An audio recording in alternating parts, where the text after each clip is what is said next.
Well, welcome to the magnificent Warilla Bowls and Recreation Club, situated just an hour south of Sydney. It's a landmark for bowls internationally, and this week plays host to UBC 23 Ultimate Week, proudly brought to us by Superloop. I'm Chris Green, joined by Mark Casey. Case, it started. Yeah, great to be here again. Fabulous venue, and we're in for a good match here. South Island Storm against Whittlesea. So 4 very talented players.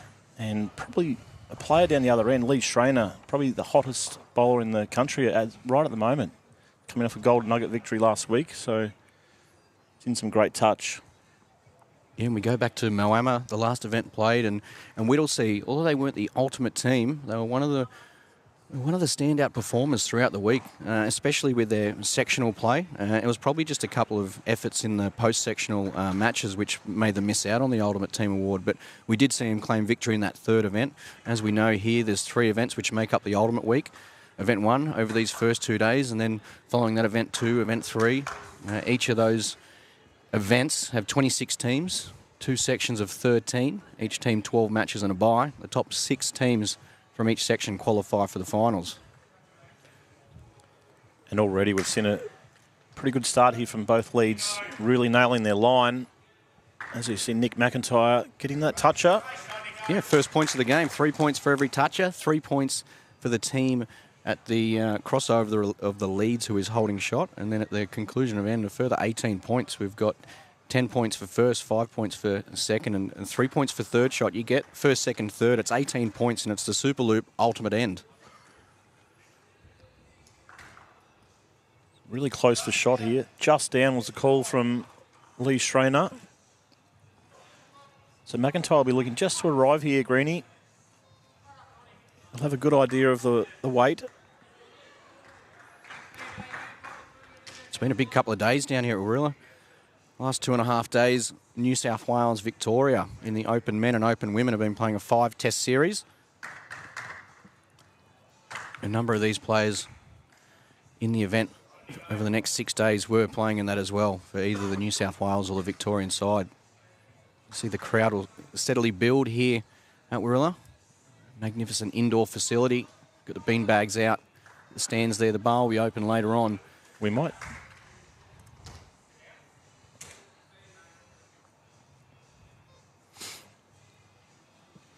Nick wasn't so sure if they were down there, but got to trust the skip's call. Yeah, and the beauty, you will see the score updated throughout the match. Automatically down the left-hand side of your screen. You'll also see the end number, which bowl is in turn, and you'll see the 1, 2, 3. So you see who's holding shot, and if you see a half orange and half blue, it's very tight and it's a measure. And the beauty case is it's not just the TV rink, but there is another 5 rinks of play. Yeah, we can give you a bit of an update just at the start of this next end. Games are underway. Most games are just starting the second end, so scores are starting to roll in. Yeah, also, if you're following on from wherever you are, you can jump on the web, ultimatebowlschampionship.com.au/scoreboard, and that'll provide you all the live scores we see as well. So no matter what bowl it is or what end it is, you'll be able to see and follow along with your favourite players, favourite teams. If you hover your mouse over the team, it'll actually tell you who is lead and who is skip as well.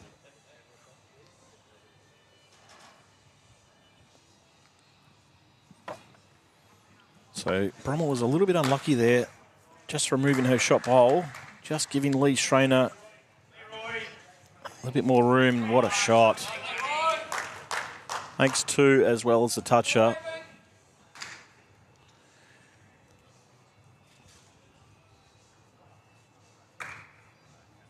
The last bowl here from Bromwyn Stevens.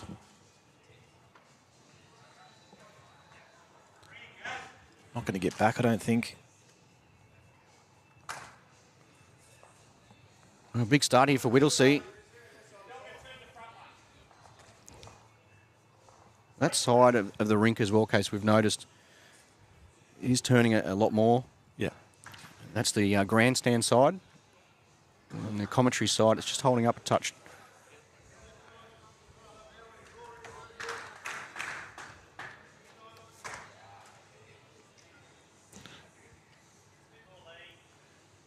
Played beautiful weight. Can he hang around here? Is he going to get third shot out of that? Another quick look here. Nick McIntyre, Roger Stevens, the two leads, opposing sides. And let's see who is third shot. Players don't have a measure, so they'll be... At least it's an early reminder. First end. It's always one of those things, isn't it, Case? Someone thinks the other person's got it, the other thinks they've got it. So as you say, really good start here from the Eagles.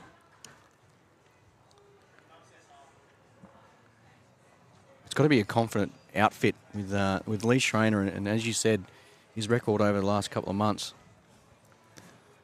So wait and see it come up on screen. So it was first and second to Whittlesea. South Island Storm grabbed 3 points with third shot, but 21-6. The Eagles over the Storm after the first end here on day one. Ultimate Week, UBC 23. You see on your screen there the TV that your players see. There's 4 of those located around the TV rink. And on the rinks behind us, the main field of play, there is a TV at either end. There is one for the score and there's one also the live scores. And I think they're going to be heavily watched, Case, the live scores. Towards the end of sectional play, quite often you see teams who are relying on other teams and the results there. So you'll see a lot of keen eyes on those current standings. We'll run through a couple of those. Exodus Blue. So Exodus has 2 sides in, same with Moama and Deer Park. Exodus Blue 45 currently lead Moama Green 6. Deer Park Gold 31 over St John's 26. The Tsunami Case. This is a big one. Southern California Tsunami 45. The Flemken Colts 3. Dandenong 29. The NC Raptors 22. And one of the brand new franchises, the Brighton Blue Devils 42. Lead to Pialba Phoenix 9. Some big scores there early days, but as we know, this format can soon turn around as we see another good bowl there from Roger Stevens. Gets the toucher. Yeah, great supporters of the UBC. Stevens, it's great to see the South Island Storm back. It just adds that little bit of international flavour as well, doesn't it? In case we've got the New Zealand sides, we've got a couple of sides from, let's see, America. Yeah, they did miss our events last year. Yeah. Lost one of their major team sponsors, but just the reduced entry fees this time around made it pretty attractive for them again. So as soon as they heard that, they were straight back in. So great to have the Stevens duo now living on the Gold Coast. I found out today, so 3 good bowls there from Roger. It'll be a crucial further 3 points as well. So it'll be 6 points already scored this end by the Storm. And they'll move along to 21-12. In case you spoke about the restructure with the entry fee, still got over $280,000 on offer throughout the week. And the winners for each event walk away with $32,000. Yeah, it is a lot of money for a couple of days bowls. Yes. Kind of wish I was out there. But no, it's going to be a great week here at Warilla. It always is at this venue. We're very lucky to have them as a host venue, as the others, Moama, Deer Park and Dandenong Club. It's Lee Schreiner again. Just that dead draw. Only got inches to draw the shot, and that was enough. That prize money quickly adds up, doesn't it, when you think about the 6 teams. 6 teams in each section get paid. So each event, there's 12 teams getting paid. So there's always a bit of money on offer there. Oh, gets a slide of the jack there. So it will be 3 points. And I think the fact having 3 opportunities to win that big money, you're allowed to have a poor event, but you've still got 2 events to make up for it, which is quite attractive for these players and the team owners.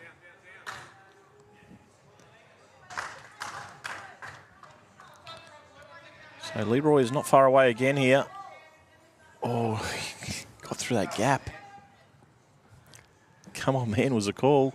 He's been fortunate to have played on this rink as well, Case. Skipping for the New South Wales side, and it was Friday night. Play the test series out here. And he was very good in that game as well. We watched a little bit of that while setting up. Actually, it was a Saturday morning he played. So they did play out here Friday night, but due to the weather, he actually played on the TV rink on Saturday morning.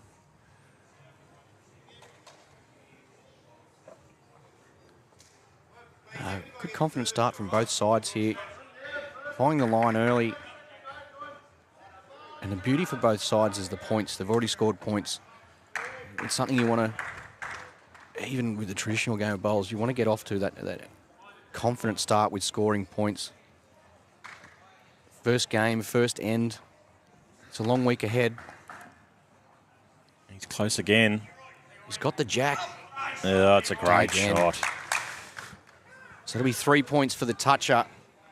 And he's also created shot. Will be last bowl here of the end for South Island Storm's Bronwyn Stevens. We're looking here, Case sort of jamming the jack, pushing the bowl through. The jack sort of stays around. And we'll see on this rink the hand that Bronwyn is playing right now. It's a little bit tricky if you are playing any type of weight. So not an easy shot here. Just bowl tight. It'll be 10 points to the Eagles. Looked like at least second shot here to South Island. So they will be scoring points. There we go, 37-20. Halfway mark here is about upon us. That is end 3 of 5. Each of these matches, 5 ends, 3 bowl pairs.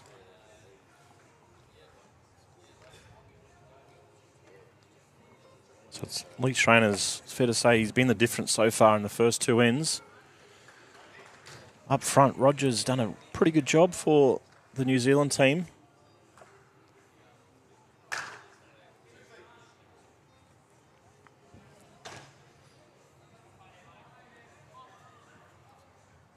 We'll see most players looking to play that far side of the rink. It's a little bit kinder. The bowl will turn a little bit more.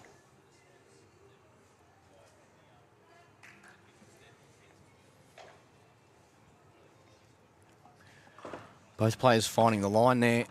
Just a touch off with the weight. Won't take long to correct.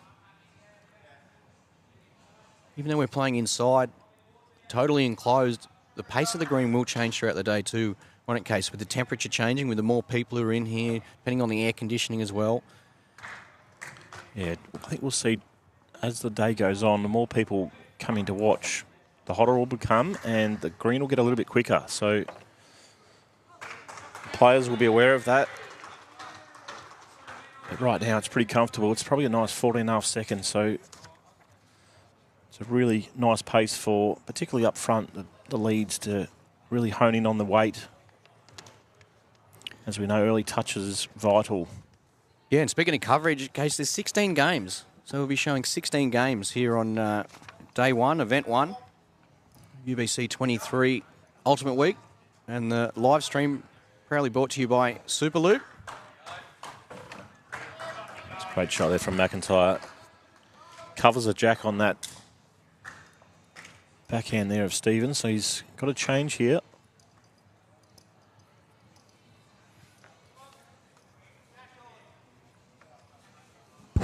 So he'll be looking for a close bowl. Well, there you see, Case, it's the weight. The weight's dead on, but that side of the green, as you've already mentioned, just holding that touch. Further points there to Whittlesea. And this is the halfway point as the leads cross over. Currently, Whittlesea doubled the score of the Storm, leading 40-20.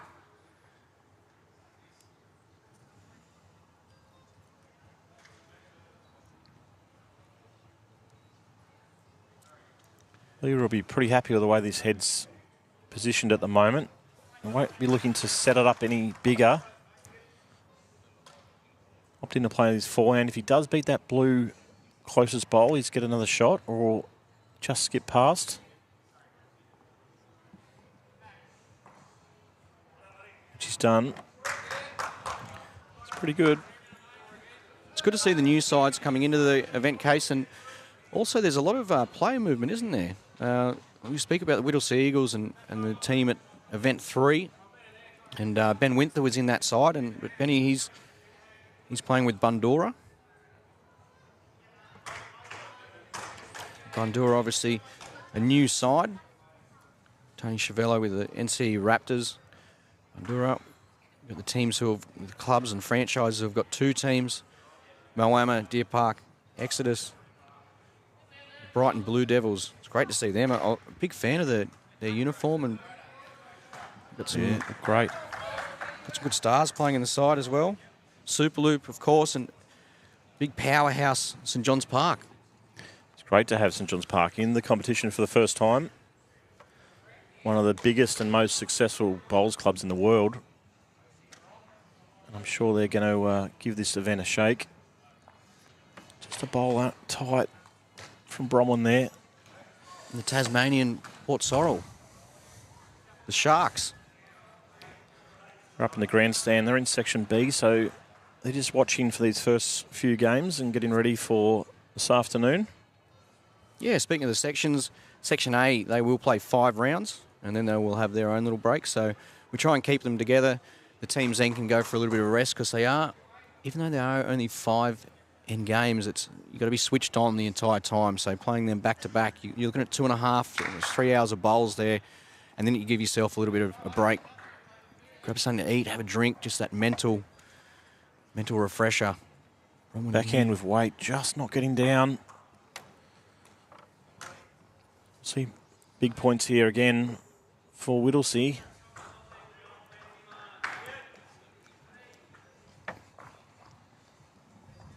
The Superloop Ultimate End, the first of the event. It's only taken 3 ends. Good to see. Great to have Superloop on board with the UBC. Yeah, our major sponsor of the live stream coverage. So a big thank you and big shout out to the crew at Superloop. Just following it up with a toucher as well. That score and the margin continue to increase. A bit of a message here. Whittlesea, they're out to play. They're out to potentially dominate like they did in the sectional plays at Moama. Great reply here, Roger Stevens. I think we'll see Lee Schreiner playing majority of the games, if not all, in the skips role, and the combination there of Nick McIntyre and Blake Nahn, one of Western Australia's top players. So he's done a bit of travelling in the last 6 months, hasn't he? He's been down in Victoria playing. I think he was up in Newcastle as well. Yeah, he loves his bowls, very passionate. We will, when he does get on the rink, we'll know about it, that's for sure. Loves an interview too, doesn't he? Does. I think a lot of people tuned into Moama just to see what he was going to say after the match. Another good bowl by Stevens. So McIntyre will look to play just a little bit of weight here. Any contact on that blue bowl will give them shot.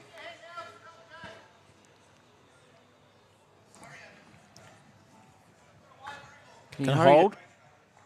Oh. Good effort. Still good too, because you got the cannon there. Lines right up with the jack. Nothing silly either for Whittlesea. They're leading by 38. Just got to hang around now. If they've got the chance, though, you know Leroy will take it. 3 good bowls by Roger again. Been pretty steady. Lead shot the way of South Island Storm. Move along 26.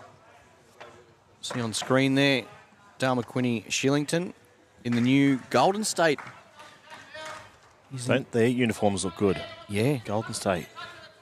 They've a bit of a change. Dan the man, he's got Dale, and he's also got Selena Goddard. As a player, as a graphic designer, marketing manager. Yeah, she's going to be busy this week.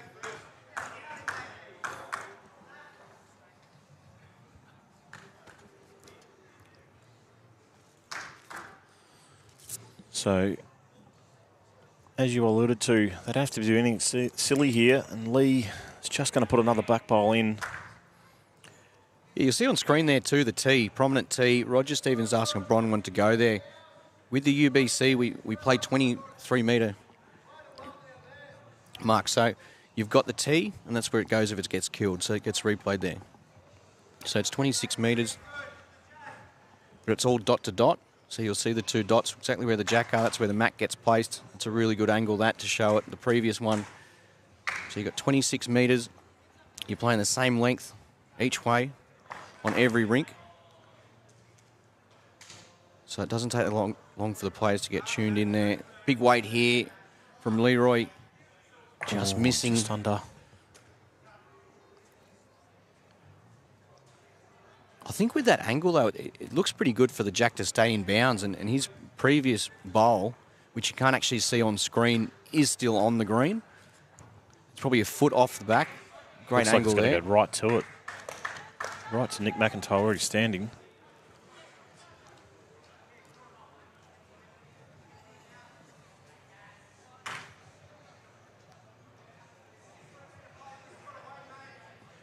Not a lot there Bronwyn could do. So back to the draw now for Lee Schreiner.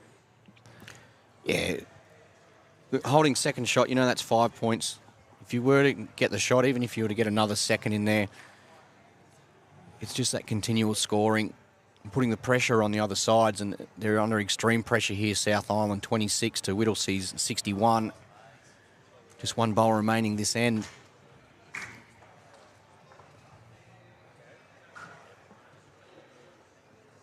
I thought we might have seen a little bit of weight there from Bronwyn to try and move that jack back to her blue bowls, but opting to try and draw a second. Just a little bit over.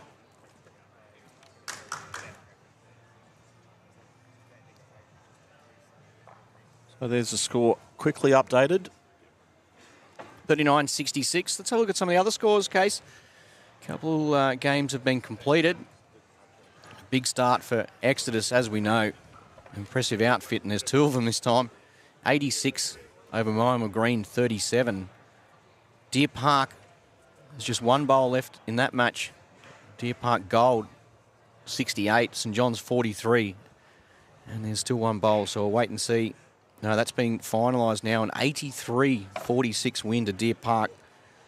Southern California Tsunami, 83 over the Colts, 40. A big start there. The Southern California side. Dandenong, 78. The Raptors, 54. And Brighton Blue Devils register their first UBC win with a 75-54 win over Pialba Phoenix. Dandenong, Case, that's one of the teams I'm really interested to see how they go. Sean Ingham's into that side now. Barry Lester, Gary Kelly. Yeah, it's a good addition, I think, Sean Ingham. He's obviously had a lot of success with the Exodus team. And I know he was on a lot of team lists heading into the draft, so he plays that second or third player role really well. And when you've got players like Gary Kelly and Barry Lester, you'll enjoy being part of that team. Oh, this is very good from McIntyre. Just misses the toucher, but another great shot. Yeah, I think Dandenong, they're one of the franchises too who really jumped on board the UBC format at the start. And they were so dominant. They were so hard to beat. And then gradually other teams have picked up on different tactics, and they've sort of not struggled, but I wouldn't say they've got the results they wanted to in the last couple of events. Would you think that's right, Case? Well, as you say, back here in 2019, they dominated that year. Big weight from McIntyre. Wow. Almost gets both bowls. It's a good blue hit. toucher spins back around behind the jack. Good strike, though. Well, he's a very good player, McIntyre. He's played third and skip a lot for the Victorian side across the past decade or so. But, yeah, he plays a lot of roles really well. So when you've got someone like Schrainer down the other end, he'll be loving the chance to lead up this week. So let's hope the Storm combination here can secure some more points. Game isn't over. They can still... Oh, this is great. That's brilliant. Toucher and 2.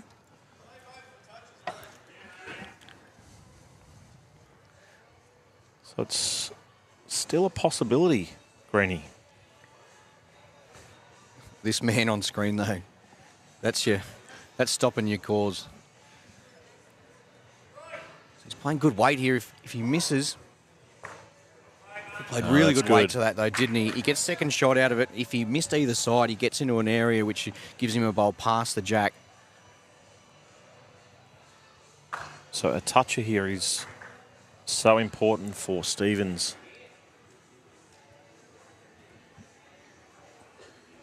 Just needs to run. Oh, it's a great effort. Done enough. It's good bowling. Holding first and second. Current margin 18. As we know, the Superloop ultimate end is worth 18. But as you say, these 2 orange bowls to come from Schrainer is probably what they've got to worry about. Oh, he didn't like it. Yeah, he's playing right. Well, there is angles off his own. Oh, that's what he's done got some too. luck. Definitely not the shot he was playing, and he knew straight away too as soon as he let it go. Well under the line. That was the only thing going for him, though. With those 3 bowls there, he'd rather miss tight than miss wide. So that takes away all the possibilities for the Storm team. But they'll reduce the margin, which is very important. Oh, they won't get the win here, Case, but there's plenty of positives to take out of this first round. Absolutely. I think Rogers' first 3 ends, I think he was really good.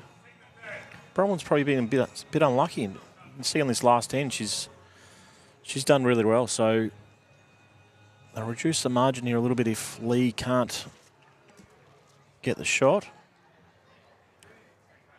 Yeah, I think really it just comes down to sort of 2 or 3 bowls from Schrainer in the match. But for South Island, back in the UBC, will he get there? Doesn't look like it. Back in the UBC for South Island, playing against the previous event champions. And, geez, I was still in with a sniff until that last bowl. So wait for the scores to be confirmed there. And it is a first-up win for the Whittlesea Eagles, 74 over the South Island Storm, 58. But a very even match to start us off with. Case, the first of 16 matches today, heading all the way through to tonight. We'll probably be finishing about 9 o'clock, 8:30, 9 o'clock, around that area. And early on, we see the standings there. And I'll tell you who the ones who would be really happy about that is the Tsunami. We've seen quite often in the past that they've been sort of really trying to win 3 of their last 4 matches to try and scrape in. If they can get the runs on the board early, it goes a long way to helping them progress. The Whittlesea scores, the 2 Eagles, the Whittlesea and the Bowls Asia, the Storm and the Phoenix, those scores just need to be confirmed.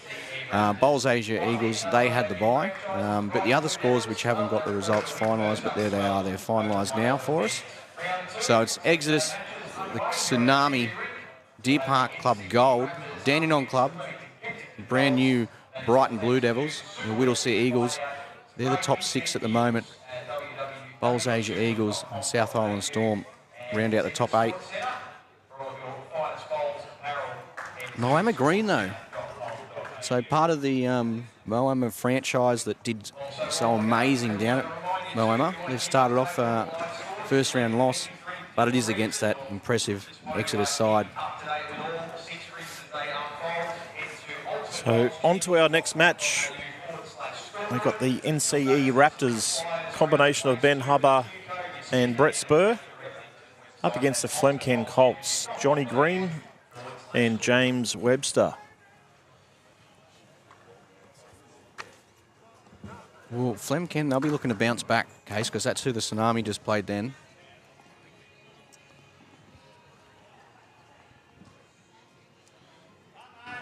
So it'll be Hubba leading up for Brett Spur. A super start here, Benny Hubba.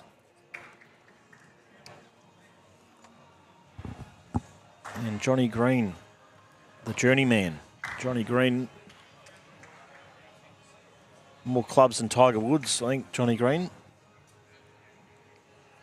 you reckon he has to have a reminder on his phone so he knows what shirt to wear when he wakes up in the morning?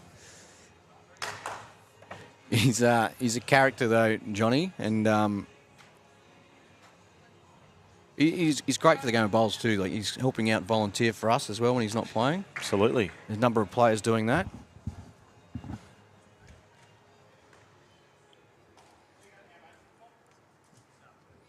So once again, we've seen the leaders opt to play that wider side. I think that's going to become a regular occurrence in this rink.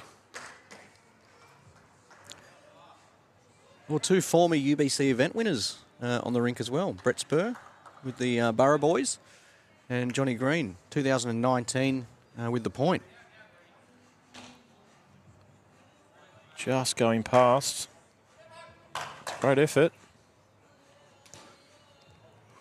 So Benny Hubba will be looking to get a toucher here. Has already got the shot. No real danger in drawing right up to get that toucher. The bonus 3 points. It's a good effort. You'd be really happy with that too. TV rink, slightly different to the main rinks. The back behind us, and to get a start like that first end just builds that confidence levels.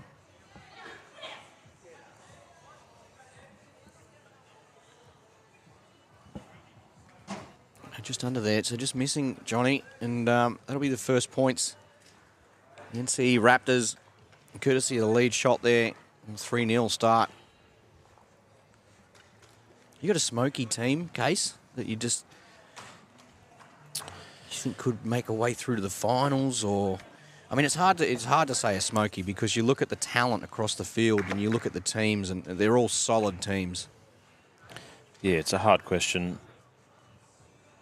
I don't want to, I guess, talk down about any team, but I think that Brighton team with Dylan Fisher, he's obviously their standout player, and you've got 2 really good draw players in Scotty Mortimer and Russell Green. They'll scare a lot of teams, I think. Dylan's one of the best players in Victoria, has been for a long time now. Just shy there. Good effort. Well, how about, I'll reconstruct the question. Is there a team which hasn't made the finals in the past which you believe will make it at least one of the finals here? I'd say surely one of the, or if not both of the American sides will make a finals here. Yeah. Well, another team, the Deer Park Gold team. I know everyone's talking about the Deer Park Blue team of Aaron Wilson and Shannon McElroy, Nathan Bush, but the so-called second team, Joe By Norris, Ryan Tate and James Pearce, I think they're going to go really well. 3 local club players. It's a good shot there from Webster. Gets a touch up. Yeah, first points on the board too for the Colts. We did see in the first round when we were going through scores that it was those first 2 ends that probably cost them against Tsunami. After 2 ends that only scored 3, they scored 40 in the match. And James is the first event here for James, and I'm a good friend of the team owner, Mark Russell, and he's got a really high opinion of Webster. Travels down from Queensland to play for Flemken in Pennant. And I think he's only lost about 3 rinks in about 3 years. So, not a high-profile player, but extremely good. He's got the artwork going on too, hasn't he? Have a look at this. Talk about well played. Yeah, talking about artwork, toucher on that. So it'll be a further 3 points. However, it will be blue, orange, blue.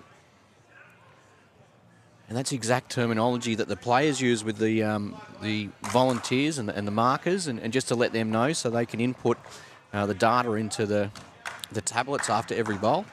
And then that provides the score updates on the screens around the club, the screens you'll see with the scoring, also the ones throughout the website, ultimatebowlschampionship.com.au/scoreboard.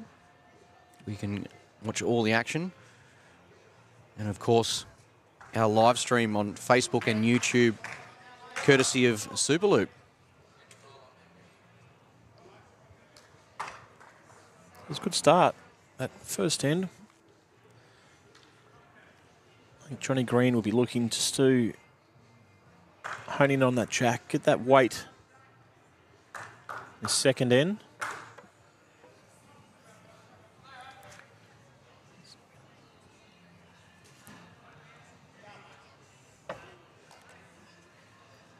It's interesting, isn't it, Johnny Green playing for the Colts? He's no stranger to horses, is he?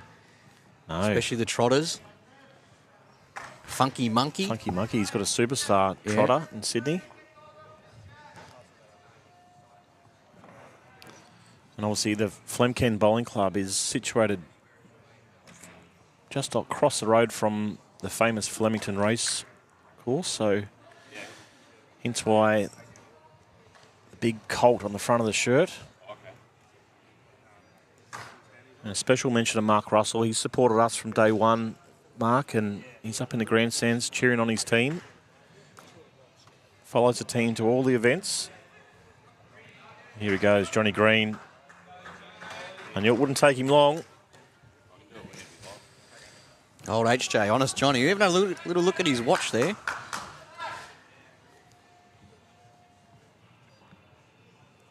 So Hubbard will be looking just to arrive here. Nothing to lose by playing that little bit of weight.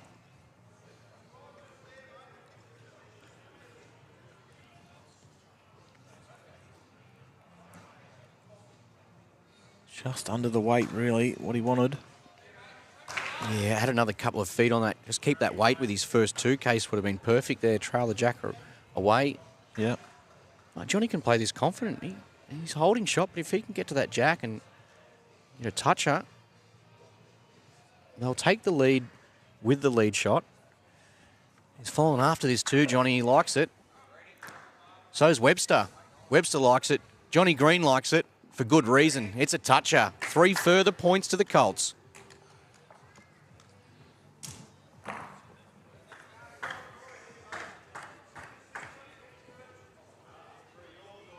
Very consistent there from both leads. As we said, there was no reason for Johnny to be shy of that. Gets down and gets the toucher.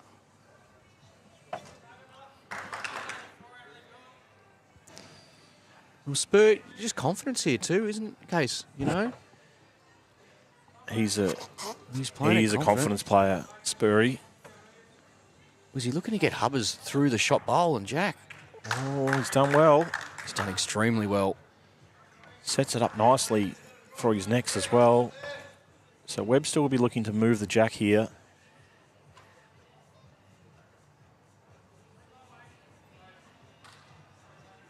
On his forehand. It's not far away. Can he get to the jack though, Case? Oh, yes, he does. He sets that. Well, that's perfect with that angle with the wing bowl as well. Webster's last 3 bowls have been touches.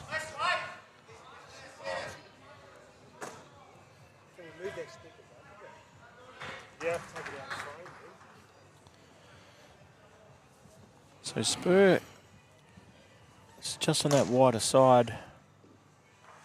You want to hope this stays up as well, Casey, because it does give him options, but no, it's just fallen in.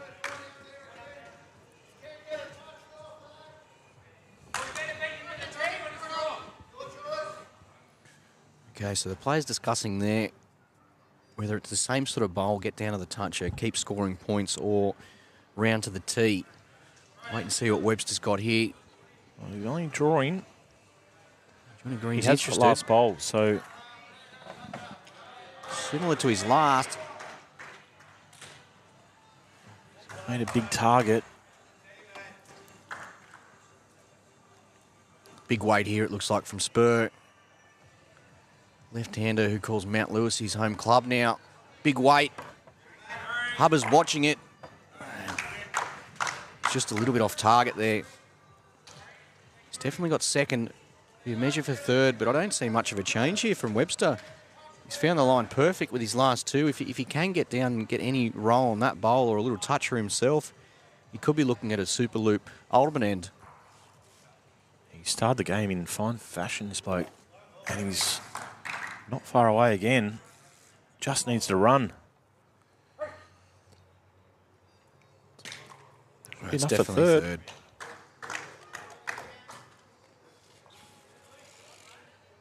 Three good bowls there from Webster again. Yeah, with the Colts, they didn't put a foot wrong that end. Johnny Green, exceptional leading it, and then Webster following it up in the skip position. And all of a sudden, 36-21, the Colts lead the Raptors. A couple of other scores. Case, we'll have a little bit of a look around. The Bowls Asia Eagles, 29, lead St John's 25. Phoenix 33, Trail Tsunami 36, close one there as well. South Island Storm, after what we just saw on the TV rink and building that confidence, a very steady match. They're currently leading 24-3 over Brighton Blue Devils. Deer Park Gold 9, and they trail the Whittlesea Eagles 24. And then rounding out this round's matches, and a reminder, these are just early preliminary scores. Moama Green 44, Dandenong 40.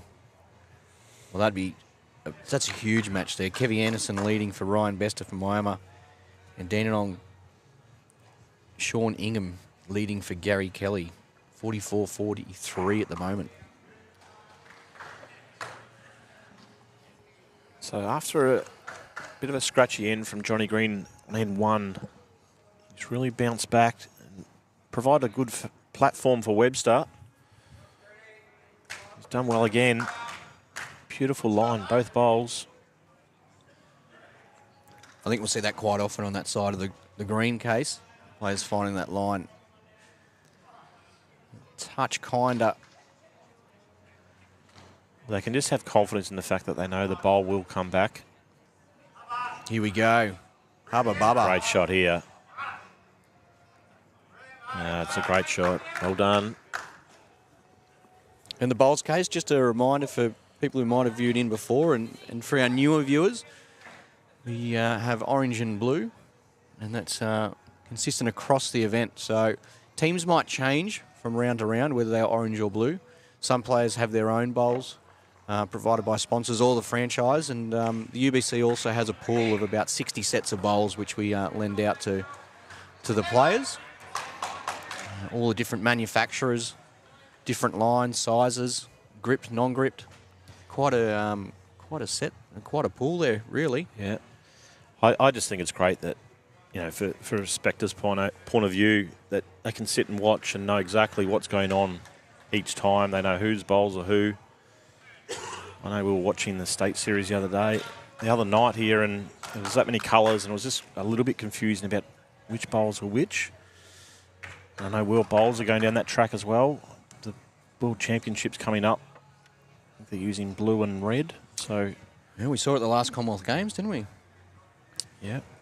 They wouldn't have had as many stickers left over as we did from Gold Coast. No.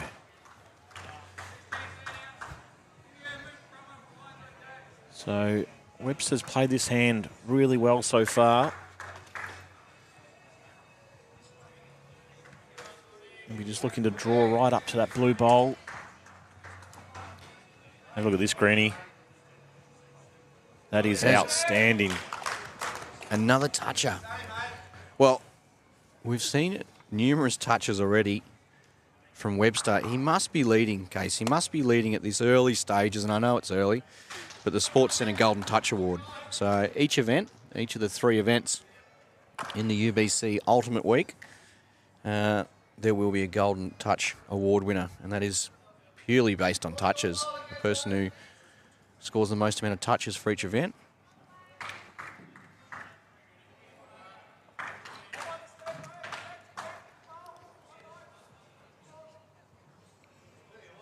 He's not far away again. that's very good. Look at those bowls, Case. Look at the line on them.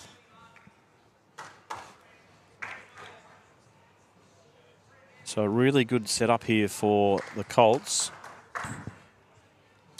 And Spurry will be looking to get down to that jack. He's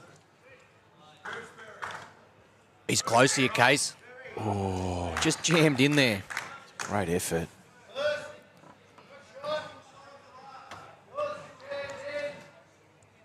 It's exceptional, the line on all of those bowls. They're locked in really too with their shot bowl here, the Colts. Yeah. We look at Spur trying to look at the angles to see if he can work something. As Johnny Green mentioned, you see on screen there that sort of there is the three blue bowls that are past the 5 orange ones. It's a good shot there. A little bit of cover. So change of hands for Spur. So the call was all the bowls are locked in, so no chance of removing that orange bowl of Webster. He just won't move there. It's good effort. So the big thing here for the Colts prior to that last bowl, leading by 15, and they got the shot out of it. So they get 10 points there. For the Raptors, though, they'll salvage second and third, 8 points. The margin 17 after 3 ends, 49-32 to the Colts. We may have found a player here, Greeny. Webster. Yeah, 100%. Well, he's been around quite a while at different events and whatnot. I think majority of the time it's been his work that's kept him sort of busy and away from some of the rep sides. Johnny Green again. It's just that scoring pressure at the moment from the Colts, and they're getting to the jack. They're getting lead turnovers.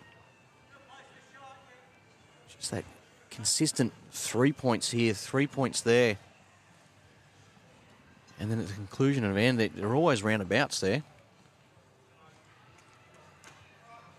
But 20 points is nothing in the UBC. It is absolutely nothing.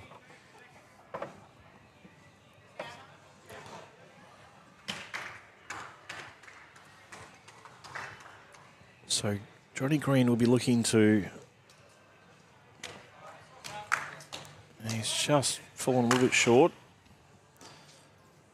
But he's got a close one, so they're in the box seat here. Pressure's on the Raptors.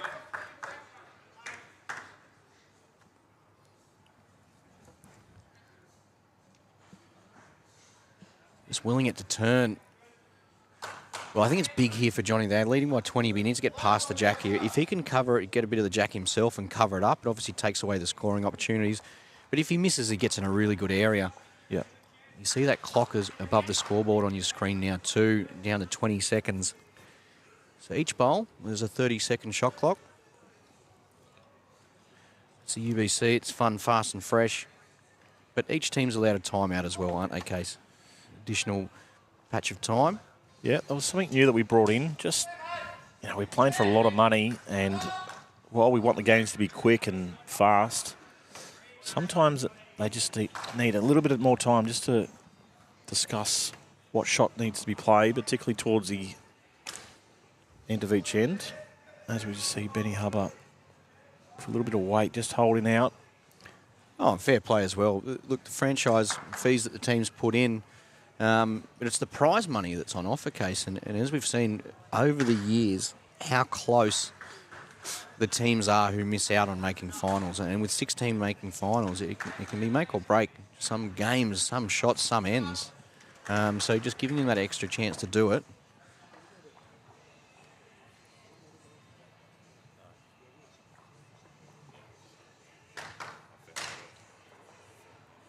What's this man got? He is absolutely zoned in on the jack. We get another toucher here. Oh, wow. This is incredible. This is an incredible period of play here from Webster.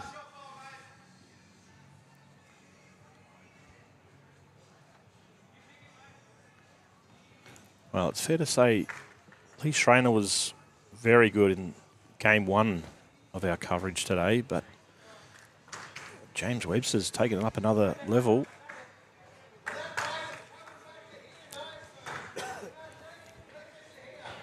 Well, this bowl here, Case, this is just as important as any of his touches.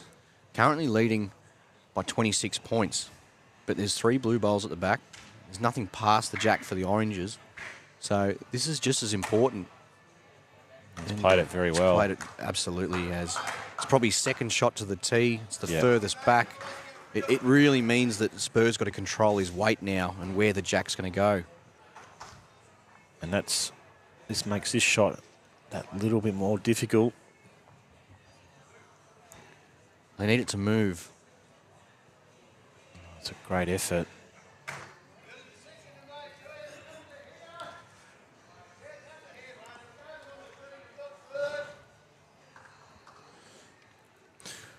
So a metre off his last bowl, Webster's probably what they're looking for.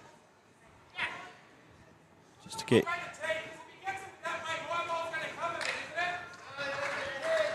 Interesting here, Case, too. Down to 5 seconds. Running away with 3 on the clock. Do you think Spur plays more weight now?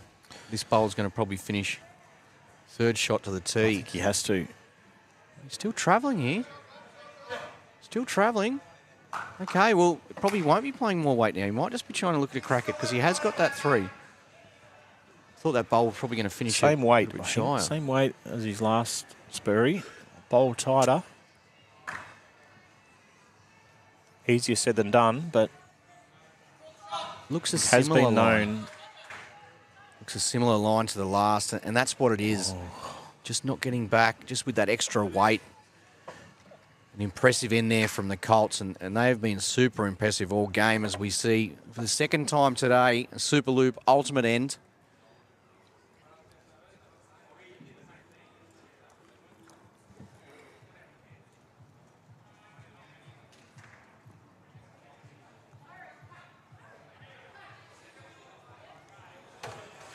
(76-32). Case, this has been an impressive performance from the Colts. The Raptors haven't been bad, no stretch of the word, but the Colts have just been impressive, and so many of their points have come through touches. And after that first end, Johnny Green has been terrific, hasn't he? He's been great. While Webster will get a lot of the credit, Johnny has provided a good platform for James to do his thing. Might be the tips he's getting from Damon, just sitting there in the beanbags, and Johnny Green. Either that or chatting about race 6, number 2. Oh, well done from Benny Hubber. Got the touch. Have a look at some of the other games, Case. Well, the Phoenix have bounced back and they've beaten the Tsunami 68-55. St John's currently leads 60-51 over the Asia Eagles. South Island Storm 40 over Brighton 35. There's still some bowls to be played there. Start of the 5th end, Whittlesea 61, Deer Park Gold 38. Dandenong 80 defeated Moama Green 55. So that was a big finish there from Dandenong. It was 44-43, just past the halfway mark. So big couple of ends there by looks of things for Sean Ingham, Gary Kelly. Of course, if you want to follow any of the live scores, just jump on ultimatebowlschampionships.com.au/scoreboard and keep up to date with all the matches. And it's not just the live scores. You can find out what end it's on, who's holding shot, who's holding second, who's holding third. It's as close as you can get to the action without being at the venue and without being actually to see the live stream. Yeah, well said. It's one of many fantastic things about the UBC, but this scoring system is unique and it's elite, and we're very lucky to be able to provide our viewers with this content.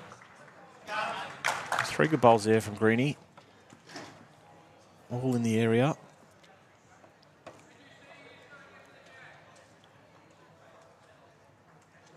So Hubber on his forehand.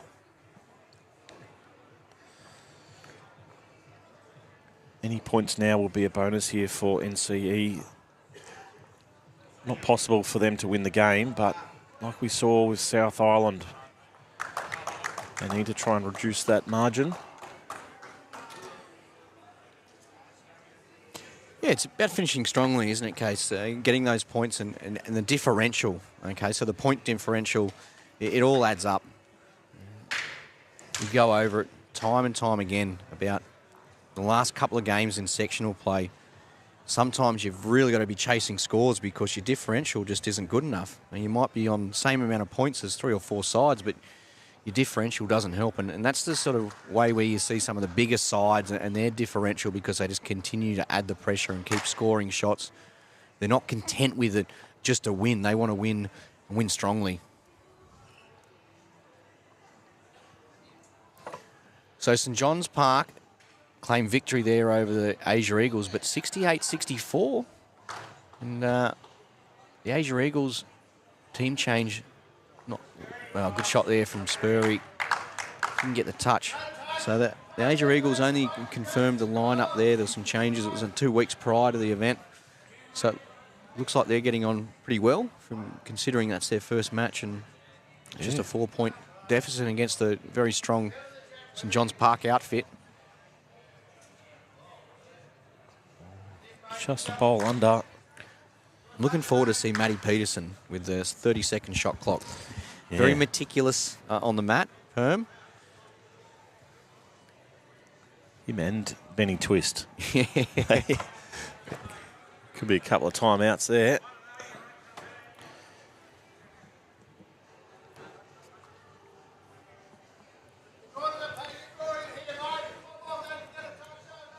So next up we have the Deer Park Gold against the Brighton Blue Devils.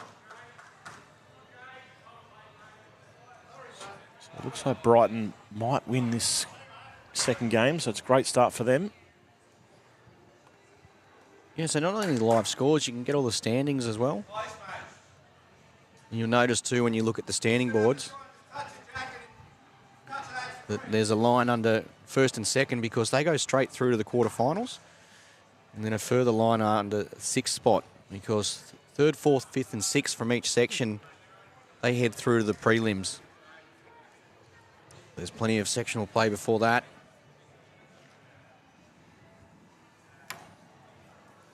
Johnny Green getting down, quick little measure here at the end.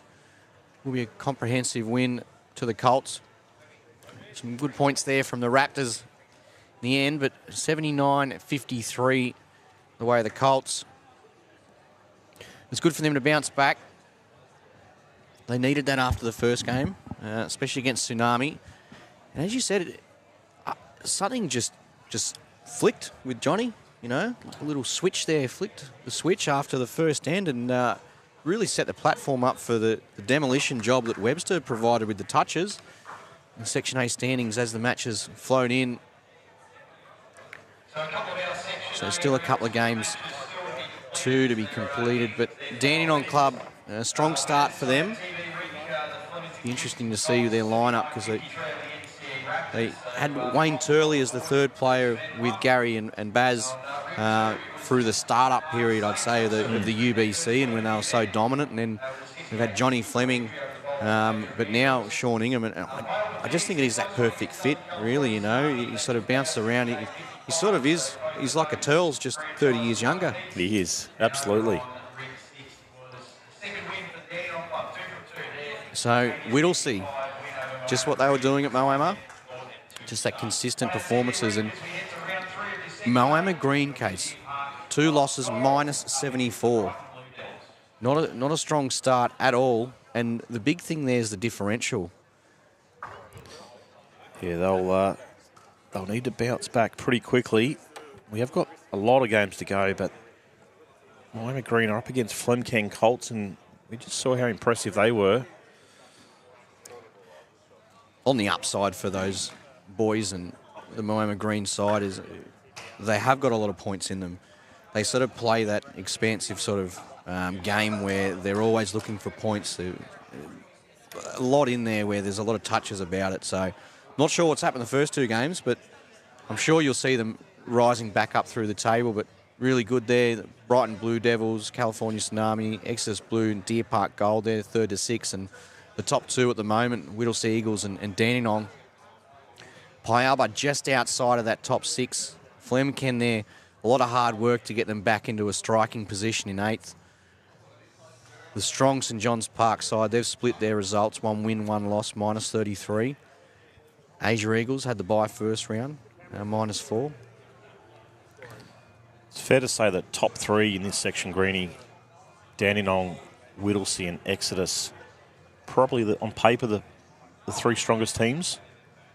So no surprises there.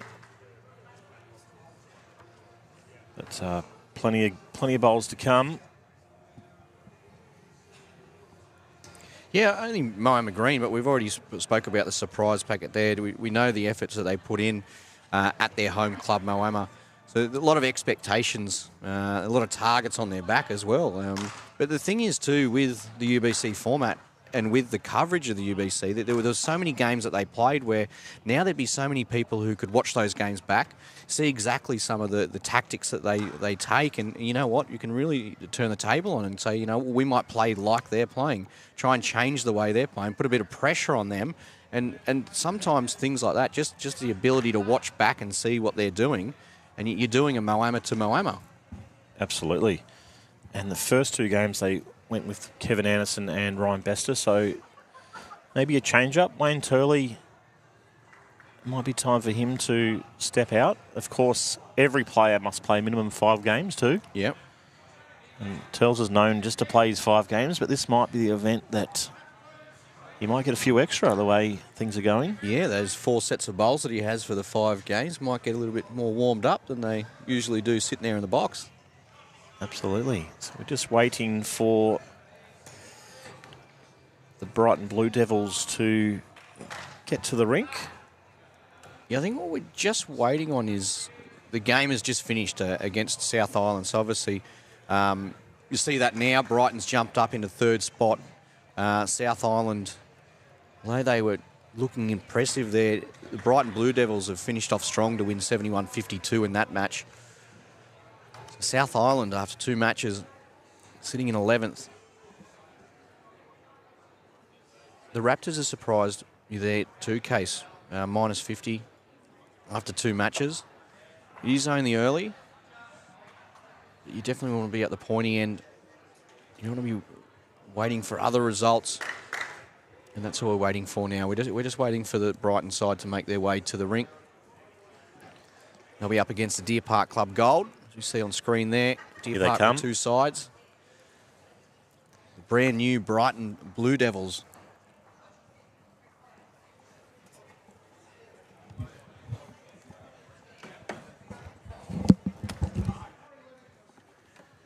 We'll just swap over, get an upgrade.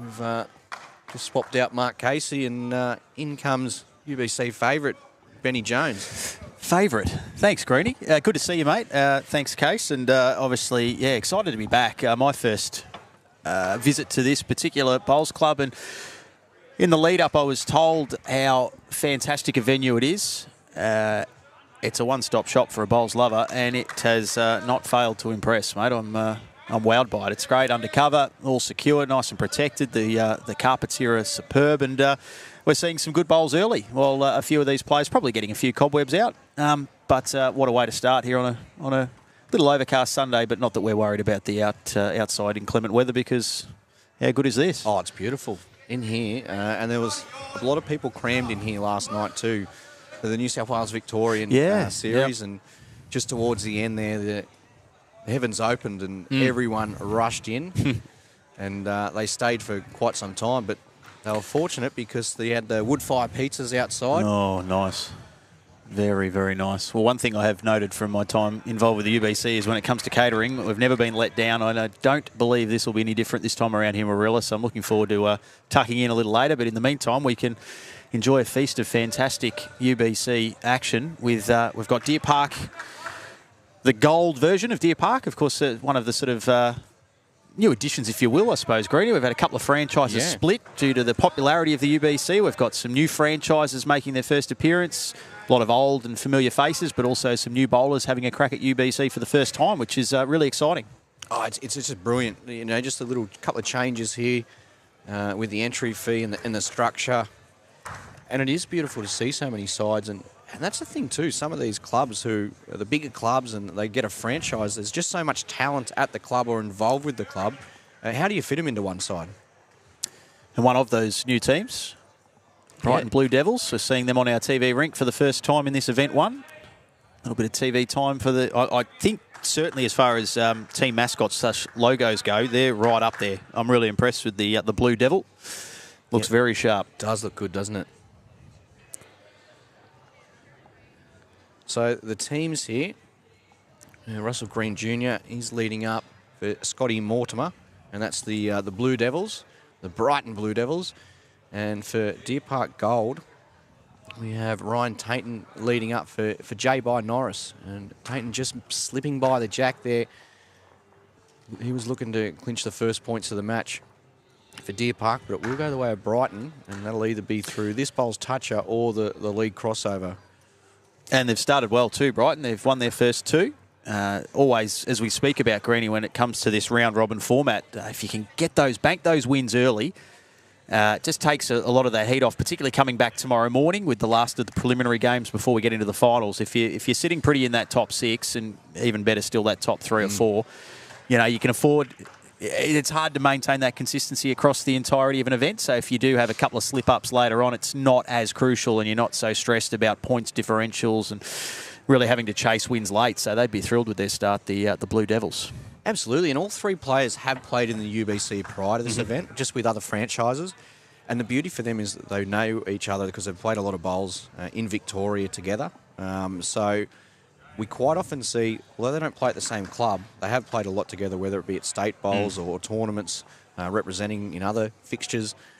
We see a lot of those teams who the players play together a lot of the time. It comes and really shows in the UBC format. You haven't got to learn too much about the other players' strengths and weaknesses. Not that there is many weaknesses with these guys and girls out here, but they just definitely know how to play towards their strengths. So we've got Brighton holding first and third as it stands. And I think that will stay pretty much the same there. That ball just falling a little short. That's J. By Norris now. We'll look to get Deer Park Gold into that lead shot. Tracking nicely. As it got the legs, it's going to fall just a touch short. So it'll be second and third with Deer Park. And the Blue Devils holding first shot here, lead shot. It'll be interesting to see just here how J-By goes this week, because one of the things we've noticed at Moama is towards, I think it was event 2 or event 3, he actually kept Aaron Wilson out of the side. No mean feat. Yeah, absolutely. Yep.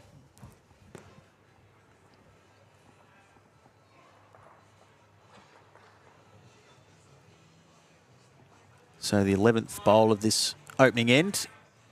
Better wait here. Look at that. And to touch, not quite the touch, but as good as. So moves Deer Park into first and third shot now, which will be a total of 13 points on the board if it stays that way. Yeah, good chance here on his forehand. Scotty coming up through his own. Probably the best result is leaving the jack there. If he gets his own onto the shot bowl and sort of hangs around, there could be a chance here straight off the bat for first, second, third. This hand, though, how's he going?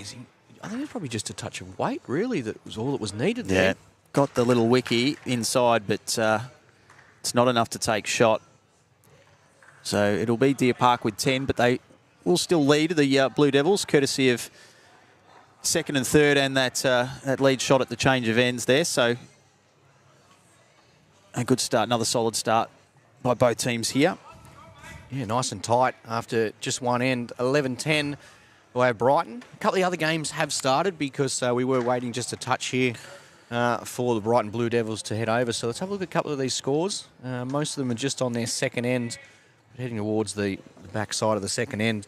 Tsunami 28, the Raptors 11, Moama Green 19, the Colts 8, Exodus Blue 16, St John's 8, South Island Storm 18, Piaba Phoenix 3, and Whittlesea 27, the Asia Eagles 6. Yeah, well, I think Whittlesea clearly have just picked up. I know the Moama event was a fair while ago, Creedy, but it feels like it might have been yesterday for Lee Schreiner and the boys. Are off to an absolute fly there, Whittlesea. So 2-0 and jumped out of the blocks there against the Asia Eagles. So they're definitely going to be a team to watch, as we'd expect, with such great calibre in and amongst their ranks over the next 6 days here in Warilla. Oh, and look, the confidence of the team with their leader, Leroy Schreiner. He's won the New South Wales State Champion singles, the New South Wales State Champion pairs. So they will run consecutively as well. So he's played all those days straight. He's golden nugget. He's playing for New South Wales over Victoria. He's one of the top players in that. I don't know if he's done anything but put down bowls the last 2 months. So there hasn't been many games he's lost. Yeah, it hasn't really been an off season as such. We know this is obviously a sport that can be played 12 months of the year. I have missed out too the New South Wales #1 state pennant with the Jets, the Raymond Terrace Jets. So, and I can only imagine. Not that I'll ever walk in the shoes of these high calibre bowlers, but if you're a Blake Nan and a Nick McIntyre, you go out there onto the rink knowing that really no matter what position the Eagles find themselves in at the back end of a match or at the tail end of an end itself, that when you've got Lee standing on the mat, he could pretty much win an end from anywhere. Yep. Produce a toucher from anywhere. Could just really change it up with one amazing bowl, and we saw him do that almost ad nauseum in Moama. It was quite incredible, particularly in that third and final event. So back here on our TV rink, we've got Deer Park with first and third at the moment as this final bowl before the changeover comes through. It's just a little heavy, but it will be Deer Park who take the lead shot and extend that lead with a toucher as well earlier on in the second end to a 5-shot lead. 16-11 the score. Yeah, just those points just ticking over there for Deer Park. A toucher with Tayton's last and holding on for the lead shot. Opportunity here to draw down himself, J-By, and sort of cover that jack away a little bit. Interesting comment made by multiple world champion Jeremy Henry in the days leading up to this event, saying he reckons the Golden Touch Award will be the smallest number. He reckons out of all the history of how many touches there's been, he reckons it'll be the lowest number to claim it. All right, give us a bit of the reasoning and science behind that. Well, he reckons the green is just so friendly here. He reckons that the jack's going to get smothered early. Yep. So there'll be limited opportunities towards Makes it harder to access. Yep. But in saying that, we saw the previous game where Webster he must have had 6 or 7 touches, you know.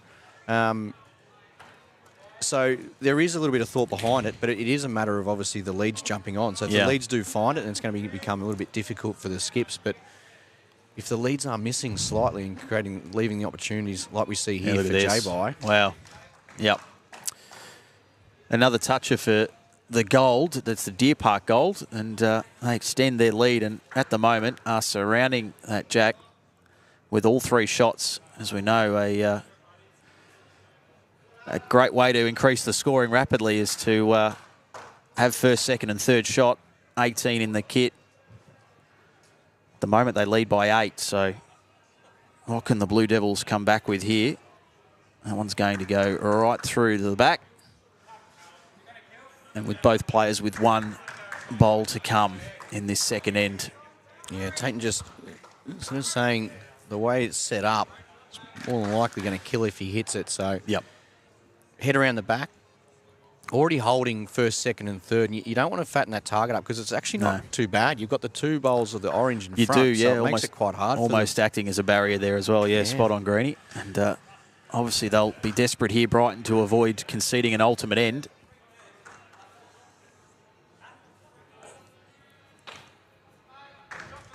So a little bit of a consultation going on between the 2 Blue Devils. Russell and Scott just having a chat here as to tactics, and this will be the final bowl of this second end. Deer Park Gold leading by 8 as it stands, but also holding an ultimate end. Okay, so nice steady weight here on the backhand. Scotty Mortimer. He's done well. Yeah, he has. Yeah, That's a really good shot. Keeps him in the game, really. absolutely. Cleared 2 of the Deer Park bowls out of the way, and also works their way into second and third shots. So really, at the end of that, from what was, looking at possibly a 20 to 30 shot deficit, they've kept it to 10, and that could be crucial come the back of this particular fixture. Still 3 ends to play, so still a lot to unfold, but just goes to show you don't necessarily have to end up with the lead shot, the shot bowl there. You just have to minimise the damage. Yeah, that's the thing. If you're giving away the shot, which is 10 points, if you can grab second and third, it is only a 2 differential. Yep. Well, further points here, though, Tate, onto the jack again. So there's a bit of momentum going the way now of Deer Park Club. They lead by 13. We'll get a few more updates shortly from Greenie as we head around the rinks here at Warilla. Yeah, Tsunami 39, the Raptors 24. Moama Green 35, so the winless Moama Green. They're on 35. And it's quite interesting because Case suggested that Turles might be brought back into lead, and he's leading up for Bester. 35, they lead the Colts, the impressive Colts we just saw in 19. Exodus Blue and St John's. Close one there, 29-25, the favour of Exodus. And South Island Storm 29 lead Pialba Phoenix 22. And Whittlesea 45 lead the Asia Eagles 33.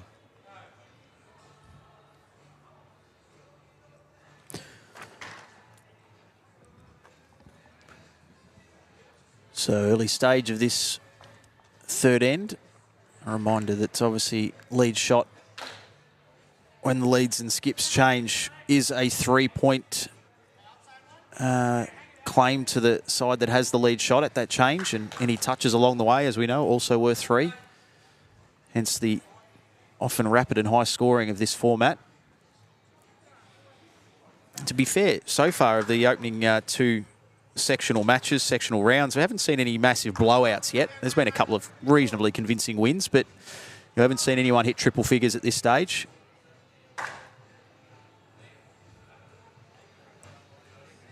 It's just going to sneak in, perhaps. Pretty close. Deer Park there. These are the opportunities for Brighton they need to be taking. 32-19 behind.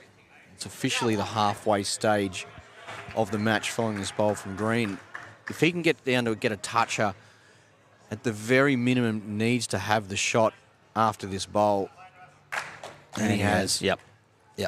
Done it nicely. It's quite an interesting little setup there. You've got 3 bowls tucked in pretty close in front of the jack, and then 3, well, basically all resting against each other almost directly behind the jack. So there is plenty of room to move here. So we head to the skips. Jay by Norris to get things started here for Deer Park as they look to extend this lead. Yeah, pretty inviting head too for both of the skips, really. J-Bar's both got the open draw and the kind of hand. Yeah. And I was just going to say, probably the only thing they won't want to be doing Bit is short and narrow. getting short, yeah. He'll have a couple to come to try and rectify that.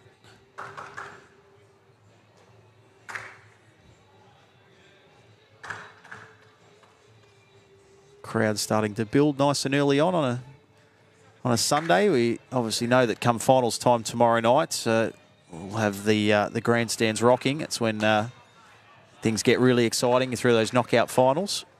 It's being a Sunday, and I'm sure plenty of people are keen to get in outside of the elements, coming along to check out some great bowls action here in event 1, and that's a toucher. Fantastic. That's what he was looking for with his first. And that was the only unfortunate thing with Scotty. He had to get past with his first because he had the 2 bowls, but they were sort of jack high. If he plays that shot, he takes it away. Where now, he's got to be looking at sort of coming up through those front bowls, as we see on screen now.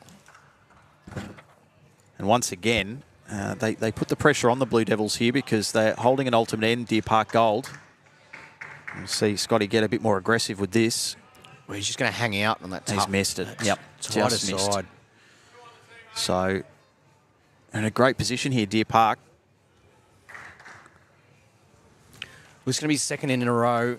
Mortimer's last bowl, he is facing a Superloop ultimate end. It was just on end 2 where he removed second and third shot. He's going to need something special again here, J-By. Heading around the back there, closest to the tee. Just a percentage play, isn't it? You know that if the opposition are going to try and make a mess of the head here and scatter it, you want to have some sort of insurance at the back. So the idea here now, Benny, is he going for shot or not? If he's going for shot, well, I'm pretty sure it's really sort of something similar on his forehand. But if he's to play his backhand, he's still got a chance of minimising a lot more because of the bowls that are there. So he's gone backhand. Yep. He's gone backhand. There is still 2 ends after this. You can play it perfect, you can get the shot, but I think it's more chance of getting a sort of second or third shot. He has to... From that angle, I think narrow. Yeah. So huge that for Deer Park. They pick up an ultimate end. Not just any old ultimate end either, a Superloop. Superloop ultimate end. Yeah, great to have Superloop on board as well. And we'll talk about the new franchises and fresh faces, some bowlers we haven't seen before, but obviously we're thrilled to have Superloop involved. And if you want your ultra-fast internet without the ultra-high price, we're all searching for that, Greenie, you can flip to fibre with Superloop. Get your super reliable internet starting from just $69 a month and head to superloop.com to find out all the details. It's very prudent and wise to shop around for your internet provider, and we highly recommend Superloop. The 4th end, and now a convincing margin this out to 31 in favour of Deer Park Gold. And one thing I was looking forward to, Greenie, when any new franchise comes in, is what sort of kit they're going to be fitted out in, thanks to sportscentre.com.au, our apparel providers here at the UBC, and certainly haven't disappointed. And there's a toucher, some much-needed points there for the boys from Brighton. Yeah, you just can't stop attacking. So even though Deer Park, comfortable leaders at this stage, 53-25. All it takes here is a solid end from Brighton. A couple of touches, the lead shot at the crossover. You get first and third or first and second. Yep. You're really biting into that margin. And we know that, not that I think it's happened yet in the history of the UBC, but you know, the maximum score from any particular end for any team is 39. Yes. If you manage to find your way to 6 touches, have the lead shot at the changeover, and then take out an ultimate end. Now, saying that and doing it are 2 very different things, but it just goes to show that 31, while it's a very nice lead, that can be eaten into pretty quickly. And, oh, that's mighty close to another toucher there for Brighton as well. Great roll from Russell, just missing through the gap. Yeah, Tatum playing his last on the backhand. He switched back over now on the forehand. He'll be looking to just draw that jack around the corner there. He likes it. He's following it. It's got J-By interested.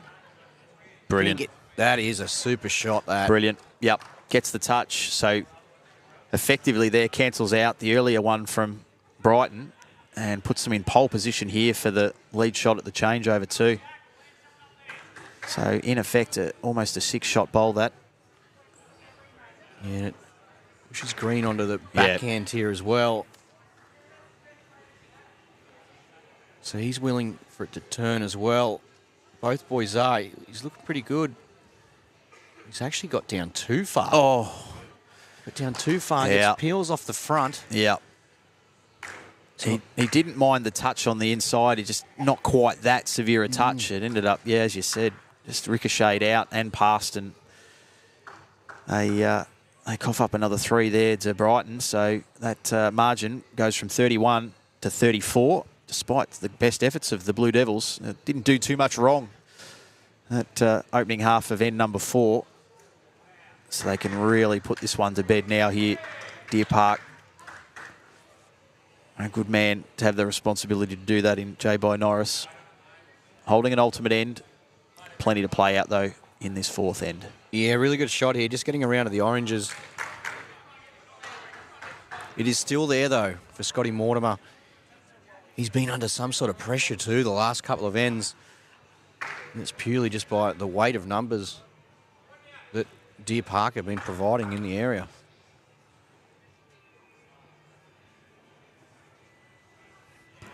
It's one of the great subtleties of not just the sport in general, Greenie, that I've really enjoyed learning as I've picked it up over the past sort of 18 months, is you come to an event like this and a format like this and you think, oh, just throwing darts and target practice, just try and hit the jack every time you can, but the tactics involved in putting bowls deep, maybe even dropping one short, blockers, you know, just there's so much thought process that goes into it.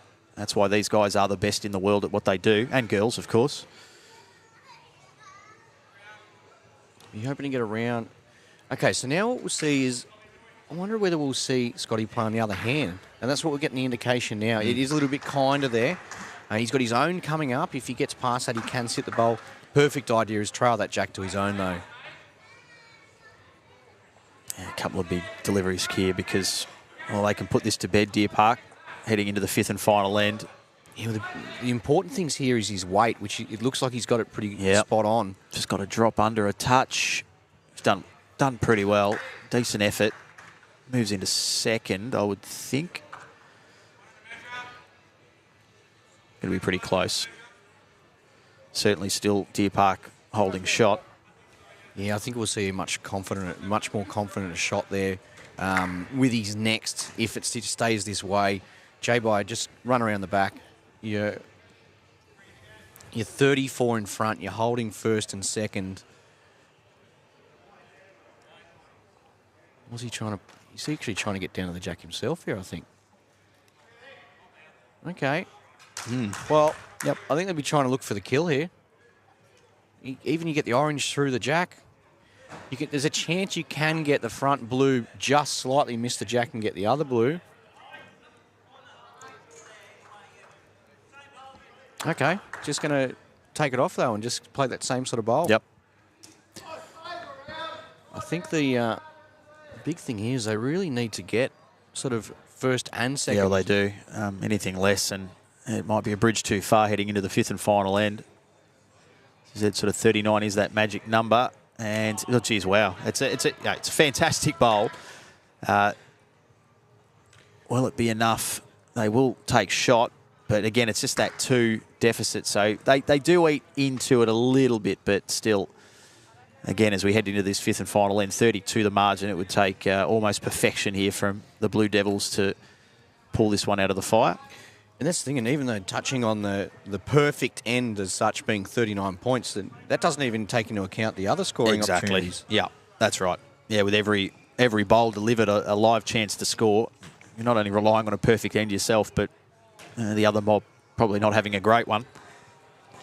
Just having a look at our next battle up here on this TV rink. Another one of the new franchises, the St John Parks Saints, up against one of the regulars and one of the favourites wherever they go, the Dandenong Club, our 2019 champion team. Speaking of big clubs, St John's Park, mate. Have you ever been to St John's Park?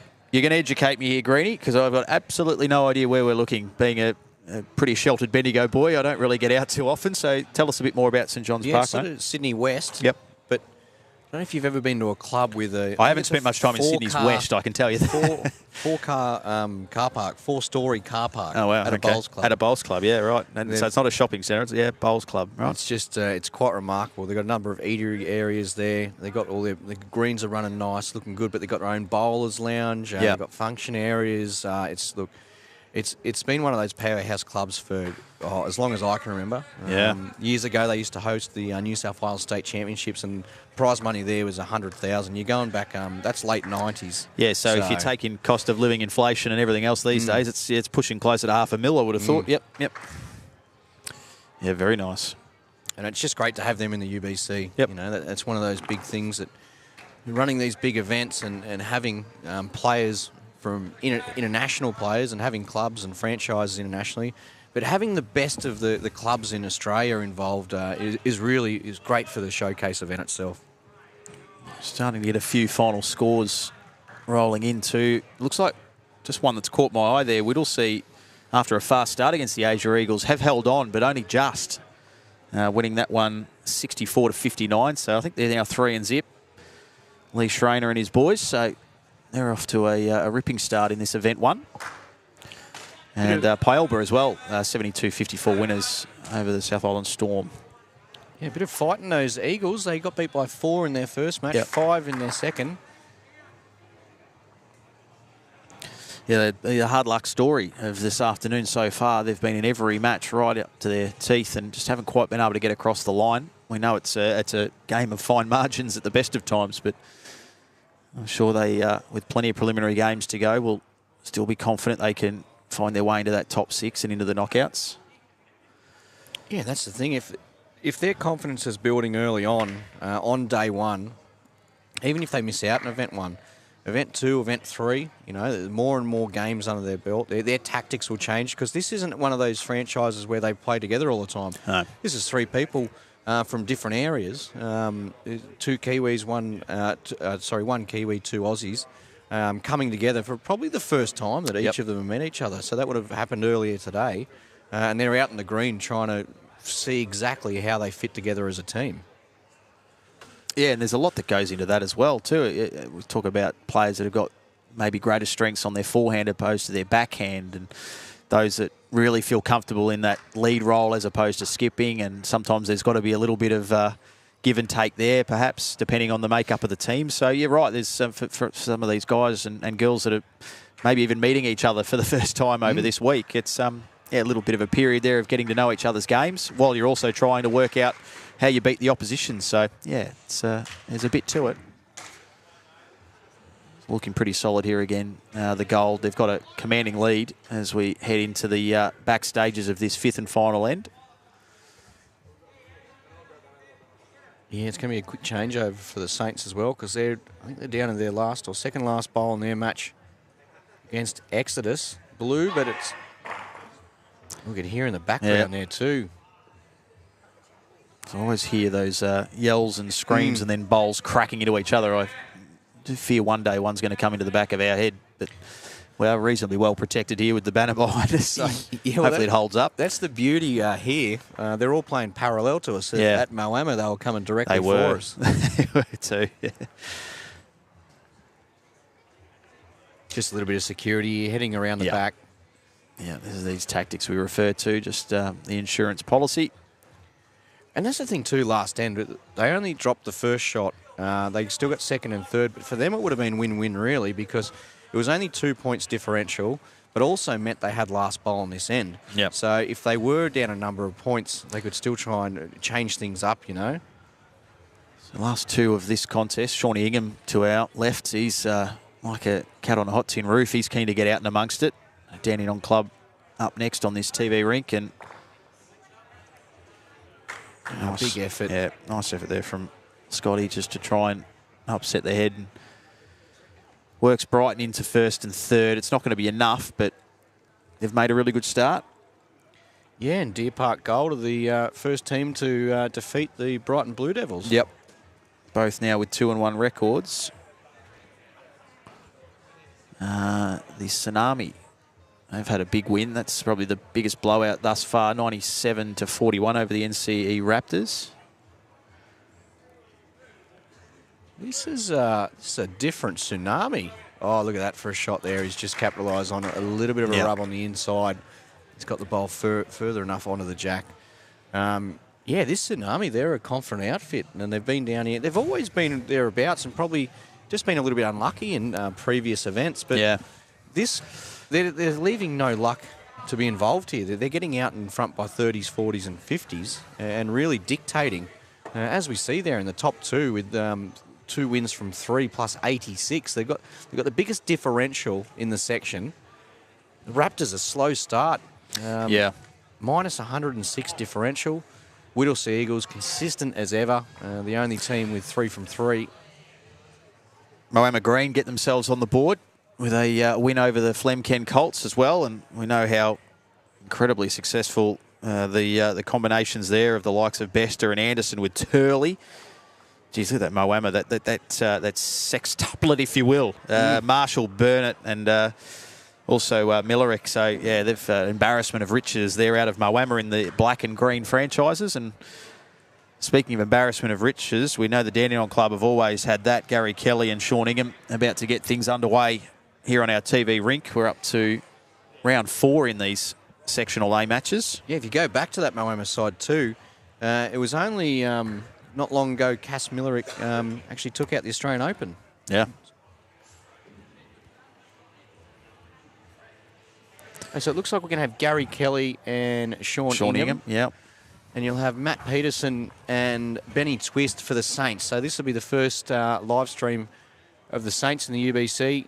Speaking of outfits and just clean cut, looking very professional, I do like the colours because I follow Newcastle in football, obviously. But I'm a big fan, you know, just nice and sharp. And that's how the boys play, very professional. You see Twisties signing autographs. Into it early. See the great man Ray Pearce is here as well, alongside Barry Lester. There's a trio of stars, isn't it? Yeah, Comes and to all things bowls. Young Joshua Potts next to Razor, almost the same height. He's one of the juniors at Tarrant Point. Good to see the players getting involved with some of the young stars, the future stars and next generation. Will be out here strutting their stuff soon. Tell you what, though, this could be the first ever time I've seen Barry Lester involved in a team who's taken part on a live stream and he has not played. He generally... he is renowned for his like of being in front of the camera, front and centre. But that's just maybe a sign of Baz mellowing in his older years. He's just letting a little bit of the limelight shine on a couple of the other boys, in Sean Ingham in this case. Give him an opportunity. So we get this one underway here on our TV rink for Superloop and sportscentre.com.au.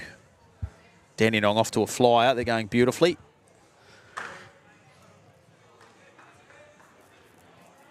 And it's great to have Matt Peterson involved in this event as well.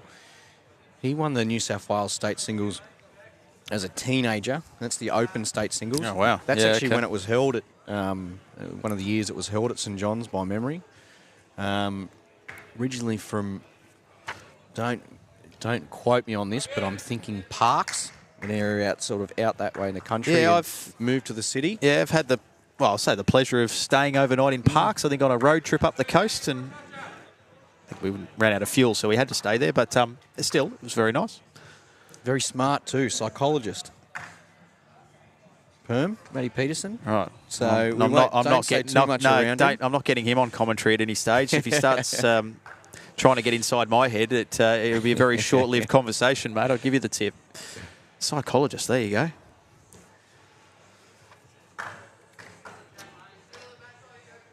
So early stages of this one, and we've got the Dandenong Club on the board already with an early toucher. And geez, I tell you what, Shawnee Ingham, he's got the eye in. Don't worry about that. I mean, that's the reason Barry Lester's just passed the baton over for this one. He's got a teammate in great form, and you won't find two better opening bowls than that across the next 6 days here at Warilla. Superb stuff. That's what we've come to know and come to see all the time. Big weight there from Peterson. And that's what you'll see with the UBC too. Sometimes you'll be seeing the leads. If a head situation pops up like that, they'll be looking to attack, because even if he was to kill it, he'd get it. If he got the jack, he gets 3 points. So it's those scoring opportunities and creating better opportunities for the skip as well. But Sean Ingham, he started off on a dime. Look at this. Radar firmly on. That is superb. So basically just replacing the bowl that was cleared out about 30 seconds ago. If he was to fall over there, he probably gets to the back of the jack. But he will start with a toucher, the lead shot. So it's 6 points to Dandenong. St John's yet to worry the scorers, but I don't think that's going to take long at all. Benny Twist with his unique delivery style, and he too is going to go hard and fast early. Misses to the left-hand side. Man who doesn't mind a drive from time to time is this man here on the mat, Gary Kelly. Won't be required to do that at this stage of this contest, but geez, I've seen him launch a couple down the green. His scary side. He's a big boy. And he's also got, of course, as we know with Gary, the most delicate of touches as well. So that's why he's achieved what he has in the sport. Insurance policy out the back, and smart pole there. Just nestles it in nicely.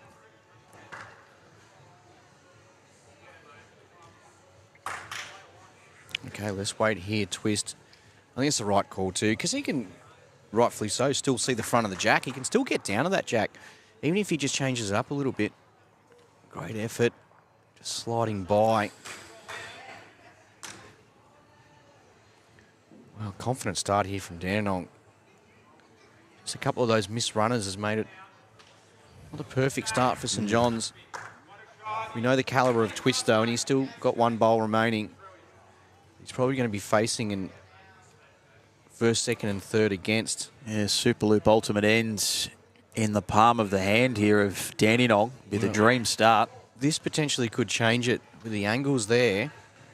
Remarkably, it's gone from a pretty bad situation, not the worst. He gets that split that Perm mentioned. It could be, Yeah, could get all three of them. Decent target to aim at. He's going. He's on the other side of the jack though. Wow. Cleared one. It looked a wobble a little out of the hand. I'm not sure he was overly thrilled with the way it left. Yeah, there's almost a little bit of an overcorrection from his first runner with his first bowl, which went under. Just on the high side. And now we've got an awesome opportunity here for Gary to complete the Superloop ultimate end if he can sneak this one inside the nearest St John's bowl. And I dare say he's done that. I mean, that's just like shelling peas for Big Gaz. And there we go. It's the third time today the orange side have claimed this Superloop ultimate end. Yep. We've seen one from the blue side. And a commanding lead after just one end, 24-0. Yep. And that's that was one of the characteristics of Dandenong when they went through that superior period at the start of the UBC early on. They would get out to these enormous leads. They'd be looking sort of 40-plus points in the first two ends, and teams trying to run them down. Yeah. You know, they had nowhere to go. Just breaks the spirit a little bit early on too. You know, you've only got 5 ends to play with, so if you cough up a couple of bad ones, particularly that opening end, when you're full of enthusiasm and obviously hope for what awaits, yeah, it can be a bit deflating. So they've got to answer back here quickly, St John's. No question, they've got the talent and calibre to do it.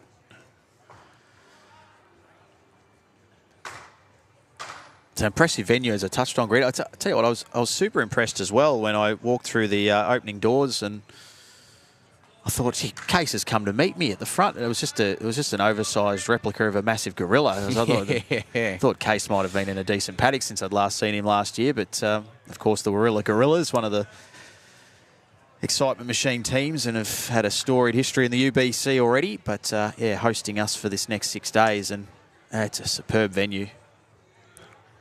And the venue doesn't just limit itself to inside the club here. Yep. Matt Peterson, if he was to get past the front, but really good. He opens it up, and that's the sort of head they want to be looking at. They've got a number of cabins. They've got 20-odd cabins out there. Yeah. They own 4 or 5 houses as well on the back sort of fence of the club here. Well, that's where we're actually staying in one of those, as you know. We are.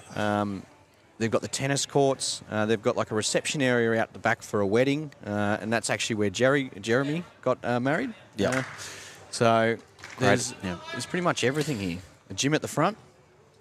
Yeah, I'm not sure I'll be spending a lot of time there. I might go and jump on the hamster wheel at some point to get the legs ticking over. But yeah, it's like I said, brilliant facility. I see that the great man again. I have to name drop, but I'm pretty sure it appears as though Mark Casey is called shotgun on the king size bed in the holiday home we're staying in. I've been consigned to the little single, but that's my fault for arriving late. So I've got no one to complain to about that other than myself.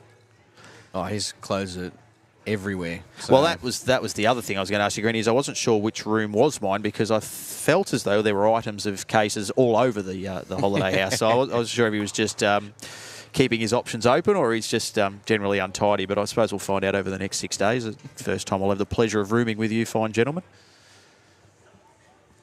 And I must also apologise in advance if anyone was saving a particular couple of slices of pizza. It was a bit you did well. Yeah, well, I just thought I felt a little peckish after the flight from Melbourne this morning, and yeah, hopefully no one was planning on polishing those off a little bit later on. They'll be disappointed when they get back, but we'll do an IOU. This is again looking good here for Dandenong. They've extended the lead out to 27 zip. Brilliant That's there from Twist. Yeah, nice from Twist. Absolutely. Just what they needed too. There's still no points on the board, but it's starting to look a lot better here. Just with the bowls in the head. Gary Kelly's playing forehand. Needs to get down. I think he's going to miss on the outside. He's obviously just looking to clear those two away. That's the two shots that St John's hold at the moment, first and second. So that'd be worth 15 shots if they are to hold it as is. And you see in the background there, Gary Kelly, he's quite disappointed. And one of those reasons behind that is this is his home club. You might be representing Dandenong, but he plays here. This is his home club, Warilla, and they play on the carpet quite a lot. So those sort of players like your Tees and your Wedlock, for the Gorillas, they are going to be very hard to beat. The Point are lucky enough to have Harley McDonald, who used to play here.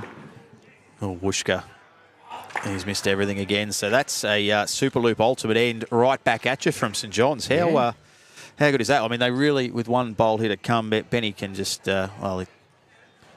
can go for a touch and add another three, of course. And because they're all leaning to that right-hand side, he's got sort of enough room to move without taking too big a risk, I suppose, Greeny. Is that the best way to describe it? He can try and nestle in here for another 3 points and get this margin back to, well, it would be just 3 if he was successful. Well, that's where Dandenong will see it as a disappointing end, because they started off so strongly in the first. And Twister's really changed that head up. And Gary Kelly's had 2 runners there. Quite a good-sized target as well, as we see on screen. The Superloop ultimate end and the blue team. So the stats at the moment, Orange have got it 3 times. It's been 2 to the Blues. But Ben Twist, he really dominated that back half of the end, and all of a sudden it's just 9 points to margin. Once again, great to have Superloop involved. 1 gigabyte plans for just $99 a month if you want to refresh your internet. Time to do so with Superloop at superloop.com. And Sports Centre as well, not forgetting them. They've been a long-time partner of the UBC and making us all look $1 million each time we come together. So if you're looking for any gear when it comes to your bowls, maybe looking to deck out your sporting club, the kits are in need of a bit of a refresh, I highly recommend you head to the website, check out their range, sportscentre.com.au. Shawnee Ingham straight back onto the money with another toucher. He's on. He is on this afternoon, Shawn Ingham. Starting to look like this could be a game of 2 directions. Yeah, back and forth. Yeah. Which is what we're after, because if it does stay that way, we get to a 5th and ultimate live end to bring this one home. This looks pretty good too. Answered straight back. Brilliant. So back-to-back touches from both sides. Brilliant stuff. The score just updates now, so the margin back to 9. All of a sudden, have a look at the crowd building up too, Benny. Yeah.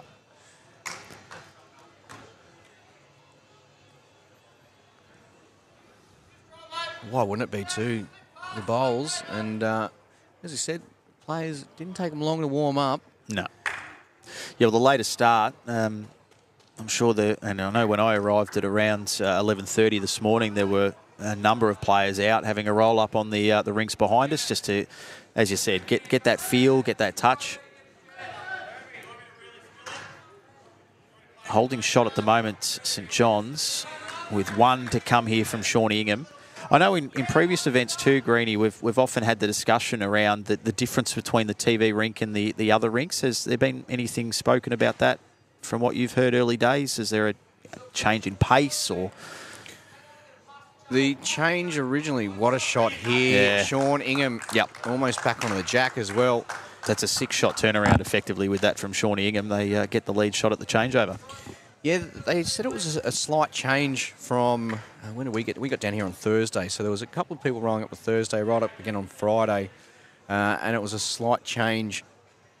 And generally it's just all about the heat and how many people are in here. Yep. So when the crowd starts building up, as it is now, if a team played, say, in their first round, they come back a couple of hours later, they will notice a change. Wow, okay. And that's a funny thing, because you think playing on carpet, you think it's always going to be the same. Yep. Ben Twist, he's got a piece of the jack. He does make it a little bit harder, but he will get the 3 points. Yep. they continue scoring, and that's what it's all about. Gee, there's some tight matches unfolding around us too. Greeny, as I look down the board, Deer Park, the Gold up against Pialba. There's only 4 shots in that, halfway through the third. The Asia Eagles hanging in there, 22-29 against the Brighton Blue Devils. Again, halfway through the third end there. 37-29 Moama after it was a fast start from NCE Raptors. So they've bounced back in that contest and can't get any closer really. Exodus Blue 32. Whittlesea undefeated thus far 31. And our final game that's unfolding at the moment with the South Island Storm 36 leading the Southern California Tsunami 30. So you would not be calling any of those matches at this stage. And Twist has just slid past that jack. You can't miss it by any less than that. And it would have been perfect too. Give him something to work with. Really is quite hard. I think Gary Kelly's got to learn here from the first end going in this direction where he actually fattened the target up and made it look very juicy. Stick away from this. Anything past out near those wing blue ones is really good. Yeah, dominant position here again. Dandenong, so the topsy-turvy nature of this particular contest continues. Ultimate ends, Superloop Ultimate ends, one apiece for both sides already. And as it stands, Dandenong holding an ultimate end thanks to Superloop. Benny Twist with one to come will look to change the complexion of that completely. Well, he's watching it closely. Needs to get no, down. it's not Sliding get down, by once again. Yeah. Missing by the narrowest of margins. So again, this is, as was the case at the last end, an opportunity now for Gary, if he wants to try and add another 3 points without really running too much of a risk of upsetting the positioning of the bowls, his bowls in particular. So ultimate end almost up for grabs here. Just having a look, they've called St John's as the third shot. Wouldn't be much in it, but it won't matter if Gary slides this one in relatively close, and I reckon he's done that pretty. It's almost to the jack. He's done it. How good is that? That is that's perfect there, really. Yeah, so not only the ultimate end, he also says, well, we'll have another 3 for the road as we go, and that's huge. Becoming quite common, especially in this game. It is. 3 ends. Yep. The third Superloop ultimate end for this match. Yep. And a 54-24 scoreboard now in favour of Dandenong. It's a commanding lead with 2 ends to play. So we've seen St John's respond once. They're going to have to do it again. A nice solid start there from Sean Ingham. Just swinging around there. Yeah. So Nug, so he knows, although that's a really good shot, in this sort of format and the way people play, it gives people a chance to sit that bowl, trail the jack. Yeah, it's another thing, Greeny, that I've certainly noted for someone like myself, a mere mortal. I'd be thrilled with a delivery like that to kickstart an end, but as you touched on, that's the next bowls to come, and always thinking a few shots ahead, and that's exactly what Sean Ingham was doing there. But Matt Peterson, he never shows anything, so you wouldn't know. But he'd be disappointed with that. Yep. He had the chance to get up through the bowl or through the jack. Very close from Sean Ingham there. So both leads here peppering away. As you hear there from Benny Twist, still trying to land something. So if you're not to land the orange, you land your own through that then. But if he's to get past his own and lands the orange, very good shot. The margin 30 looks under the line here. Probably swing away a little bit. Past the jack though, so that can come in handy. More than likely will come in handy as well. Still nothing in those other matches unfolding on our other 5 rinks. Margins of 1 and 1 and 10, 2 and 3. Very tight. This is the most one-sided scoreline at the moment, but as we've said, it's been pretty topsy-turvy thus far. Well, you might see a little bit more weight here. Trying to split those 2 bowls, the blue and the orange. You get the blue onto the jack. Yeah, that's what we're seeing here from Twist. Well, they definitely need the 3 for the changeover shot. Perfect result here, Benny, is probably getting the split on the front and running through the jack, so you get the toucher and you get the lead crossover. Well, he's looking for it. He Gets the touch and just misses. And he only gets 3 points for that, not 6. He got the double touch, but 3 gets cancelled out. But it was, as you could hear there in the effects mic, he was saying it did what he intended to do. He got the jack, but unfortunately it just ran into a roadblock in the form of a Sean Ingham bowl. So the margin stays at 30. Yeah, he probably would have preferred to actually miss the jack then, because the way it's situated, especially with Dandenong leading by 30 points, it's quite hard to get at, and not only hard to get at, but it's quite hard to be looking to sort of make some points out of this. Yeah, you're happy to sacrifice the 6 for 3, but not give anything to the opposition. So that was a rock and a hard place that he was stuck between. But there's life, there's hope, and while he's got to try and twisters at the mat, anything's possible. So yeah, he's really got to try and get down to that jack. If he can squeeze that jack a little bit. That's a good sider though, really good sider. He hasn't played many down on that side.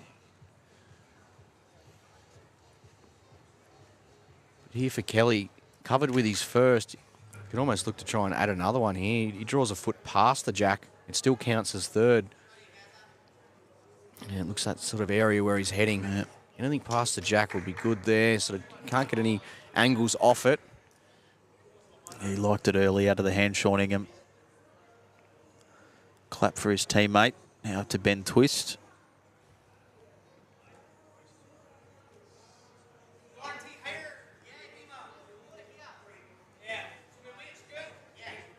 So, at the moment, as it stands, with one bowl for each side to come, ultimate end again.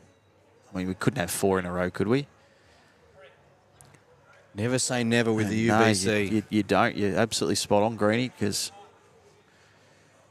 we've seen some pretty incredible things happen over the 3 or 4 events we've had in recent years, and now... well, it's all on Benny Twist here, just to keep them in the contest, really. Otherwise, this one might be all done and dusted with an end to play. Well, this is the thing too. He's got to be playing attacking to try and create something. So there is the potential here of a 4th consecutive. No. He's missed on the high side. So another Superloop ultimate end. Yep. 4 out of 4 this match. 4 out of 4, 3 to Dandenong, and that will put them into an unassailable lead. Of course, through these preliminary rounds, unlike a knockout final where they would just shake hands now, the boys, they will play on, because every shot, every point scoring opportunity is so crucial, can be crucial. Difference between top 2, top 6, being in that in those knockouts or just missing out. So no mercy rule, effectively. You just keep playing it through to the end, and you try and get the score up as high as you can. Well, Gary Kelly's in a really good spot right now. You can see him having a bit of a laugh and a giggle with the crowd. Yeah. Barry Lester will be very happy with the decision just to sit back and let these boys do their job. But a really good start here from Dandenong. 3 and zip now they'll move to. They couldn't have asked for a better start. And talking about confidence players, those sort of people, well, Nug, he's just that solid, consistent performer, as we've seen with Exodus. But Baz and Gaz, when their confident levels are up, and things are going the right way and they're scoring, they're very hard to beat, because they just get on a roll. They do. They get in sync and they complement each other beautifully. So, yeah, that's an early marker that's been put down in this Section A.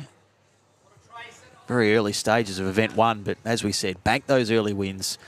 Just take the pressure off. You can have a little bit of, I wouldn't say fun towards the back end of the preliminaries, but you can certainly experiment a little, maybe change a few things up, try a few things without that pressure of knowing that, well, you're going to be there come the knockouts. And particularly, as we said, if you can get into that top 2, it gives yourself a huge opportunity to go deep into this event, start playing for the big cash towards the end of it.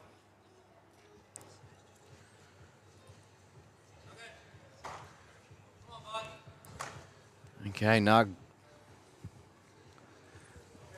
Shy away here. He's done the hard work, though. The first 4 ends really setting the platform there. Gary Kelly really put the pressure on the Saints. They've had to think outside the box. And Benny Twist, a number of occasions, just missing by the narrowest of margins. And yet that score, 75-27. Yeah. It looks incredibly dominant, doesn't it? I don't know if it reflects truly what we've seen as far as the competition unfold in front of us between these two sides. But in the end, it's all about getting the points on the board. And those ultimate ends, they're just so damaging. And they can turn a game, but they can also put it out of reach pretty quickly. And Dandenong to have 3 of them in 4 ends is mighty impressive.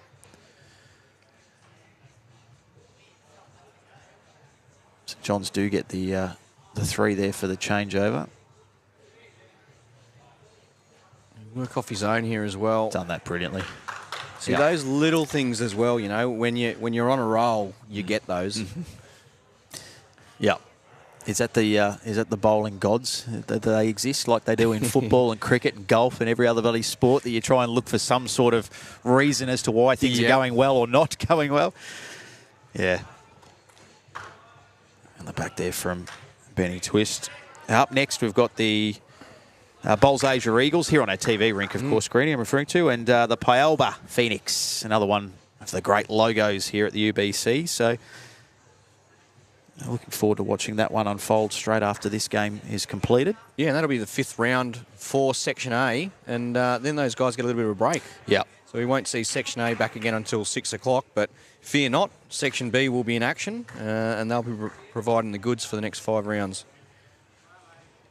And again, we'll see another one of the new franchises there in the Port Sorrel Sharks. So tell us where they again, as I learn a little bit of geography along the way here, as well as learn about all things UBC. Tell us about this new franchise. Well, the beauty is they're a Tasmanian franchise. So on the back of obviously Tasmanian Tridents in the BPL. Yep. It's great to have Port Sorrel Sharks in the UBC. And another toucher there. Gaz. He is on. He is on. The individual records from juniors all the way through and some of their team events for Tasmania over the last couple of years has probably been the best it's ever been. Yep. I think they've had a lot of work with their high performance programs, so it's great to see the support of the clubs such as Port Sorrel and giving the players another level and another platform to be playing on. And it really, I guess, as well, just completes that footprint down the southeast seaboard that you guys have got with the UBC too, to have a representative out of Tasmania to follow in with Vic and Queensland, and obviously, as we know, New South Wales, where we are here at Warilla. But that's a convincing win, just as we see the concluding stages here for Dandenong. They're 3-0, they're flying. Yeah, he just did enough there, yeah. Twisty. He probably deserved that too. The amount of times he's just missed throughout that game, and a couple of sort of bits and pieces that went the way of Dandenong Club, not to take away from their brilliance at all. It was good to see him get that sort of result there at the end, a big 40-point margin there and a win for the Dandenong Club. It didn't feel like 40, but the scoreboard very rarely lies. But great start for them. And speaking of great starts too, Southern California Tsunami, they've just registered another win, so they're 3-1. Very popular team here at the UBC. So, while we don't particularly have our favourites, we are very impartial behind the mic, but we'd love to see Southern California Tsunami make a run into the knockout stages. I'm not sure they've been regular attendees in the knockouts. It's always been, as we've said, they've sort of been a little slow out of the blocks or just missed a bit of luck not go their way, but they're setting themselves up beautifully at the moment, top of the table with that points differential. They have played one more game than the Dandenong Club, so they and Whittlesea undefeated, and Whittlesea at the moment are in a decent battle with Exodus Blue. They lead by 13, so looking okay there. Interesting with the South Island Storm here, Benny. They've played 4, lost 4, but they're only minus 59, so they're losing on average by less than 15 points a match. Saying really, really, other than the Raptors, they haven't. It doesn't seem like there's been a lot of massive blowouts yet. I mean, that last game we've just called here on our TV rink, 40 shots the difference, probably one of the bigger margins we've seen thus far. But you look at the Bowls Asia Eagles, I mean, again, 0 from 2, but minus 9. So they've been in every game, and even as we speak, I think they're going right down to the wire against Brighton, the Blue Devils. So a couple of those matches now completing, and gee, that's a big win too for Moama. They've come from the clouds on that very last end to get first and third shot to win by 6 over the luckless NCE Raptors. So they're now 0-4 in Moama. That was an important win for them to keep them in touch, 2-2. Yeah, it was only when you were jumping in the commentary box that Moama were sitting back in 13th there. Yep. And all of a sudden they're back up to 8th. They've halved their games, so they're just sitting just outside the top 6. And as we know, you just got to make the top 6 to get into the the finals, the third through to sixth from each section play in the prelims, and first and second straight through to the quarterfinals. Yeah. And that's paid positions as well. Just got to stay in touch. That's the thing. And like you said, with these guys now about to play their fifth round and their final matches before a spell, they get a chance to go back to their rooms or have a bit of a refresh and a rethink and then come back and launch in tonight for a couple of matches before we call it a day. So, yeah, you look at Deer Park and the Gold and Southern California. They've now gone to a 3-1 record too. Deer Park with a big win over Pyelba, who are waiting for here on the TV rink, 85-41. So they're now all of a sudden in a pretty good position themselves. Pyelba, they're 2-2, so solid start. Yeah, one of the good things for the guys such as Dandenong and Whittlesea is, well, they haven't had their bye yet. So yep. You know, like they can sit back and it's interesting too because quite often teams who have their bye later on, it actually costs them because they don't get any points for it. So, you know, it's an opportunity that they can't actually progress any further in the standings of the scoreboard. So for to start off with 3 from 3, that's huge for them. Yeah, we mentioned poor old Bowls Asia Eagles. They've just gone down again in another match, but again, their average margin in losing is 6. Yeah. So they've been right in every contest, but unfortunately at this stage have nothing to show for it. And just having a look here as well, just as some final scores, Exodus Blue and Whittlesea are just about concluded, but it's Whittlesea with a pretty handy lead there. The Flemken Colts had the bye in this round 4. Just waiting for Bowls Asia to make their way over. Yeah, well, it's not great news for the Raptors who have got the bye now. Yeah.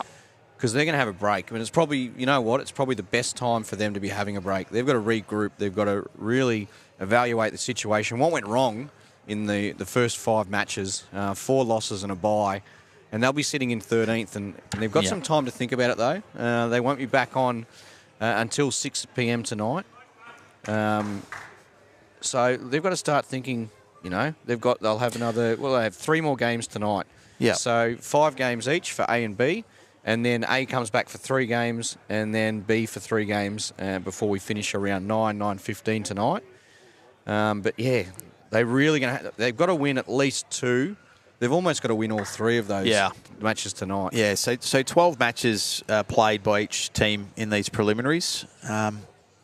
It's no exact science, but we've found that generally you're going to need to win at least half of those to scrape into the 6 and keep your points differential as close to the even or into the positives as possible. But, you know, 8 wins will get you through. 7 wins should get you through. 6, you're in and amongst probably a battle for a couple of spots with a couple of other teams. So by no means are they done and dusted, but Norton 4 is not ideal, but they've still got 8 games to go. So undoubtedly they'll be having a bit of a chat this afternoon and a regroup, as Greeny said, and give themselves a chance, hopefully, to stay in touch in this event 1. Yeah, exactly. And South Island Storm, you touched on obviously 4 losses, but 4 tight losses. They're experienced players. They've been playing in the UBC for a long time, did miss out last year. And they have been in that situation before, but then bounced back to progress further on. So it's nothing new for them, but they will also have that experience to go, okay, we've got to sort out what's going on now. So Whittlesea Eagles, it looks as though they're going to improve their record to 4-0. Just the final bowls being delivered in their match against Exodus Blue. So currently scoreboard reads 69-48. So, and looking at the scoring bowls at the moment, I don't think Whittlesea are going to be overtaken. So they'll head towards the pointy end of the table. Maybe not quite to top spot, but certainly not far off it. We'll have a look here in a minute once that score updates. But I think they'll be our first team to 4-0.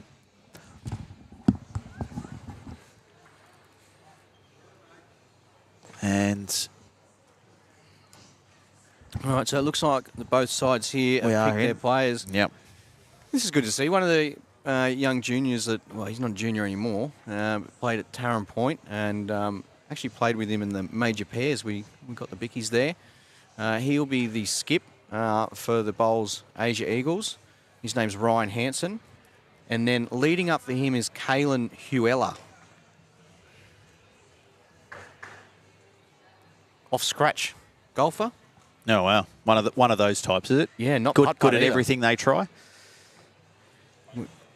And for the Phoenix, we have Mark Armstrong and Nick Gosley.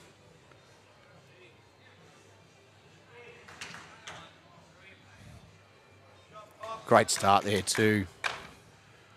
Almost the first points of the game. Just couldn't get back to the jack. Not far off though. You can see nice, smooth, clean delivery too. No wonder he's playing well with his golf as well, because I'd imagine that if his deliveries like that with bowls, he'd have a nice, smooth one on the golf course as well. Yeah, I come along to these events looking for all the advice I can get when it comes to bowls, but now that you've mentioned that, my golf game needs some serious work, so Yeah. I might be chewing the ear of Kalen a little bit later on. Mark Armstrong sending one down for Paelba, the Phoenix. It's a nice start and a This is toucher. And brilliant. points on the board for Paelba, the first 3 of this particular contest. I'm just confirming too that Whittlesea did win, so they go to the top of the table, 4 and zip. Not the only undefeated team, but certainly the only team who've played 4 and won 4 thus far. Yeah, well, good news here is that Kalen's missing. He's missed in good areas there. He's quite the setup.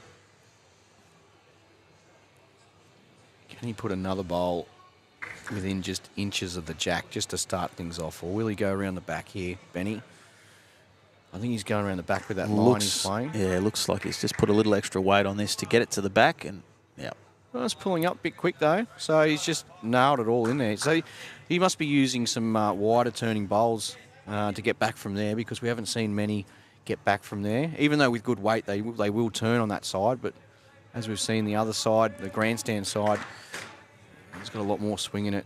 yeah, and that's again, it comes back to that the science of it as well, Greeny. That not only are we talking about different speeds for different rinks, that's a great delivery there. We spoke about him getting the eye in Kalen, and he's done so with a toucher. And did it just sneak in for? Just lost our picture there, but lead shot. So lead shot the way of the Phoenix. Yeah. So it'll be 6-3 after the crossover. But good to see both leads there getting into the action early. Yeah, so we spoke about the speeds of the different rinks, but even the speeds of and the swing variations on different sides of a particular rink, which is just another thing that these guys and girls have to factor in when they're delivering. So, yeah, it's easy to see. I mean, I could get to the end of a day of playing, 7 or 8 preliminary games, and you'd be absolutely knackered. Just not so much from the physical, but the mental output to think your way through each and every contest. Interesting too, Ryan Hansen, his older brother Kyle is playing for the Point. Yeah. Now, that was going to be my next question, in fact, Greeny, was any relation, and I assumed there would be. That share a little bit of similarity there in looks, but I also figured that out too, because I had both boys pick me up from the airport this morning in a very impressive taxi service provided by the UBC, which was good. Oh, very nice. We needed Stopped by your old stomping ground too in Tarrant Point on the way through. He's still there for another 3 weeks. Yeah, So, yeah. It was probably been good for Kyle. It's probably the first time he's stepped into work in the last week. He's at state championships. He's over everything. So I'm glad you're there for another 3 weeks, because we had a couple of beers and just put them on your tab. Was that's right? And yeah, that's fine. They were a little disgruntled. They said there's a bit owing on it, so if you could get that sorted before you go, that'd be good. Yeah, no, Wolfie will get that sorted, the general manager. Beautiful little establishment out there too, mate. Again, another part of the world I haven't frequented, but yeah, lovely little spot there at Tarrant Point. Great shot there, Ryan Hansen. Probably a little bit unlucky, but it was good for him to make that correction from his first. Change things up. He's still got a bowl to play as well. And the good news here, not just for us and the players out there, but for all the viewers, is these 4 have all hit the mark early. Yeah.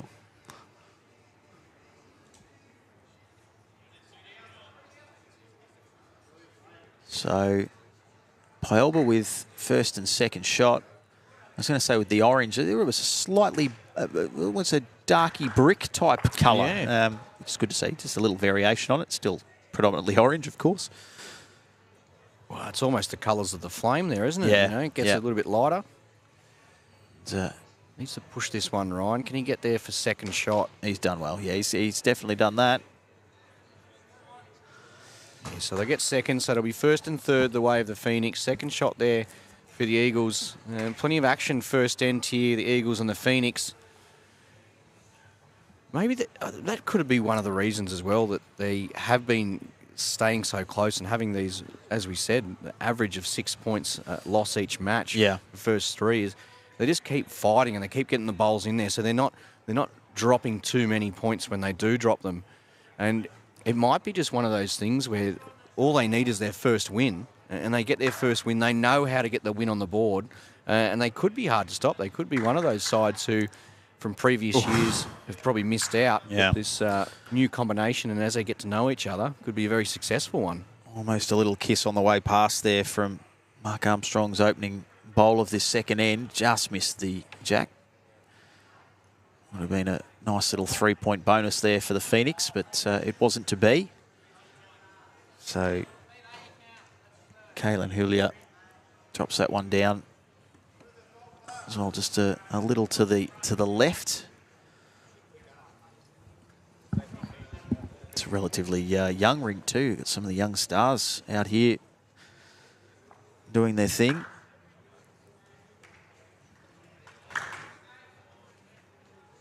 And that's just pulling up a little short, but geez, two nice bowls to open this one up from Mark Armstrong. Yeah, he's the owner of the franchise, Moama Phoenix. He actually burst onto the UBC scene. I think replaced either Shannon or Brett Wilkie at one of the events for the North Queensland Aussie Cool Roos. Yep. Who are unfortunately not with us this event, but we've been told by Big Damo that he's back. I was going to say the cult figure that is Big Damo, and of course the cult figure that is the mascot that was a frequenter of these events. Yeah, well, it's still here. It's just hiding in the container out the back, and it's taken up half of it. So we'll be sending Damo that rent invoice. Yeah, the other name, Nath Wilson, not here at this event. Overseas. So well, that would make sense. Yeah. Looking through the list, obviously went straight to Flemington, Kensington, and obviously Dog has been a staple of that team. But overseas, good on him. Yeah, he's been one of the characters of the UBC. It just fits him perfectly, doesn't it? Brilliant. Although I think he would have been a little actually, other than being overseas, which is a valid reason for not participating. He was one of the great proponents of delivering a bowl and jumping into the crowd, knowing that it was going to be a good result. Well, looking at the barrier to the crowd side here, that is a work cover incident waiting to happen. So maybe it would have been a good thing just to step aside for this one. We need a bit more access to the crowd for him in future events. Yeah, the only thing playing in his favour is the scattered beanbags. So if he was to make it over... Yeah, exactly. And those beanbags, good to see them make a return. They took some victims in Moama. They are that comfortable. I think we had a photo album running on our Facebook page. You can check it out at UBC, the Facebook page, to obviously keep track with the live scoring and all the goings on here in Warilla. But we almost had a complete album dedicated to people falling asleep in the beanbags. If you sat there thinking you were just going to get a quick little bit of shut-eye and you weren't going to get paparazzi'd, you had another thing coming. Yeah, there were some good shots too, wasn't there? And well, good shots for everyone, but the people being snapped, of course. But a number of victims. Some even got caught twice or 3 times as well. They did not learn. I think they just decided to roll with it, and fair enough too. They are very, very comfortable. So this end here, Greeny, paint us a picture and how this is unfolding. Tight on the scoreboard, and the Asia Eagles, like you said, really hanging in there, hanging tough. Yeah, great little fight back here from the Eagles. And that's it, just sort of sticking with them at the first end. Playing a couple of good bowls to sort of limit the damage. Young Ryan Hansen here, he'd love to get to that bowl just past the jack, as he does. And potentially this could be an ultimate end set up here for the Asia Eagles. What a way to bounce back as well. Kept it tight, and this could be the thing, sort of capitalise on these opportunities. It's Gosley looks to be on the high side. Can he get back and enough onto his own? Yeah, not quite enough. Okay, so holding 3, holding the Superloop ultimate end. Yeah. You just got to be careful here. It's probably got enough of a target there that he can try for the 3. He didn't look happy with it out of the hand, so No, he was going around the back. He's just left it. Yep. Yeah, No risk taken when you've got the 18 shots coming your way.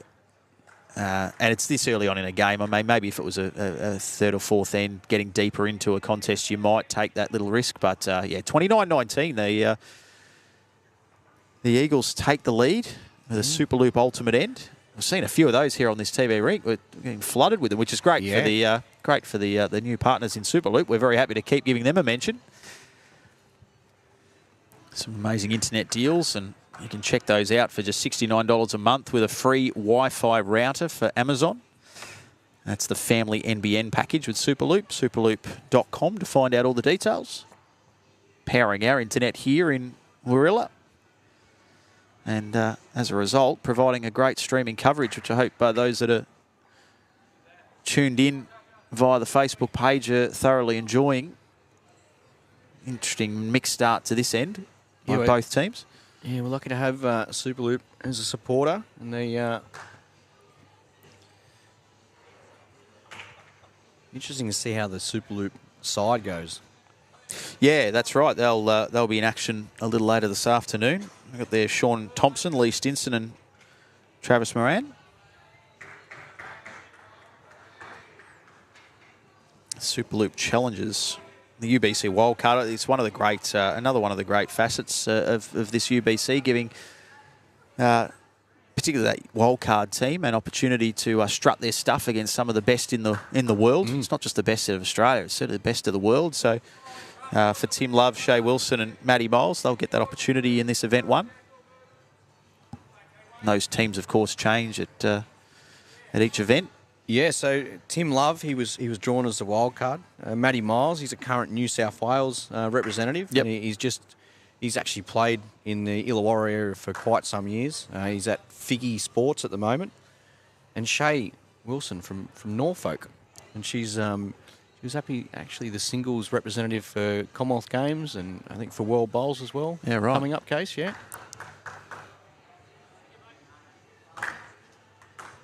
Trying to take my mind back to Broadbeach. That Norfolk, was it the trees?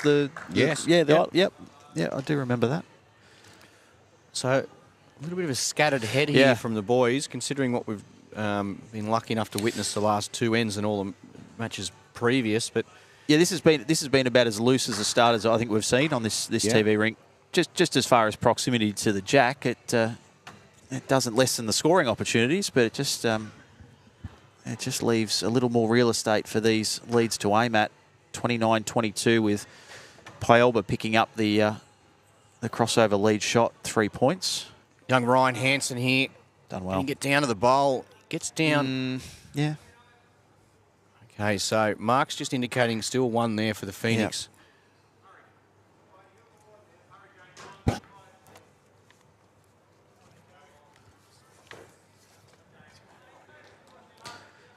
So that one's been left a little short as well.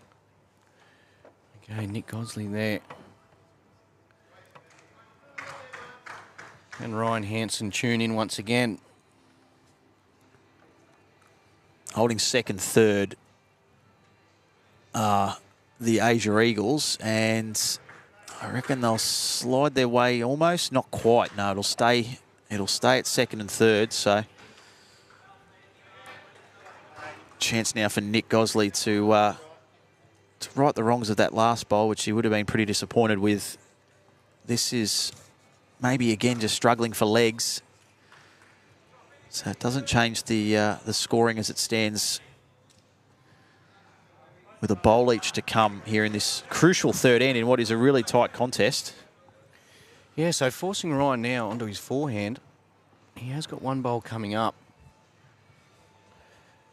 It's just a numbers game. It looks like that's the way the Eagles play, a numbers game, just trying to get the bowls in there, as most of the teams do. But there's not a heap of attacking going on, apart from the first team when they had to change things up. But they're sort of just looking at sort of just a numbers game, really. Probably shows with their results. The previous 3 games, they've been right in it all the way. So it's going to roll through to the back. So while they take the shot there, Pyelba, it's not a lot of damage done for the no, not at all. For the Eagles, just the 2. So they'll hold on to a 5-point lead after 3 ends. So 2 ends remaining in this match between the Eagles and the Phoenix, and it's 37-32 to the Bulls A side over Pialba. As you touched on, Greenie, a little earlier, we'll shift our focus to Section B following this TV rink game. Round 1 of Section B, we'll see the Deer Park Chargers, the Blue franchise, take on the New Lynn Spiders. Then we'll have the home team, the Warilla Gorillas, from around 4 o'clock this afternoon, standard time, up against Golden State. Our friends from the United States. We love having the involvement of our international teams and franchises as well. Yeah, I just saw Selena Goddard come in over there near the pool set of bowls and in the new-looking Golden State uniform. Yeah, I see the logos had a little refresher. Dan the man is getting around doing his thing. Looking forward to him in action as always. A very entertaining member of this UBC. No one has put in more effort or more time on the greens than Dan in preparation for this event. And I thought the Point Boys have been going well, coming down here once or twice at least a week. Yeah. But Dan's been here for a week and a half, and he's spent over half a day each of those days on each of the. He's following up with all the rinks, you know. Yep. Just becoming one with the greens, with the carpeted greens. Yeah. No. Well, it's all about the preparation. It could be the difference between, as we've touched on, that top 2 or just getting into the top 6 or just missing out. So anyone who sort of has the impression that these guys just roll in and just send them down is a great delivery there. Another 3 on the board with Kalen, extending that margin out, back out to 8 with a toucher. Heading around the rinks as well. We've got Exodus and Brighton after 4 ends or into the 4th end there, 51. So Brighton, the Blue Devils going very nicely. Exodus Blue 30, so a pretty convincing lead. They must have just scored an ultimate end, Superloop ultimate end, and got a toucher with their last, because it was 30 all before the last bowl of that end. Yeah, well, that would add up. Yeah, absolutely. Deer Park, the gold. It's a tight one, 38-37 against the South Island Storm. Dandenong, well, that was the battle of the heavyweights over there in Rink 4, and they've started well at the back end of Rink 4, N3, Sean Ingham, Gary Kelly. So they've kept the combo together, 39-18, although assuming Whittlesea hold the scoring there, they'll eat into that lead. Cuella, what a shot there for the Eagles. Young Kalen changing things up dramatically. Yeah, so two touches for his lead end there. Yeah. Done nicely. Ryan Hansen treading confidently back to the mat, and yeah, that was a big bowl there. The toucher and the lead shot the way of the Eagles. They move along to 46, 32. So 5 became 14 there, that lead, that margin. Whittlesea, by the way, did eat into that Dandenong lead. It's back to 13, 31-44 with 2 ends to play. And Moama Green and our friends at the Southern California Tsunami, 45-27. It's the Green leading about halfway through end number 4 there. Right on the seam with the carpet there too. You can see that, Benny. yeah. So you'll very see subtle, but it's bowl, there. The bowl's going to take a little bit more of a hit to get over that.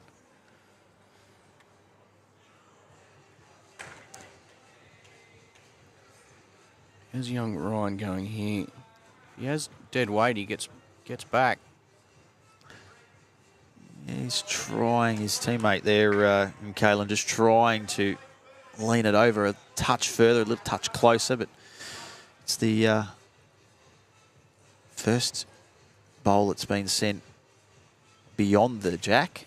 This one, I think, will join it. If it doesn't knock it out of the way, it's going to go straight through the gap.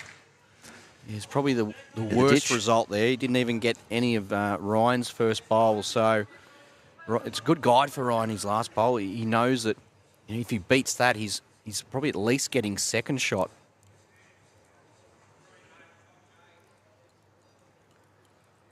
Following this one down, a fair amount of enthusiasm here, Ryan Hansen. Just a touch weighty, but finishing in good areas. Yep. The issue now with the Phoenix is if they're trying to sit that blue and get back too far and get it onto the jack. Looks high line again. Yeah, he didn't seem happy straight away. He released that Nick Gosley and just, a little mutter to himself. So you could tell from the from the outset there that he wasn't happy. What a great opportunity here for the Eagles. Already holding first and third. They've got a 14-point margin already. Yeah. This is a free draw. He's just got to stay off the orange bowl. So currently looking at adding 13 to the tally. Pielba would add 5. And I think it's probably going to stay at that score. Having a little closer look. They've certainly got shot to the Eagles, so they've moved that one out of the way. They might get the tape out for this, do we think? Well, they're going to. Yeah. You can put that all down to Kalen Huella's third bowl, his final bowl from the lead position, trailing the jack, changing it right up. That was a huge bowl. It really dictated the outcome of this end. The skips 3 bowls each, but it was Kalen Huella's last bowl that really made the difference there. So it was first and third to the Eagles. They extend that margin. So we started that fourth end with a 5-shot margin. It's now at to 22. All to do for Pielba in this fifth and final end. Need to get off to a fast start. Mark Armstrong with their lead, a couple of touches, and to get that changeover lead shot as well, just to give themselves a little bit of belief as we head to the closing stages of this one. Brighton still leading over Exodus Blue with an end to play. So Exodus might have just had themselves an ultimate end as well for Superloop. Deer Park Gold and South Island Storm 62-43, and Dandenong and Whittlesea is closed right up.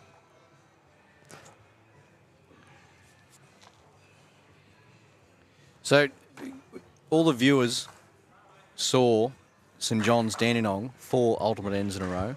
Yep.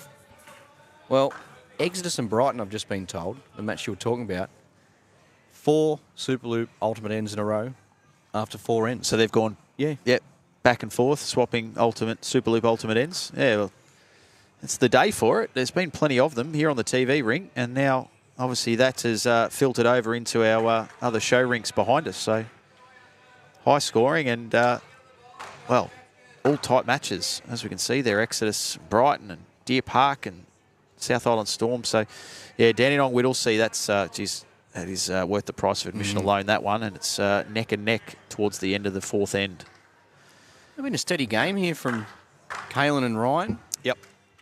And we've touched on how dreadfully unlucky they've probably been in their opening 3 matches to not register a win, but to be, you know, so close in all of them. And maybe just now the tide is turning for them. Maybe maybe a bit of luck, a rub of the green, if you will, going their way. But they've bowled really well.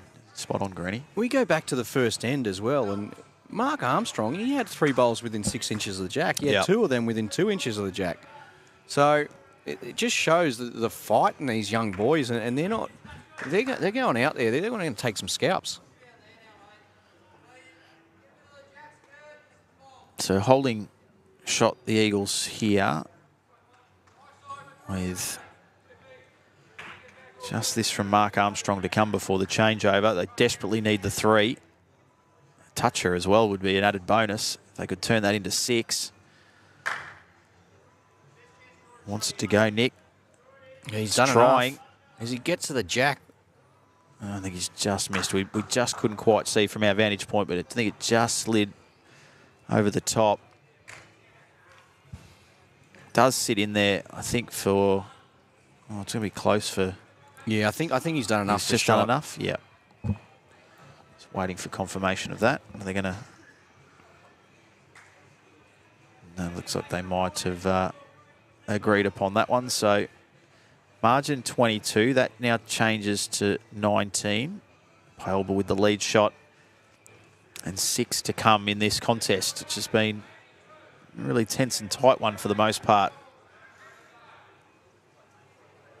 Can Ryan Hansen get them off to a super start the back end of this 5th end? Leaves that one a little short and underneath. Yeah, well, if he's to get to the jack himself and score 3 points, he pretty much takes the game away. Yep. At this stage, the Phoenix need to get first, second, third, but also need a toucher in there somewhere. They do. This won't be it, but it's a great delivery. Yeah, well, that gives them first and second. So from Nick Gosley now back to Ryan Hansen. a toucher, as Greeny's alluded to, puts it to bed.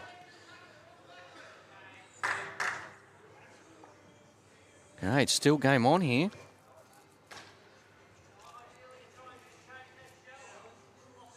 Yeah, 2 to play for Paelba. Just the 1 left for the Eagles. Going to get underneath that front one. He will, but as a result, it's also going to just duck underneath. Well, They hold the 3. very close to it. Yeah.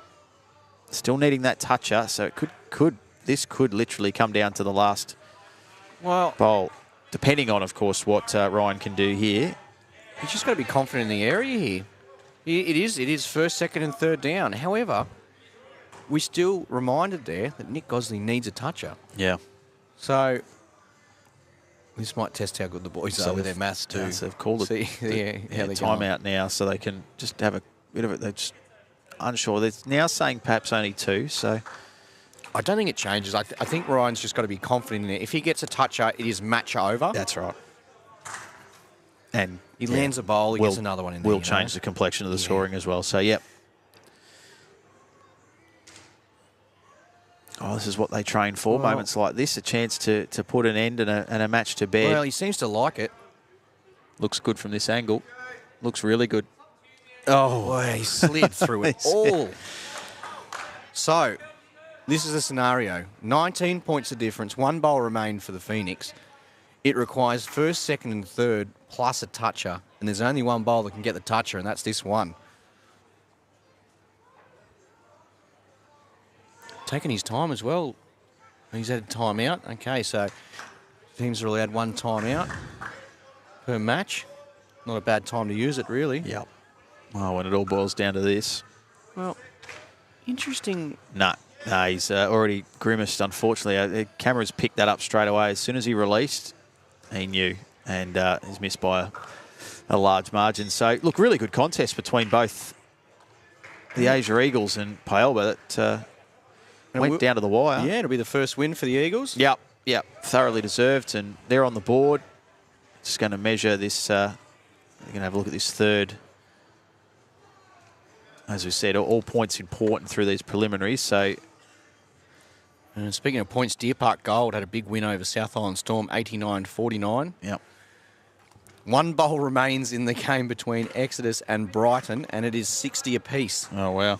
Dandenong 62 lead Whittlesea 49. That's the battle of the undefeated sides, yes. So only one of those will maintain that record. A couple of bowls remain, and Moama Green continue to improve, moving up the ladder. 67-53 win over the Tsunami, so who were previously in the top 2. Yeah. And St John's back in the winner's circle, 63 over the Colts 48. Yeah, looking at that, just it was Brighton who claimed victory in that game. Yeah, my eyes are transfixed to Whittlesea, Dandenong, and at the moment, halfway through the 5th and final end, it's Whittlesea holding a Superloop Ultimate. Obviously, there's plenty to play out in that one, but they trail by 7, but still well and truly in that contest.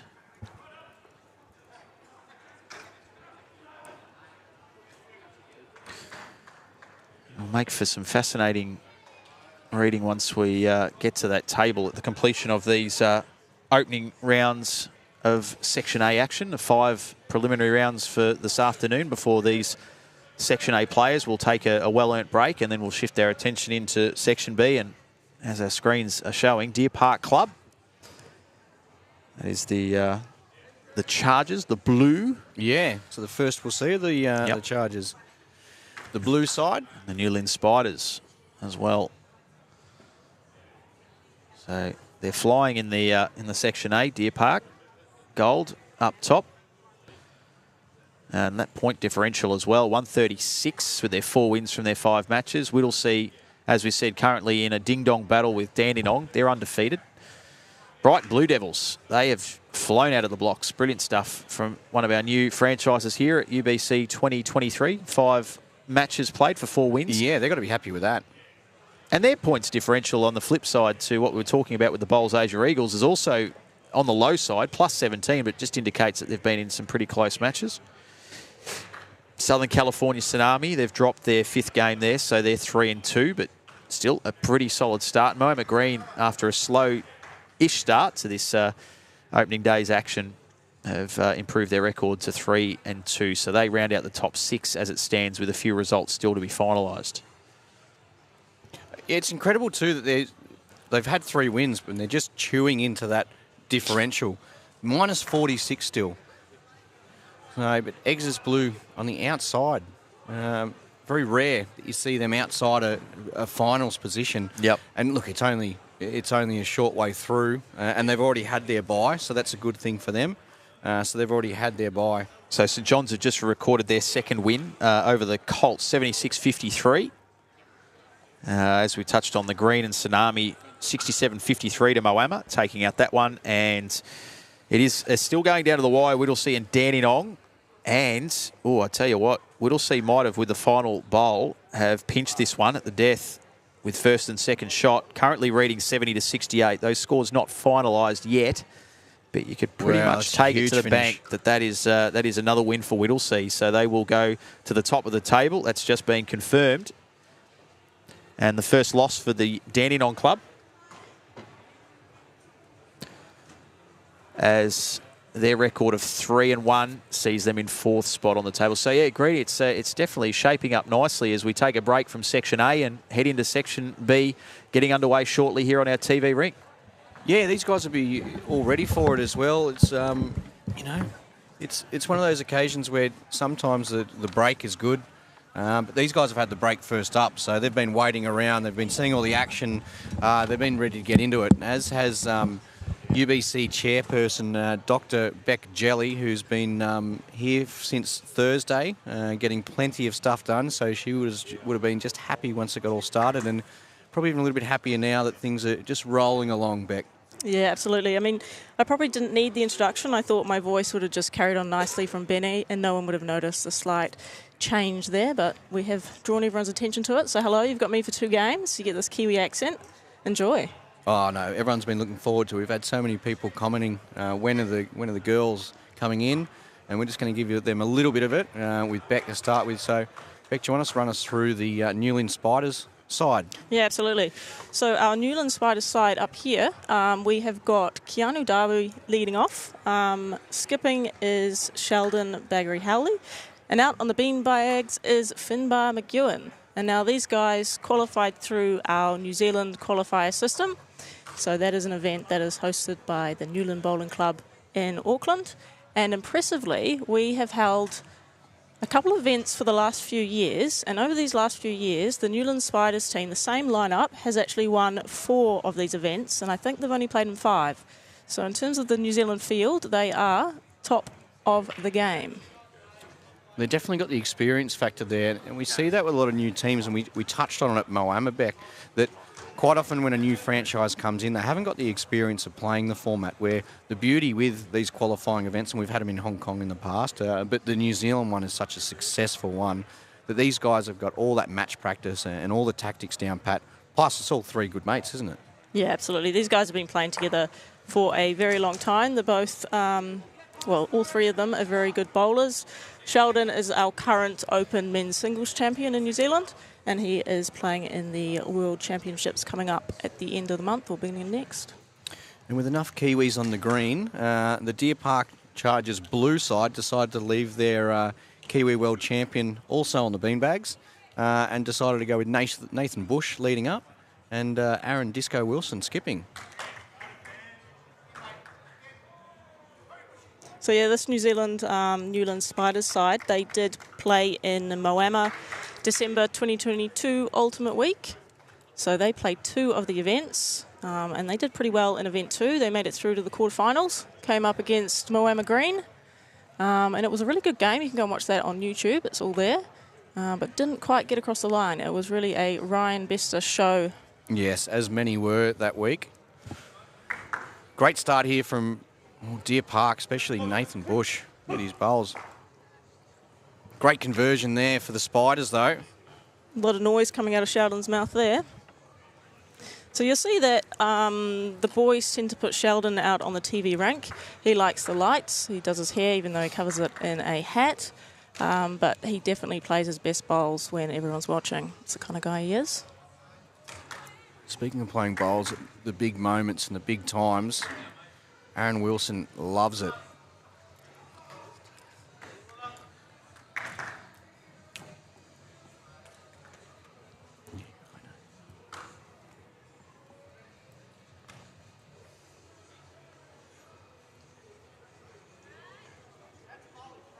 All right, so as it stands, it's first and third to Deer Park, second to the Newland Spiders.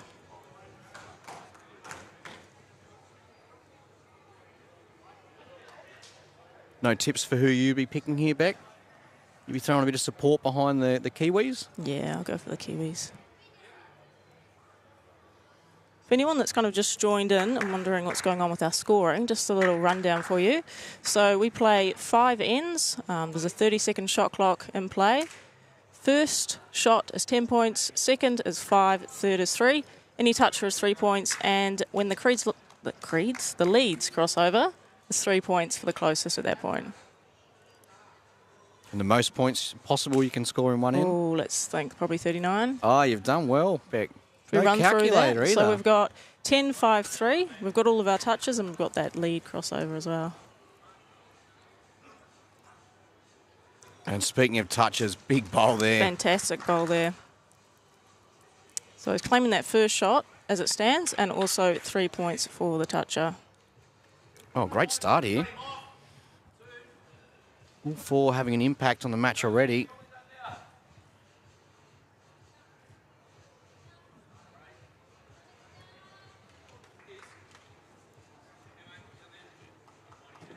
He's going for the edge of the bowl there. Misses. As we'll see, a lot of attacking shots. Both sides. 3 of the 4 have already played a running shot this match. There's an early lead for the Newland Spiders, 13-11 over Deer Park Blue. I mean, if you can collect that second and third shot, if you're not getting first, you're really just closing that margin down. It's only obviously a net score of 2, keeping the game nice and close. But as you can see, if you just have sort of one end where you're off a little bit, it can be all over. So it's definitely not a format where you can go to sleep at all. So it's definitely not a game for you, Chris. Maybe you just stick to the traditional format. You're best up here in the commentary box. Oh, 100%. Absolutely, I'm best up here in the commentary box. How's your bowls going, Beck? My bowl's going really well. They're still in the shed. I'm happily retired as of about 5 years. Yeah. No big dreams are coming back. Nah, I think that was a great career choice, really. Thank you very much for that. You've done well there. I think you're right. I mean, it's not really fair for everyone if I just keep winning. No, exactly. Especially the raffles. Yeah, meat packs. Specialty. So Keanu here on the mat, he comes from the North East Valley Bowling Club down in Dunedin. So I used to play when I did some of my studies down there. And Sheldon is from further south. He is from Gore, somewhere not many people actively go and visit. That's what we'll say about Gore. A really good change over there. And the first on the forehand, second on the backhand. Bush has decided to continue with his backhand. His first, just a touch underneath the line. Under the line again, it's just down to his weight. How can his weight go here? Can he hurry on a touch? Probably enough for shot, which will be 3 points. But it's got to stay there for the next 2 deliveries.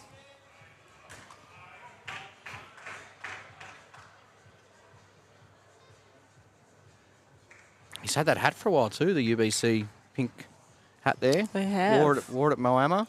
Yeah, those 3 actually play in pink shirts in the New Zealand qualifier, so they quite like the look of the matching hat. So it will be 3 points here following this bowl of Nathan Bush. He'll still be looking to get down and get a toucher here. It's all about increased pressure, adding to the shots when you can, adding to the points, sorry. We don't call them shots in UBC, we call them points. Good result, getting around the back there. We've already seen from Sheldon his attacking prowess.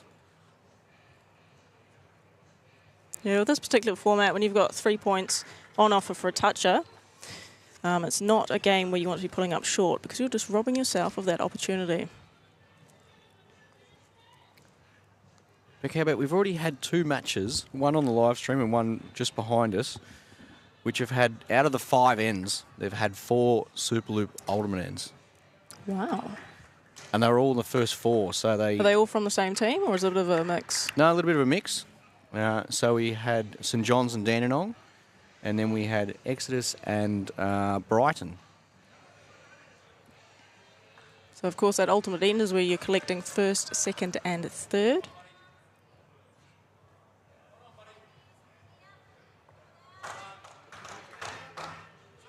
So we just have a fixed length of 26 metres. So the mat and the jack is placed same spot every single time. And a kill returns the jack to the 2 metre mark. So everyone should be getting a bit of a feel for the weight pretty early on, you'd hope. Definitely if you were out there, Chris, you'd be all over it. 100% all over the tee.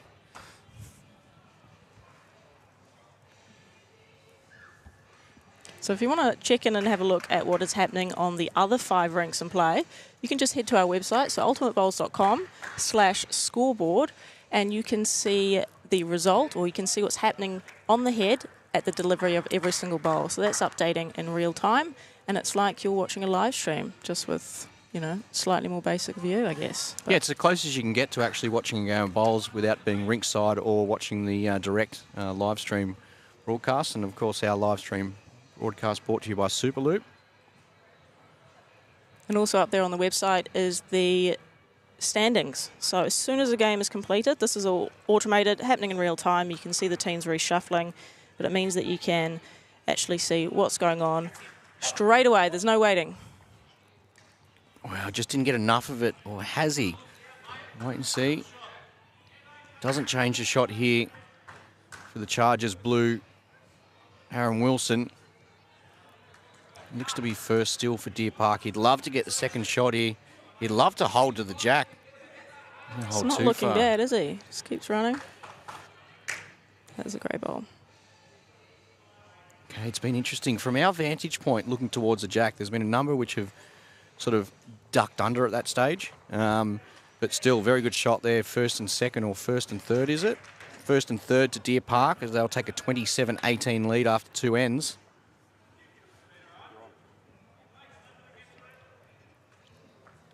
Oh, look There at we that. are, Beck Jelly. Whoa. Dr. Beck Jelly. It's time to give the people what they want. Give them a wave, Chris. Oh, I was wondering what that 4 hours in the makeup van was going to look like. And it's, Oh, you're looking great. I know, absolutely beautiful, eh?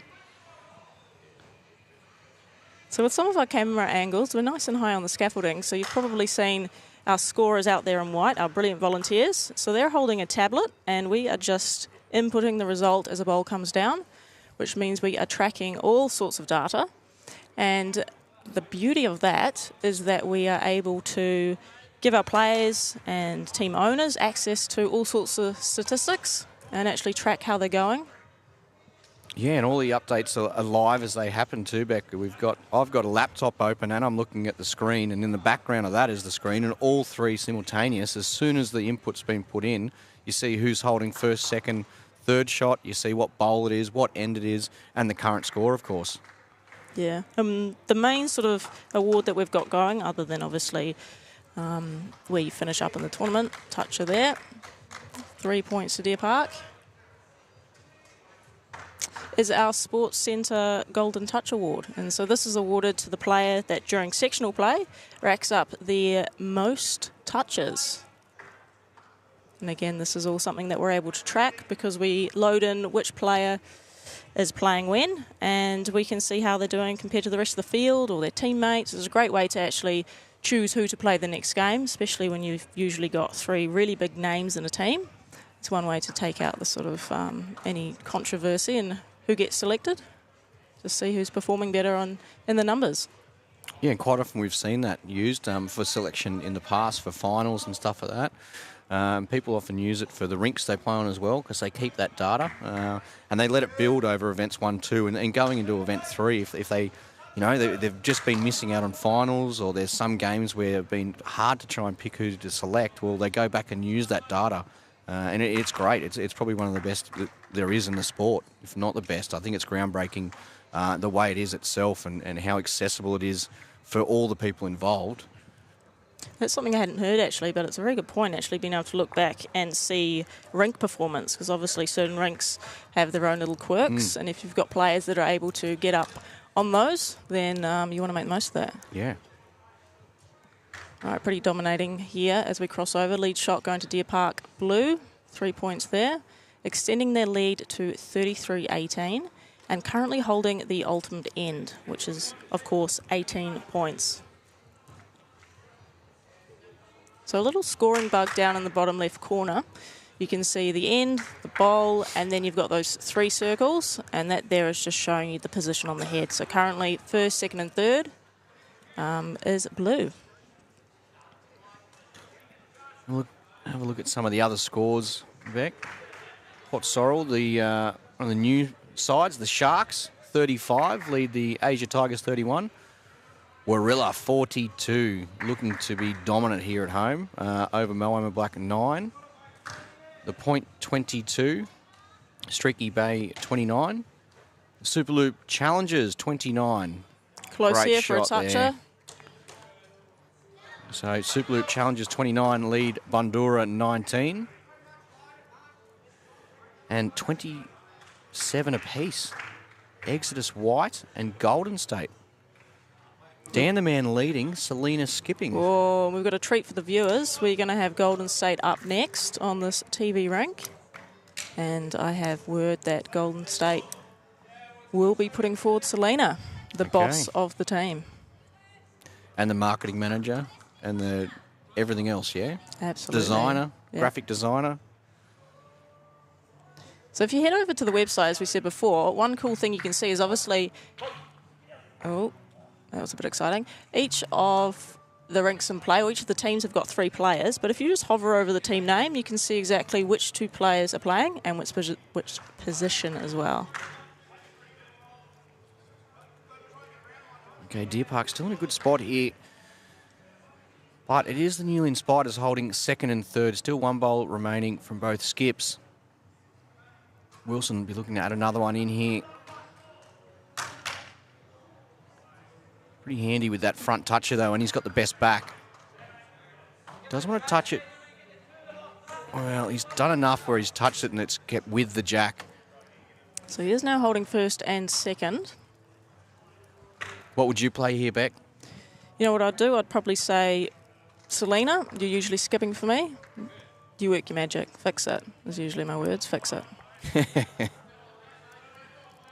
Oh, will we see an attacking shot? Yes, we do, down the backhand here. All right, he seems to be stalking it. He's looking Needs to clear the looking pretty front. happy. It's close. That is a fantastic shot. Brilliant shot there for the Spiders. Well done, Sheldon.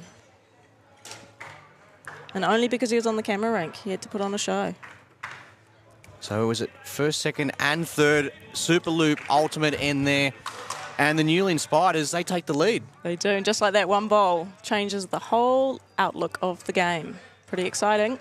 Yeah, well, that was the sort of area there where Disco's last bowl, although it was good, it was bad. Like, it got the bowl away from the jack, so it gave that sort of room where you can make an angle and remove 2 bowls. It did, yep. And he played it perfectly. Just had to clear the front and made enough contact to clear both. Handy start. Bushy, you're looking to fight back. So one change we have made since the Ultimate Week in December is that every single match, the teams have an opportunity to play a timeout, 1 per match, regardless of whether it's in sectional play or in the final. And that just adds an extra 30 seconds to a particular delivery.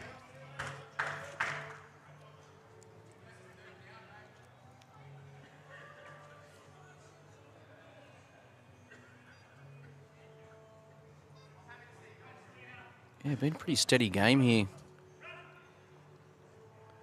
No one's running away with it. That's what we like to see too, keeping all the viewers entertained. Speaking of running away with things, Warilla, 45-9 over Moama Black. That Wedlock and Tees combination, then you throw in Jeremy here at Warilla. Well, they're going to be hard to beat, as the Moama teams were at Moama. I guess that little bit of extra pressure as well, being the hometown favourites, and you're expected to be getting the wins. There's that, but there's also the benefit of having huge crowds just cheering you on. So a bit of both, a bit of pressure, but also a bit of comfort with the fact that everyone's rooting for you to play your best bowls. Looks like they're opening the bar shortly as well, so you'll be able to get a couple of low alcohol Chardonnays and some mocktails. When do they age? 40 years, Chris. Well, I thought that's what you always drink. It's the waters for me.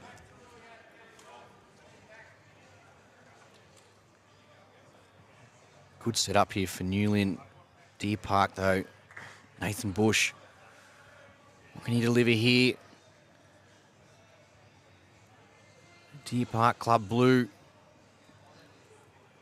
Can he change an angle? I think he's done well. Well, it gives a bit more of an angle there. And I think you'll see a bit more of an attacking shot from Aaron Wilson. Change some things up. It's a bowl through the jack. 45-33, the way of the Newlyn Spiders. 1.5 ends remain in this first round clash for Section B. Of course, Section A, it's been 5 rounds played already. So with 26 teams, we're split into 2 sections of 13. So they're playing their round robin matches, and then we end up with top 6 progressing, with top 2 getting direct entry into the quarterfinals. Yeah, and all prize money for them as well. Top 6 from each section, guaranteed prize money. Over 280,000. No Prize bet. money from quarterfinal onwards. Oh, there you go. Obviously, you didn't read the conditions of play. Unless you're shouting. Oh, well, might as well.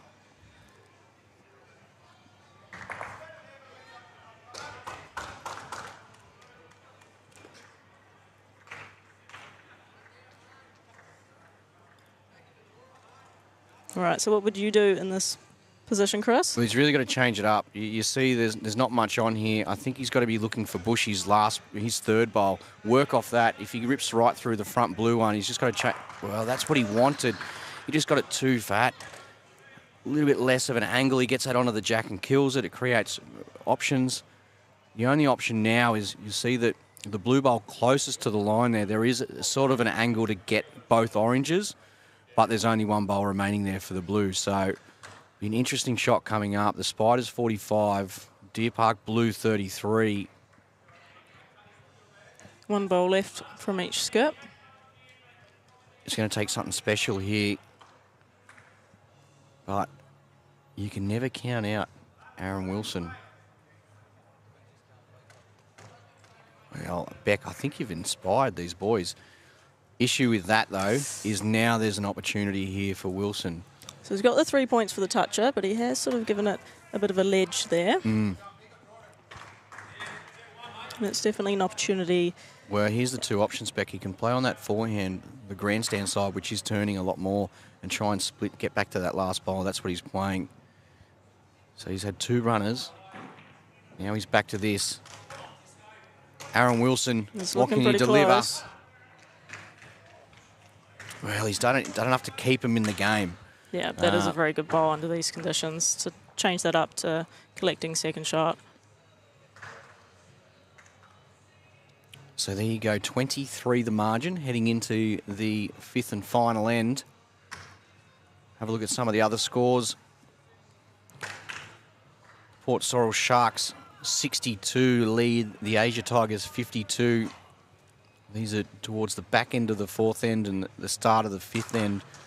Warilla 56, Moama Black 22, The Point 30, Streaky Bay 48. Superloop Challengers 56, Bandura 25. Exodus White 42, Golden State 48. Good start here from the Newlyn Spiders, putting the pressure on. You know, if they get something close, a few cover bowls here, then they're doing well.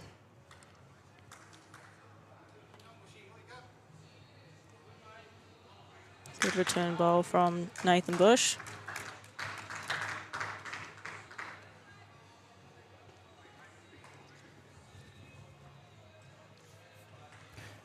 This could be the event for the boys from Newlyn.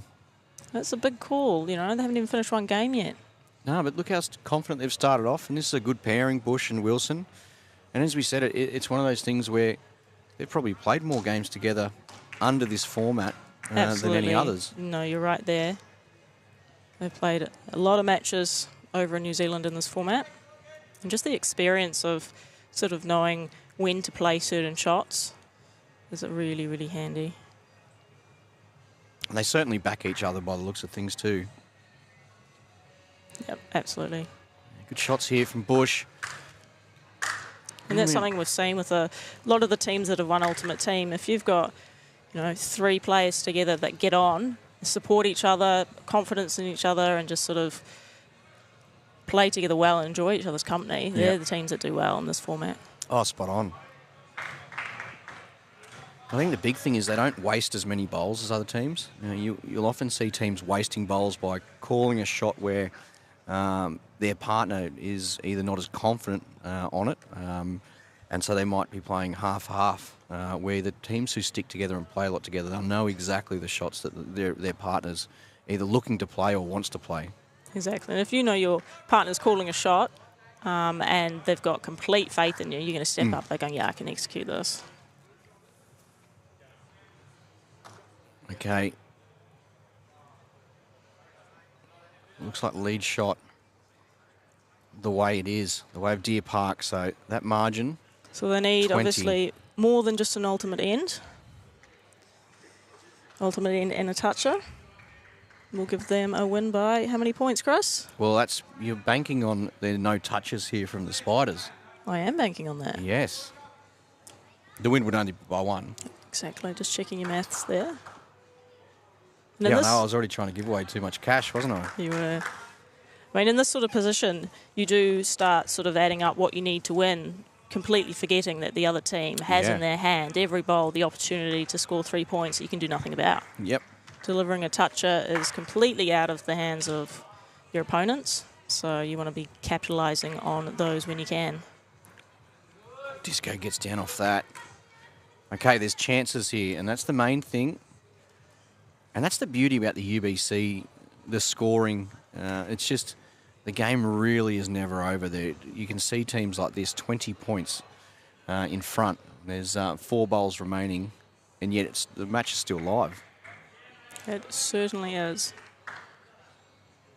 It's definitely the format that I enjoy watching.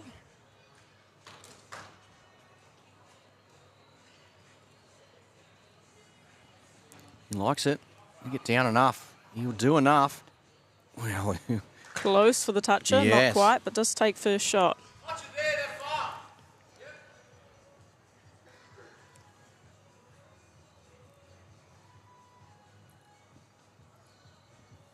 okay, he's watching it. Just needs to get past the front back. He's going to crash into that.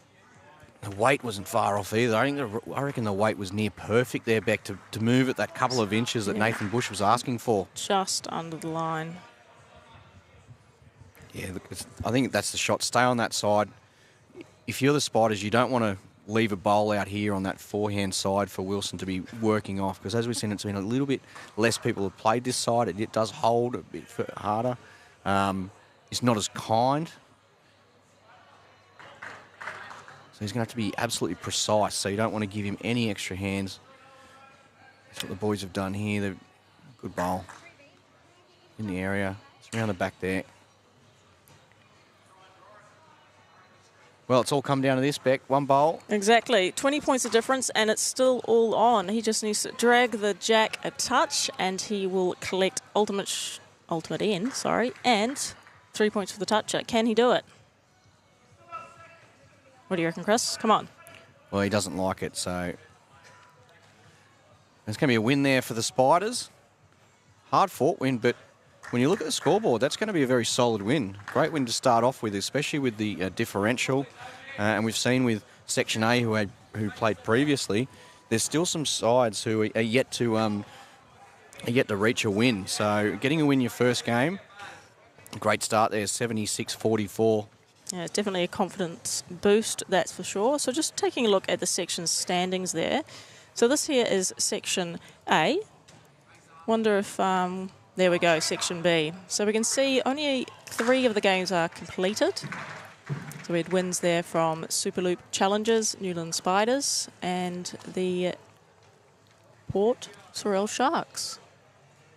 Now, am I saying that wrong with my Kiwi accent? How do I pronounce that? I couldn't understand a word you said.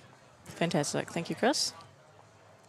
So you can see our 2 lines up there. That's just letting you know that the top 2 will be getting direct entry into the quarterfinals, obviously at the conclusion of sectional play. And the next 4 are going through to the preliminary finals. Lots of games to go. So it very much comes down to a lot of the time differential, because with so many teams playing each other, if you're going to lose, you want to make sure you can keep the match as close as possible. Moama Black have followed the lead of Moama Green in the first section, Section A. Moama Green started off very poorly, losing their first 2 games by quite the margin. And looks like Moama have done the same there with Black. But in saying that, Moama Green, in their last 3 matches, got a lot of their differential back and kept leaping up the table and actually are in 6th spot at the break. Some of the other games, Beck, obviously Warilla had a big win. The point, Streaky Bay, currently 48 the point, Streaky Bay 54, and it's down to the last bowl there. The Superloop Challengers are big winners over Bandura, 83-40. Exodus White, 55. Golden State, 62. So that's the second Exodus side. And that's still, there's 1 or 2 bowls to be played there. So next up on this TV rank, who have we got, Chris? Next up on the TV rink, well, it's the blockbuster, really. Warilla Gorillas and Golden State. So everyone will get to see the new Golden State uniforms, which we've been raving about, and I'm sure there'll be people floating into the grandstands because not only is the bar open, but the local heroes will be playing. And look, one of them is going to be Corey Wedlock. It'll be interesting to see who the other one, whether it's Teasy, and I think it will be Teasy. So obviously Jez is still sitting in his office. Corey just could just be bringing the bowls over for Jeremy. You don't know that. Well, I'm pretty 100% sure. Jeremy's still in the bistro. There he comes. Jez is there.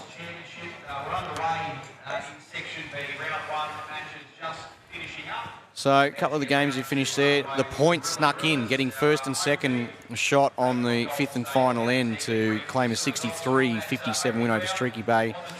As mentioned, Warilla had a big win over Moama Black. The Sharks, Port Zorrel Sharks, 65-60 winners over the Tigers. And Golden State opened their account 70-65 over Exodus White. So it's been a pretty handy start, even though that's only the first round for Section B. A handy start for the American sides, Beck. Yeah, absolutely. Good to see. I'm always going to be supporting Golden State when they are showcasing my best friend. You and Dan are that close? We are so close, you wouldn't believe it. I knew it. You've got matching haircuts we and all. We do.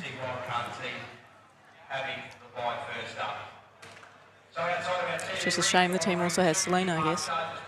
Ah, that's right. Selena plays for them. Totally forgot.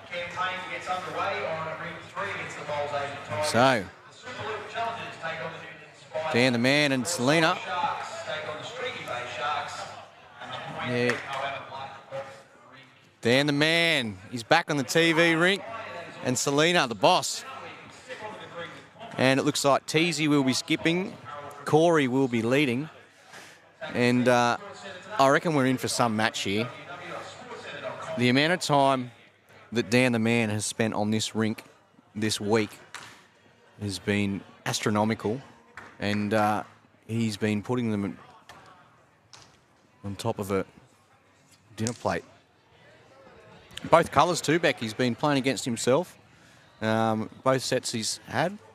Sorry, I just jumped back into the commentary box and you've just thrown me under as though I knew what you're talking about. No, I was just saying that Dan has been rolling up and he's been using both sets of bowls, the blue and the orange, and he's been on here for an endless amount of hours over the last week.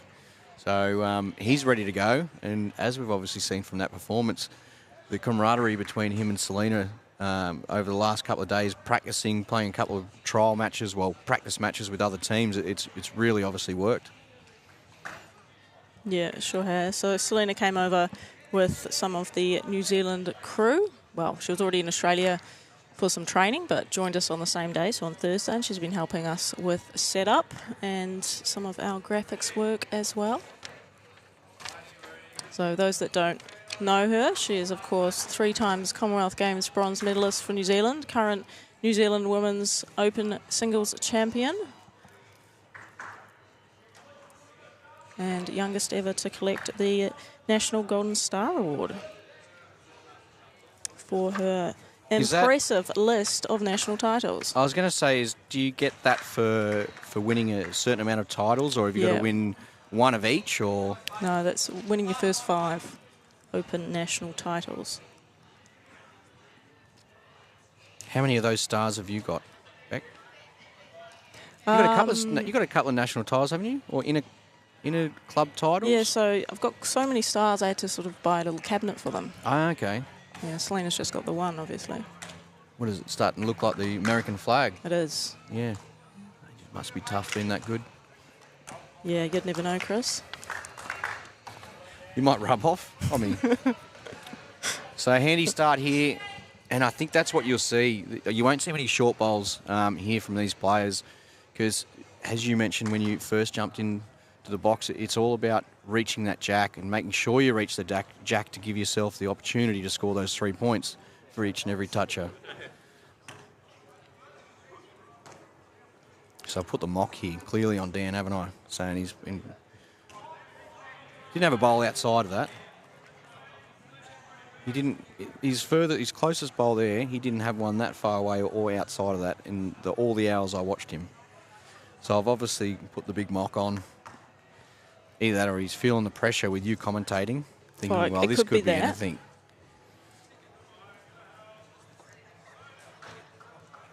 All right, so just a quick refresher. Anyone that's joined us, we, of course, do want to let you know about our scoring system. So first shot, 10 points. Second shot, 5 points. Third shot, 3 points. And it's 3 points at the leads crossover for the team that is closest at that point. So we are rewarding great lead bowls. And then, of course, any toucher, regardless of where it finishes, is another 3 points. Just like Selena is showing us here, collecting 3 points for her team. Unfortunately, not quite sitting there with a first shot. That levels up the scores 3-all. Now, joining in commentary, Chris has just jumped out because he said he was feeling hungry, and we've now got Benny back. Hey, all Beck. of his fans tuning in. It's been a fair stint by Chris, to be fair. I think he's been on since the get-go, so he probably has deserved the opportunity to go and have a little bit of a feed. And we'll give him a spell. He'll be back a little bit later on this afternoon, this evening. Try and do my utmost best to keep everyone updated with scores around the rinks, as Greeny's been doing throughout the start of this event 1. And of course, if you want to see what's going on, just head to our website, ultimatebowls.com/scoreboard, and there you can see what's happening on every single rink. So of course, we've got 6 rinks playing simultaneously, but we're only streaming the 1. So if you want to see what's happening on the other 5, just head to our website, and you can see exactly the position of the head, the scores, all in real time, as though you were right here watching the action live. Every 30 seconds, I think, those scores update. So it's pretty much in the time that it takes for someone to deliver a bowl. We'll have those scores and the standings within the ends, as well, as far as who holds shot first, second and third. You can keep up to date, as Bex alluded to there. So, and you just hover over the team and you can see actually which 2 players of the 3-player team is actually on the rink at the time and which position they are playing to. one thing I always look forward to, Beck, every time I come to these events is what little technological advancements you guys have made with the UBC. And I noticed there were little cue cards, little flyers getting around on tables where you can just cue code it now. Cue code straight in, takes you straight to the website. So there's no sitting there typing away ultimatebowlschampionship.com. You just cue code straight to the scoreboard. I mean, when you're spending a lot of time around bowlers, the fact that you've got to sort of spell ultimate out so many times. Just joking.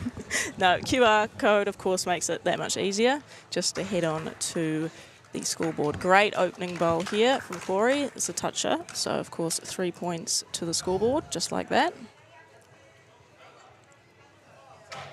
So I think both of these teams got off to winning starts. Golden State had a win over Exodus in their opening preliminary round, and of course Warilla, the home team, they'll be one of the fan favourites, no doubt, but they had a big win over Moama Black, one of the stars from ironically enough, the Moama event that we were at last year. Good tight start between these two sides to get this one underway here on our TV rink.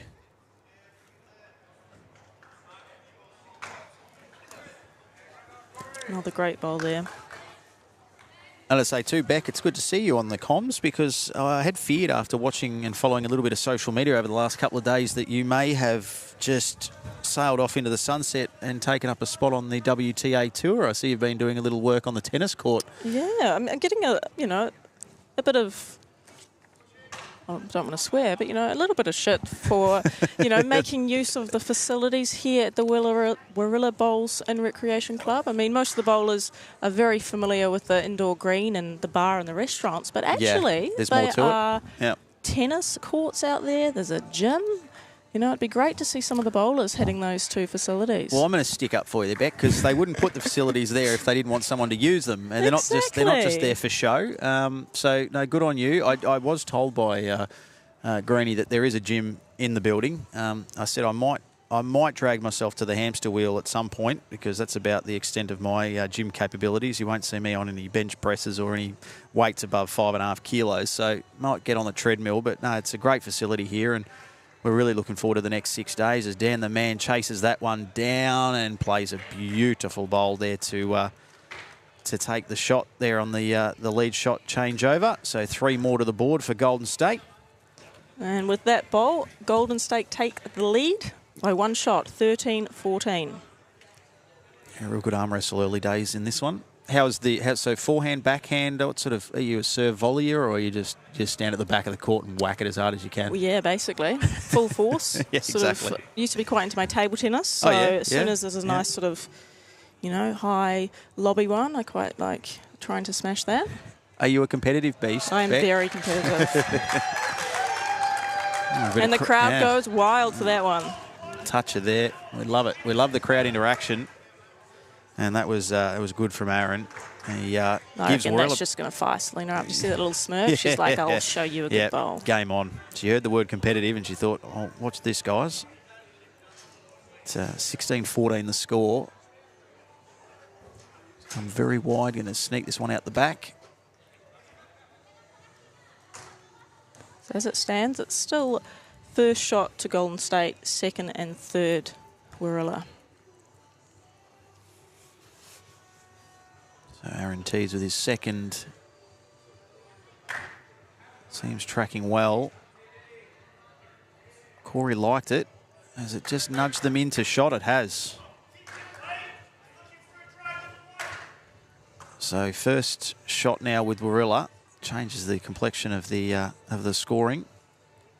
Second with Golden State, third with Warilla. So at the moment, 13-5 for this end alone. There is still plenty to play out. Dan is championing this one in. Can she get the same Selena, the same touch? But it's done the trick, because it's knocked that shot, that lead shot, out of the way, which will then allow Golden State to regain that lead shot. So it's really topsy-turvy contest, this one. It was. I mean, she was hoping for the jack there, but next best result was actually just chipping out that Warilla bowl and leaving herself with first shot.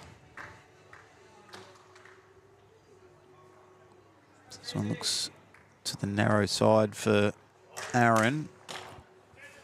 And that has just promoted another Golden State bowl into second shot. So Superloop Ultimate End is on here. If Selena can edge this one in close inside that third shot bowl for Warilla. A grimace there on her face. She's come wide, of course, because she doesn't want to run the risk of rolling that jack through, but it won't matter anyway, I don't think. Oh, well. Good effort. It is a great effort. It doesn't change the scoring at the end there, but they get first, second shot to Golden State. And this is a real arm wrestle of a contest between these two. As we said, both winners in their opening preliminary, looking to keep that unblemished record in the early stages of this Section B. And as we've mentioned many a time, and we will probably mention many more times, if you can bank those early wins ahead of tomorrow's continuation of the preliminaries, you can set yourself up for a real good crack at the money rounds, the knockout finals. So at the conclusion of the first two ends, we're sitting at a 29-22 lead for Golden State. Nice start from Dan. It's that to probably within about 5 or 6 inches of the jack. And Corey leading off here for Warilla.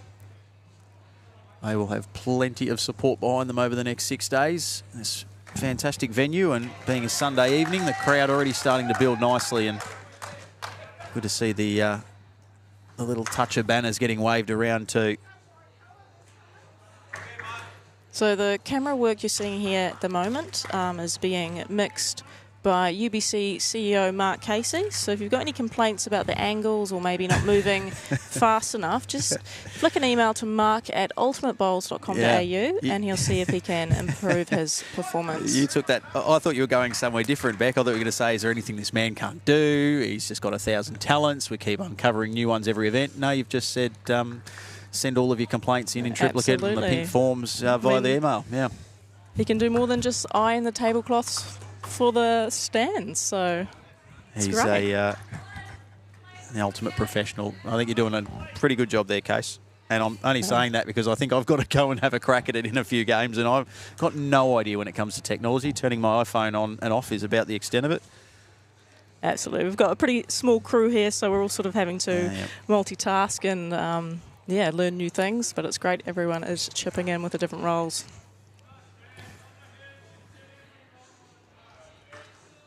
So having a look here at this as it stands, with one to come here from Corey to see out the leads, and it is, the scoreboard's just gone a little skew if there, but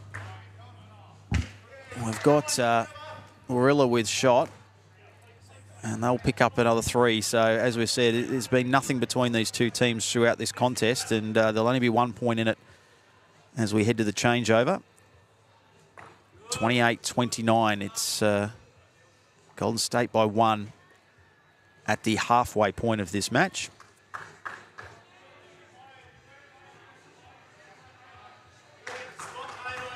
Also got the Golden State team there with YouTube resplendent on the outfits.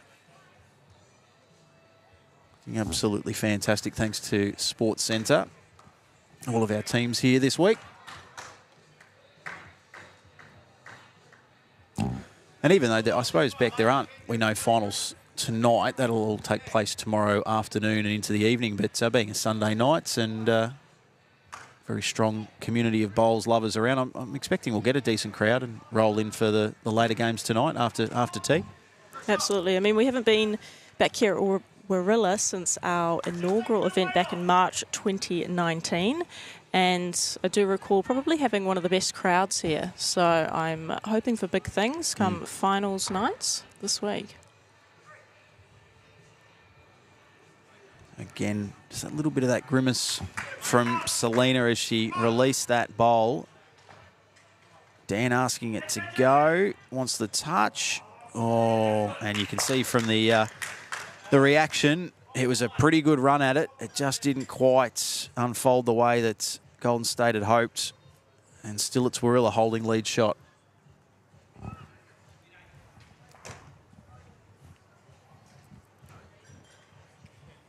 Aaron pretty happy to just set that one wide into the back. Don't be afraid of it. Play with about that much more than you like. Special comments from Dan the man. You don't even need him mic'd up. He's got the vocals working well, so we would have picked that up on our stream coverage. Hope you're enjoying it. Let's see if Selena can follow instructions. On the bowling green. Obviously can't in other environments, but Dan's looking pretty happy about this.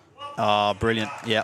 And that's why, because she's just promoted that front bowl of hers into the lead shot, which now changes the complexion again of the scoring. First and third with Golden State, Warilla holding second. So at the moment, again, 13-5 as far as a scoring end. But Aaron may have something to say about that. Corey asking it to turn, needs it to turn. I don't think it's going to. No, I think we've got orange, blue, orange was the call. And it's Golden State who just give themselves a little buffer as we head into the fourth end. 42-33 the score. And I'm not sure. The more I watch the reactions of Selena when she delivers a bowl, I think the slight smirk / grimace is just part of her routine. I think she's done it after every. Absolutely. I mean, we haven't played for a few years. I think she's introduced this just for UBC. You know, sort of like, you know what? Watch this one, guys. Yeah.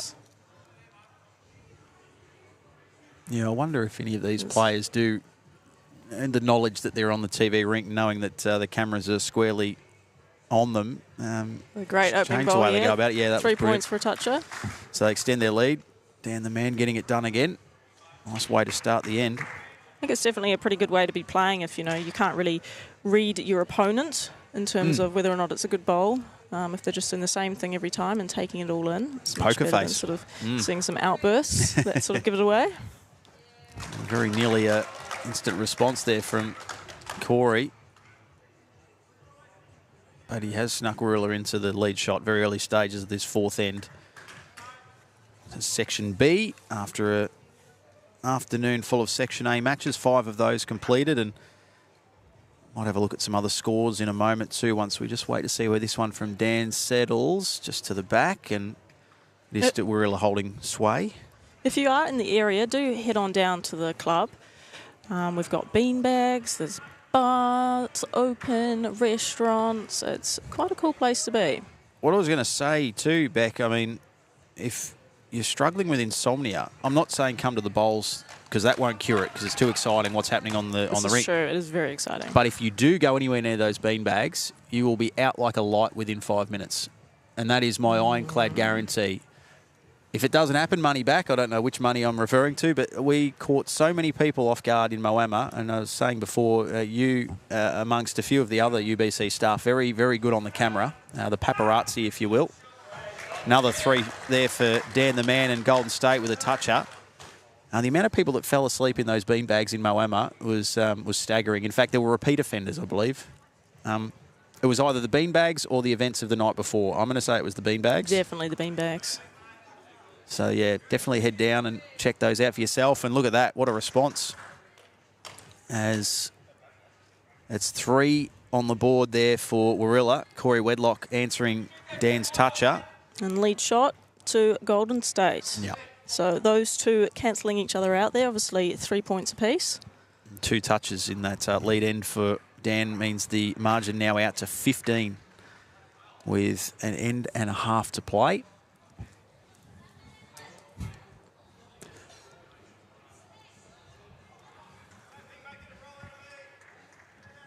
Just discovered the new mode of communication too between UBC staff. If you can't get someone's attention, you just throw whatever object you have on the table at them. Well, it's only because it's my little brother. Anyone else, maybe I wouldn't. And look at that. Brilliant stuff. And Selena Goddard adds another 3 as well. So they're racking up the points here, Golden State. And could find themselves in a spot towards the end of this contest where they might have almost an unassailable lead as we get to the 5th and final end. The weight here from Aaron. He's going to be aggressive with his line. And wow, he's done brilliantly, hasn't he? Oof. That is a special bowl. A real skipper's bowl, and that has changed the head up completely. And now, as it stands, with a toucher as well, they narrow the margin and they hold a Superloop ultimate end. Plenty to play out. Still in this 4th end, of course. Selena, Dan just asks it to settle, to hold, to sneak inside the 2 Warilla bowls, and she has done that superbly. They're being treated here at the moment.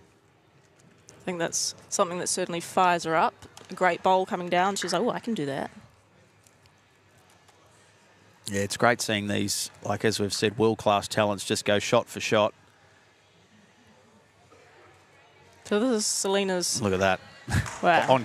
On cue, Aaron Tees, as though he actually has a direct link to us in the commentary, said, well, on that note, watch this, guys. And he takes back lead shot and keeps Warilla well and truly in this contest. Both teams here with 1 to play in this 4th end. Dan into that customary pose as he wills the bowl towards the jack, but this one's going to fall underneath. And now, Warilla with a real opportunity not only just to eat into this lead, but even possibly take the lead here with something special again from Aaron Tees. Well, absolutely. A touch on the jack and then looking at the ultimate end and 3 points for a toucher. He's given it a decent side. It'll slide past, but in the end, that's some brilliant bowling from Aaron Tees, and it's tightened right up. 52-59, Golden State lead. One end to play in this Section B Round 2 contest.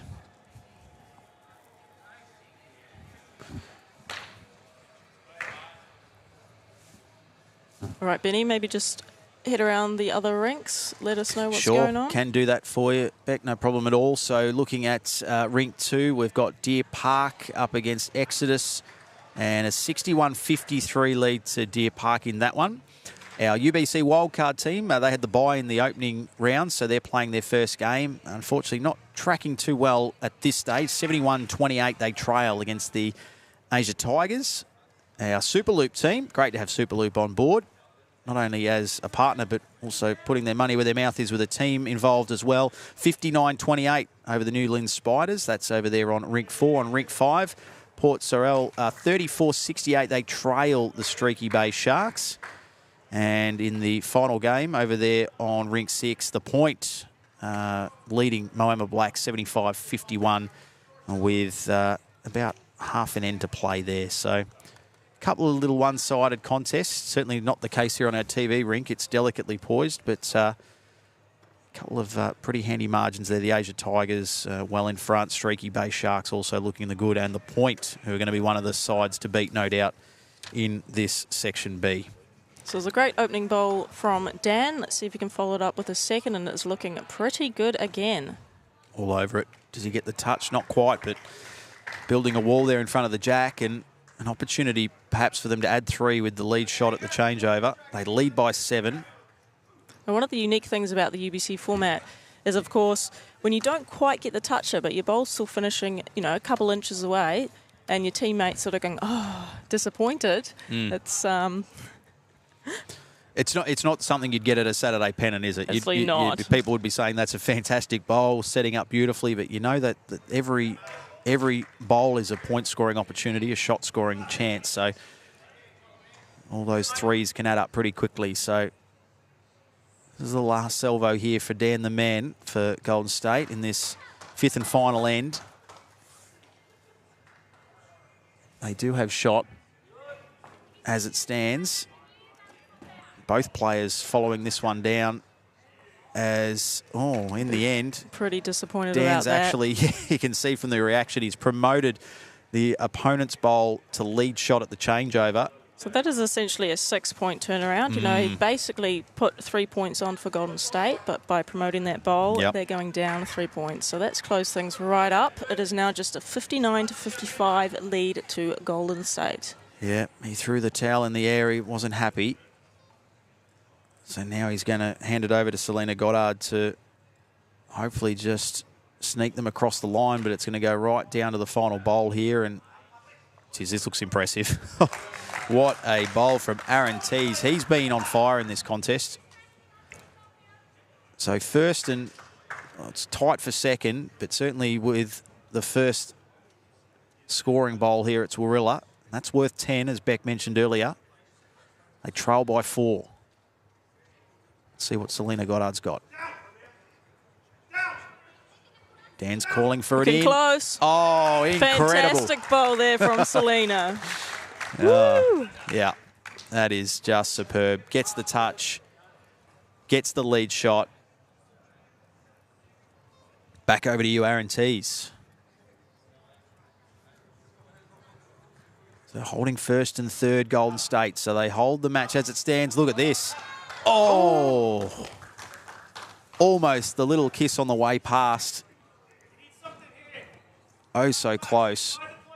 So now Golden State, with 2 bowls to come, can go into a little bit of a defensive mode here and just set things up. A little bit of protection around that lead shot. They currently are in front by 7 and hold first and third.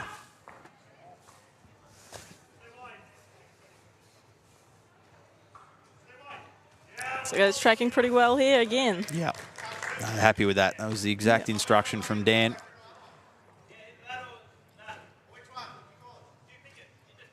Because now really any touch to the jack, unless Aaron Tees can trail it all the way to his back blue bowl, it's going to be hard for them to get enough points that they'll need to overtake this current lead for Golden State. Don't ever write them off. It's going to get a touch. Oh, again, as we said, was always going to be a hard ask. He gets the 3 for the toucher, which brings it back to just a 4-point margin. But with the positioning of those first and third shot bowls for Golden State, they know that they can't lose it from here. And the fact there is only one bowl left, and that's Selena's. Yep. So, be a final, you probably wouldn't even bother sending this one down, but because, as we've said through the preliminaries, every shot is a point-scoring opportunity, and they can all make the difference come the end. Great match, though. Really enjoyed that. It was brilliant stuff. And look at this as a finish. Given us a good shot for a toucher. What did we say? Oh, couldn't do any better than that. What did we say? Fantastic. And you just never know whether that 3 might come in handy towards the back end of this opening event. But well done to both teams. That was brilliant to watch. A toucher to finish. And in the end, it is a brilliant win for Golden State, 75-66. So they stay undefeated. That's the first loss for Warilla on their home track, but no, they'll be there at the pointy end. And around the rinks, Deer Park and Exodus have actually had a tie, 69 apiece. Well, ties aren't very exciting in sectional play, of course, because a draw is a draw. No, we love the ties in the knockouts. As soon as we head to knockout, what's the story, Benny? What happens? Shot off, isn't it? Shot off. They each bowl. Again, someone else who hasn't read my conditions in play. All right, so of course... I was too impressed with your cue code. I didn't get past that. No, fair enough. All right, so obviously in our finals, so from preliminary onwards, if we have a draw, it becomes a 1-bowl shootout between the 4 players on the rink. So everyone just delivers the 1 bowl. No other points count, so it doesn't matter if you get a touch or anything like that. And it is just the closest bowl at the conclusion of those 4, which is very exciting. And we did get to see some of those last event. See, that's what I meant in a bowl off. You just expanded it beautifully. So thank you, Beck, No for that, for making those watching at home all the clearer on how that works. And let's hope we get a couple of them tomorrow evening and across the week. Having a look at some of the other results too. Asia Tigers, as we said, a big win over the wildcard team, 92-34. They finished up there with a Superloop ultimate end.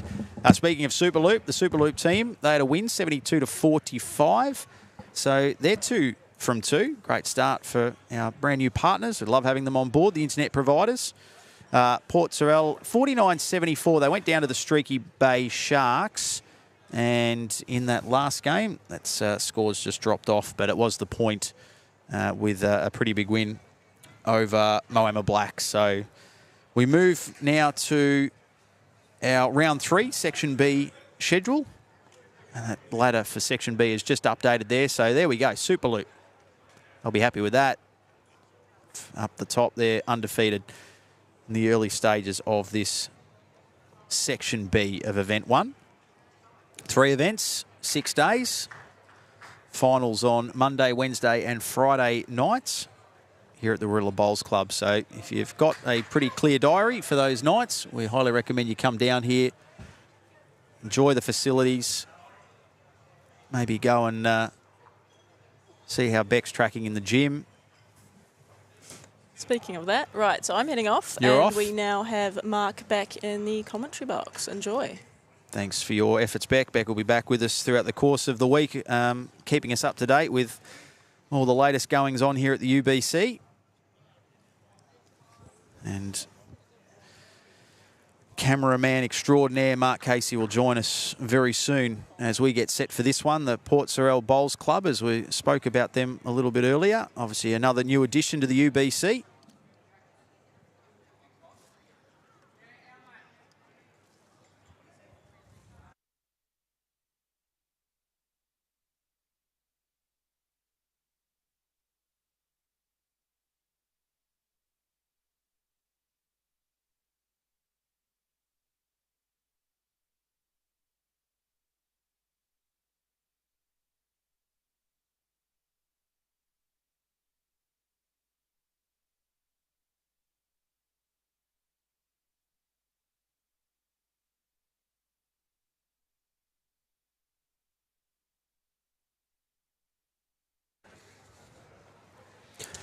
So welcome back to our streaming coverage here at the UBC Warilla 2023 Event 1 of 3. And gee, the boys were keen. They could not wait for us to get back from a little break there, and we're underway here on our TV rink. This is Section B, Round 3 action. And Mark Casey, tell us who we are about to be entertained by here over the next half hour or so. Yeah, we've got Cody Marshall skipping the Tasmanian side with good friend Aaron Jago. First time in the event for both young boys. And against two superstars of Scottish bowls, but also world bowls, Alex Marshall, one of the best ever, and Ryan Burnett for Moama. So it's going to be a great experience for the two Tasmanian young guys to not only be a part of the UBC, but to share the rink with someone like Alex Marshall. This will be something that they'll remember forever. So no doubt there'll be a little bit of nerves there, but young Aaron has started this end off really well, getting a toucher on the board of his first bowl. So that'll make him feel pretty good about things.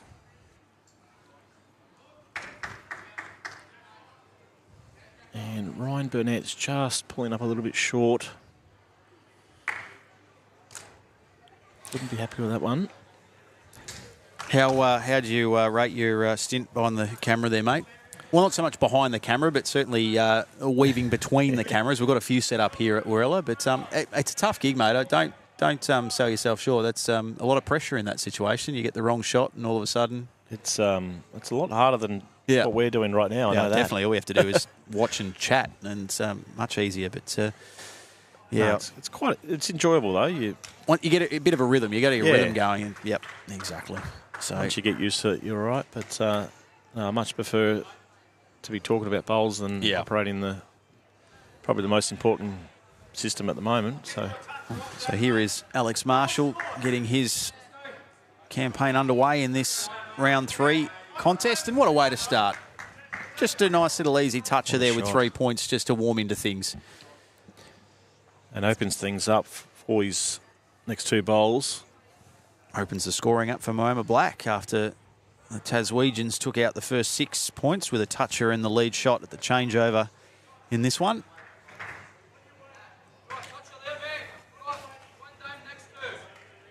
So the call is draw a toucher, 1 down. So Alex will be looking for any contact on the jack. Just needs to hold or run. It's far away.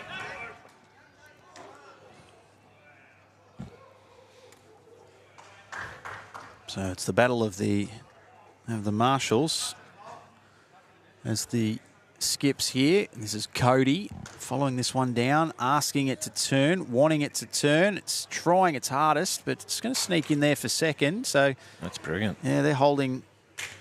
Well, we're very close to almost an ultimate end for Superloop. It's just ticked over and indicates that is the case.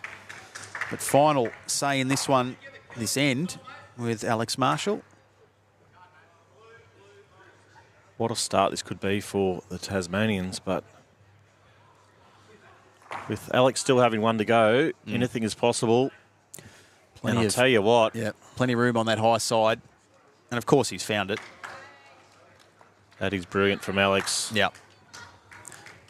Gets a toucher and a little bit of damage control there as well. So now they're just going to check this 3rd shot bowl.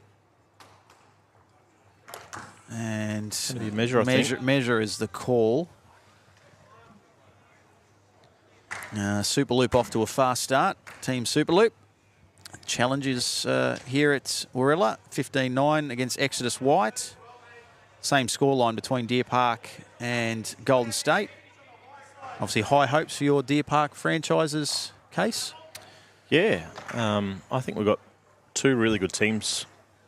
On paper, you'd probably say that our blue team, they got the 2 international stars, Shannon McElroy from New Zealand. He's a very good inclusion as well, Shannon, who's obviously well known to the UBC fraternity, but to get him across there in the Deer Park team, it's brilliant. Yeah, unfortunately, Paul Foster was unavailable, so to snare Shannon just at late notice was a bonus. So even Aaron Wilson and Nathan Bush, they're a good side, but they haven't started the day off that well.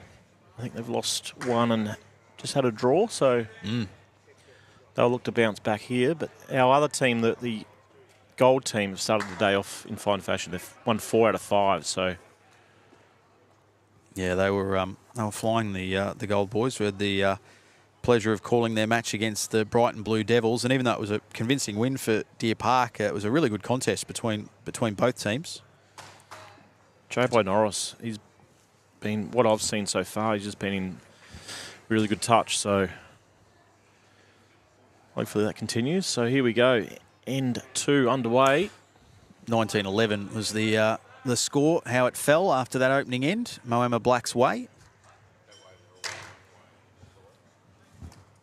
And opening bowl there from Aaron Jago.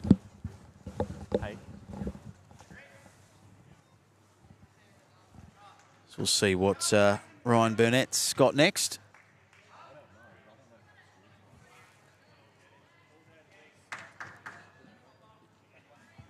And that's a great start to this second end from Ryan.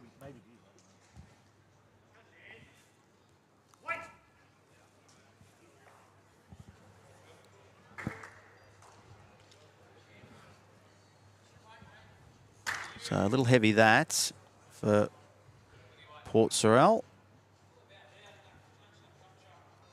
As Alex Marshall just delivers a few instructions here to Ryan Burnett, his lead. Generally pretty clear with his mannerisms, Ryan, when he's not overly happy with the way he's let one go. Swings the arm, it wasn't too bad. It's sitting right behind the jack, probably a good two feet past. Finish in a good spot, particularly when you are holding shot.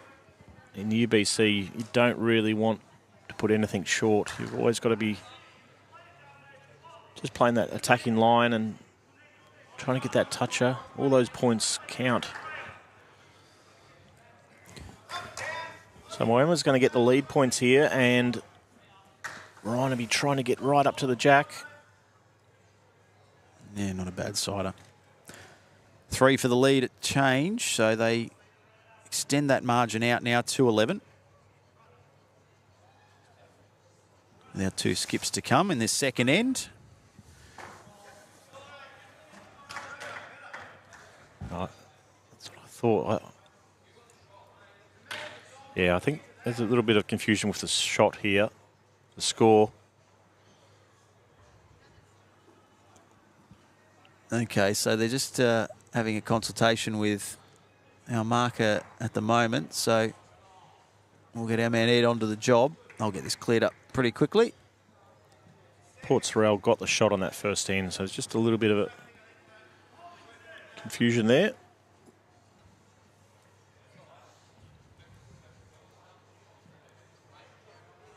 Yeah, so that 22-11 scoreline won't stay that way once this is rectified.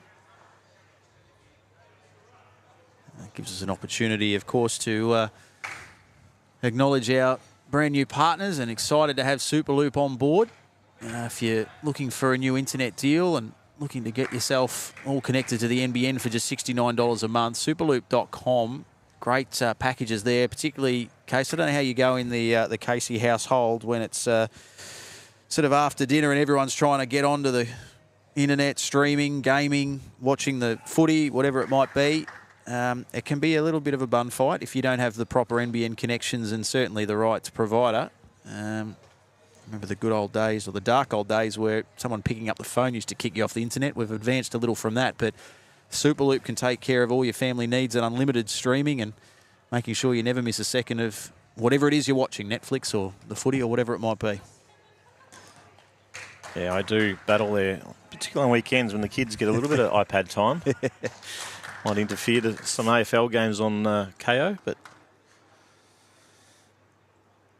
So, I've got that score fixed up, so it's 19-14. Yep. Moama in a pretty strong position just past the halfway stage of this second end.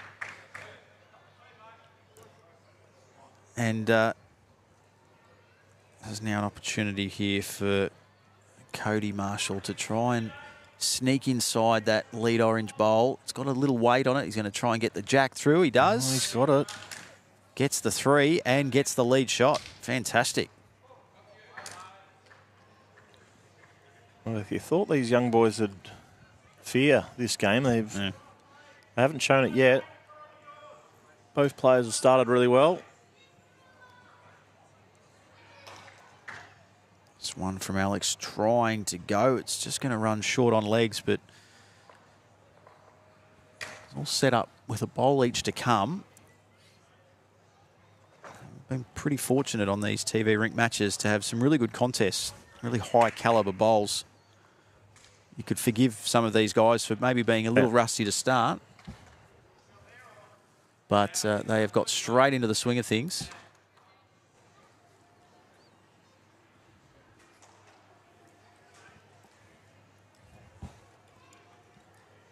Let's have a look here what Cody can come up with. To the high side. It's working its way in late. That's a fantastic bowl again. So works him into first and second, Port Sorell. Chance to extend this lead, but of course, I have the superstar that is Alex Marshall to have the final say in this second end.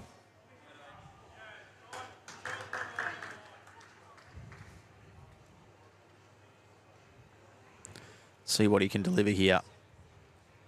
15 points. Oh, false start. Goes again. Had some weight on it. He wasn't happy. I don't think the false start helped him, to be honest. Then again, with a little bit of carnage and chaos, it almost paid off. So, again, the Leeds will just have a little look at this. From the naked eye, it's one of those ones, it's always hard to tell with the angle. But in the end, it's fallen the way of Moama with the lead shot, but the second and third go to Port Sorell. So 30-24, the score after 2 completed ends. And there's not really much to separate these two sides early days, Case. I think Alex got a little bit put off there by the marker. Accidentally moved just in his backswing. Luckily, he got the shot though. could have been a lot worse. Oh, nearly a touch straight up there for Ryan Burnett. I must say to that marker's defence, I was reminded of the same thing when I was given an opportunity to mark in Moama.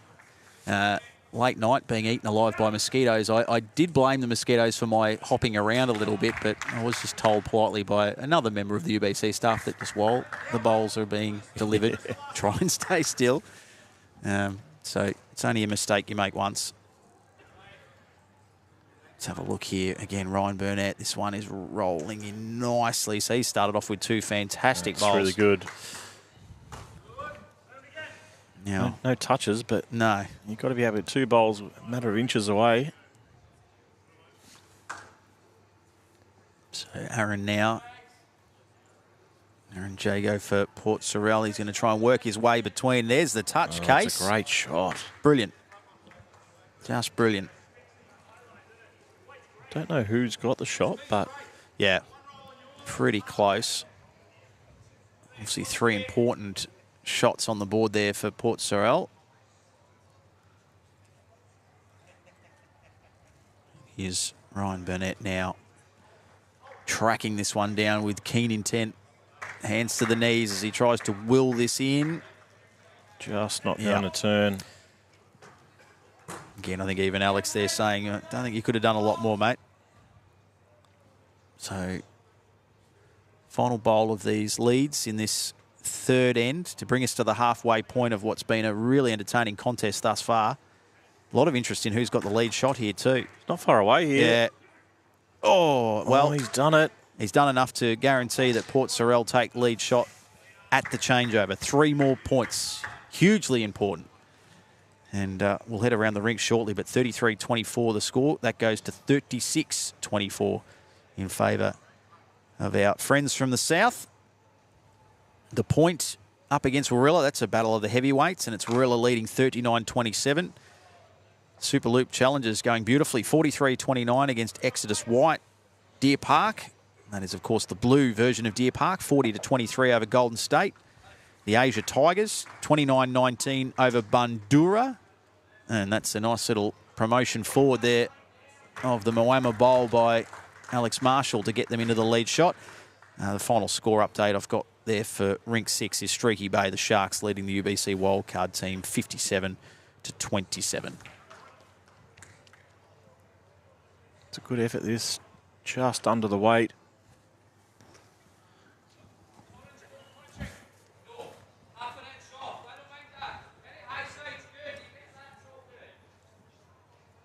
So if you can understand that lingo. I was going to say, if you can translate that, you're doing better than we are, but I guarantee that Alex can.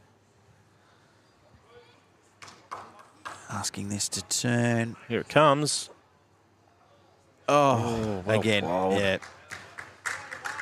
Such small target areas, and these guys and girls just hit them at a monotonous rate. And it's brilliant to watch. Really develop such a huge appreciation for what these athletes are able to do.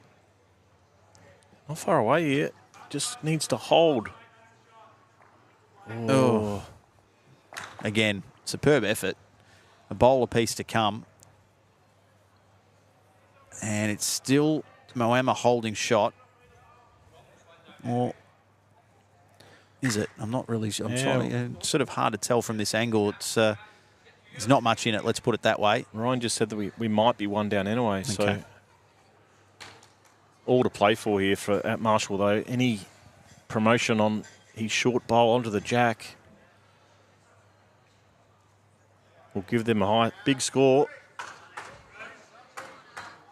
Here it comes. They like it. They love it. Oh, wow. You can see from the reaction from Ryan Burnett just how close that came to taking the jack on the way through, and they've got all the action out at the back of the rink, and that's the direction that the jack would have been promoted.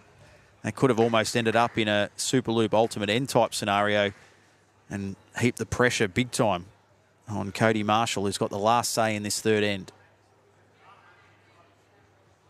Been great to watch. I thought Warilla and Golden State was going to be a hard act to follow, but these four players are certainly getting the job done. Let's see what Cody's been able to do here. Can he take a touch inside? Oh, wow. Snuck in the back door. Such a great display of bowls. That end was amazing. Just look at the conglomeration of bowls around this jack. I don't reckon you could walk down and place them much closer than this. So, looks as though first shot, lead shot goes the way of Port Sorel. Another umpire call. So we had 7 bowls then within about we're going to get the measure. 8 inches of the jack. Yeah. And they're the two that even I, decent eyesight, but I couldn't tell. So no wonder they're bringing in a little bit of outside assistance to make sure of it. Gives us an opportunity, Case, to drill down into how much gym time you've put in over the last couple of days here in Warilla. Beck was just telling us all how she's been in there on a daily basis.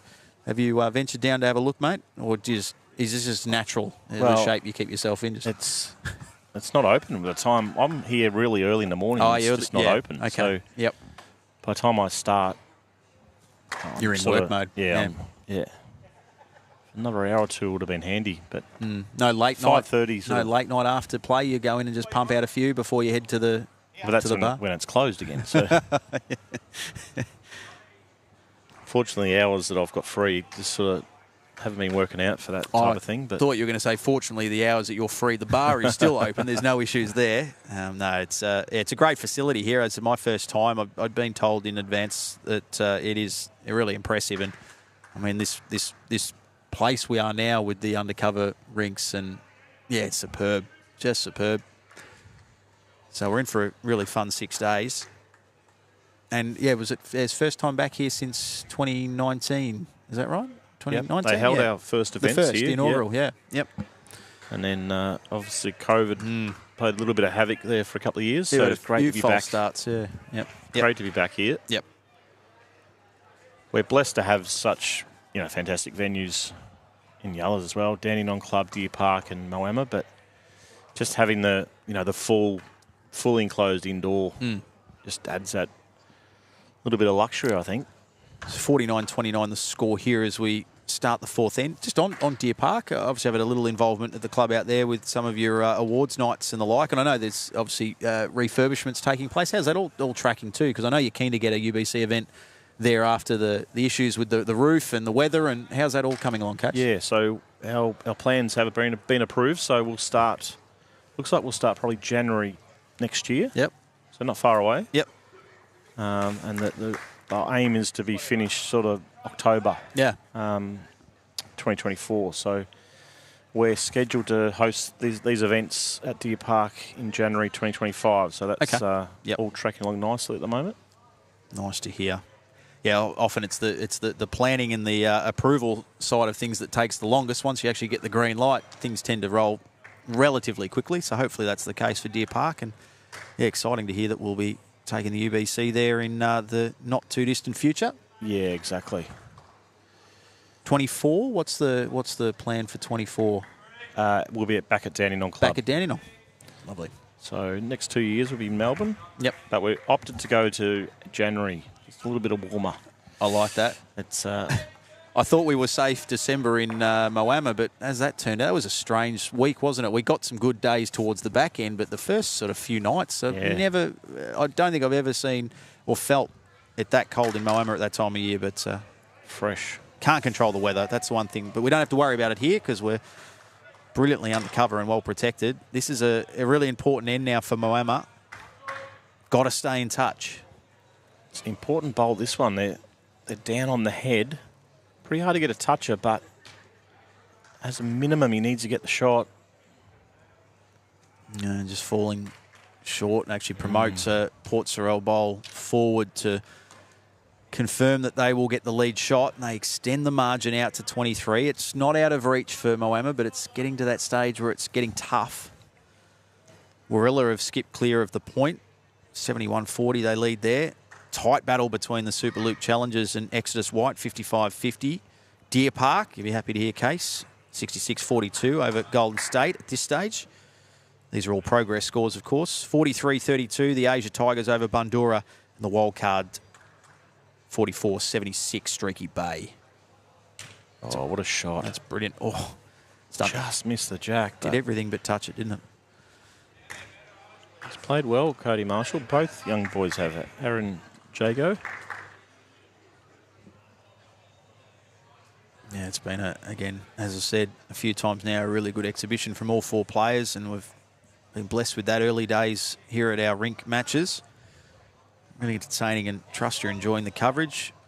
UltimateBowlsChampionship.com/live scores too. If you want to keep up to date with what's happening, follow your favourite team. You can find out who's representing your team. If you step away from the stream for a moment or two and don't want to miss a second of the action, that updates every 30 seconds, bowl by bowl. So you won't miss one toucher, one lead shot, or one Superloop ultimate end. Live scoring website, that's brilliant. Very good. Cody Marshall again coming up with the goods. Says over to you, Alex. Well, the way it's sitting at the moment, Alex will need to do something special here, which he's given just it a fair needs run. a run. Well played. It's so good. You'd love to say you're shocked, but I guess you see these guys do it so often. You're not really. It's just what they do. That to a mere mortal is probably the shot of the day, but to Alex Marshall, that's just business. Absolutely superb. Picks up three important shots, 52-32. With a bowl each to come. Here's Cody Marshall. He's not happy. That one just falls underneath the front of the head. So, again, there are points up for grabs here. If Alex Marshall can sneak this one in for second, they could pick up another 12 into this deficit and make it all to play for in the fifth and final end. You backing him in here, Case? Well, based on his last week, he won't be far away, I wouldn't have thought. He does like that side of the rink as well, although suggesting it's a little high. Just not there. Yeah, high and short. Now just falling underneath as it turned late. So, look, it's not insurmountable. It's a nice lead for Port Sorell, but Moama, well, they won't give up. Plenty of points still on offer. 60-42 the score with one end to play. Up next here on our TV rink, we will have the Bowls Asia Tigers taking on the Newlands Spiders, round 4, Section B action. As Ryan Burnett gets us going in this 5th and final end.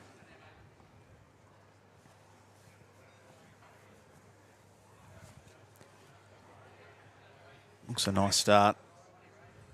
And rolls that to in. I'm going to say about 8 centimetres, 9 centimetres.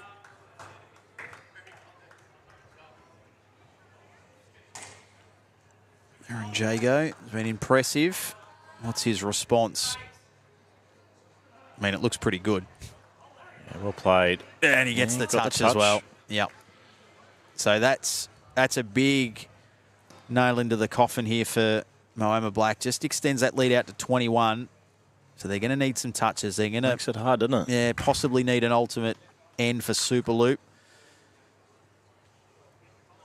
It's just how crucial those touches and the accumulation of shots can be as you go. It's particularly if you've already got a nice lead, you can just deflate the confidence or the hope of the opposition.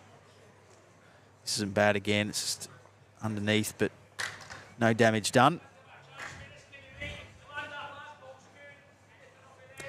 Again, we'll get the subtitles onto that for you for Alex Marshall. So just over the draw here from Burnett. Trying. It's not enough. Probably got the shot, but... Yeah. I think just that little promotion forward might have given them the lead shot, but we've got here Aaron Jago with the last say for the leads. Plenty of room to move there. The way they're bowling at the moment, it suggests that's ample space for him to work into. It's trying. It's going to get the touch. Brilliant. Oh, wow. Just brilliant. And that's probably going to make it too hard now for Moama. A toucher, a lead shot, add 6 to the tally. Just about it. Yeah, it's 27. As we've said, it's... yeah, I think it's going to need... Well, I think even 3 touches from Alex and a Superloop ultimate end would tie the match. And that's assuming that Cody Marshall doesn't get a toucher along the way. So a tie is the best they can do. And that might be short-lived unless Alex Marshall can register a toucher here. And he won't. So it's a great result, this for Port Sorell. Now they'll just look to add to the tally. There's no mercy rule in these preliminaries. You just keep going until the final bowl. And get as many points as you can early days. And they'll still fancy themselves here of getting a lead shot. Won't with that from Cody, but still got 2 to come. So, big upset. We've had on paper, I guess it's fair to say we've had a few upsets today, but probably none bigger than this one. Yeah, great result for the newcomers to the UBC. On the TV rink as well. Yep. Great effort. So there'll be plenty tuned in Tasmania watching the action.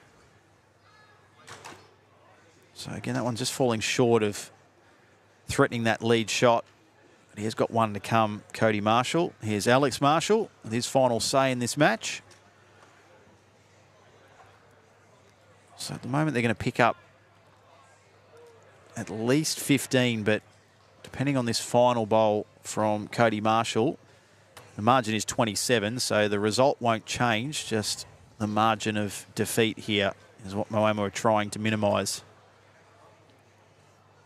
You only back him in here too. His first 2 bowls in his hand, probably worst 2 for the game, so the way he's played...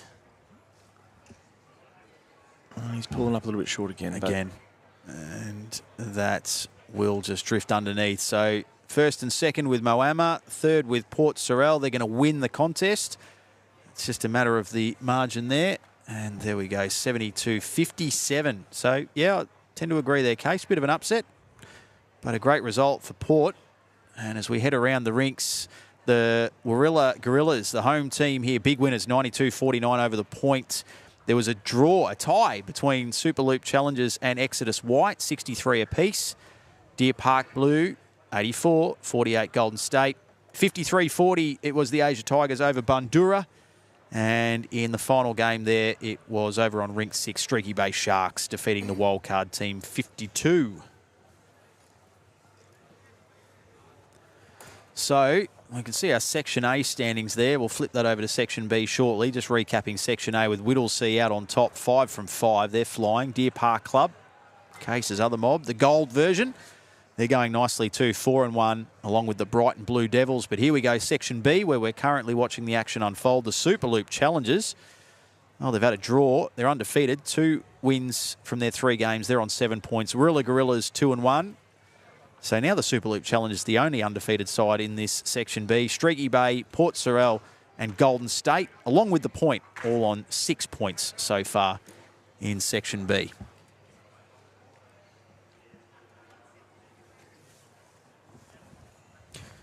Okay, so I might take my leave for the next hour or so. Hand you back over to Greenie, who's going to slide in. You guys have got Bowls Asia, the Tigers and the New Lynn Spiders to look forward to. So good calling, mate. Thanks, Benny. No doubt we'll chat soon. In for another interesting game here. The Internationals, Bowls Asia Tigers, the Malaysian team, and New Lynn Spiders. It was Sheldon was outstanding a couple of games ago against Deer Park, I think it was. Greenie, welcome back, mate. Yeah, fantastic to be back, Case. International flair. It's always great we see the international players and international franchises. Superloop Challengers, Case. 2.5 from 3. Team owner Anthony Moran will be delighted with that.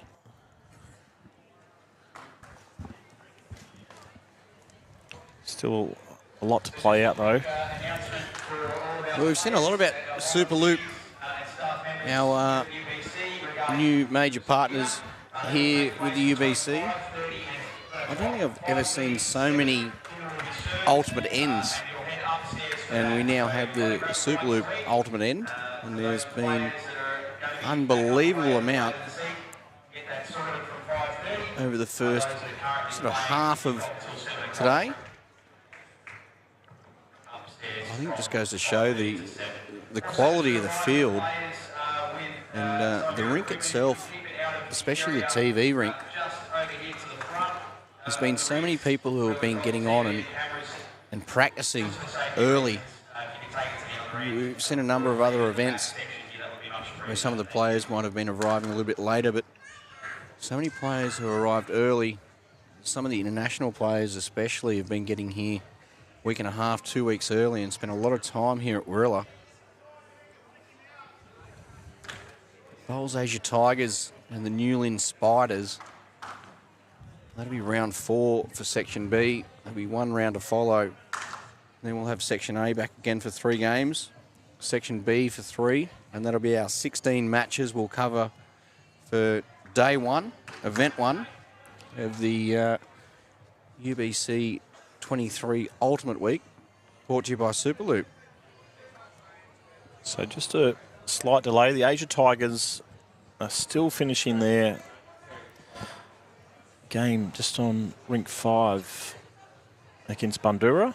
Currently leading by 10 with 2 bowls to go. So still anyone's game. Yeah, great way too. You can check out all the scores. Go to ultimatebowlschampionship.com/scoreboard.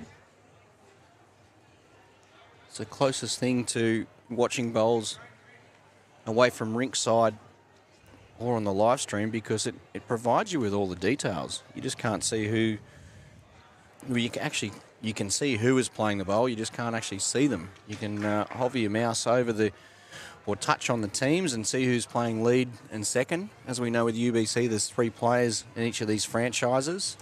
So 1 player must sit out for each of the matches. But every player must play a minimum of 5 matches throughout sectional play. And that's for each of the events.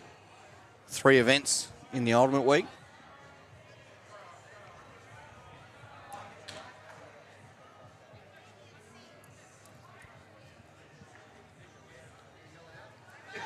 That last one, though, Case, the Sharks over Moama Black.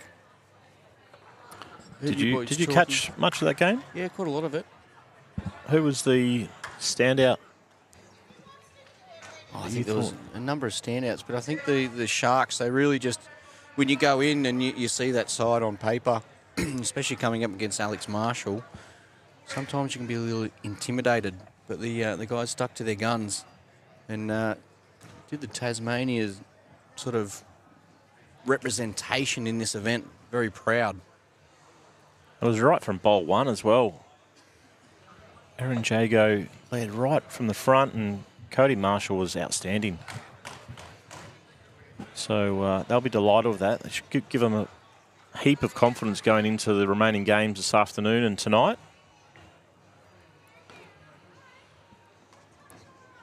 So the Malaysian players have just finished their game now, so we'll be heading over to the rink within the next 20 seconds, I would say. Yeah, just a touch behind schedule. You'd expect that on day 1, though. The players are changing colours, knowing exactly what bowls they want to use. And some of the players have their own bowls provided by sponsors or their franchise owner. We've also got a number of sets in the pool.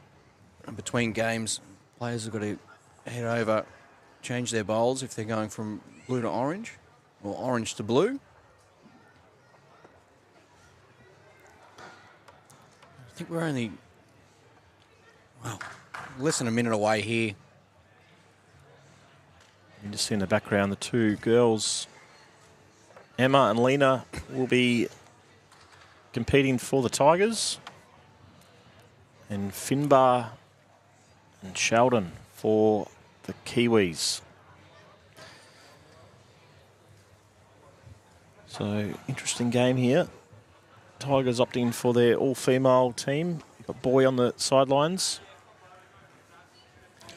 And just touching back on the Sharks, who we just witnessed defeating Moama, their next match has already started and up against Warilla, hometown favourites and a juggernaut, Warilla Gorillas. And the Sharks are leading 21-0 after the first end, so they've obviously got the ultimate end and they've got the crossover lead shot. That's incredible. Wouldn't it be good to see them continue on? It'd be great for bowls in Tasmania as well. So we're underway here in one of this international clash. Malaysia against New Zealand. 2 world champions, the Malaysian pair. Outstanding players, have been for, well, Lena's been one of the world's best for decades now, Greenie. She won just about everything in world bowls, well, what you can. Oh, 100%. She's got a resume in bowls that will match any player.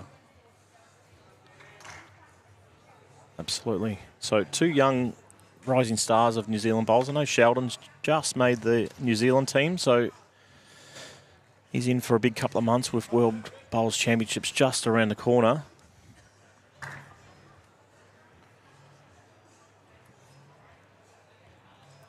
And hopefully we've got Mike Carroll tuning in from New Zealand. I know the Wellington Hornets aren't part of this event, but they are coming back on board for next year. So I look forward to seeing the Wellington guys again.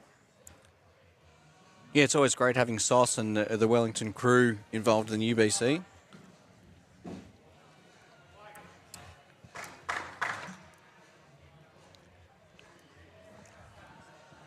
Finbar just getting on the outside of that bowl. So it will be the Tigers who will take the lead shot. But no doubt Emma will be trying to get down the jack here. Yeah, Continue nothing to adding lose. Yeah, continue adding to the score. We quite often see the sides early on in matches who are scoring points and continually. They're the ones who go a long way towards winning matches. It's quite, although the opportunities are there at the end of a match to be scoring big points, you want to keep that roll on going through. Yeah, absolutely. Scoreboard pressure always helps, no matter what game it is, but particularly in UBC, you can get all those lead shots and touches. They add up. So it's a great start there from Sheldon. He's in good touch.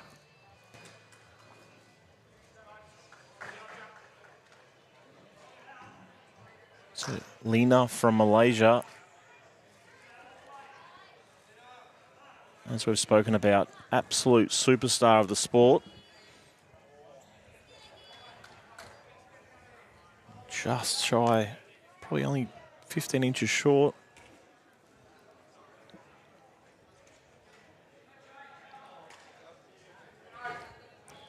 Sheldon played a couple of dynamic shots earlier in their previous win on the TV rink. So, want to continue on with that form. He's done well there just to get past the front bowl. Got a little bit of a slide on it. Does sort of create a little bit of a funnel now.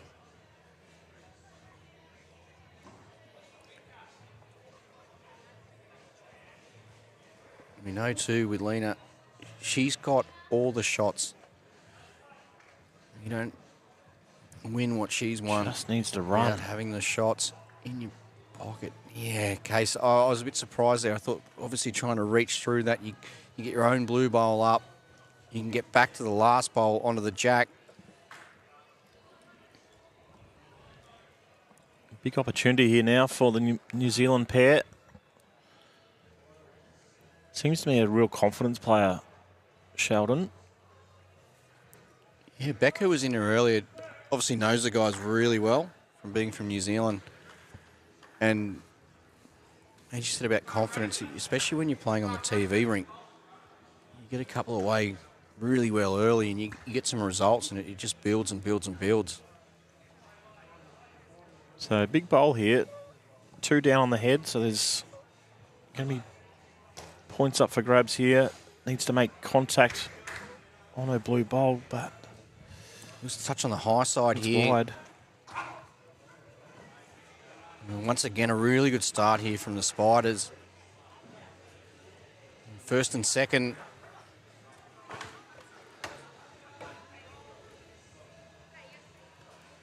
(18-6) the Spiders after just one end. Short and sharp. UBC, it's fun, it's fast, it's fresh. There's plenty of money on offer.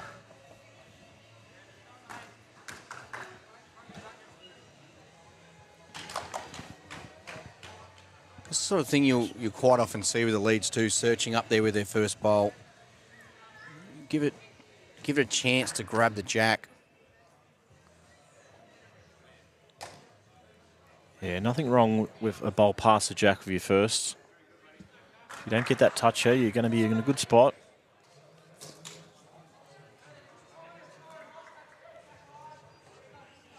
A loose start here from both leads.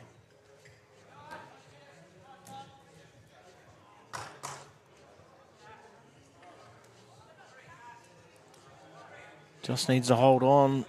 Oh, just under, but it's a good shot. Finbar, we've seen these boys a lot in the UBC. They're part of our events in Moama, but they've also been a massive part of the Ultimate Bowls over in New Zealand. So they know the format well.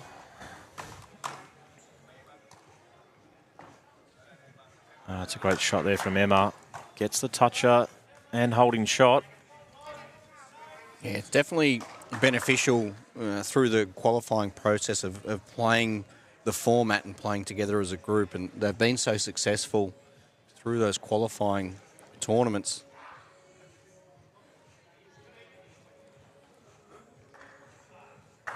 Close here to back edge of the jack. That's a further 3 points.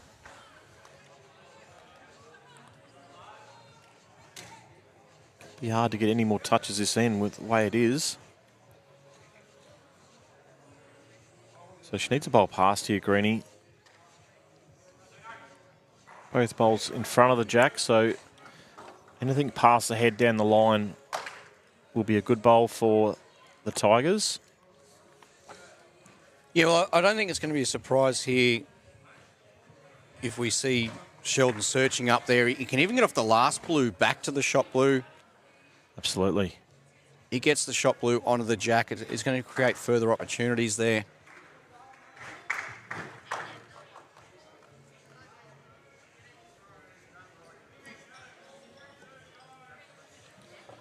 Just got a text message through from Sauce, so he is tuned in. I know he's close to these two young guys. This was part of his development plan, wasn't it? Yeah, a couple of years ago when he started those camps, these two young guys were a massive part of that. So gets down. He's pretty close here. What a shot. What a shot. He's got the toucher there. He's got the shot, but also it's really opened it up where if nothing changes here, he can be continually searching for that jack himself. He trails it a foot, but Lena here, okay, attacking in some sorts down here on the backhand. Similar shot. Very close too. Played it she's very done well. It. What a shot. Bowl for bowl, changing things up. That's what the UBC is all about. Get in first. It's that scoreboard pressure. I think he likes this one. Turned his back on it. So opportunity now for Lena to draw another shot. Toucher would be a bonus, but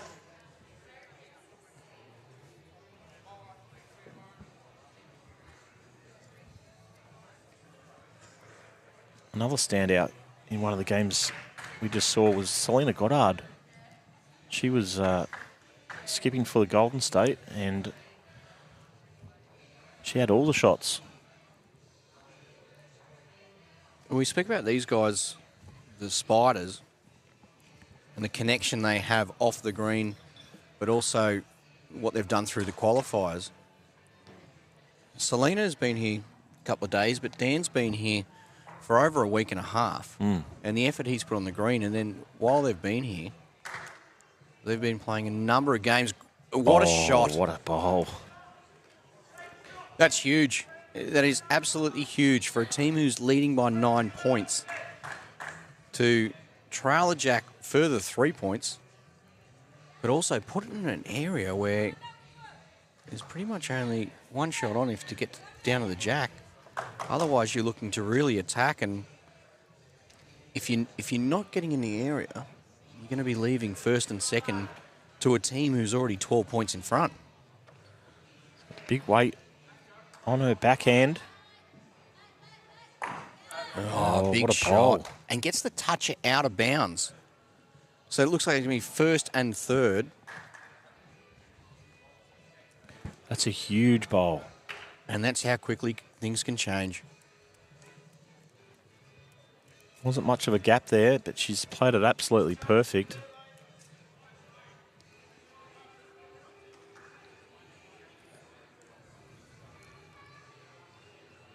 Okay, Finbar's having a really good look from behind the jack. See what the angle looks like. Umpire again. First time we've got the umpire. This is actually the chair of umpires here at Warilla. So what I'll do is get the long measure out. Quick look from the jack to the two bowls to decide who is second, who is third. But with the Spiders leading 27-15, that really puts a mark in that for the Tigers, doesn't it, Case? It just gives a little bit of confidence there for the Tigers, who they've probably been searching a bit in this match. Yeah, absolutely. That last bowl is a massive difference in his scoreline, so it keeps them well and truly in the hunt here.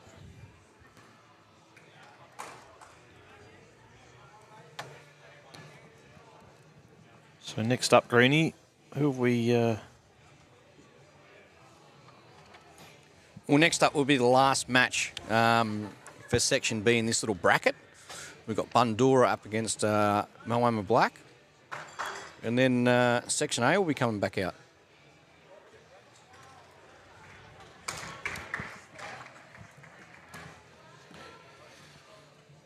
So it's a very long measure here.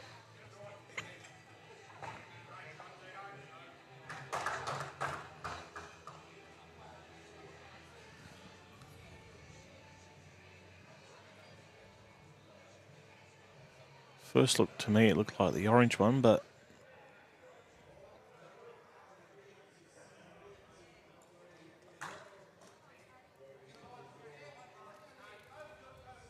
yeah, looks like it's the orange one. It's got to be blue, orange, blue. And there it is, the score 32-28 in favour of the New Lynn Spiders. So well and truly back in the game. Only 4 points the difference. As the umpires stride back towards their little castle they've been relaxing in. Not many umpire calls. Let's have a look at some of the scores from around the other rinks. Case wildcard side 44, Moama Black 43. And these are updated scores.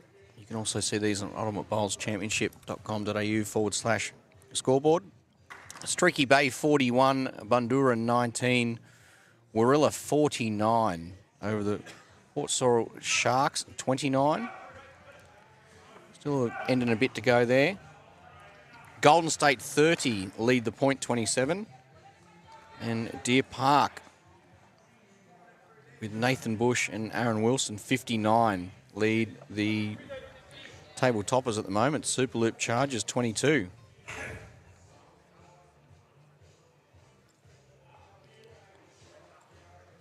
All right, so N3.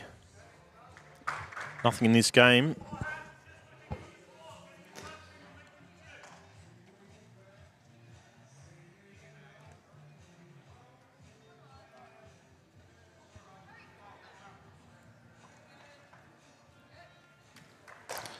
So the Tigers currently in the top 4. 1, 2 out of 3.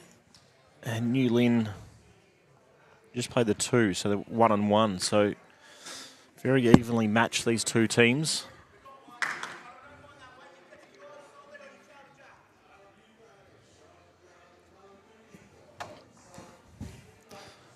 So Emma's on her forehand, which we haven't seen a lot of bowls go down on this hand. It has been mainly the grandstand side of the rink. Oh, work off either of these she's two. got a little bit of luck. That's what she does. And she Wow. gets down to the jack as well.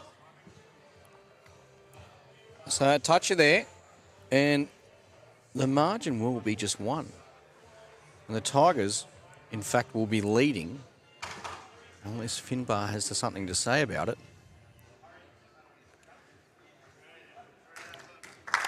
He's just under. Weight was good enough, but So it'll be a further 3 points there to the Tigers, 34-32 over the Spiders. At the halfway mark of this match. Saying that as well, it's a pretty handy setup for the Tigers. They've got the shot bowl. They've also got the 2 past the jack.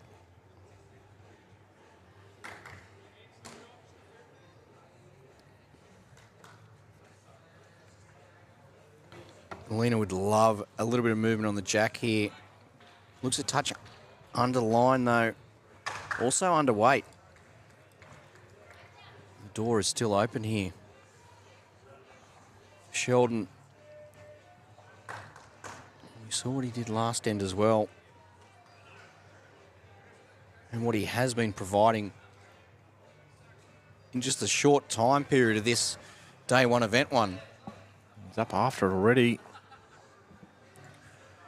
On the high side, but finishing in a very good area.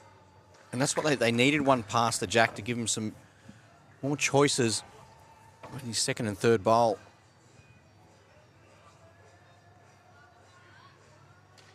You'd like to think Lena will be able to correct. Just needs to turn.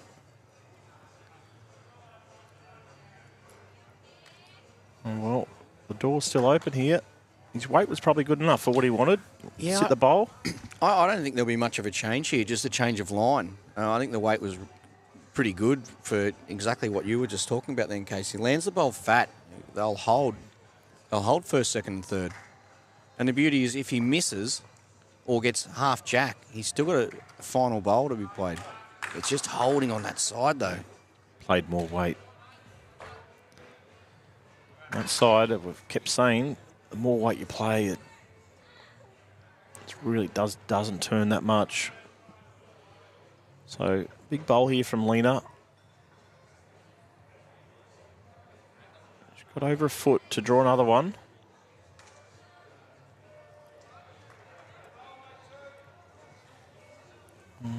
Another loose one.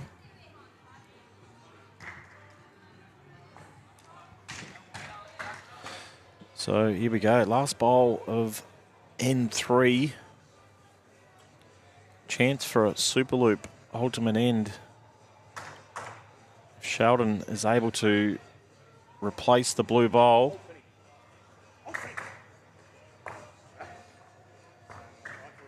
He can't do it. It's a tough shot on that hand.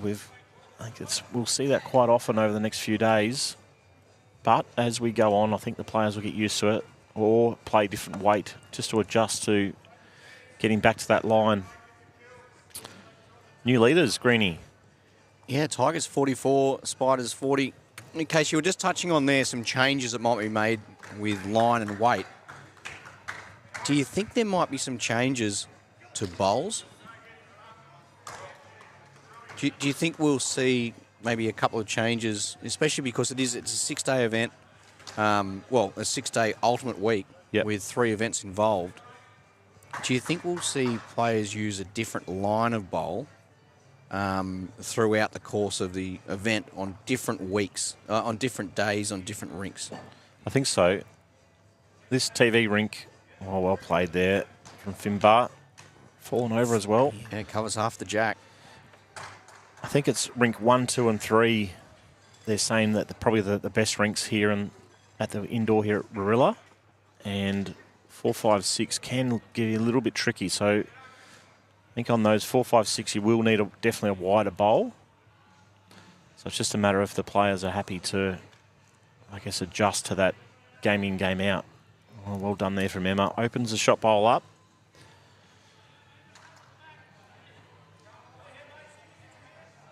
More often these days, the players do opt for a wider bowl.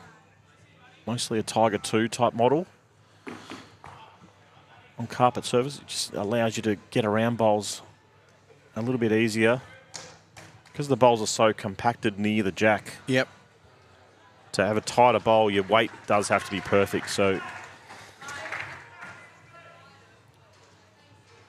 Emma on a forehand just needs something similar. Turn her bowl, sit the orange.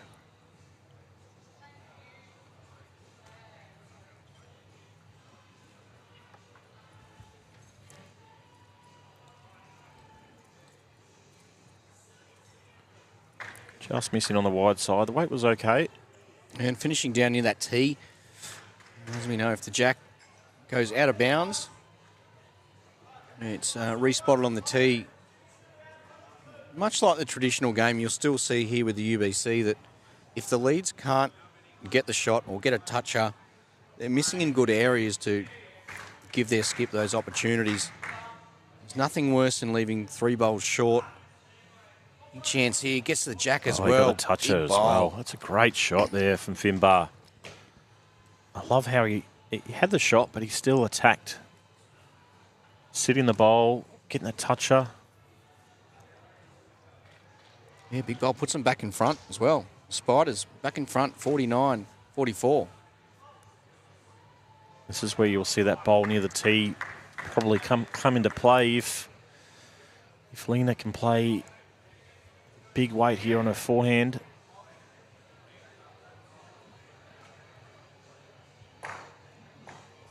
Ooh. Gets contact on both of her own blue bowls. 8 players with section B just running a little bit behind time. You'll have a window from 6 o'clock to head upstairs and grab yourself some dinner.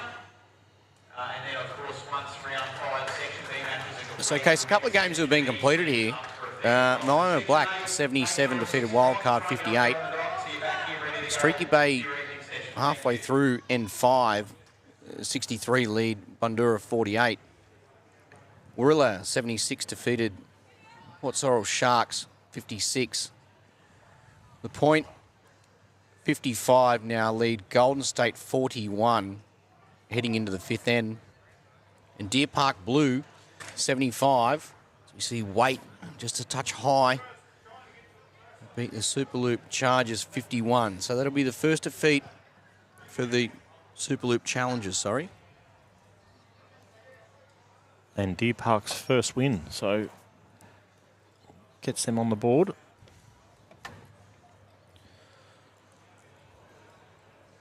All right, so Well played there. Just get around the back, bit of cover.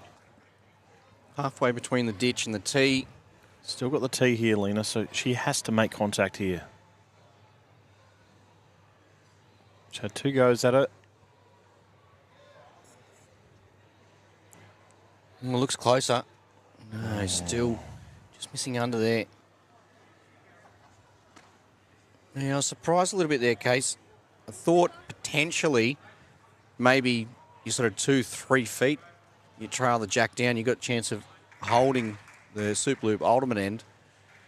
Obviously running again, though. That's what it's all about. It changes ever so quickly.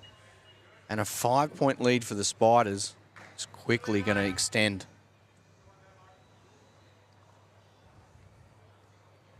So this scoreline will just go out now to a big lead here as we see Superloop ultimate end.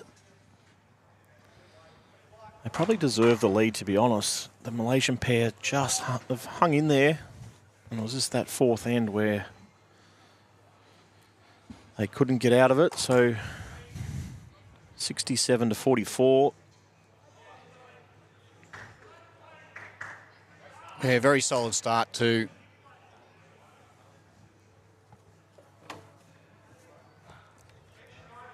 We'll need something special here. Need some points on the board, the Tigers.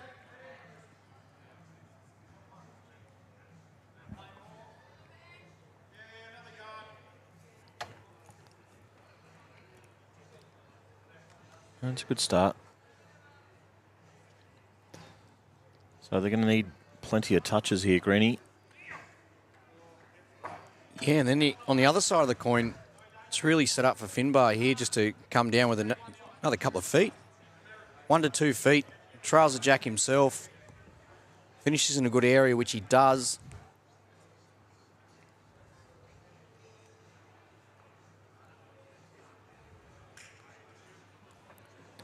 We really need, well, the Tigers need touches here. 23 the margin. 18 for an ultimate end. Can he get back to the jack? No. But it is a good setup.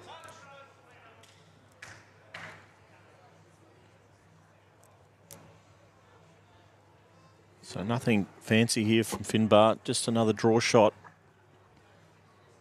Just try and draw right up to the jack. Any points here makes it near on impossible. Oh, that's good effort. Yeah, he's played a good end there. Well, it's still possible. It's this end setup definitely going the way of the Kiwis. Well, the beauty here is it can all change ever so quickly. The Tigers, if they were to happen to get a toucher here, which is not going to happen, but they still get the 3 points for the lead crossover. So now it's 20. That's the margin. We know 18 for first, second and third. But we need a toucher. And the Spiders, they'd just be happy for a toucher of their own. That's pretty much just locks the game away.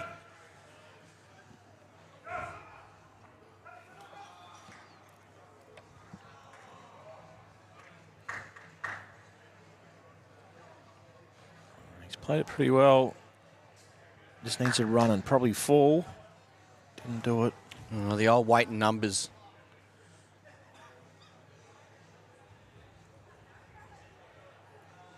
Plenty of bowls in and around the area, all past the jack.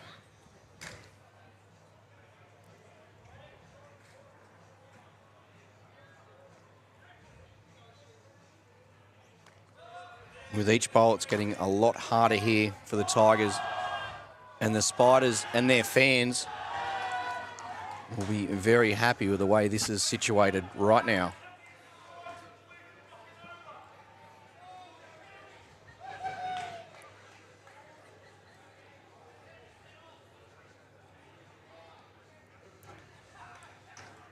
Down almost to the edge of the jack.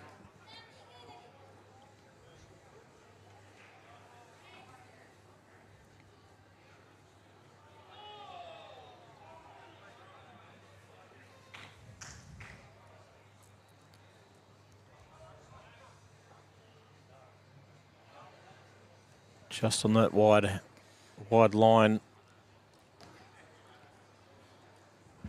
Just hasn't been their game, has it?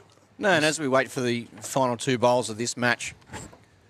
So Moama 77 defeated Wildcard 58. Streaky Bay 74 defeated Bandura 61. Warilla 76 defeated the Sharks from Tasmania. Port Sorrel 56. Deer Park 75 defeated Chargers 51. And one bowl remaining, the .58 lead Golden State 44. What a shot. Well played. He's just in the area, knew exactly what he needed to do there. It's almost the icing on the cake there. Well, so far today, he's been one of the standouts for mine. Young Kiwi international. Played with a lot of confidence. Plus plays that nice weight really well.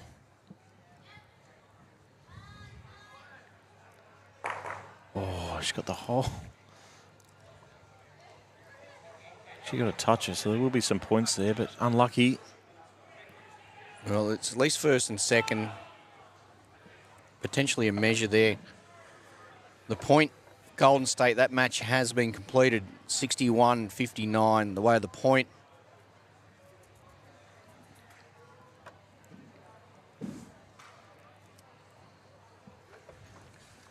But no, newly in Spiders' case, the combination that they've got here with these three guys, you could pretty much play them anywhere.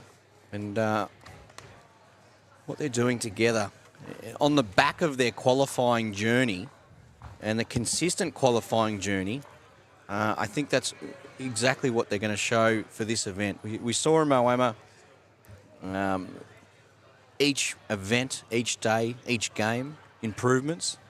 And I think we'll see that again here, and I think we'll see them charge into the finals, potentially a long way into the finals. Yeah, I think so. Particularly if Sheldon can keep that form up, which I think he can. And the other two boys keep doing what they're doing up front. They're going to be hard to beat, that's for sure. Big clash here. Moama Black, we just saw them 2 games ago. Struggled a little bit, so they'll be looking to bounce back here against Bandura. So we've got Cassandra Millerick leading up for Alex Marshall and Ben Winther leading for Dean O'Neill. Cassandra's in outstanding form lately. Australian Open singles champion. Victorian state skipper.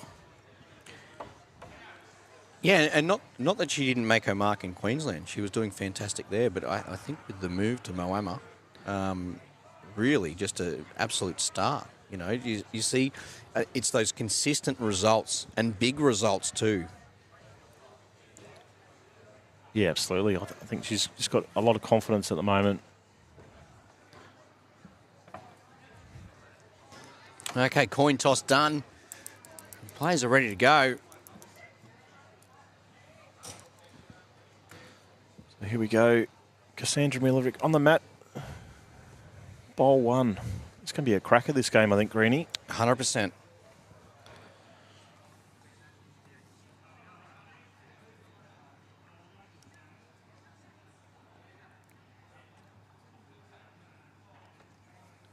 And it's just looking at the table. Moama Black in 10th spot for just one win.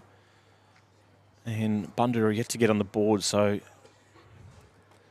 think it's fair to say the loser of this game makes it very difficult to get into that top 6.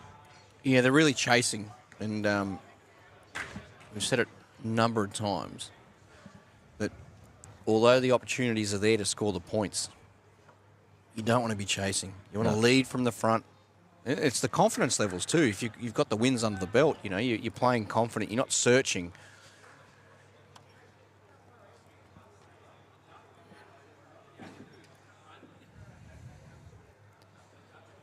She's now to a line on both bowls, Cassandra.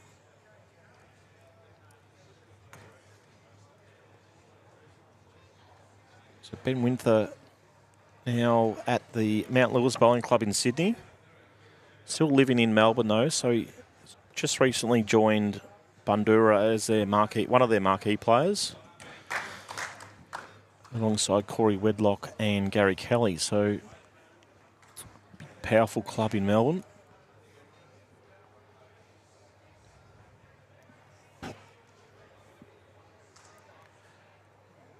Well, she's not far away here. That's enough a shot. Holds on. Oh, just misses the jack. Just misses. You see the shots of the crowd.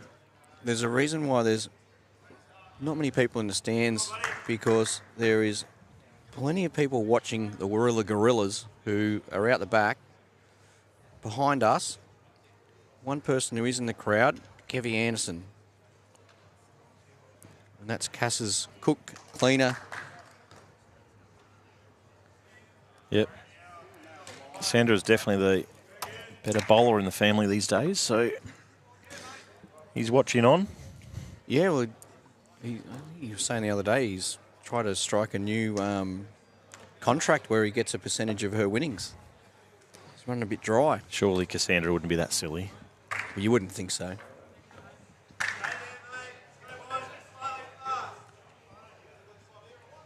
Oh, he didn't like it. Just out of the hand, he didn't like it. So the advantage Alex has got, he's virtually just come off this rink. Well, didn't like to it. be fair, didn't like it. 8 inches away. It's probably a good sign. That's the touch he's got. If he knew he was a little bit heavy.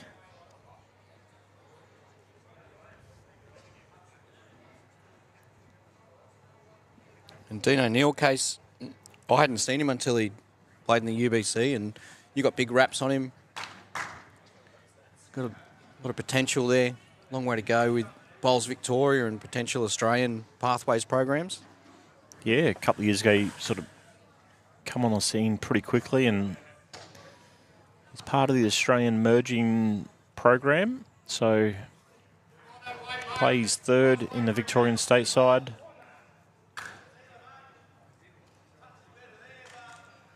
One of the leading players in Melbourne.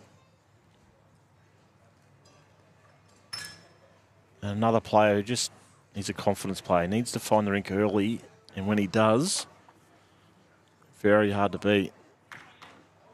Oh, well played. Well, he's found a shot. He's found that early enough. A couple of clubs with 2 teams. And the Moama side, Moama Green, who aren't currently playing there, watching the black side here. You see on screen the right, top right-hand corner, giving support. Here he goes. Should fall back from It's there. a great shot.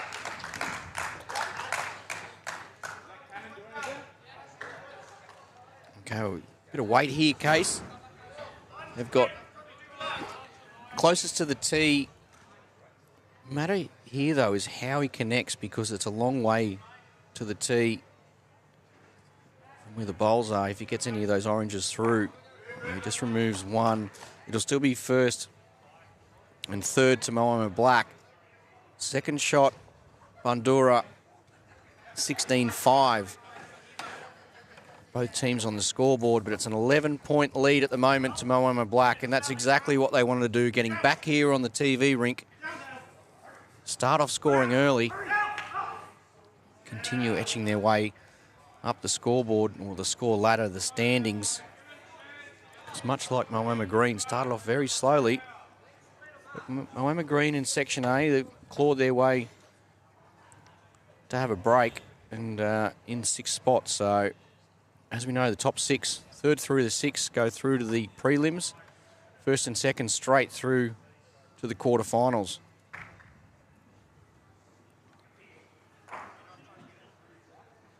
Ben Winther opted to play the commentary side of the rink. It's the tighter of the two hands. Definitely is playable, just the weight needs to be spot on.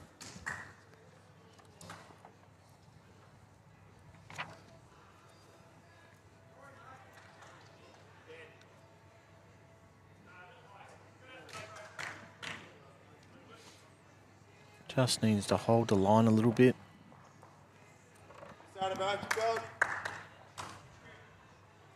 Weight's really good.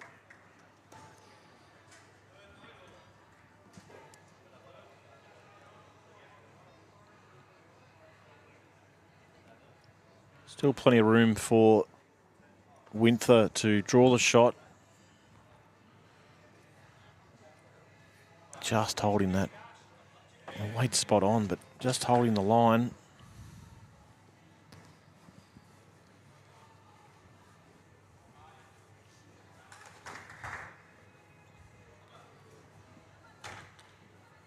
You back her into correct here. Weight was good. Yeah, plenty of room, Case. We might just see that too as the night goes on. Just that slight change in temperature. Things will change.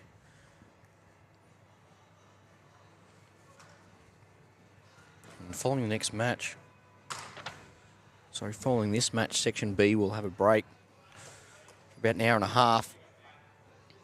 And once they come back out again, the green will change in that time.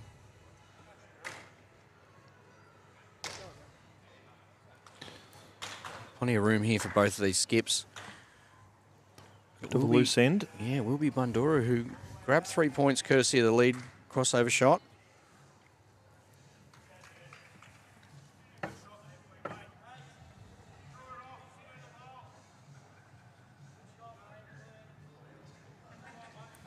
Alex Marshall. First chance here. Jump on top. Take control of this end. He's done just that. Once again, that consistent in the area, as you'd expect from Alex, and we spoke about resumes earlier. Yeah, too much room there for Alex.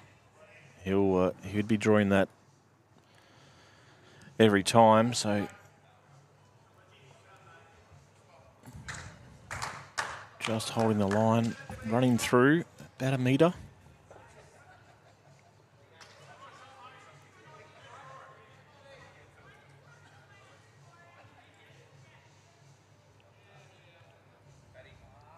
Just a bit under here, Case. Yeah, just 2 foot short, isn't he? Line was perfect again.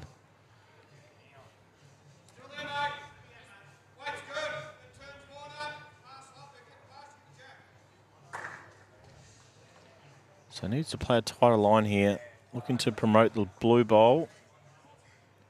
Or just getting past to get the jack. Well, Benny's having a real good look at it. He's close. Oh, well, the beauty there, as Benny said, it's opened it up. Yeah, 3 seconds. We've got 2 bowls metre behind, so big opportunity here for Bandura. Well, the beauty here for Alex and Moama Black is they've got the 2 backest. So if he's to somehow get in here and sort of close it up a touch, seems he's going on the forehand though, sticking on the forehand. I'm surprised by that. He sort of closed it up a touch, but it was surprising. I thought he played this side of the rink on the backhand. He draws a toucher to himself, really changes it up.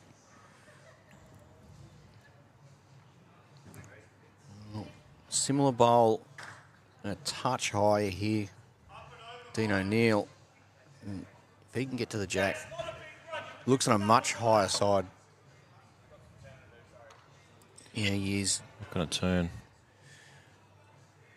He had that weight to get it back to those bowls, but being on the higher side, wouldn't come back. I'll have a quick look here to see who is third. They'll let the marker know. So that's been inputted. After 2 ends of this clash, Moama Black 29, lead Bandura 13.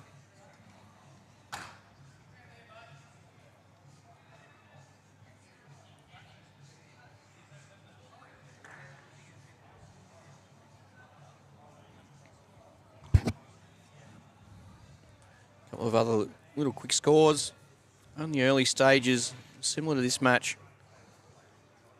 Golden State 13, trail Superloop Challengers 17.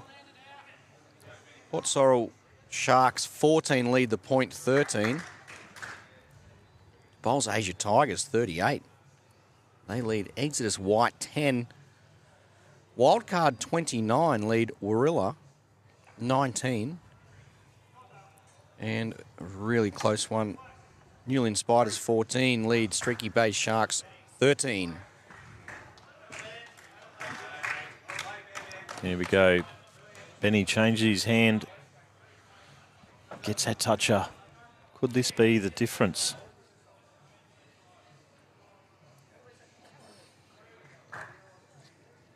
His bowls are on the tighter side, so he will get that little bit more turn on that side. Cass hold here. It's Just a good not second, ready. isn't it? Very good.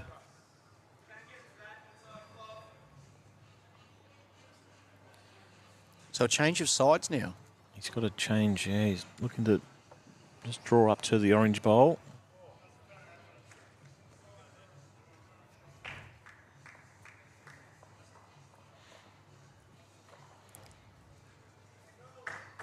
Well, it's not the first. It won't be the last time we see that bowl hanging on that side. That's the thing. Only 5 end matches, 3 bowl pairs, but it's that concentration level, isn't it, Case? As you know, playing high level bowls for a number of years in your career, you're going to be right on top of things, right from the word go and all the way through. So the weight was good. Just looking to draw up to those 2 orange bowls of Millericks. Jack high. If you can get to the closest one and fall back onto the jack.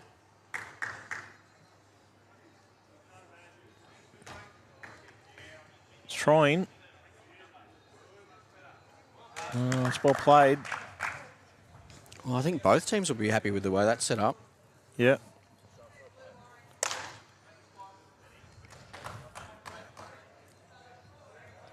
Alex gets down to the front of that jack and runs it off the inside of the blue. 3 catches there. They're all orange.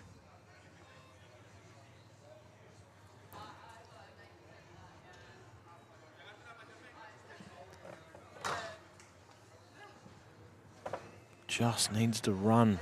He would have loved another couple of feet on that line.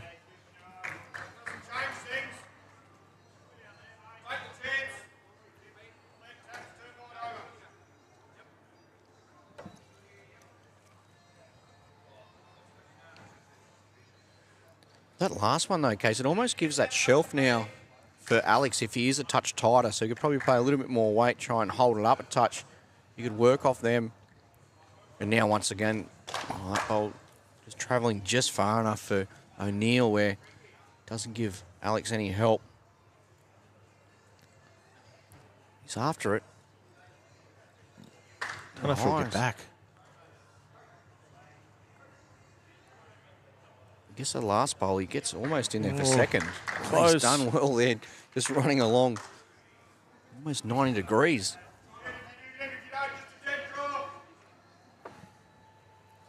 Doesn't want any jack movement. No, very interesting setup here.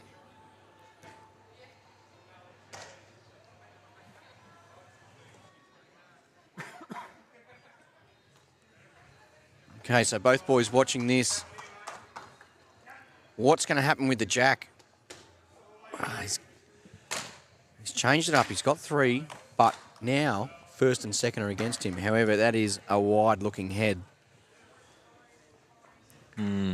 Case, what do you see Alex playing here? Can't really afford to get that last bowl of O'Neill's in.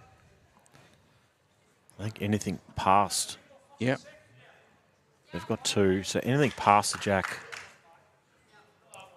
You're spot on. He's going right to the back there.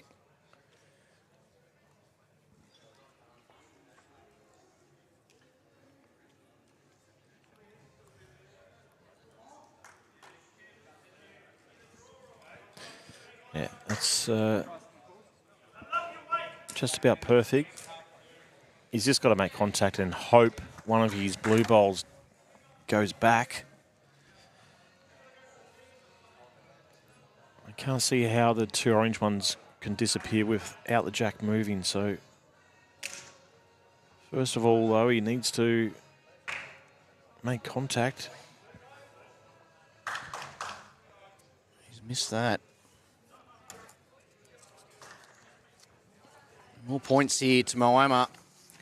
44-25.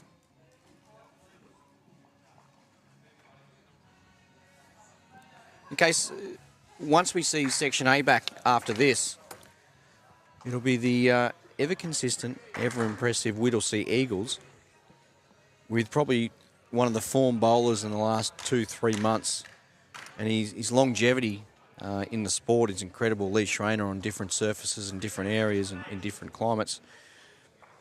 His team, Whittlesea Eagles, are up against the Flemken Colts, who are actually languishing down near the bottom of their section. So they'll be looking for something impressive and some way to try and really get out of that hole they're in after the first 5 rounds. Yeah, we've seen Lee on the TV rink on many occasions. He was outstanding at Moama. He's been fantastic here already on day 1 on the back of a Golden Nugget victory last week. His confidence is up, so.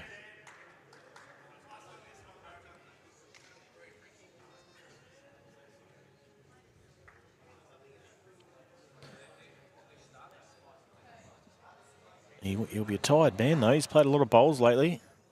Look at this from Millerick. Absolutely outstanding.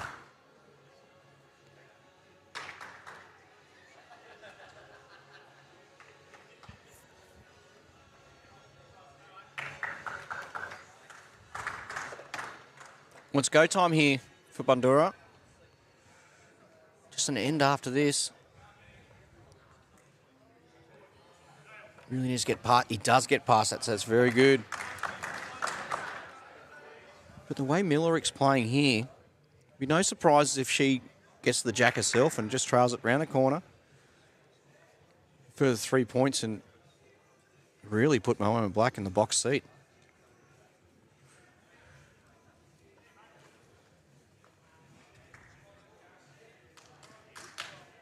Yeah, almost perfect.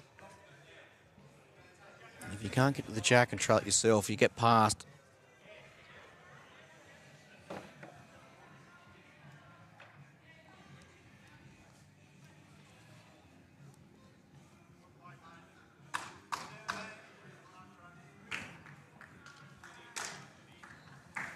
Benny gets down to the jack. He does. Oh, well played. Well, big points there. That's huge. Not just a 3 for the toucher, 3 for the lead crossover. They'll move along to 31.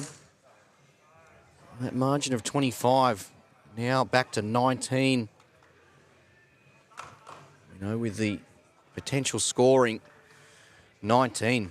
It's a mere 3 shots almost.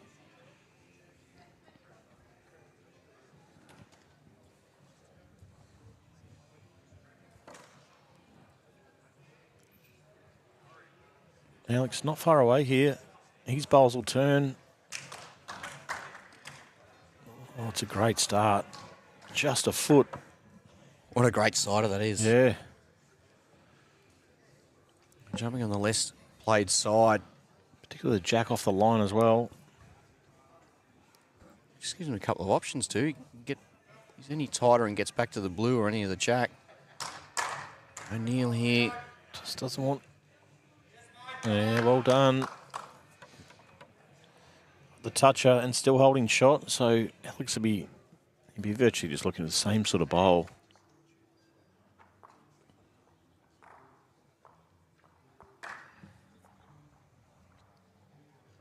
Just a little bit quicker, I think. Well, he won't mind that area at all. Home. He will not mind that at all. He would have loved to have played it with that bowl, but he has got one remaining. He's had 2 very good looks at it.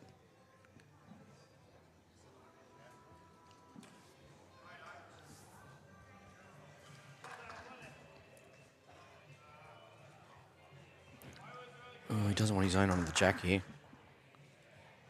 He's done it just enough. Which actually is probably not a bad setup, is it? Probably better, isn't it? Yeah. How the angles work out there. That orange bowl is leaving the head any contact on that blue, so with a 16-shot lead, you wouldn't think Alex would be playing too much weight here. Almost same as his first bowl, really. If he does happen to get a toucher and get to himself, but if he does get to that blue bowl, he's hanging around.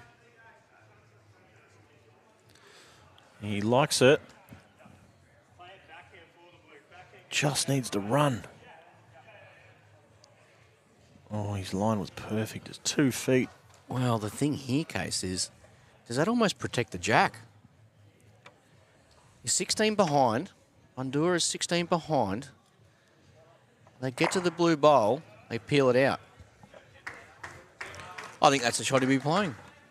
I think so. The way they quickly discuss that, that's what they're looking at. He's got 6 seconds.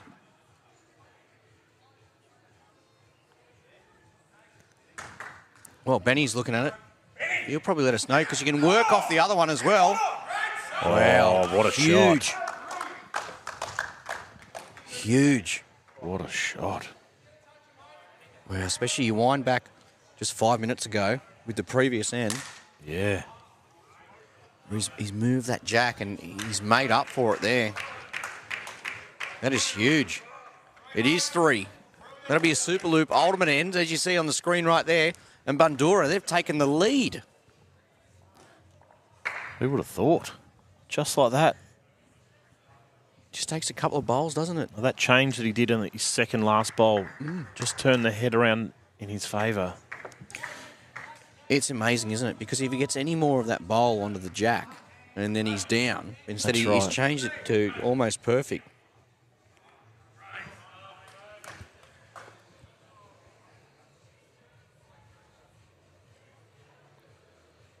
So here we go. Last end. Bandura with a 2-shot lead.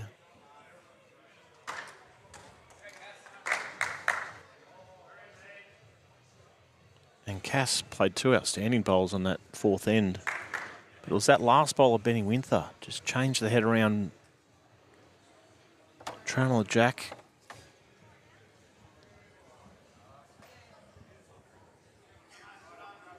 Pretty good start here from Cassandra. A couple of other scores cases. They head towards the pointy end of the matches. We've got the point 48 over the Port Sorrel Sharks 27. That's moved along to 51, so clearly just a toucher there, but still, it's only halfway through N4. Nearing the conclusion of N5 in the next two matches. The Asia Tigers 73 lead, Exodus White 26. That's a big score there. And Warilla 62 lead the Wildcard 43, currently holding first, second and third. And then the start of the fifth end, Newland Spiders 69 lead Streaky Bay 24. And Alex is happy with this one. And why wouldn't he be? Oh, that's brilliant bowling. Cassandra Millerick.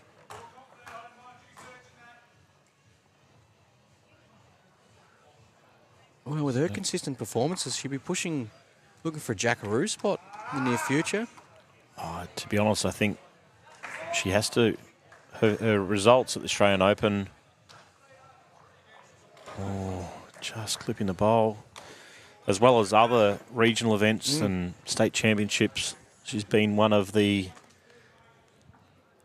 standout players in the country for the last probably 18 months. And it'd be good to see. She's such a nice person.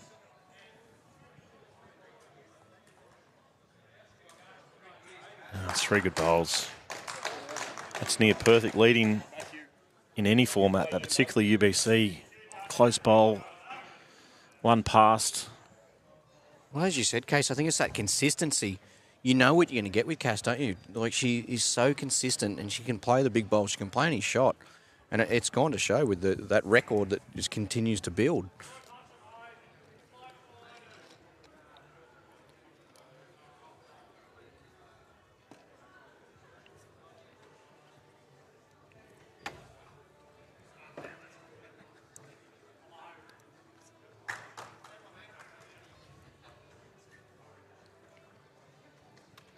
Well, I think Dean O'Neill's only got one more chance here. I reckon if you leave an open jack like that to Taddy, he'll almost lock the game up. He wasn't far off with that. But where he's finished too is just an awesome area. Although with the margin only one, Bandura only need the shot at the conclusion of this end if there's no touches or touches are evenly shared.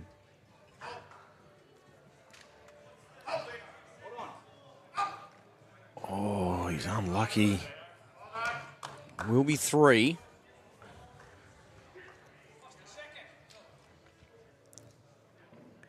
So they do take the lead. However, 3 bowls remain. 2 from Marshall, 1 from O'Neill. Moama Black currently holding first and second hold the match.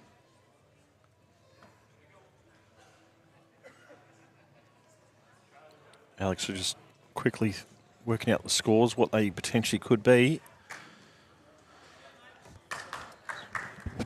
And to quickly tell our viewers, Greenie, what does Dean O'Neill need to do here?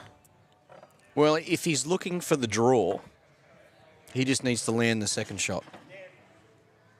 Leading by 2, you get second and third, you get 8 points, they get 10, and it's a draw. Yep. But in saying that, Alex Marshall has a bowl remaining. If he wants the win, he's got to get to the jack. There's no doubt about it. The only other way is getting the 2 bowls without jack movement, but also you leave a lot of room there.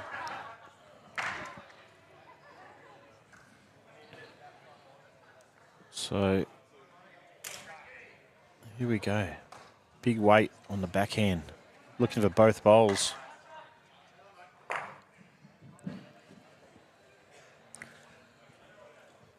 So it'll be a Moama win here. What do you think Taddy plays here? Does he stick on the wide side and just try and get to the blue? Or does he just try and draw down there? The orange is probably protecting the jack. So he has played on that side as well.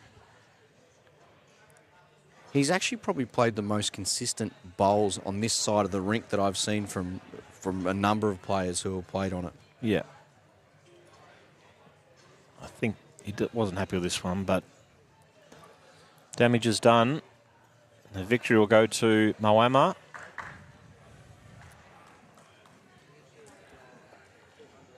There we go, 68-58, Moama Black and Bandura. So next up, Case, Whittlesea Eagles and the Flemken Colts. So as you know, with our live stream brought to you by Superloop, we have Facebook and we have YouTube coverage. Our Facebook coverage will be ending shortly for this, but a new link will be opening up. So don't go anywhere. Make sure you check the UBC Facebook because you will be able to jump on the next one and catch all the action for the last 6 rounds tonight. For YouTube, you just stay right where you are because it's continuing all the way through. But if you're on Facebook, make sure you check back with the Ultimate Bowls Facebook page and you'll be jumping on the new link there.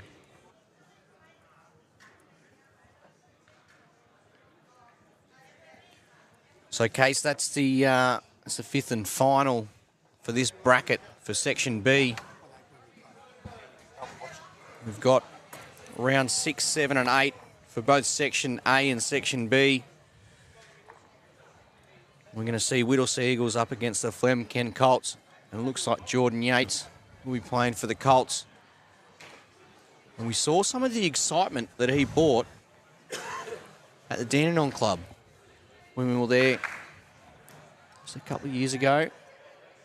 Got a lot of touches, didn't he? Yeah, That 5 or 6 in a row at one stage. TV rink. So there'll be 3 more rounds in Section B to come later tonight. A reminder to those Section B players, any of the officials and volunteers who've got a moment to spare now to actually get upstairs and grab yourself a bite to eat. So we've got James Webster as well. We've seen him already today. He was outstanding, the game that we live streamed. And Nick McIntyre and, of course, Lee Schreiner. So, yeah, no real surprises. Lee Schreiner skipping there.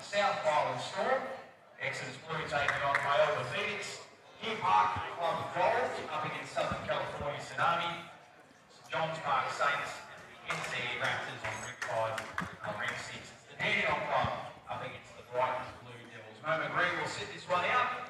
And it's for round 6, Section A, here on event 1, day 1 at Warilla UBC 2023.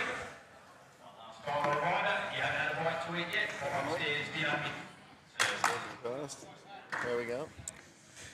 Lee Schreiner just walking past with his golden nugget and coffee. A bit of coffee, keep him going. He's played 412 games of bowls in the last month. So, everyone at home, you'll witness the live action of the Whittlesea Eagles and Flemken Colts. If you want to follow on with the Ultimate Bowls Championship scoreboard, which you can find on the website, you can also catch up with all the action this round for Bowls Asia Eagles against South Island Storm, Exeter's Blue against Pialba Phoenix, Deer Park Gold and Southern California Tsunami, St John's Park Saints and NCE Raptors, and Dandenong Club up against the Brighton Blue Devils. If you're looking for Moama Green, they might be sitting here rinkside or cheering someone else on because they have the bye. So as mentioned, 3 more matches tonight for Section A, followed by 3 more from Section B. That'll include our 16 rounds for the day. And probably put a couple of other pieces of the puzzle together for who will qualify for the finals, which will be on tomorrow. From roughly 2:30, we will have our preliminary finals. That'll be the teams who finish between 3rd and 6th in Section A and Section B. The winners of those matches will go straight through to the quarterfinals and matching up with the teams who had finished 1st and 2nd.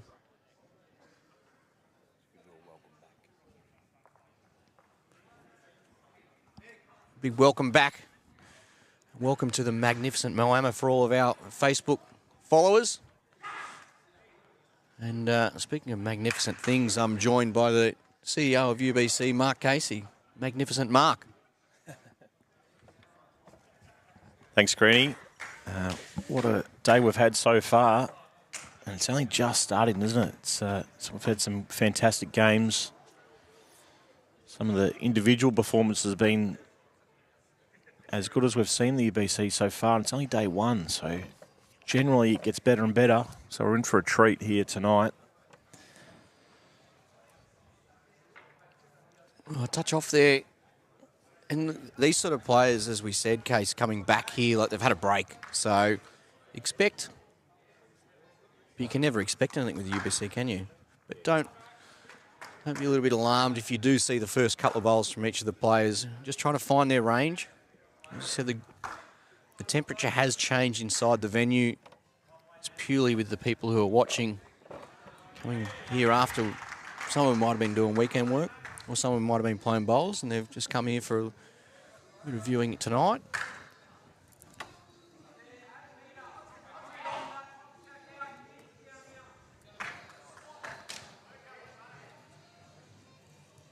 You might be happy with those two, Jordan. I haven't seen much of Jordan today. This might be his first game, so might just take him an end or two to get used to the green. Nick McIntyre, though, starting off consistent as ever. And he was looking for a shout out there for Oscar and Ollie, who will be cheering him on. He was pretty pumped, wasn't he? Get out here. Absolutely. Knew Oscar and Ollie would be watching along, so he's done what he could in the first end. Sydney area there, definitely build on that. Jordan Yates had to improve from his first two, and he did that with his third. Courtesy of that, he gets 3 points. The Colts are on the scoreboard there, leading 3-0.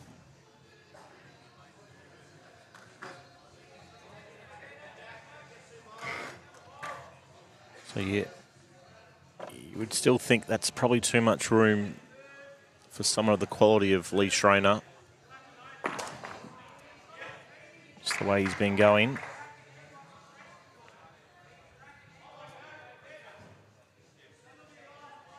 Back end, just on that wider, more kinder side, just scooting past just that couple of feet.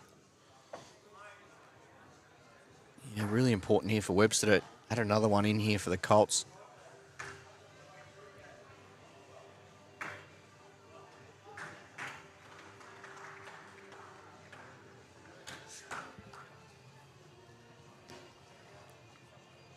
So Lee will be looking for something similar, just that slightly less weight.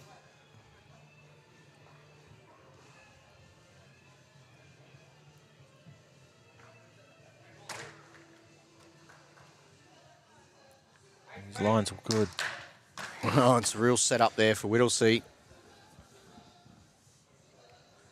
There's only one bowl remained for Lee Schreiner, though. Webster looks to add another one in here.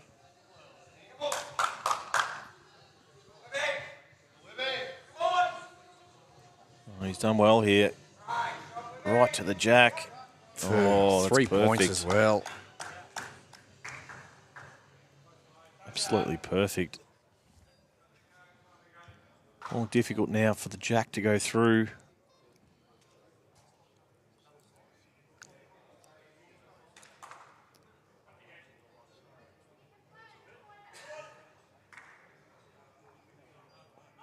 He's trying hard, but just that. Well, seconds close, that's the call. Currently leading 6-0, though. Opportunity down on the jack. Yates is pumped.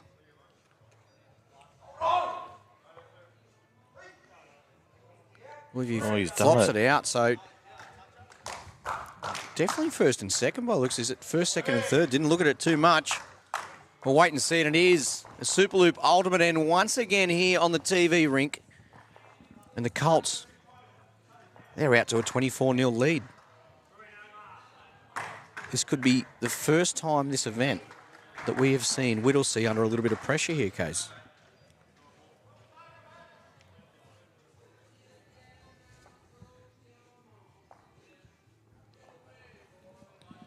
Yates down on his forehand. Make sure you're looking to reach the jack. Well, We saw this on the opening end, and yet they still scrambled for an ultimate end.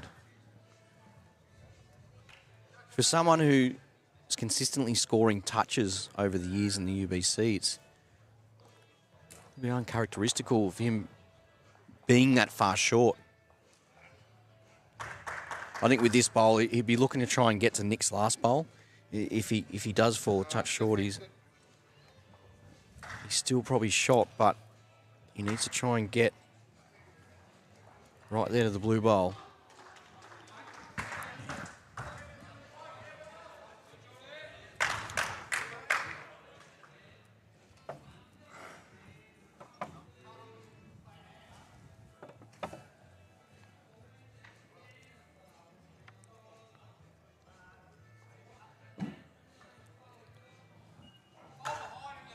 So Nick just hasn't quite got the weight just yet. Line was good again.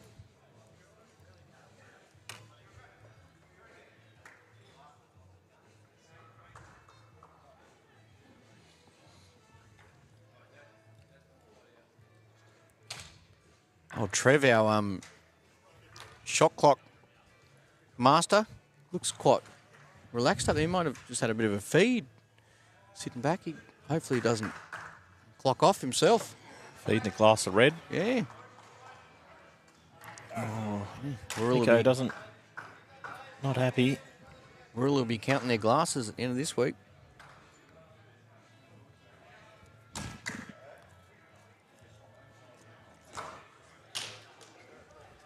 $27-0 to the Colts. Halfway through end number 2. Quick look around at some of the other scores, also at their early stages. Deer Park Gold 6, Trail Tsunami 30. Exodus Blue 18. They lead the Phoenix 9. Now, Case Webster was impressive early, and I'll tell you what, this is, I think he loves this rink. Asia Eagles 14 lead South Island Storm 10. St John's 20 lead the Raptors 10. Dandenong 27, Brighton 6.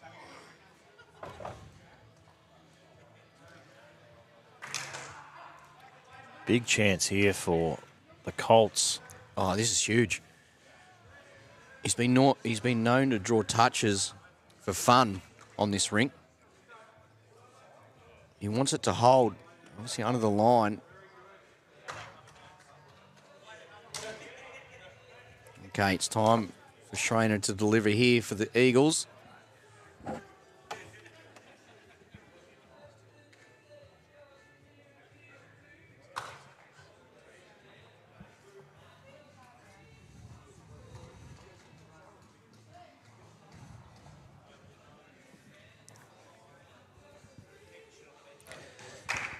Leroy's just going past again.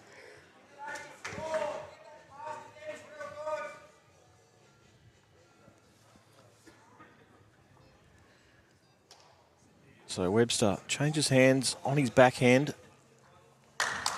Doesn't want to build the head up, so just looking to get past that front blue one, which he's done. Done enough to be holding, once again, ultimate end.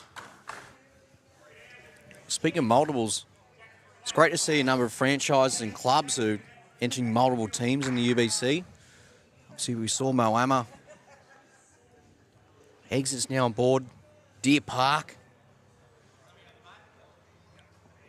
There's big weight here. Needs to get through this orange and the jack. Oh, he's wide. Takes one out. Well, Leroy having a bit of a laugh. At least they're on the board. Although you wouldn't want to be looking at it. It's 42-3 to the Colts. So, Case, that was one of the great initiatives, obviously, with the change of structure, sort of getting more of these involvement from some of the Superloop ultimate end. It was a little bit slight because Whittlesea, they'd be hating to see that because they've already copped one of them this match. They don't want another one. But it was first and second of the Colts.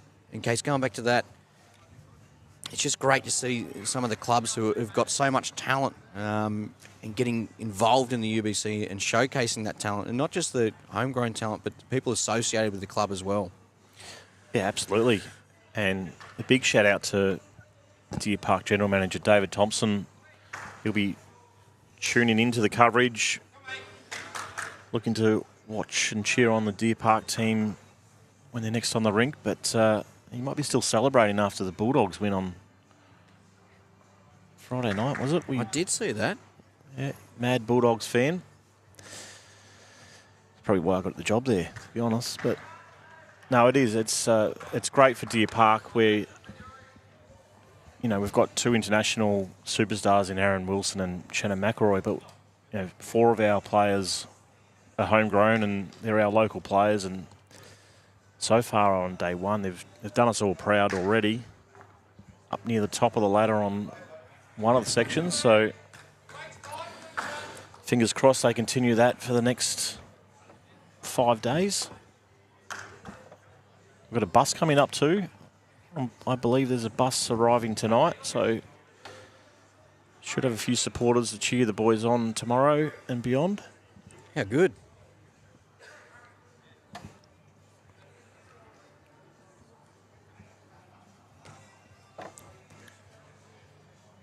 It won't be long and UBC will be back at Deer Park too, with the amazing facilities that are planned. Yeah, the club's building a 4-rinker and an 8-rinker fully enclosed indoor. Looking to start early next year. So January 2025, UBC will be finally back at Deer Park. I know all the members are looking forward to that. We had it back there in 2019. It was packed every night despite the chilly weather. So lead shot there to Whittlesea, and halfway through this match, they've just doubled their score.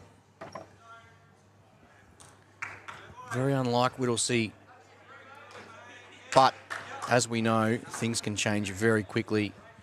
McIntyre has provided a platform here for Schreiner, who there is no doubt that he will deliver the goods. It's just a matter of the size of the package, what they've delivered. Will it be an ultimate end? Will it be first and second? They're needing points and need them quickly. He's done well here. That's excellent. Brings another one in as well as his own. And all of a sudden, Leroy's come up big, so an ultimate end at the moment. James Webster, though. Just sliding through.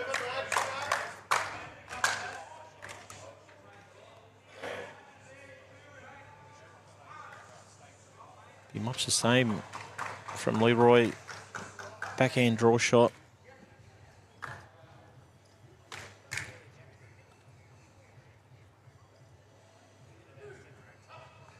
Oh, just making it easier.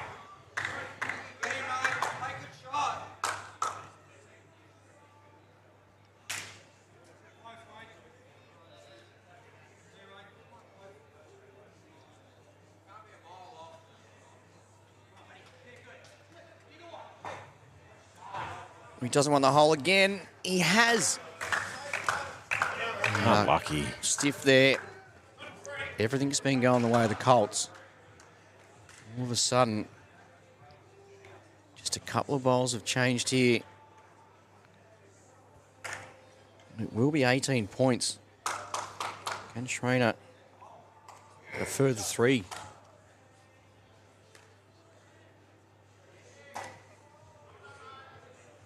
No, it just will be the first, second and third, but we know what that means. It's a Superloop ultimate end, and Whittlesea move along to 24. They started the end on 3, and now they're on 24. And all of a sudden, 18 behind, still 2 ends remaining. A couple of touches here, lead crossover. Things could start to get awfully tight.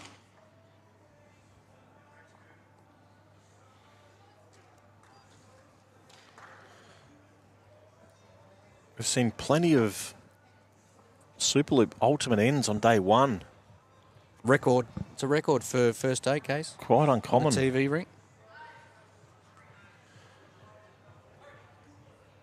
Maybe it's just because of the naming right sponsor, Superloop. Well, it's been a super first day.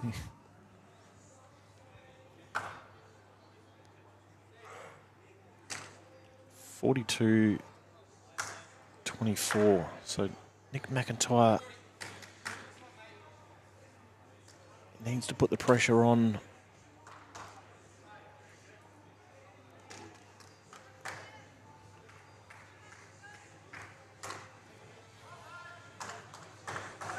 Okay, plenty of room here. And this is where the Colts need to try and bounce back. Yates has done well.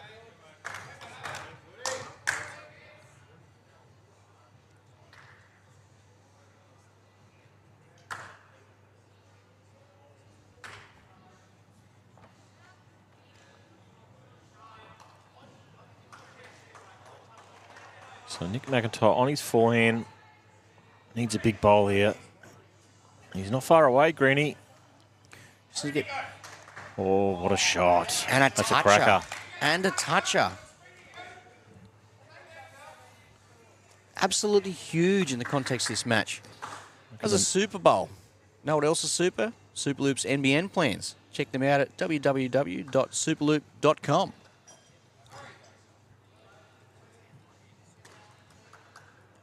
The McIntyre household just got a little bit louder there. Oscar Yes. and Ollie.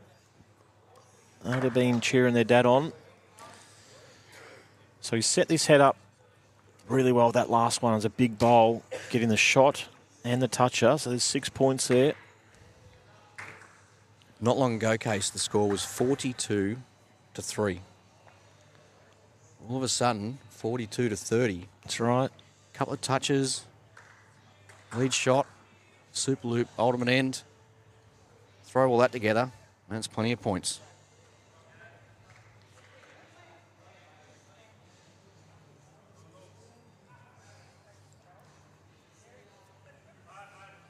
How far is Leroy getting down? Well, he nearly fell too. Well, second.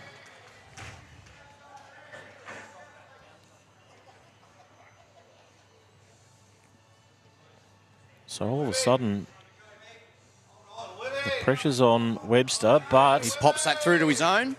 Oh, that's outstanding. Still 3 points, and that's what you need to do. You need to continue scoring.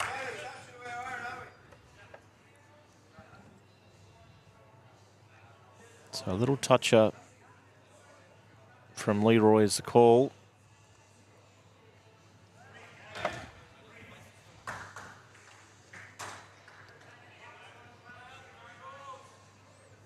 Doesn't want to... He didn't want to get the edge No. there. I think very much the same as his last, really. If he gets to the jack, he's scoring.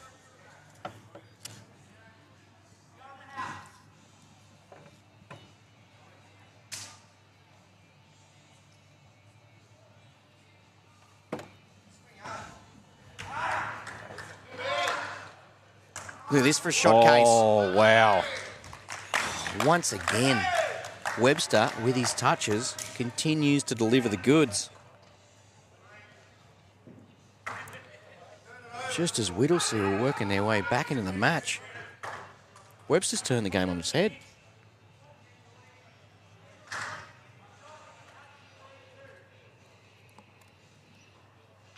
That's an outstanding shot. Okay, Schreiner attacking here on his forehand. He needs to clear the front. Well, he's got contact onto it. Oh, he got the toucher. That's amazing. The jack's gone forward. That could be one of the most unique touches I've ever seen in the UBC.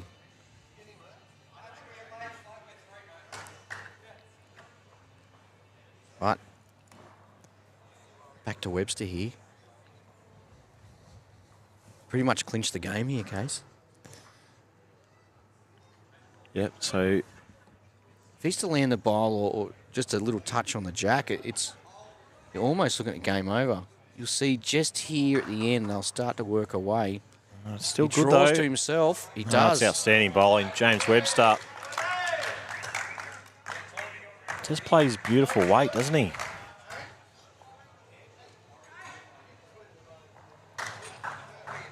So Orange, blue, orange. Orange, yep. 23 the margin, heading into the fifth and final end of this round 6 clash in Section A between Whittlesea Eagles and Flemken Colts. Up next, St John's Park Saints, Moama Green. Will we see Big Kevin I think we will. in the grandstand? Probably. Well, we'll either see or hear him, wherever he is.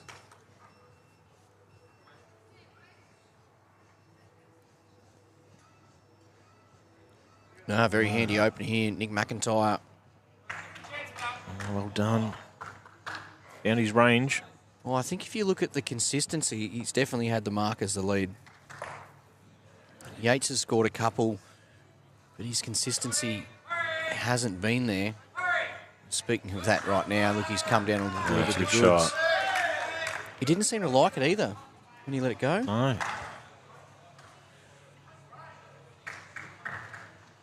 But it's quite often been the case, you know. He's had one or two loose ones and had a really good one, or a pretty good one. Yeah. And Nick's just been in and around the area the whole time.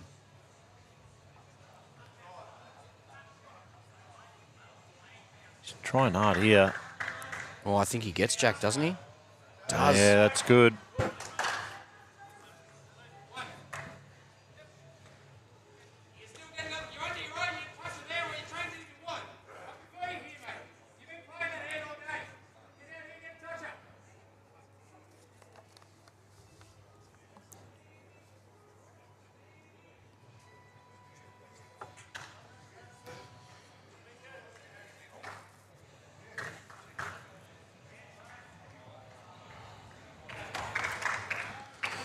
So both leads are sticking to that grandstand side of the rink. I think Nick's got to change now, doesn't he? No, he's still staying there.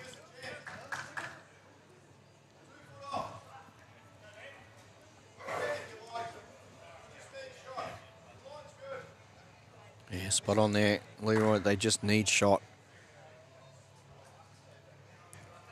What happens here is if they don't have shot, be a further 3 points to the Colts. Currently lead by 23. Not going to get back.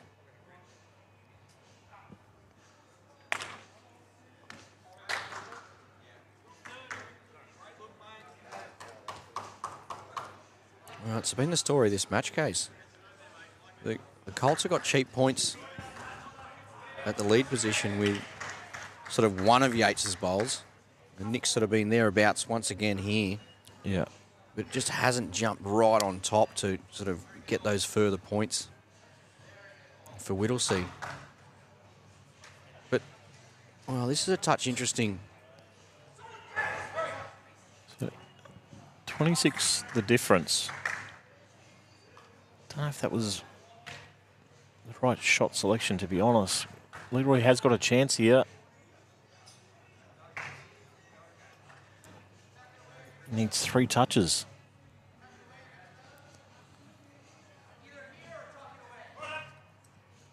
Is this one of them? It is one. Oh, wow. It's still on.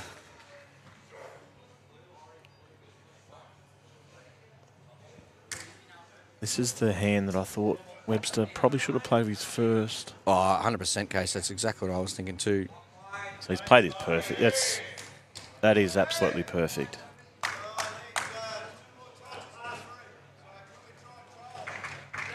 That's the call. He needs 2 more touches and they need to score 3. So Trainer will be looking to trailer Jack a yard here.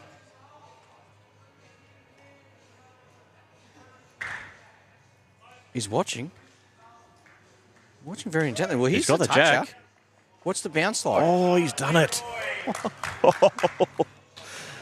One more, he says. One more. The man is a genius.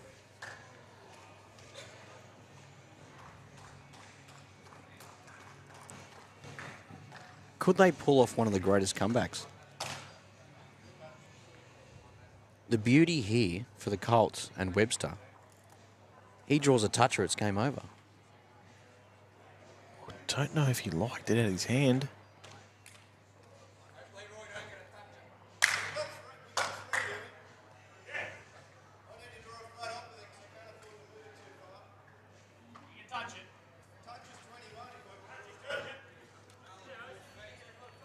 This could be quite remarkable here, Case. He's done everything else over the last couple of months. Why can't he do this? Could be no one backing against him. Well, he doesn't like it. He said he dumped it. It's not that bad, is it? Oh, wow. What a finish to that match. What a remarkable finish. The Colts will take it by 2.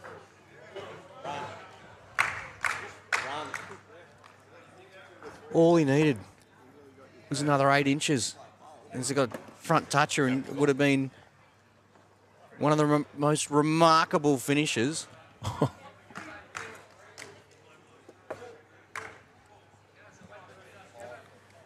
So the Colts, they hang on.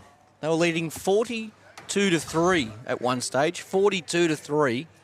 It came down to Leroy's last bowl. That was incredible. He said he just dropped it a little bit. Another foot. Would have been the Livestream highlight reel, that end. So, it's fair to say this match is one of the big blockbusters of day one. St John's Park up against Moama Green. And it is Big Kevin. Big Kev is out on the rink. He's ready to go. We're just waiting on the other players to arrive. Well, I think what happened was after Cass's performance, she went and had a bit of a chat to him and said, oh, well, this is all you got to do. This is what you do.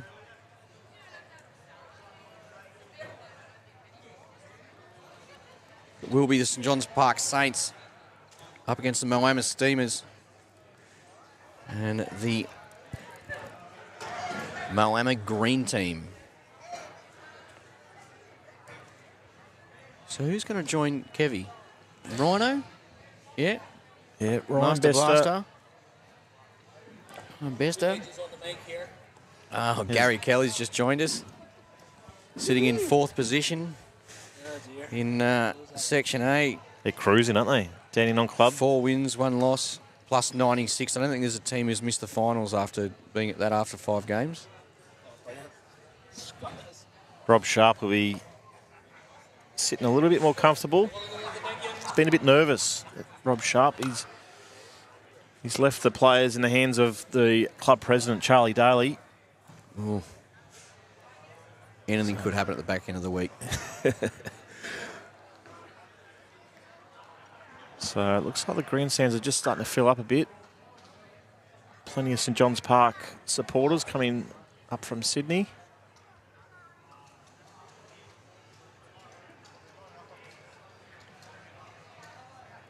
Won't be long until all players get to the rink.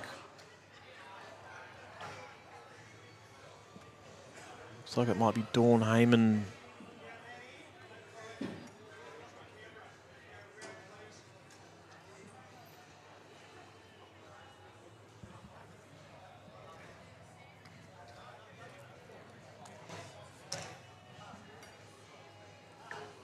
Dawn's just making her way to the rink as well. So it will be Matt Peterson leading for Dawn Heyman and Kevin Anderson leading for Ryan Bester. Probably only about 20 seconds away. How's the current standings, Greenie?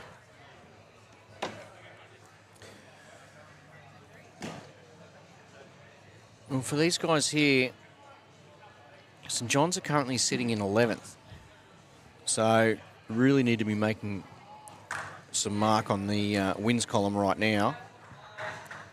But Moama Green, who started off so slowly with 2 losses, they've had 3 wins in their last 3 matches. So they've made their way up to 7th. That was the inclusion of Wayne Turley, I think. Well, I think so. He came in at round 3, so...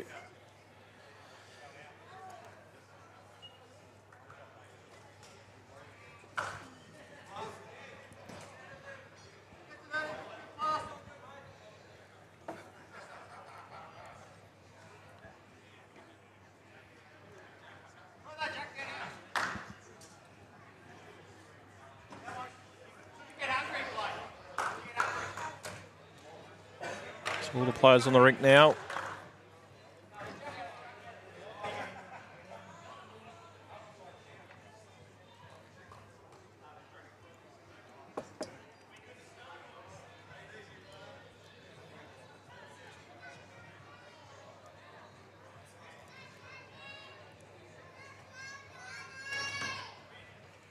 Matty Peterson, Kevy Anderson, they're your leads.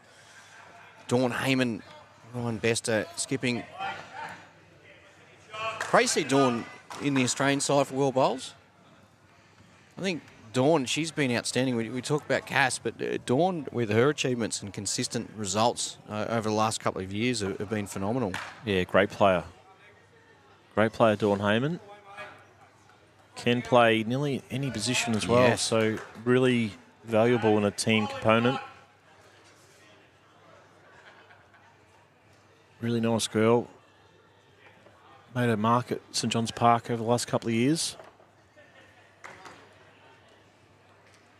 She plays 3rd. She actually might even play 3rd for Ryan Bester in their number 1s.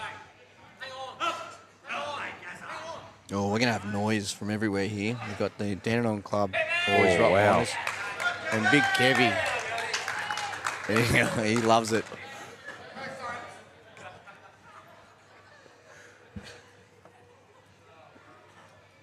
He looks like he's in for a good time here, Kev. There's no doubt he'd be having a very good time. Trailed the jack 6 feet with his first, so...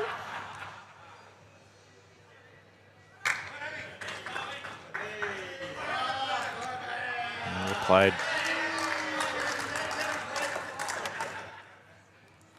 And Permy straight back at him.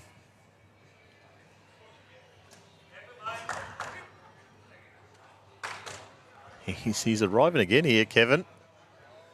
Another toucher. Oh, Kevy's here. His bowls might not be finishing right next to the jack, but he's definitely be getting points for smacking edges off it. Well, based off these first couple of bowls, we could be in for a bit of a treat here, mate. And that's how you draw a toucher.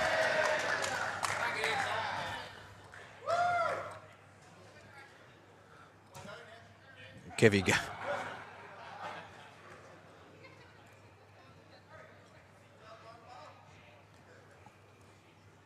Well, Anderson's gone back to the draw. Here he goes. Can he get the 3rd? Oh, well played. He still gets 9 points in his first 3 bowls. 2 touches in the lead crossover. I said, I'm looking forward to seeing him play with blue bowls because he had the old vectors out. Yeah. Looked like they come out of the barefoot bowls cabinet. Well, I heard a story what happened. After the first game, Bester's had a look at those blue ones and said, I don't mind them. Oh, you're kidding. Bester's taken them. Now Kevin's had to use a new set.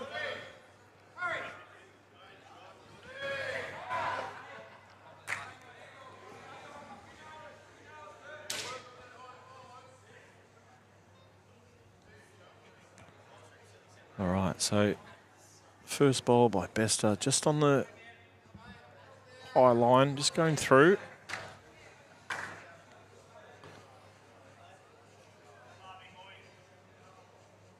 Dawn Heyman, such a smooth delivery. She's not far away either. Oh, gave it a chance, though. Well played.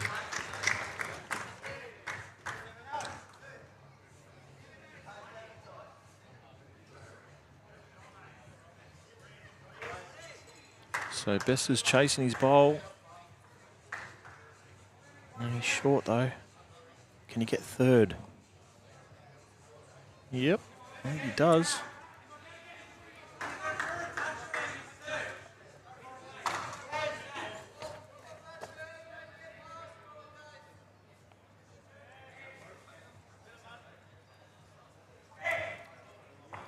Looks like she's on the tighter. Yeah, just underplayed it. Chance here for Bester. Needs a foot of weight on his last bowl to get a second shot. It's had a little bit of everything this first end.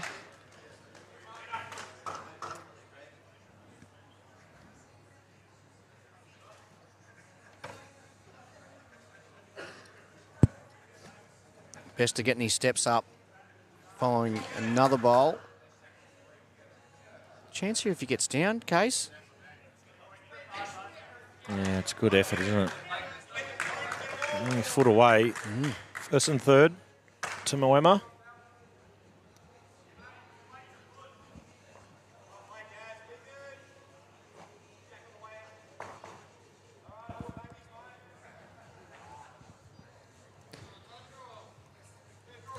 Couple of other quick scores. High Harbour Phoenix 23 lead Dandenong 16. These are really early scores. Whittlesea 6 lead the Raptors 0. Colts 6 lead Brighton 3. Bowls Asia Eagles 19 lead Deer Park Gold 11. Exodus Blue 24 lead South Island Storm 3.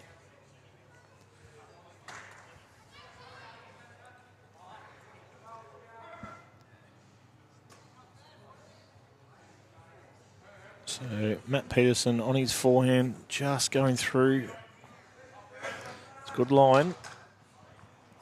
Good starter though.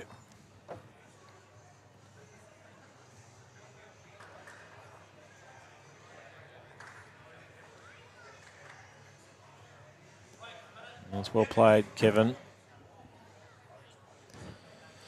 Yeah, I think you'll always see Kevy giving his bowl a chance. Not often you'll see Kevy falling short.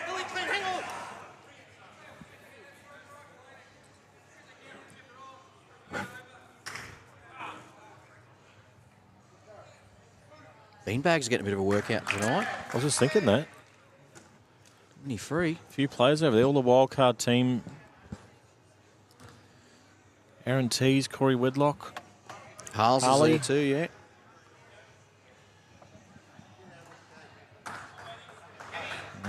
Anderson again.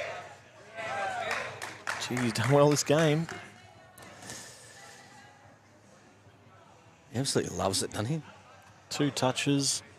He's just over there, just letting the crowd know as well.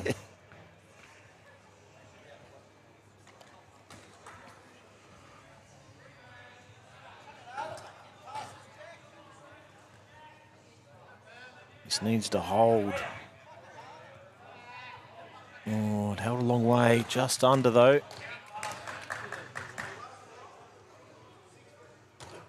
More points for Moama Green on the back of Kevin Anderson.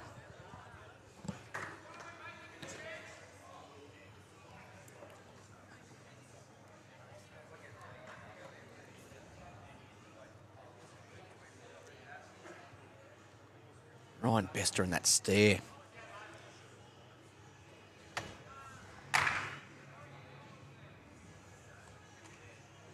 He's fallen a touch shy as well. Do we see Dawn play down the backhand here? Yes, we will. Give it a chance.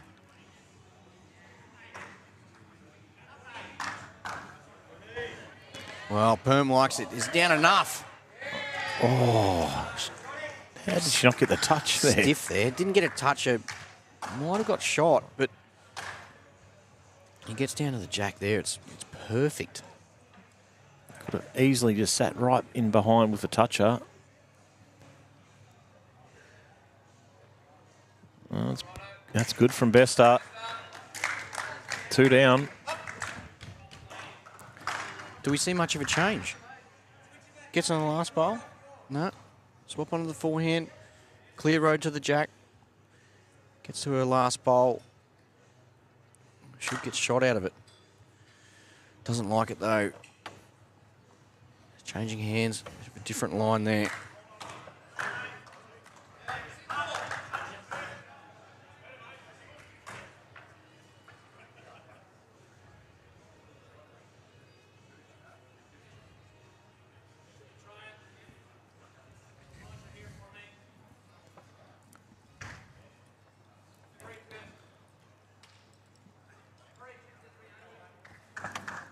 Finishing good areas here. Yeah, past the jack, getting down near the tee.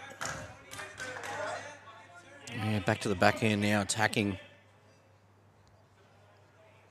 Very good attacker too, Dawn. Oh, just peels the front off.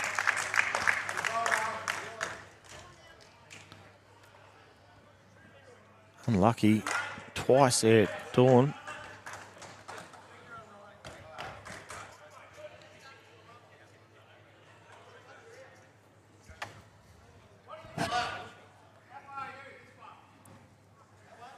As we wait for the score here.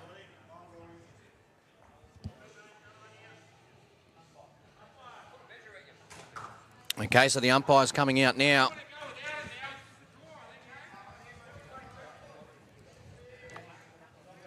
Quick look. Dandenong 35, Moama 34, Whittlesea 24, the Raptors 6, Colts 19, Brighton 14. Eagles 32, Deer Park 22, and Exodus Blue 30, South Island Storm 24. And you can just see on screen, next up, another international game. Yeah, bowls Asia Eagles and the Tsunami. They've been going well, the Tsunami. They have. So there's still a couple of ends to go in this, but while they're doing the measure, at least you know what's coming up. Make sure you stay tuned. Matches will go a little bit past our original 9 o'clock scheduled finish. Probably looking closer to 9:40, I reckon.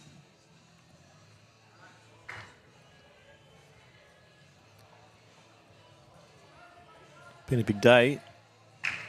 I think 13 hours of live streamed coverage.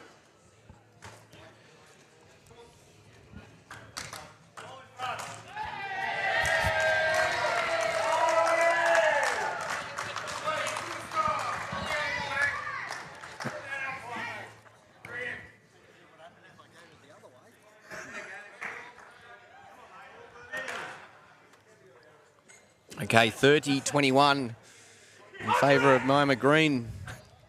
Got Gary Kelly's pretty vocal in the background there. Incredibly.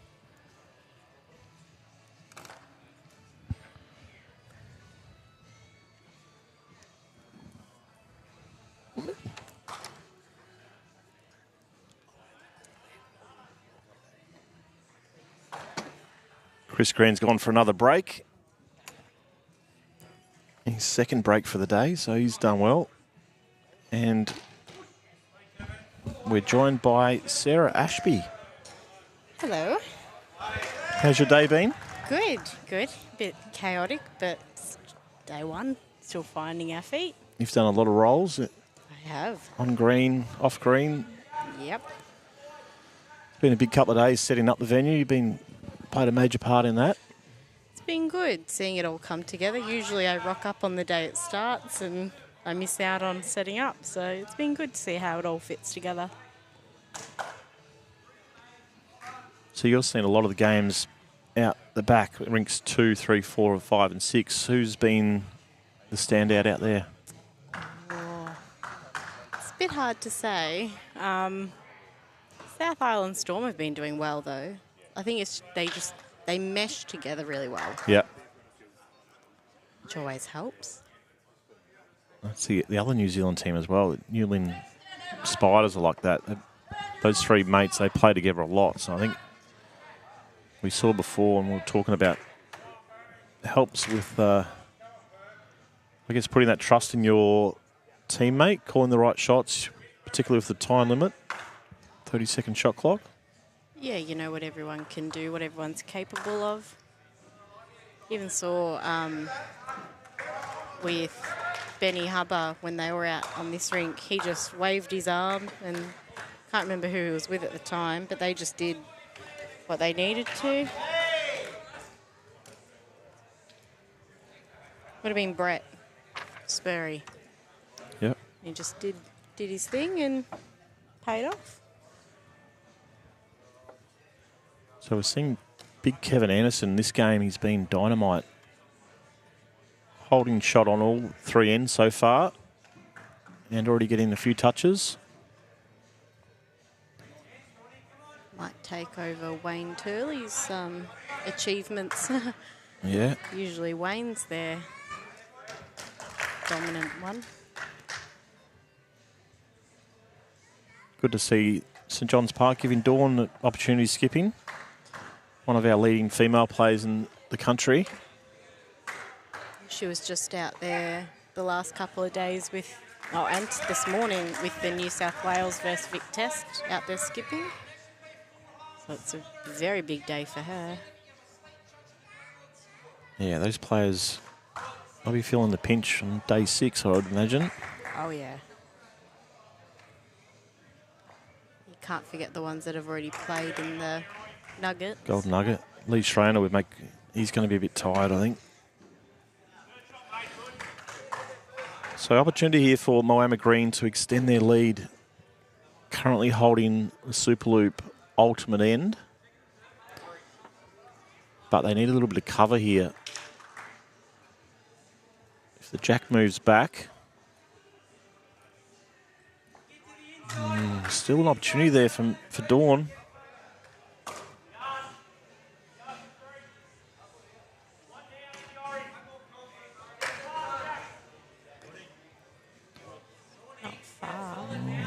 They're looking at it. Oh, well played, Dawn Heyman. Put the shot and the touch up.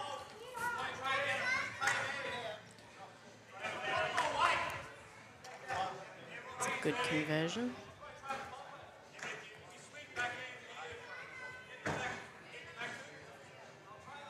So 33-24 for the conclusion of this end.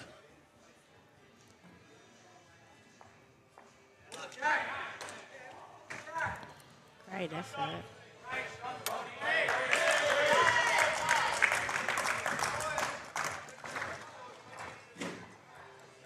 So all of a sudden, 38-37.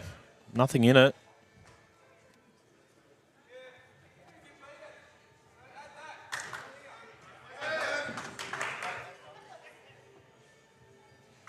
It's always interesting to see how quickly the scores change, like within a matter of seconds.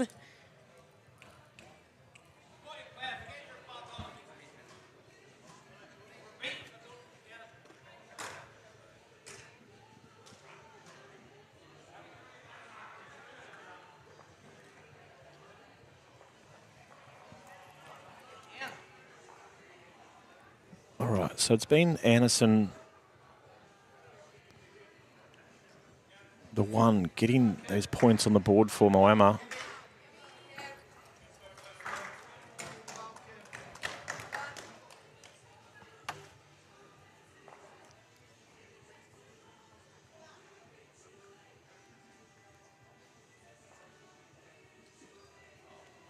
So have you got a favourite player at the moment, this event?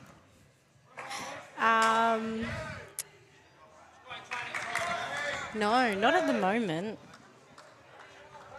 Still trying to work it out? Yeah.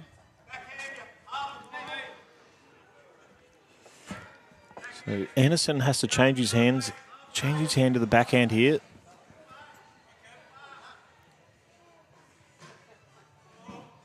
Oh, he's got the toucher. Beautiful goal.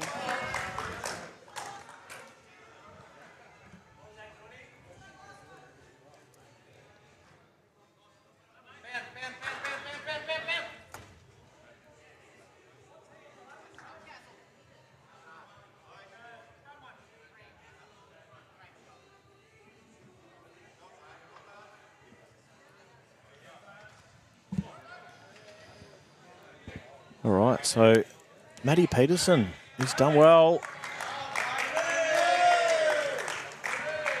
Pressure on Moama. Big weight, I think we're going to see here. Any touch is all theirs. Oh, he's quick to deliver that. So all of a sudden, we have new leaders. St John's Park hit the front for the first time. 43-41.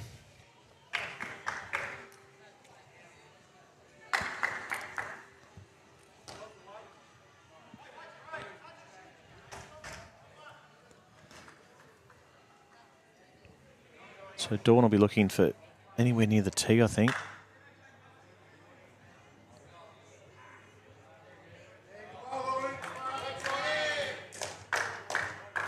And she's done well. So how does it feel to watch bowls all day and not throw one down? Actually, as we see, Bester.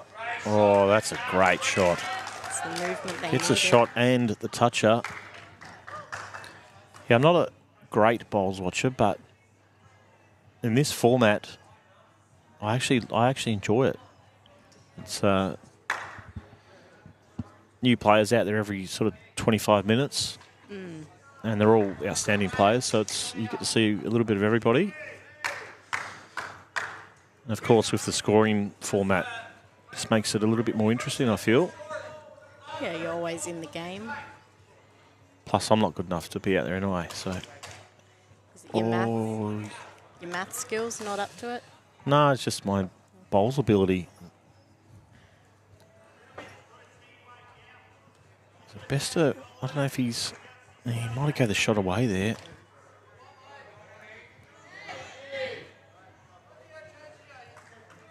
Dawn's just going to run through as well.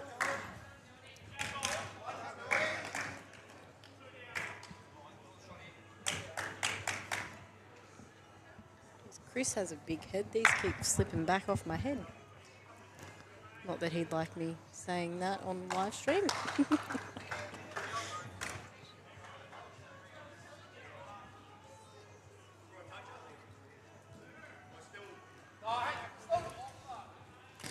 All right. Is the bowl going to turn?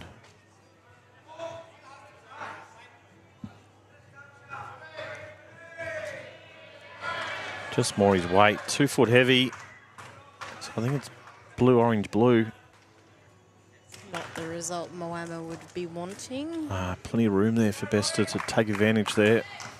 At last end, anything can happen with the scores this close. Who are you tipping here? 56-49.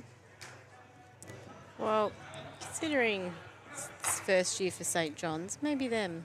It'd be great to see them do well. Obviously, they've got half the grandstand packed out over there, and that'll continue on as the days go on. So it would be really nice to see them feature in the finals. It is always good watching Moama, though. They're very up and about. There they are. You can hear the crowd. They've all got the toucher signs.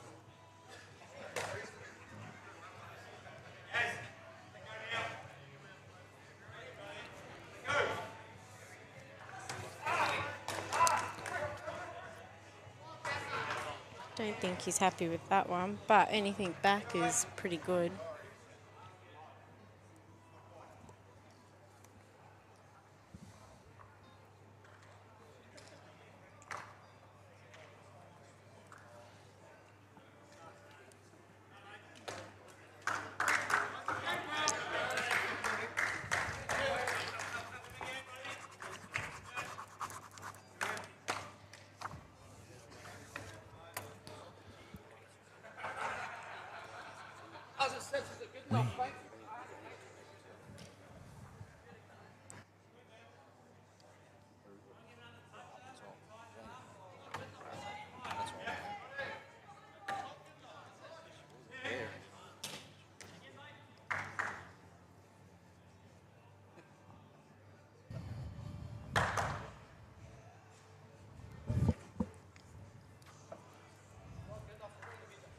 Well, there we are, Sarah. I'm back. Nice quick break. Very quick. But you've been given an extended period in the commentary box because we know you'll be on later. So That's dangerous. we'll just get you warmed up for now. Well, it's not a very good end that you've come back to, but anything can happen. Well, Kevin will be looking for the jack. Oh, he gets the bowl. Would love the jack there. A further 3 points in the way of St John's Park. And they'll move along to 62. Moama Green 49.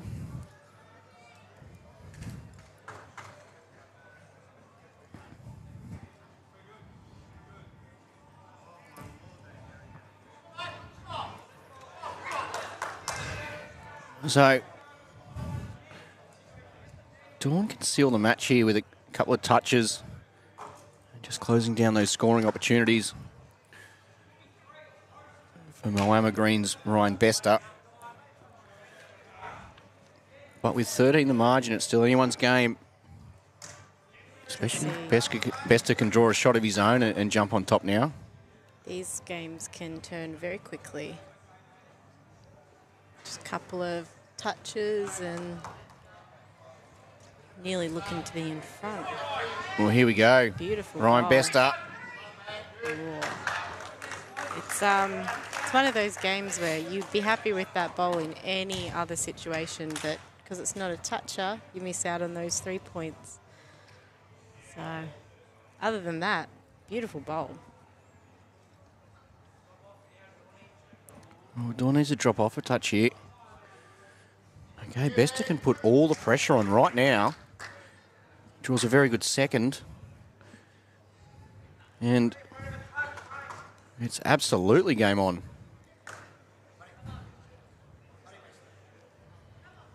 Coming in. Needs to hurry past the front. Not quite. Any touch of that, it's all blue.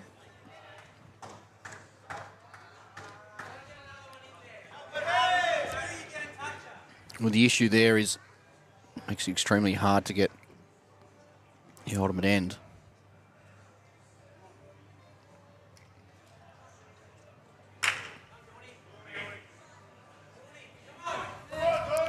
Oh, Perm's willing Dawny in. Beautiful. Oh, what a big finish there. Oh, Huge finish for Dawn Heyman.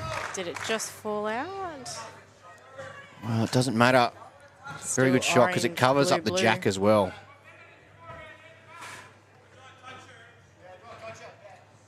That keeps them ahead. Well, it's 13 points the margin. Bester can draw a toucher here in first and second. It's enough to take the match. He's down after it. Willing it in. It's just on the high side of the line, though. Great effort. Great effort. Fought all the way there, Moama Green, but it will be St John's who take this match. They'll just confirm the final shots of the match. Will it be orange, blue, orange, or orange, orange, blue? I don't think they're looking at the shot. So wait to see confirmation, and there it is. Orange, blue, orange, and St John's take the match by 5. Very tight game. 67-62. Next up, Bowls Asia Eagles against the Southern California Tsunami. Round 8 clash. This will be the last one for the superstars of Section A. And then Section B will be back on the green. So it'll be our 4th last match of the night. Who's been your favourite so far, Sarah? Team? Team, player, you can colour, anything. I was just saying to Mark, the South Island Storm have been doing well together, but I think that comes down to that they're comfortable with each other. Mm-hmm. They know how they play, which is like you could put any 3 good bowlers together, but if they don't mesh, or if they don't know how each other read the head, then you're going to have a bit of issues when it comes down to you've only got 30 seconds to throw your bowl down. So It's definitely advantage. Yeah, not necessarily every time when you have 3 champion bowlers playing together, you're going to get the win. Especially in the UBC, we see a lot of teams who have stuck together, or they play at clubland together, or they're in the same sort of region. They play a lot of bowls together, and they just know the strengths of each other. It goes a long way, especially when it's so quick as well. Yeah. You've really got to decide quickly what shot's on offer, what shot's the best to play, and who's playing it as well, and whether that fits their game. Yeah, you can tell the ones that, like the Kiwi boys and Exodus and all that, or Warilla, they just know. They don't have to say much, and they know what they're getting. So it'd be nice to feel that confident in your players. Just give them that little bit extra that some of the teams might lack in. So we're about to commence our final round of Section A matches for this evening. Okay, we'll wait and see who is going to be lining up for both sides. Looks like for the Bowls Asia Eagles, it could be Shane Pascoe and Ryan Hansen. Big AZ. Aaron Zangle, he'd definitely be playing. Don't worry about that. He ain't missing out on this. And Lauren Dion. They're always a bunch of fun to have around.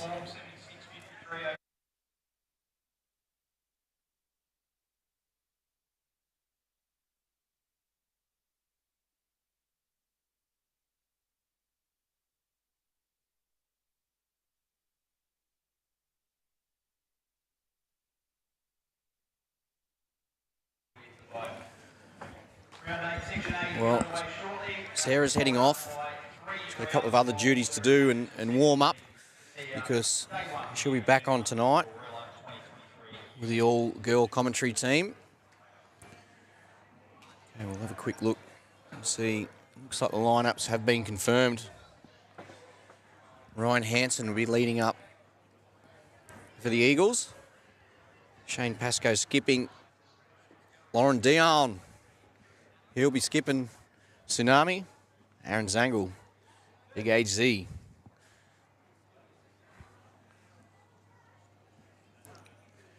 Tsunami have been impressive too so far. So we'll wait and see what they can deliver. It's almost uncharted territory in a way for the Tsunami. As we Benny Jones back in the commentary box. But Benny, the Tsunami, it's sort of uncharted for them. I was just mentioning that 4 wins, 2 losses. They're sitting third, and it's the best they've ever been placed at this sort of stage of a match, a stage of an event. So can they capitalise on it? Yeah, absolutely. Thanks for having me back, Greenie. After a coffee injection and a nice feed upstairs, I'm raring to go for this last sort of hour and a half, 2 hours of action tonight. But yeah, you're right about the Tsunami. And while we are very impartial to all teams, because we love having them all involved and there's no favourites here, it would be fantastic to see these guys make their way through to the knockouts. As was said, they've been a great part of the UBC for the last few events, and just haven't had things fall their way, particularly early in preliminary rounds, and then they've always been sort of chasing their tail a little bit. But yeah, as you said, 4 and 2, get a win here up against the Asia Eagles, which of course, as we've seen from them earlier, I was on air with Case when they were in action here on the TV rink this afternoon, and they're playing some good bowls as well. So it'll be no walk in the park, but yeah, let's see how this one unfolds. An early touch before the Eagles gets them on the board. Yeah, because earlier on the Eagles, it was Ryan was skipping, and Kalen he was leading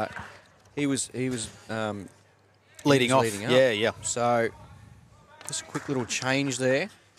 But look, I think the way they've all been going, and it's so surprising. Another great shot there from Ryan, is they've just connected so quickly off the green, and that's it's showing back on the green as well. Yeah.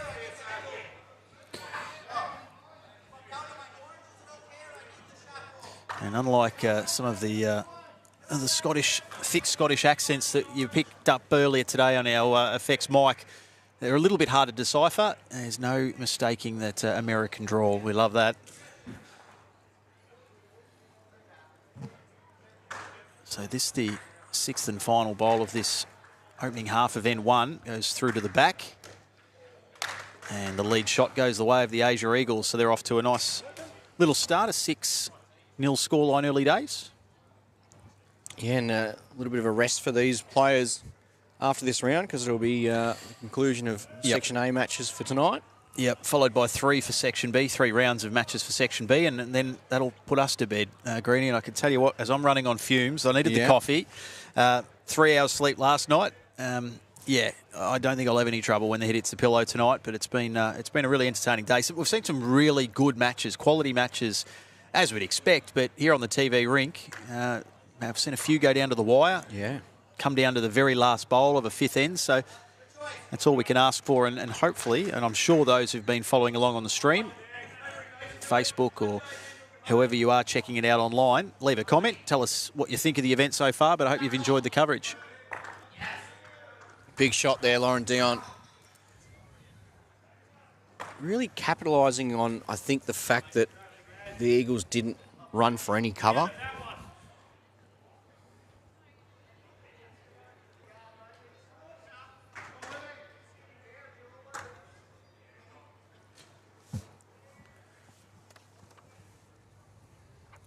So Shane Pascoe here, as we see the jack right at the bottom of the screen on the tee. Close.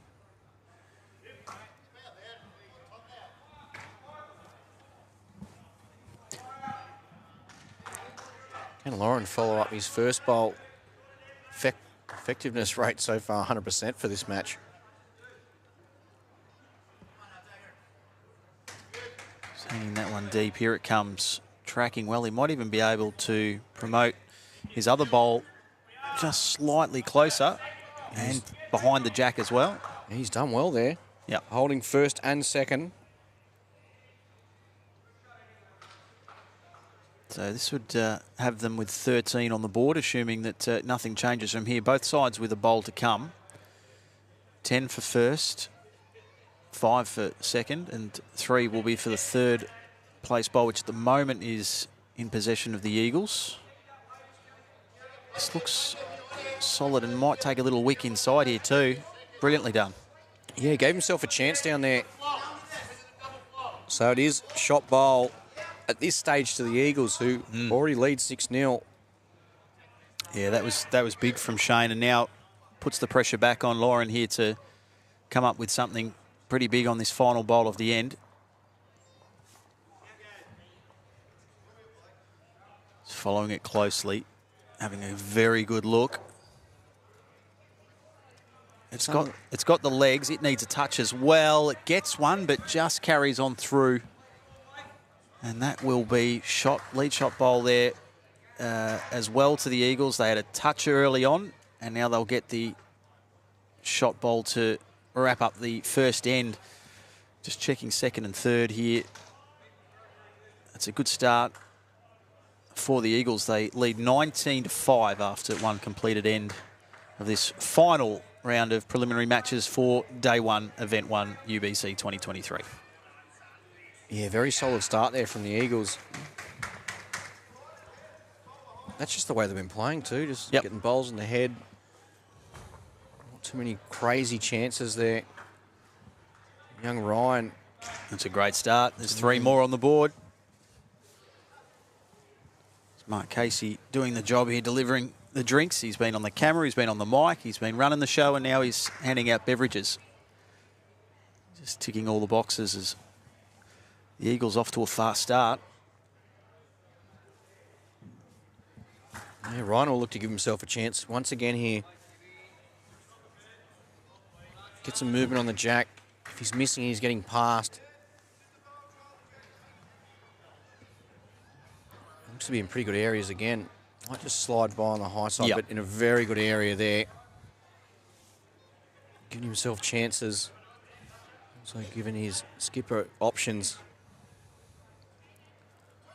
See in the background too of our stream, you'd notice over there, sort of to the top of your screen and to the left, the row of dartboards. I've never seen so many dartboards in my life. But you fancy yourself with darts, or do you need a couple of sherbet enhancements underneath the belt to really get your eye in? I'm definitely not a dry player of darts, that's for sure. Yeah.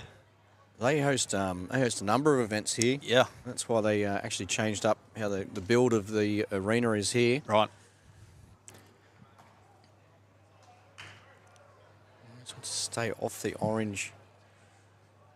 It was a good shout, good run. He gave it every chance, just didn't quite get the fine touch on the inside that he was after. So Tsunami with the lead shot with just this one to come. So barring a disaster, they'll get the lead shot, but can they add another 3 to it as well? Would be 6 very, very valuable points. This is working nicely. It's just going to miss to the high side. So not the 6, but they get 3. It all counts. 22-8 the score halfway through end number 2. Tsunami stay in touch. Fast start Whittlesea over there on rink 2. I can see Greeny over your shoulder. 24 zip. Yeah, against Moama Green as well. Dandenong 19-5 over the South Island Storm. They went down in a thriller. I was sort of keeping an eye on the TV rink and peering over my shoulder just before. And yeah, that was a cracking contest with Baz and Gaz in action up against the Paelba Phoenix, and yeah, went right down to the wire. One shot in it. Wow. That was, again, another nice delivery from Shane Pascoe. He's seen them well early days in this contest. Now to Lauren. I think there was people in the neighbouring suburb who actually heard that match. Yeah. The way Gaz and Baz go about it. Very vocal, great supporters of each other. Wow. We see a good shot there. Yeah. Lauren Dion grabbing a touch of the jack and for 3 points. Yeah, they'll take those again as they just eat a little bit into this deficit. Early stages of this contest, of course, but they also hold first and third shot as well. So there's been a good end thus far for the boys from Southern California. Yeah, they've really got it surrounded there.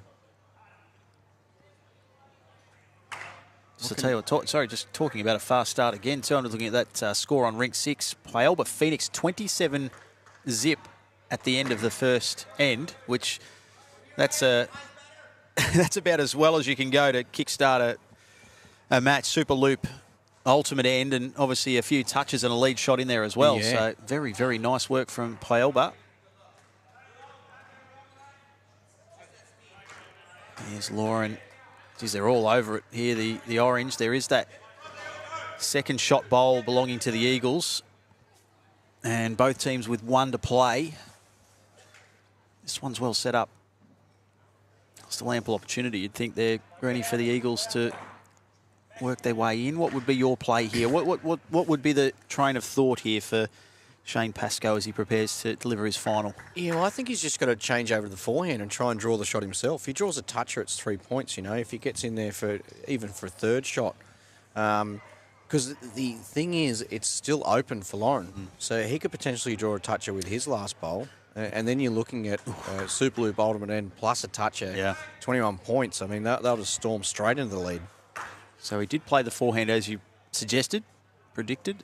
Just carried on its way through, just missing to that high side. So it remains the Tsunami first and third shot with just this one from Lauren Dion to come. Look forward to hearing Lauren's dulcet tones at some stage through the week. We'll get him on the commentary. Very popular member of the UBC family. He's happy with this. He's a massive chance, isn't he? Oh, wow. Yeah, great effort. Great effort. So he'll work his way into first and second, I reckon, looking at that. It's very close, isn't it? Certainly shot. Yeah, no, I think they've called it first and second. So that's a great result for the Tsunami. And the Eagles didn't do a great deal wrong, but they see that lead vanish now and they trail by 1, 2 ends in. And all thanks to Sports Centre. Give the boys and girls at Sports Centre a shout out. If you're a Bowls team club out there, it's looking to freshen up the look. Make sure you check out sportscentre.com.au. You can see from our stream, evidenced by the kits the guys and girls are in, that they do a mighty fine job, Sports Centre, keeping us looking as sharp as possible over these 6 days.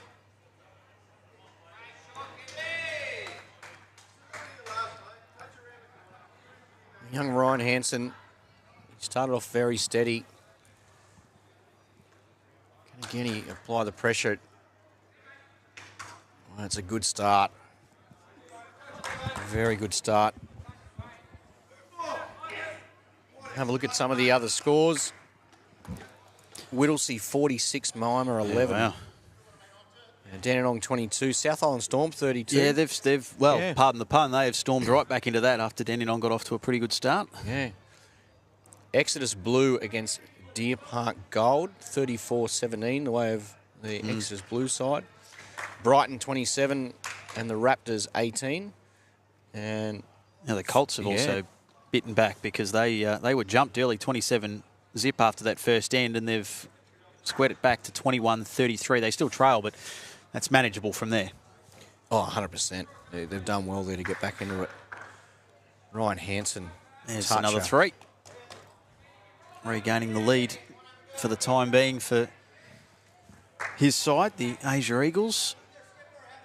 With that toucher and still plenty to play out in these lead bowls in this third end, the crucial third end. What was the direction there? I missed that. There was a bit of hand waving going on. I think Aaron was just trying to take his line from something, and Shane was there in the way, unfortunately.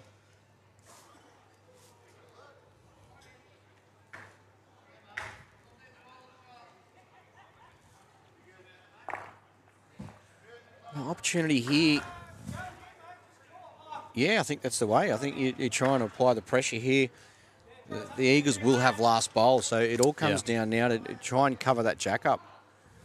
Well, it's changing hands. I probably wouldn't have done that myself. So Ryan Hansen watching this one intently. It's trying to turn. It's not going to in time. It'll just drift past. 28-26. And the lead shot going the way of the Bowls Asia Eagles. So they pick up a toucher and the lead shot to regain the lead. They trailed by 1 coming into this third end. They now lead by 5. As our skips hit the mat to do their thing, starting with Lauren Dion.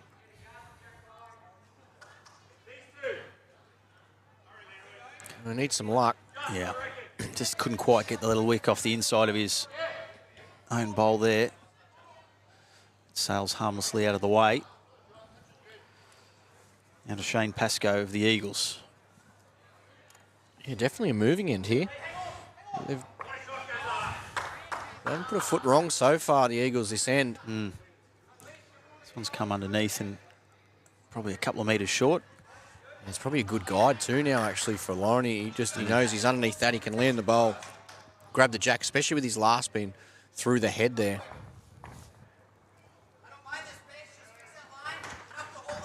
So, of course, from this match, we'll be shifting back into Section B. 3 rounds to go there before we call it a night here at Warilla. This opening day of the 2023 UBC. He's just got the radar a little wrong there, Lauren. First and second shot with the Eagles, so you're right, Greenie. They could put a little gap on here if they can keep it something similar to how it stands at the moment. And they do have the added advantage now of 2 bowls to come, one of which is en route and looks pretty solid. Work in there for an ultimate end at this stage, thanks to Superloop. So now the pressure goes on to Lauren because he's just got the 1 bowl to come, needs to, well, at least change this up. Otherwise, Shane Pascoe, he might have the ability to just simply go for a touch and add 3 points to an ultimate end. Here it is. We'll wait on the bowl, but I think, again, he's got the radar off, so he'd be pretty disappointed with that, Lauren. The last couple of bowls there, that, unlike him, and you can tell he's pretty frustrated with that. And now, really, as I've just sort of, I guess, alluded to, Granny, the chance here for Shane to just, well, he can have almost a free swing at a toucher, add 3 points to an ultimate end. Yep. And 21 instead of 18 would help the cause no end at all. Let's have a look at how he goes here, playing to that forehand side. It's going to go to the high side, but yeah, fantastic end 3 for the Bowls Asia Eagles, they pick up 18 and, as a result, now lead by 23 with 2 ends to play. Thanks to Superloop. There's another. It's something about you and me. We came to get these ultimate ends. I think that was all set up too from young Ryan Hansen. Just he's been clinical this match. He's not far off again with his first. He's just giving it that chance, you know. It's probably the perfect sort of area. Yeah. If you're missing it, you finish in that perfect spot with your first, and it gives you a chance to correct with your second, as opposed to if you're short with your first, then you've got something in your road, or you're really trying to make sure you're further past. Gets in the eye line and can play with the mindset a little bit. Yeah, it's a good point. So I guess it's almost similar to a golfing analogy in that if you're going to miss, you want to miss long. Or you don't want to leave it short. Yeah. I'm yet to ever see a short putt go in. Ones that are overhit can sometimes, by luck, just drop in. But, yeah, it's similar, I guess, in this instance when you're leading off. This is nice from Aaron, just missing to that high side as well. So, yeah, he's got the radar in here, Ryan. There's no doubt about it. Just been a little unlucky that he hasn't been able to take a touch on the way through. So let's see what Aaron Zangel can do here. Can he get 3 much-needed points for the Tsunami? It's working. It's trying. It's going to... Oh! He's got it. They're going for the chalk. So I'm thinking it's 3. Just waiting for that to be confirmed. There we go. And not much to change here for Ryan. He can land the second shot. If he gets onto the shot bowl, the jack's heading straight back to his. Push it through, yeah. That's what he's trying to do. He's just high side of it. Oh, great effort. 3 very good shots. So if you're missing in really good areas, just like that. Yeah. So with that position now, the jack, as you said, on that angle that's heading towards those 3 blue bowls, did they start to now think, Tsunami, about getting a little defensive, trying to put some sort of preventative measure in there to stop the Eagles attacking that? And that's probably what they're about to do right here, isn't it? Yeah, 100%. And I mean, you just try and get to those bowls. Yeah. And Aaron's done really well there. I actually thought he would have played the other side of the green. Come through the so he didn't way. have to sort of worrying about crossing the line with his bowl being on the line. He's done well. But that margin...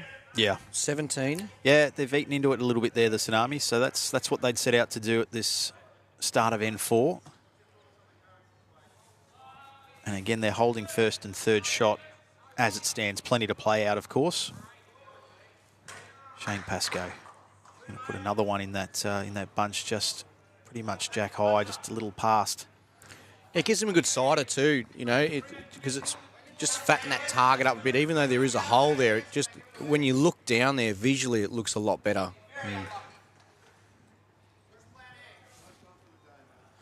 So we're keen to bounce back here after a disappointing third end, Lauren. You wouldn't often see players of this ilk put in 2 bad ends in a row, so expecting he'll come around the back here.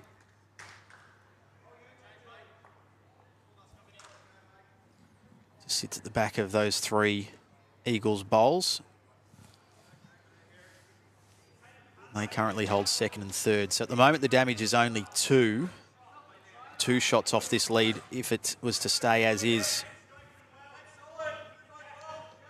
Oh, it's a gutsy effort there from Shane Pascoe. Doesn't change the scoring at this stage, but he gave it an almighty run.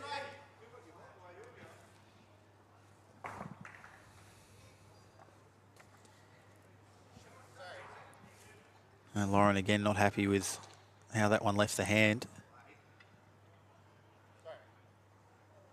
And just sitting in a big bunch of bowls there at the back of the head. So what have we got to play here? One apiece, one each left. And yeah, interesting here, Benny, because the way it sits, it's not the worst for the Eagles. They're holding second and third. Yeah, they're not going to cough up too much of the lead if it stays as is. Yeah. If they were to pop the jack, it actually gives Tsunami a chance to make quite a score. Oh. If he's to play it perfect, though, like this. Wow. Okay, we'll wait and see. Yeah, it's a fine margin there, isn't it? It's it's one of those things where it's such a good head. Yeah. Where, you know, it almost copped the one against you, which you've got second and third, so you're only going to be losing 2, albeit Lauren had the final bowl. But when you disrupt it there, it creates further chances. So Aaron suggesting they were holding shot, but we'll obviously have to have a closer look at the conclusion of this end. Lauren tracking this in. He's going to obviously promote his own forward. I think they're pretty happy. So this is interesting now as we head towards this fifth and final end.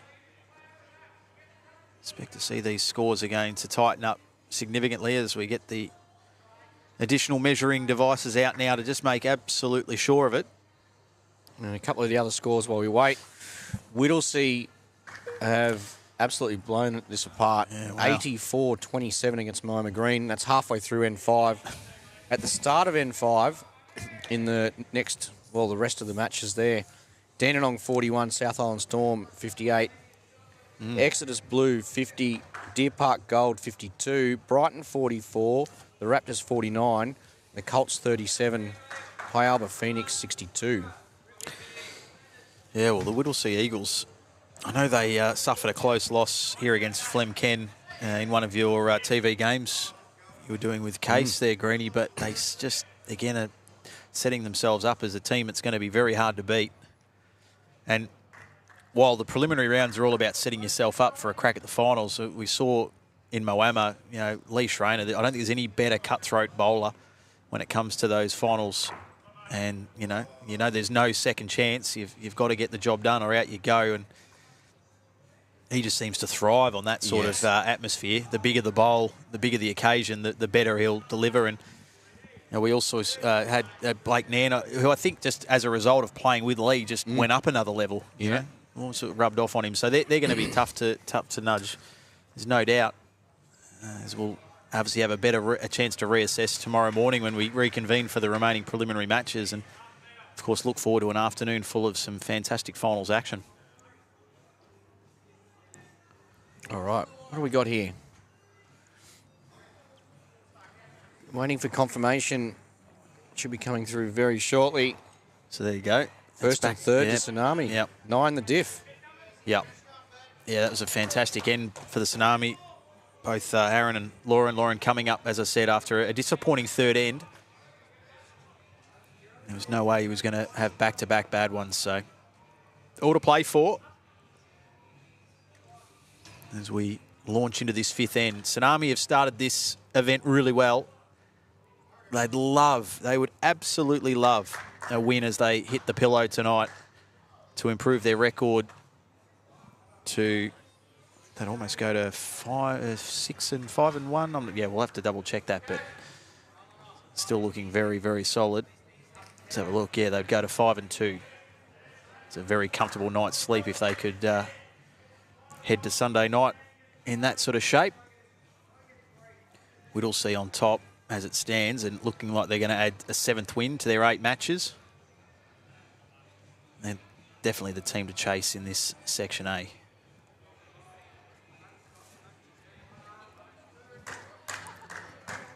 So nice there from Aaron with his second lead bowl. Love an early toucher here just to tighten that scoreboard even further. See what Ryan Hansen can do here. Conversely, he'd love a toucher just to give them a little extra breathing space. Yeah, we just got to make sure he's there. And once again, he's fallen short. He won't be happy with that at all.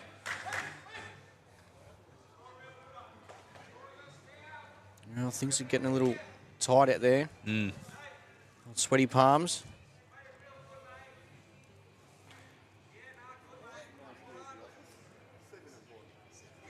He's going to try and promote a bowl forward. So no damage done there, and currently with lead shot. Yeah, I was going to say we might be looking at a bit of attacking shot here. Ryan is capable of it. Certainly more weight. He's got to miss his front unless he wants to get it fat through something. Well, he's got lucky. He was wider than I thought he was. So still lead shot goes the way of the Tsunami. So that margin, as we said, just narrows ever so slightly. And this is where the skips do their best work and why they're on the big bucks. 6 the margin, 6 bowls to play, 3 each team, to decide who takes out this round 8 Section A clash.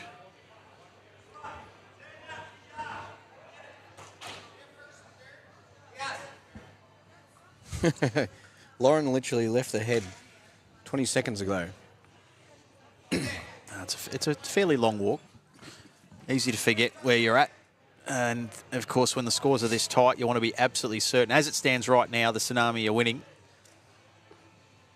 But that is undoubtedly going to chop and change a little over this next 6 bowls.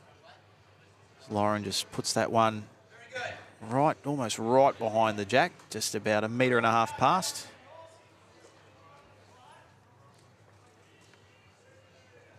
So they need to somehow, well, at worst, get themselves into 3rd shot. That would be enough to see them hang on here, the Eagles. He was giving himself a chance here. He What has. sort of jack does he get? Jack and played it brilliant. well. Yep. And gets the 3 for the touch. So the margin is 9 and they take over shot bowl. That was big. Shane Pascoe, take a bow. Fantastic.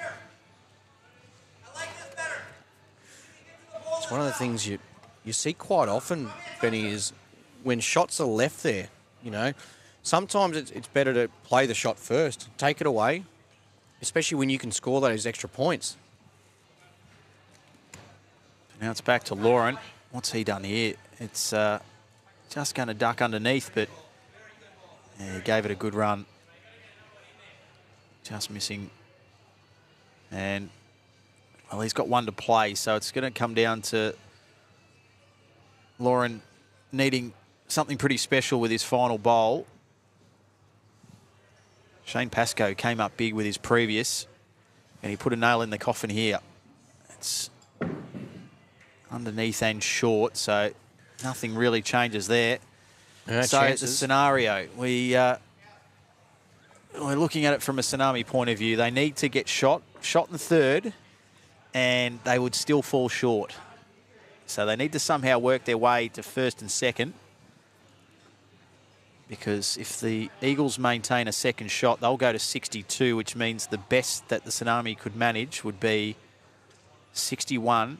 That said, a toucher as well, and Yeah. they would win. So these are all the little permutations you have to factor in. It's not just the flat scoring of the 1st, 2nd and 3rd shot. You can also add in that extra 3. Let's see what Lauren can come up here with the 2nd last bowl of this end. Well, he's attacking. With weight. He's still watching it. Still watching it. Both are. Oh, He's and got he's the bowl done clean. brilliantly. So that changes everything. 1st, 2nd, and I reckon 3rd. I reckon you're spot on. That's massive, isn't it? 1st, 2nd, 3rd, holding the match. There's a lot of space here for Shane Pascoe to target, and we know he just needs to get somewhere inside that 2nd shot if he can, at worst. So the match on the line here. Well, he needs to hurry. Having a look. Needs to hurry here, Benny. He needs to hurry. Oh, wow. There you go. The Tsunami have got it done with an ultimate end. They're just going to double down. They're happy with it, I think. Yep, Superloop ultimate end to win the game. 66-57. And as we said, Greenie, they're going to sleep very well tonight, the Southern California side, because they have set themselves up for a real tilt at some knockouts tomorrow afternoon. Great stuff. Yeah, that was a huge shot there. The boys played really well and just hung tough. I thought for all money, Yeah. it was the Asia Eagles going to take that. But you know what? Played a couple of big ones when they mattered, and they were left there to be played. I think that's all that we can say. Left there to be played, and they played it, and what a win it was. Yeah, magnificent result. Some of the other scores, and we'll obviously get around the rinks shortly to see how the rest of that unfolded. But we turn our attention now to round 6. We're back to Section A, so we've got 3 rounds to go tonight. And we'll pull up stumps and reload the batteries to go again tomorrow. But it's going to be the UBC wildcard team up against the Point. Always very popular, the Point. Not a bad game for us to finish off in the commentary box either, Benny. And then in come the girls for the super duper Superloop challenges up against the Bowls Asia Tigers, and then Newlyn Spiders against the Point.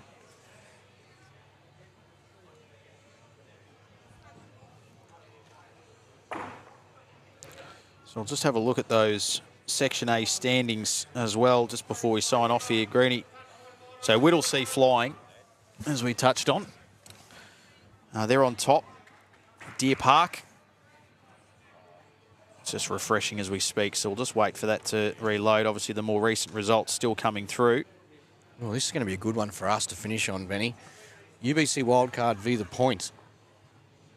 So tell us a little bit about our wildcard bowlers, obviously, as we understand the wildcard concept, giving those that aren't aligned to certain franchises just that opportunity to come and match their wits against the very best. Yeah, Tim Love, who will be leading up. So he was drawn randomly, and he selected Shay Wilson and Matty Miles. So Matty Miles, a former under-25 Australian player, and now he's a current New South Wales representative. He's from the Figgy Club. He's played in this area a long time. And Shay, she doesn't need any introduction. She's one of the stars coming through Norfolk Island, representative at last Commonwealth Games, the upcoming World Bowls. So they're a star-studded side there. And Timmy's done well to select those two players. From what I know about Timmy, he plays skip in the second division. And he used to be an AFL full forward. And as he said, he was quite happy with that because he didn't have to do too much running. Yeah, stick to the goal square and let others kick the ball in your direction. There could be some bragging rights here too, because the last match we saw young Ryan Hansen, and now we've got Kyle Hansen, and that one come out like a basketball. I can't say too much. I'm dropping a fair bit these days. Is it just harder to get down than these not doing what they used to do, mate? Yeah, it happens to the best of us. Don't worry about that. Yeah, I think either the next step's a walking stick or one of those bowler's arms. Of course, Harley McDonald skippering for the Point. Yeah, he calls Tarrant Point home now. So great for Tarrant Point and great for Hulls. I think it's a really good combination. The members love him and all the players too. He's just one of those real good guys.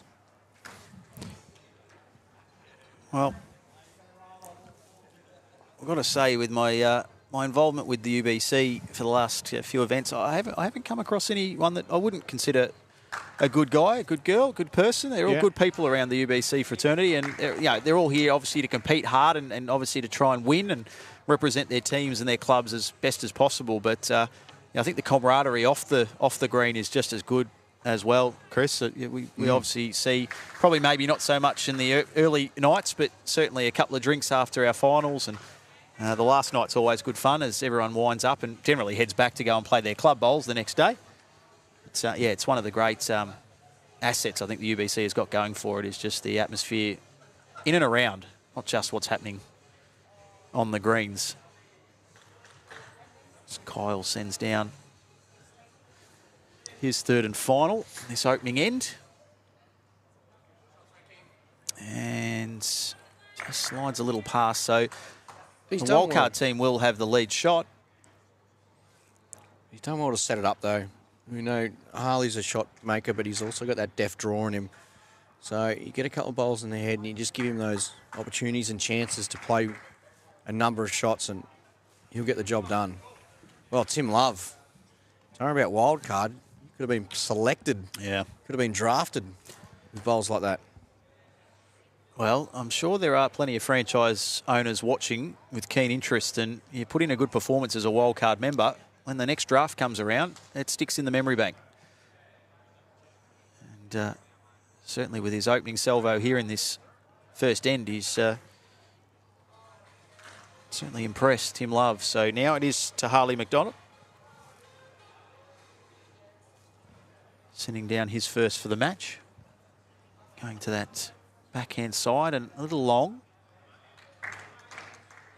But will finish pretty much dead centre. Interesting too here for Harley. He actually uses the orange bowls every day, you know, for just his local stuff, or it might be rep stuff.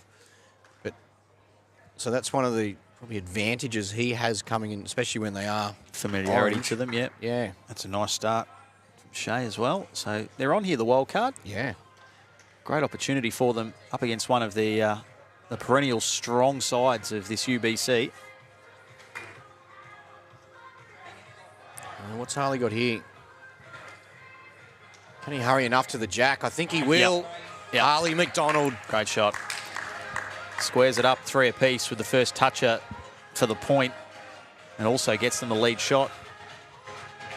Yeah, all of a sudden the music's got louder. Everything's happening. I thought that was just the coffee kicking in. I thought maybe my mind was playing some tricks, but it's certainly a few decibels louder. But we are getting to that time of the night on a Sunday, and that one's just going to slide underneath and along there from Shea Wilson. Got the third member of the point trio in Ray Pearce, just enjoying those beanbags over there. Thumbs up from Big Razor. He must be sitting on 2 of them. Surely he couldn't see over that A-frame.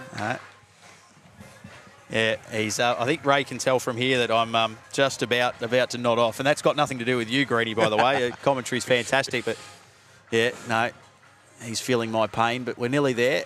We've got some exciting bowls still to look forward to. Oh, down on his weight here. Almost get down in the blue. Yeah, he's done that Oh, well. yeah, that's 3 very good shots from Harley. Gets a big clap from Razor as well. So yeah, he's played this opening end brilliantly. And now an opportunity still here for Shea to send something down, and with a little extra weight to it. Oh, she's definitely got the weight here, Benny. What's the sort of contact? Are we going to see wow. out of the 2 shots? Oh, wow. She's played it well. She's got the toucher and probably got the shot out of it. I think she has too, yeah. Looking at that nearest blue, it just seems to have a little edge out there, and I'd suggest that's... Well, it's certainly shot.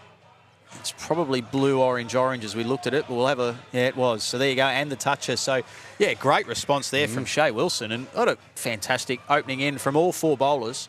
16-11, the wildcard team lead the point. Yeah, well, to be representing your country, especially playing the blue ribbon singles event at the sort of Commonwealth Games World Bowls, you've got to be able to play the shots, and we've just seen it there firsthand. Yeah, it's sort of, I guess if you're just tuning in and you see wildcard, it could be a little misleading. We haven't sort of plucked these bowlers from the street.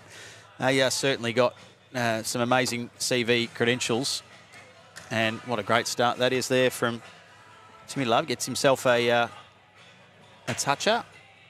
Yeah, he's right at home here at the UBC. Yeah, he's got a big smile on his face. He's enjoying his bowls. So another 3 to the wild card, and they extend their lead out to 8.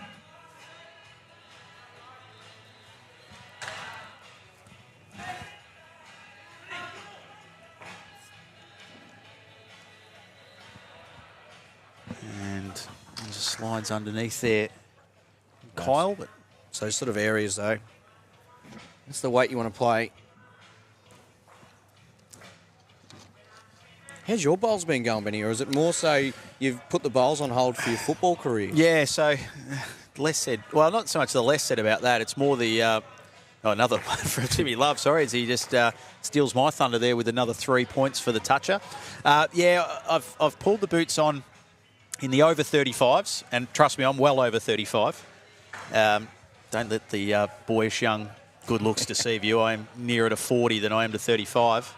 And had started really well, kicked a couple of big bags of goals, playing for my local side in Parkdale in the Victorian Masters, and ripped my hamstring about 8-9 weeks ago, and I've only just come back into footy. The healing process takes a little longer at this age, so yeah, the more regularly I get injured, the more my wife keeps saying, you've got a set of bowls, why aren't you playing that? Yeah. Stop being silly and stop trying to fight Father Time. So no, I'm looking forward to the warmer weather, getting into spring. I've already made contact with Parkdale Bowls Club. They play on carpeted greens, beautiful little club. Yep. Just a couple of blocks behind the house, and they've got some great people down there. So, yeah, I can't wait they've already signed me up for pennant. I don't know at what level, but, yeah, I'm really keen for summer and getting back into it and get those beautiful UBC orange bowls that Mark Casey used as, I think, a thank you at an event a few back. And, yeah, love them. They're great. Yeah, I saw saw a couple of times that your name was ticking over the scoreboard there at the in the Masters. Yeah, it's kick 4 or 5 one day. Well, I don't want to pump me tyres. It was 5, then 7. 5, then 7. Unfortunately, the day of the hamstring, I'd kicked 3 inside the first 5 minutes of the game, and I'm sitting there thinking, I'm going to kick 50. Oh, yeah, you get the big head, and you're thinking, how good's this? And I've had 3 hit me on the chest lace out to start the game, and then, the 4th one, just a little out in front. I thought I'll put the Jets on here, and I thought I was 19 again. Instead, I was 39, and my left hamstring said, no, you don't, son. And I went down like I'd been sniped. Someone actually thought I'd been shot, and it took me a while to get up, but I knew straight away she wasn't right. Anyway, it's been a long recovery. Thankfully, I'm not far from the beach down in Port Phillip Bay, and if anyone's been to Melbourne and Port Phillip around June, July, think Antarctica, and then probably a little colder than that at times. So it's been good for the rehab, but it's not fun standing down there waist deep in that sort of water. You would have been on track for the Coleman medal with the way you're going. I'm not sure it's held in quite as high esteem as the Coleman down in the over 35s. Look, ultimately it's that. I'm sure you can attest to, Greeny, the older we get, while we still are competitive beasts, you just the camaraderie and singing the song with your teammates, and just having that first, drinking responsibly, of course, but that first beer after a win. I haven't played for 7 or 8 years, and due to commentary commitments, so I've really missed that. Yeah, it's been really fun to meet a good bunch, 30-odd blokes, and playing for the love of the game. So it's been really enjoyable. That's good again from Shay Wilson. She's putting on a real performance here at the moment in this TV ring. Yeah, great opportunity presents itself here for Harley though. That last bowl gives him a real good sight. He could pretty much play the same as he did with his previous bowl. Just run this kiddie through. Yeah. He's very close. Oh, he's closer than that. Yeah. He's got it. Yeah, that's you pretty much scripted that, Greeny, perfectly. And it's all well and good to write a script, but you need an actor to take it all out, and that's exactly what Harley just did. And there's no take 2 to that. He nailed it first go. So now to the backhand side for Shay. See if you can get this one around the back and maybe slide in here to avoid the prospect of a Superloop ultimate end, but she's gone a little bit deep with that. So now it's really just a free whack here at a toucher for Harley. Yeah. He can't really disturb the scoring. It's going to be an ultimate end. And I think that's the direction that Cole's giving. And just, roll it up. See how you go. Turn 18, I should say, into 21 would be very handy. It's a good end either way for the point. It's not going to be far off it, I reckon. He's just got to pump on this line. He's played this well. Oh, he just going to roll in, and there it is. He does it. Harley McDonald, ladies and gentlemen. Yeah. That is a show-stopping effort, and the suspense of the bowl just tipping over as well, just to make sure of it. So, well, they've just done brilliantly there, haven't they? Ultimate end. You can almost say they've almost got 4 shots, but only got the 3 scorers naturally, but they also get the toucher as well. So that was a big end to make a little move here. The point, they lead by 10 after a really good start. A fast start by Wildcard. Not that they did much wrong in that end either. Harley's pretty much been effective with every single bowl he's played this match. Has not played a bad one. Yeah, spot on.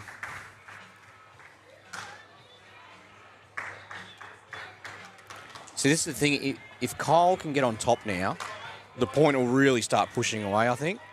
So it's vital for his first 2 bowls to really take that opportunity and take those chances.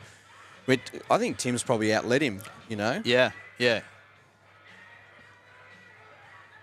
Well, he certainly started well there, Kyle. He's put one to, probably no more than 10 centimetres. And Tim's given it a good shake just underneath it. Yeah, this is the moment where Kyle steps up here. His first 2, just getting him in the air. He gave himself chances, but obviously giving Harley those chances. Where now this is his chance to take the game away.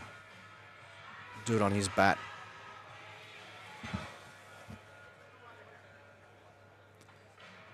Get in underneath that wild card bowl, and he's done that pretty well. Yeah. Done that very well. Yeah, so I spoke obviously earlier with you, Greeny, about obviously your time at Tarrant Point, where you've spent such a long period of your bowls career, the entirety of your bowls career. It's sort of wrapping up in 3 weeks' time. Obviously, a lot of emotions around that. So what's happening next for you? You may have spoken about it already on the stream, but some pretty significant life changes for you, mate. Yeah, so on the move. Almost 25 years at Tarrant Point. Yeah. And fiancée Liz is down in Melbourne, and an opportunity arose at Deer Park. So I got to go down there. I think I'm Case's boss. I'm not Really? too sure. All right. We haven't finalised the paperwork. Get that with that confirmed, yeah. But yeah, just waiting on the confirmation with So- that. But no. So another charger. Yeah, so I'll be down there. And yeah, look, I'm looking forward to it. It's obviously mixed emotions leaving Tarrant Point. Yeah, I can but imagine. Yeah. it'll always be a place I'll call home. And looking forward to having another home at Deer Park now too. Yeah. Yeah, find a few homes along the East Coast, mate. It means whenever you go on holiday, you've always got someone you can pop in and say hello to. So, no, it'll be good, mate. So I've had a little involvement with Deer Park through Case and doing a few presentation nights and awards nights and season launches. And yeah, they've got some exciting things coming up in the next sort of 12 to 18 months with the redevelopment after the issues to the building with the storm damage. So, yeah, really exciting times. And, geez, they've got a star-studded lineup of bowlers down there too, mate. So, yeah, the recruiters are, whatever they're on, they probably need a pay rise because they're doing some nice work down there. But no, it's having met a lot of, and we talk about not so much with the UBC, but obviously when we're talking pennant and you talk down to Div 6, 7, 8, you go, they're the ones that those are the guys, the older guys, and some of the newcomers that just really make a club tick. You can have your superstars, but you need those other guys that Absolutely. that really just create that buzz and atmosphere around the place. So yeah, exciting times, mate. Yeah, obviously all the best with the moving process. How are you tracking with all of that? Getting all the ducks in a row for that? Is it coming along? Well, it's been fun. The first year we're going to just rent. Yeah, okay. Yeah. So have a look a bit more around the area because Liz currently lives down sort of near Brighton in the Hyde area. Nice little spot. Yeah. Not far from where I am. Yeah. So obviously moving around closer to Deer Park. Yeah. And yeah, so just constantly on the phones at the moment. Liz is doing all the hard work. She's the one going around looking at all rentals and stuff like that. What a joyous occasion and experience that is at the moment. I only know it because I went through it 8 months ago trying to find a place moving from Bendigo. And yeah, it's a dog-eat-dog kind of industry at the moment trying to find a rental. But I hope it all goes well, mate. And obviously if you're going to be sort of in and around that area, look forward to buying me a beer at some stage. Oh, absolutely. Oh, they'll be going both ways. Absolutely. But here, 38-31, still anyone's game, but the point holding first and second, looking to extend that 7-point. Shay, this looks all right. It's heavy. It's just going high and heavy, but it's just out of the hand it looked good, yeah. So she's still got one to come, though. So this end far from in the book. rightfully so here, but here's one of those chances again, Benny, how we say you try and take it off them. But look, I mean, horses for courses. You try and draw around there. If you were to play a good shot and the jack goes out there, you're down ultimate end. Yeah. So I don't blame him from doing that, especially when you're 7 in front. You're holding first and second. But we've seen Shay do it. Did it on the first end. She wasn't far off with the last. It's just a correction of the line. Yep. So backhand side here. Tim's just asking her to just try and draw this one in and around. And well, Tim's still looking at it. It's just if it holds that line, it's just going to touch the. Oh, almost got it. Look, the 3 would have been handy. It just misses, but yeah, she gave it a good run there, Shay. And it'll be first, second shot to the point. They extend their lead. They're out now by 19 with 2 ends to play, 53-34. A really entertaining contest, and certainly the wildcard team really representing themselves well at the moment. Tackling one of the perennial contenders. It's probably the best way to describe them, the point, and they're off to a pretty good start in this event.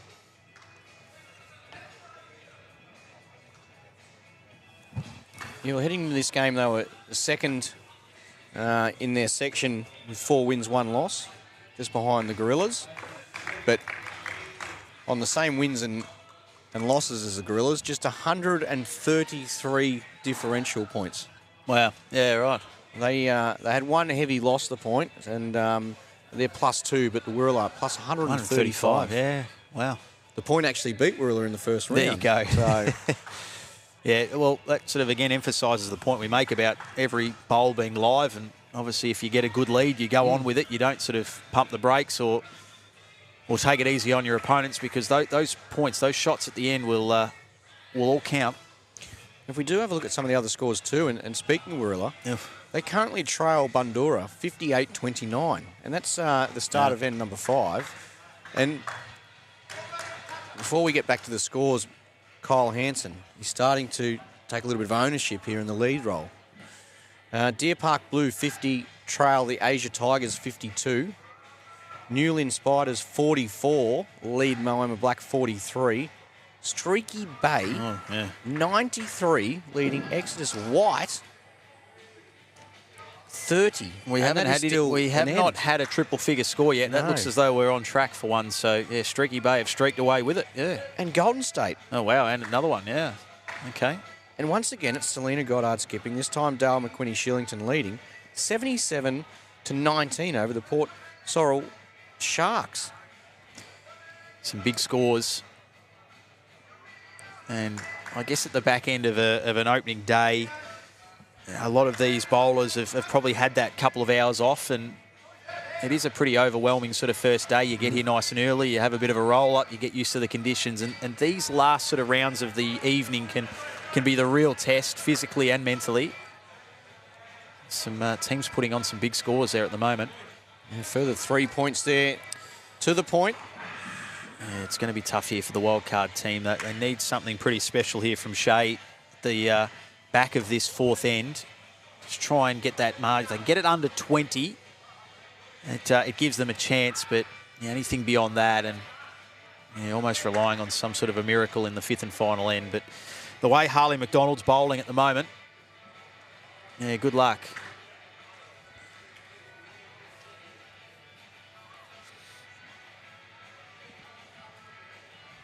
Doesn't seem to be too much wrong with this either. It's just going to touch. Yeah, so there you go. I mean, any chance that the wildcard team thought they might have just gets snuffed out a little further with a great opening bowl from the skip there. Another toucher, and that margin now out to 28. Yeah, if we had individual awards per match, he would definitely be the standout MVP or man of the match for this one.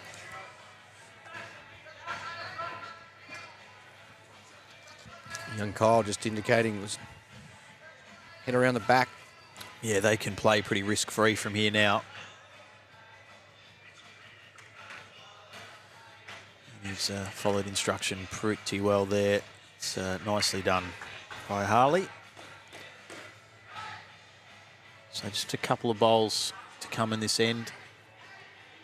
2 for the wild card and 1 more from Harley McDonald.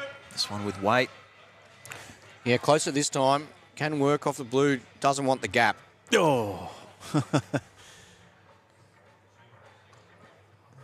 Yeah, again, a little unlucky there, Shea. Another centimetre or 2 to the right, and that probably gets the desired result, but that's the fine margins. Now here's Harley to maybe put this one officially out of reach for the wildcard team. The way it's trending here with the score, I don't think the wildcard will be close enough coming into the fifth and final end, but 1 bowl to come here from Shea Wilson. Yeah, needs to make a difference. Let's see what you can do here on the backhand side. Well, attacking once again. Going to hold. I think it's going to slide underneath. Gee, again, not a bad effort. Not a bad effort. First, second shot to the point, so they'll pick up 15, and the margin now, just like that, just blows out to 40. Again, they were super competitive early, the wild card, and the point have just shown their class in these last 2 ends to put a little gap in it. And then, as we look to what's next, well, we'll get a look at the Superloop challenges, taking on the Bowls Asia Tigers here on our TV rink. Sure will. Penultimate round of preliminary matches tonight.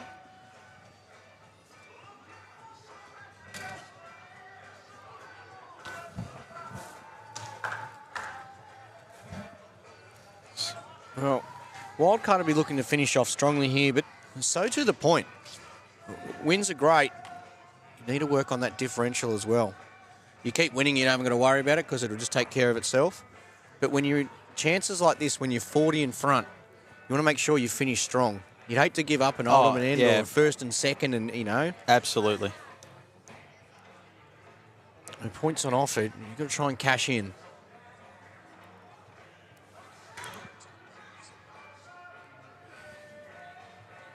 So just having a look here on the stream, modern technology, just on the iPhone, and a comment here from Sandy Baker. A bowler from Scotland. Hello, Sandy, and thanks for your comment. Someone please tell me the scoring system. I'm lost. I think it's 3 for a toucher, but I'm lost after that. So, Sandy, of course, we'll help you with that, and I'll give you to Chris Green. I'll give you the scoring system. There's a lot of numbers, but it's actually very, very easy to follow. Greedy? Yeah, it's quite fun. It's quite energetic. It's every bowl has the chance to score. So instead of talking shots, we're talking points. So for each bowl that touches the jack, you get 3 points. At the lead crossover, so once the leads have both played 3 bowls each, the team who is holding the closest bowl, or would traditionally be the shot, they'll get a further 3 points. And then at the conclusion of an end, the shot bowl is worth 10 points. Second shot, 5 points. Third shot, 3 points. If you get first, second and third, you get 18 points, and it's your Superloop ultimate end. There you go, Sandy. And she's already said thanks for the reply. That's how prompt the responses are here on the UBC coverage. Good on you, Sandy, and I hope you're enjoying it watching from afar. Gary Crowell's offered me some advice. Said just keep playing footy. He's ripped 5 hammies in 3 years, and he retired to play bowls age 57. Come down to the Blue Devils, and we'll look after you. I'm being headhunted already. That's not bad. You haven't seen me bowl yet, Gary, so just wait until you've had a look at me actually roll one down before you get too excited. But 5 hammies in 3 years, that would be enough to probably force me into retirement as well. And Streaky Bay, they did clinch the 3 figures there. They got there. Oh, they not only just got there, they sailed past 3 figures. 114 to 33 against Exis White. Golden State 87 over Port Sorrel Sharks 30. And currently 57 apiece, Newlyn Spiders and Moama Black. Yep. Asia Tigers 74, they defeated Deer Park Blue. And Bandura did defeat Warilla 66-51. And just having a look here again at the comments on the stream, Craig Uthenwald, thank you for putting that into text, exactly what Greeny just relayed to us regarding the scoring. So that's appreciated, Craig. Good on you, mate.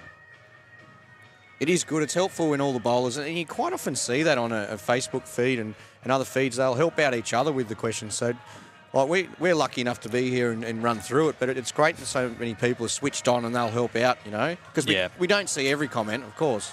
Well, that's that famed bowls community we often hear about, isn't it? Everyone's willing to help out, particularly newcomers. Mike Watts watching from Wales. Hello, Mike. Very close to home for me, my father being Welsh, so have a little bit of that Welsh DNA flowing through my veins. And how would you go pronouncing, I'll test you here, Greg, how would you go pronouncing that town name in Wales? They love their L's and their Y's and their W's. You want to have a crack at it? Aberystwyth? It's not bad, Aberystwyth. Okay. I just thought that might have been... It's very phlegmy, the language. There's a lot of hucking and hooking, but... I thought that might have been a silent W, that's all. There probably are a few in there. Well, the Pointer have got a chance here of cracking 100 if Hulls can... Yeah. Hulls draws a touch here. And what have they got at the moment? So first and second shot. Yeah, so they're just short. If he does get a toucher, though, you're right, they can with just the one bowl to come. Chris Cusack on the comments. Galoot watching from Thailand, up the Gorillas. Yeah, Chris, the big Galuti, he is... Well, when you speak about the gorilla in the front foyer, well, they've actually measured that off him. Yeah. So, and they had to actually scale it down to fit it in. Right, okay. Leslie Joy Caudry, what brand are the bowls being used, Granny? Look, it's all a mix. Yep. I know Kyle's using Aeros. Shay, I think Shay, she normally uses Green Masters. And Harley, he'd be using the XG. So the point will reach 100 here. Yeah, they do get there in the end with the ultimate end thanks to Superloop. So, yeah, some high scoring late on in the day. And, great to see everyone on the comments too. G'day, guys. Dino from Marootna in Victoria. That is a great bowls breeding ground up there at Mooroopna. Good on you, Dino.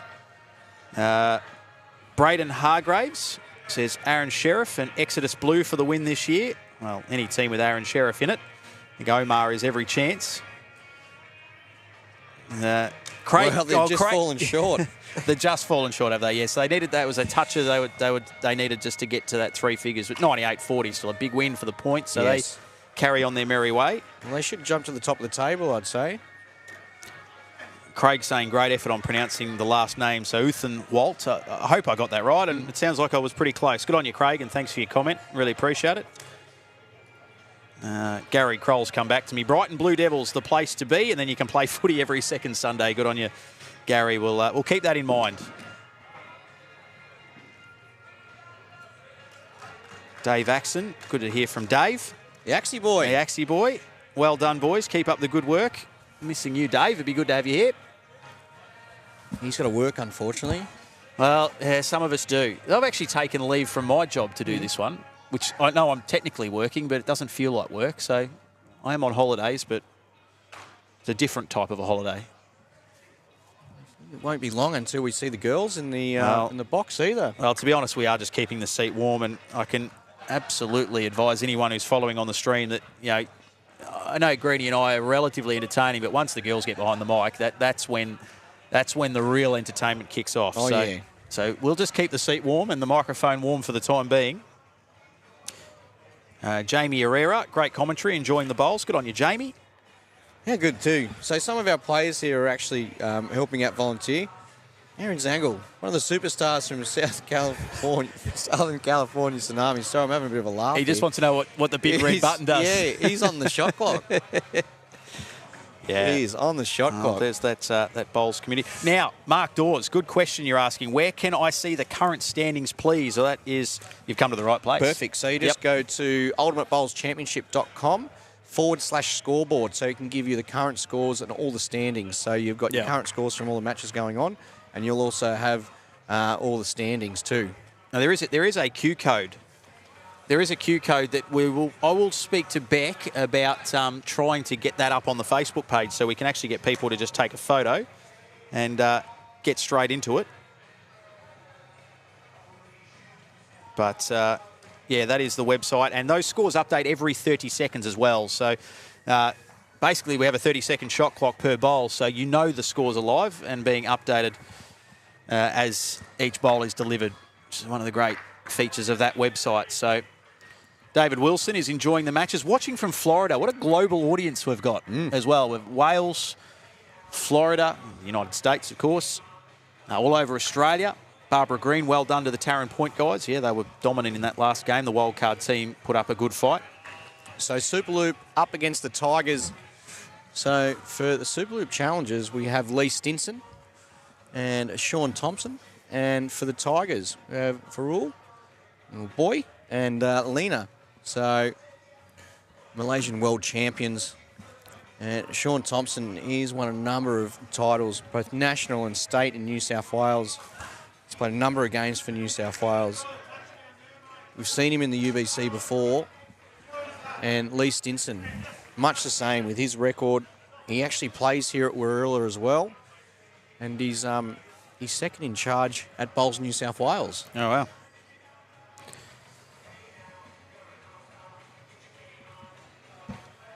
So 3 apiece early stages of this one. Couple of touches each. 1 apiece, I should say. 2 touches in total.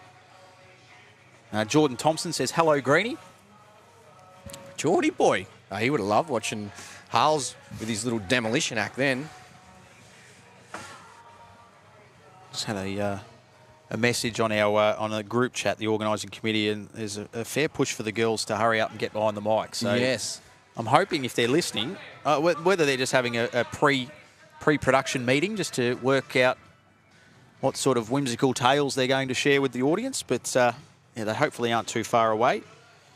Rejab Ryder says, good luck, Bowls Asia Tigers. Thank you, Rejab. And Craig's come back to me regarding the surname. Maybe I wasn't as close as I thought the first time, but my apologies, Craig. The great luxury I have with a name like Benny Jones, if you can't really stuff that up. So I certainly don't take that for granted, but thanks for your messages, mate. We really do appreciate it. It's good to see people getting involved on the stream there as well, and hopefully enjoying the coverage, like we said. G'day, gents, from Michael Smith.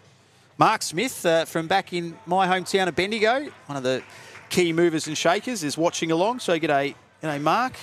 Been sort of working behind the scenes with Mark. It's been a while since I've caught up with him, but we are really pushing to get a Bendigo franchise involved at some point. We're working on it, and we will get there one day. Was it the Bendigonians? Was that what it was going to be? Well, yeah, Bendigo. I wonder what we'd go with. Bendigo. The Bendigo bowlers is just too boring. Bendigo. Yeah, we've sort of had Bendigo. We had the Bendigo Diggers in the footy there for a while. We had Bendigo Gold, which was a bit of a mixed response to that name, but Bendigo Bandits. Yeah. Oh, something creative, something we can turn into a mascot too. I'd love to have a mascot. Not that I'd be wearing the mascot suit, but Ariane Dixon supporting Shay from Norfolk Island Bowling Club. Yeah, great stuff. So, yeah, if you want to head along, so you can find us on Facebook on the stream there. Just head to the UBC page, Ultimate Bowls Championship. Type that into your search bar and you'll see the live action as we're seeing it. And that's all thanks to Superloop and their amazing internet service. You can grab yourself great family internet for as low as $69 a month. Make sure you check that one out. Well, Sammy Hargraves, he was on the ball to try and help with it. Yeah, great man, Sammy. Obviously the new dad. And he's loving life as a dad and still doing his fine work behind the mic as a football commentator from time to time. No, he'd be missing this. He loves his UBC events. Sean Cadoff, where are you playing this year, Ben? Well, as I said, I've got the Parkdale Bowls Club literally 2 blocks behind my house in Parkdale, Sean, and I've met a few of the guys down there. Fantastic fellas. Very welcoming, and the ladies, of course. And, Thursday night roll-up just for a bit of getting the eye in over the winter months, and hopefully, once the weather warms up, get back into it. The Bendigo Beavers has been... I actually like that. The Bendigo... We're not known for our beaver population as far as the native beaver. I think that's more of a US kind of a thing, but, yeah, it rolls off the tongue, Christine. Wow, look at that. So, Lena straight to put her hand up there. She's got to rub off the front and peeled her own in as well. Yep. So... Yep. So a bit of work for both teams from that end, actually, from the initial end there, this 5-end match. Brad Ingram, his suggestion for the Bendigo name, I'm not sure is going to fly, and I won't take it as too much of an insult, but the Bendigo Bogans, I'm not sure we're rolling that out. It depends which part of Bendigo you're in, Brad, but thanks for your message, mate. Appreciate it. And Philip Bro saying BJ sticking up for the Division 5ers. Good on you, Phil.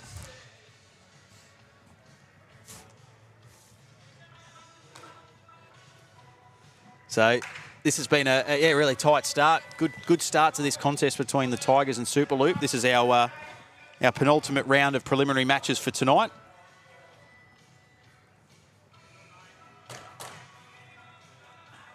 An early toucher in this second end too to the Tigers, just to narrow that margin.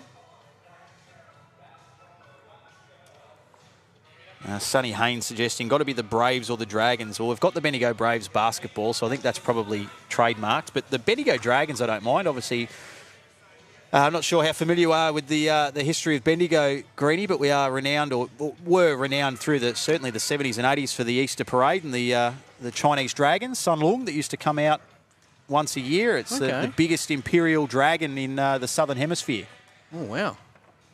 I don't know from memory how many people were needed to operate said Sun Lung, but there was lots of legs underneath it. It would snake its way through the town of Bendigo. So the Bendigo Dragons, I don't mind it. And Jody, I think you're right. I think the girls have been sidetracked. So we definitely need to get them here for at worst the last game. We've talked them up big time. So our listeners will feel a little shortchanged if they don't get on the mic before the end of this evening's preliminary matches. And almost a touch there for Superloop. But it will be the Asia Tigers who take the lead shot and regain the lead, 19-17. Good little battle unfolding here on our TV ring. It's been much the same all day, hasn't it? This is game 15 of 16 on the live stream. Brought to you by Superloop.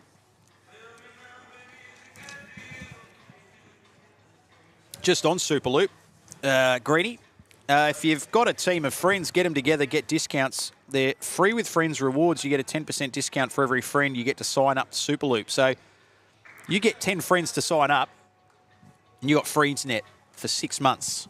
So Bowls has its benefits. So get around your local Bowls club. Tell them about Superloop from as low as $69 a month, superloop.com.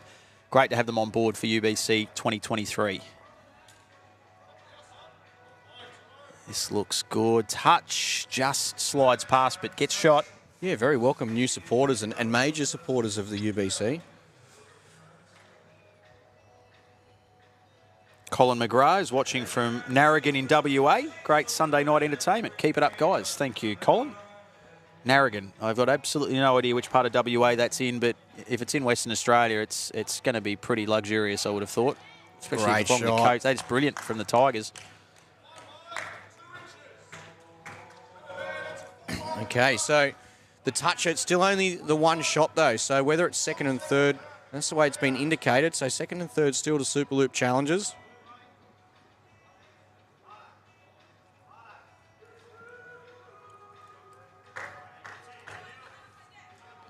This one being tracked very closely. Sean Thompson. Sean. Can Going to he get a hold? touch inside. Oh, he just wanted a little kiss. It wasn't far away. That's all he needed too. Yeah. Would have taken the momentum of the bowl off and ducked it inside.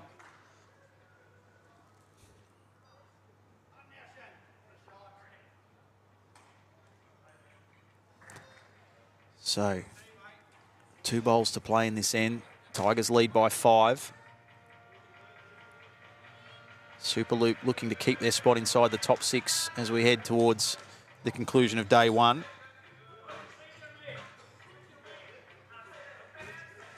Christine White watching on and applauding some brilliant shot making. Good on you, Christine.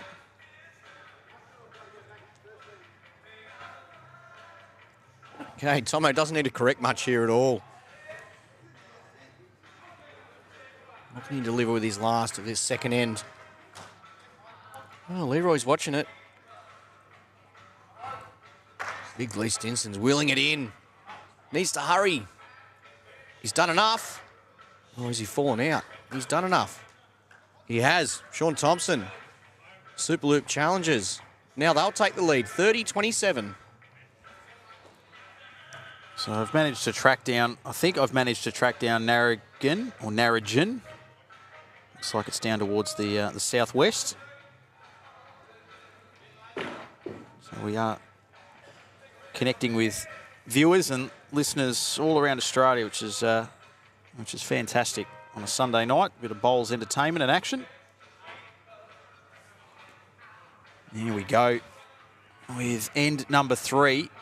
Nothing really separating these two sides at the moment. And Jody, I agree. Aaron is doing a superb job on the shot clock. Hasn't got one wrong yet.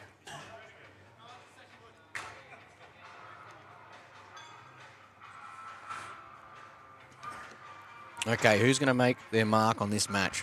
30-27. Oh, no, we're just, we haven't flipped over into the third end yet with our marker, so we're just waiting for that. A little bit of a software issue, but I'm sure it'll get rectified shortly.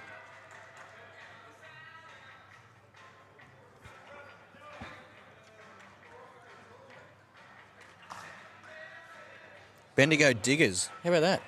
Well, we've had the Diggers with the VFL. It was pretty short-lived. It wasn't overly successful. But again, it's open for attainment if they wanted to. Ross Clegg said, well, Bendigo's got the Bendigo Bank, so why not be the Bendigo Hogs? Then you could have the Bendigo Bank Piggy running around, the pink piggy.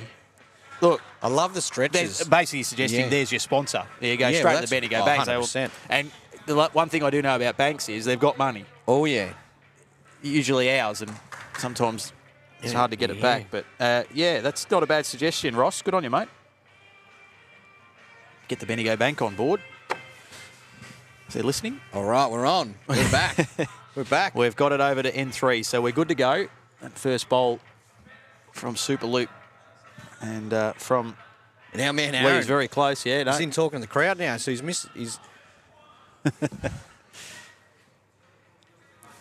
I think I was asked about the shot clock earlier by, I think, just a visitor, just wanting to know the origins behind it and how prevalent it is. I said, look, I think I've only ever seen one bowl that's not counted because the clock has elapsed. So 30 seconds sounds like it's pretty quick fire, but when these guys and girls are as good as they are, 30 seconds is an eternity. Well, the remarkable thing, Benny, is when we don't have it, it sort of gets abused, the time, almost. Yeah. You know, not that they mean to, but they just do take that little bit more of a luxury. It's a good guide. I think and when they do see it, yeah. that's exactly what they use it. They use it as a guide. That's perfect. And then you get players like, Aaron Wilsons who just basically get to the mat and just 1-2, bang, done. You could have a 5-second shot clock and I think he'd still manage pretty comfortably. Yes.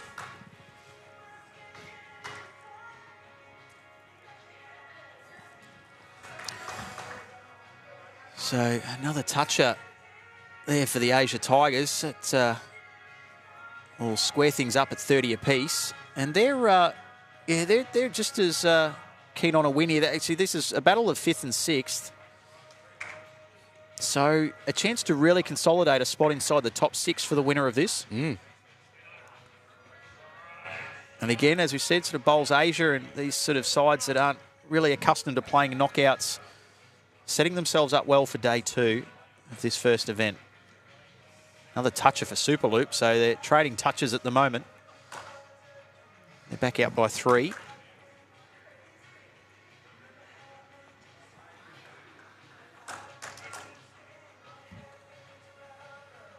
And there's a lead shot to Superloop to extend the margin out to 6.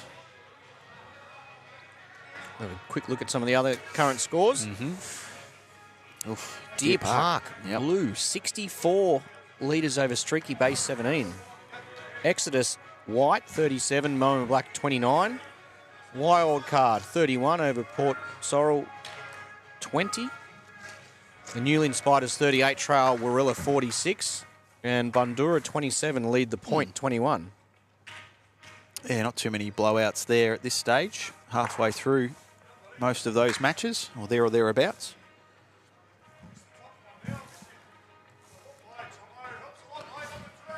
So Sean Thompson there, the skip for Superloop. They hold 1st and 3rd at this stage of the 3rd end.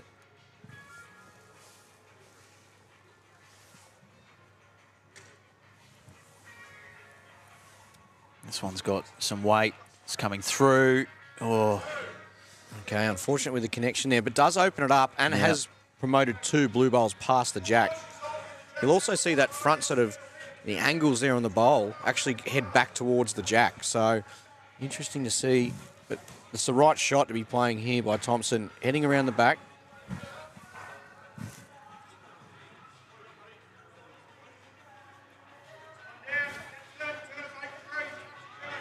the Bendigo Bankers, yeah, that's another suggestion. I like that, the Bendigo Bankers. You can bank on them to get the job done, and that is your sponsor sorted. We'll keep working on that. We'll continue to workshop it throughout the course of the 6 days. So we just get some other local companies on board. Look out for Bendigo in 2024. But all eyes on this contest. As we said, a big one as we head towards the end of day one. Perfect. Just going to touch through. Oh, a little bit of pinball work there. And I think it's enough for them to grab shot. Yeah, it is. And it's that 3 points for the toucher as well. That helps big time, yeah, absolutely. So still with a bit to play out in this third end, though. We won't put it in the scorebook yet, but the Tigers take shot. They pick up 3 for the touch. And that margin, again, is back to just 3.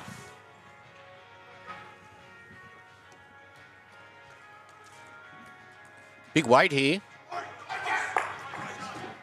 he's played it well. He did remove his own, so there's plenty of room, but very good shot there. Would have been remarkable if he didn't remove his own. Less room, he would have been holding the Alderman end as well. Braden Hargraves saying it'll be interesting to see if Lee Schreiner and Aaron Sheriff meet at some point through the week. given Lee only recently took the win over Aaron in the Golden Nugget. There's some high-quality bowls with both teams boasting strong teams. Absolutely. It's, the way things are going, I wouldn't be surprised to see it in the finals. Yeah, that'd be worth the price of admission alone. Oof, and that's a big finish to the end there for the Asia Tigers as well. So there's nothing in it between these two teams at the moment. Really good contest unfolding here on our TV ring. 43 plays 44. It is Superloop by 1. 2 ends to play.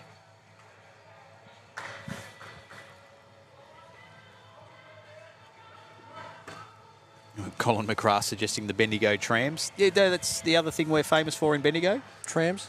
Not just any trams, talking trams. Talking trams. We have a tram that talks to you as you take a ride around Bendigo. Tells you about all the history and architecture and captivating stuff. I've lived there for 25 years and never actually got on it, so I assume it's good.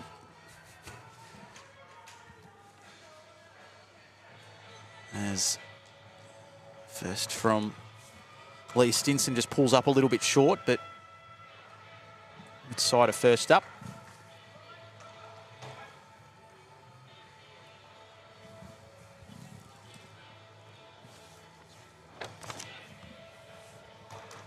So the Tigers, huge game for them.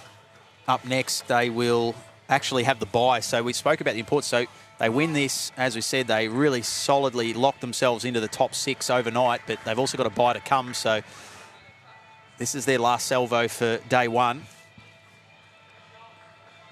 It's always good to finish on a good note as well. Yeah. As you said, rest easy, not think about what could have been. Yeah, Superloop have the Streaky Bay Sharks up next. That'll round out their night. And here on our TV rink, we've got the Point returning, so 2 and 3 for the Point here on the TV rink up against the New Lynn Spiders. So Superloop holding shot here with 1 to play for Lee Stinson. So barring a disaster, and I do use that line a little bit, you don't get many disasters with these guys and girls. They're so good at what they do. They should take lead shot here at the change. And that'll extend their margin out to 4. Can Lee Stinson make it 7 with a toucher, though? It's going to fall underneath. They will get the 3. So this one is tight and tense. Oh, yeah. And nothing separating the two sides.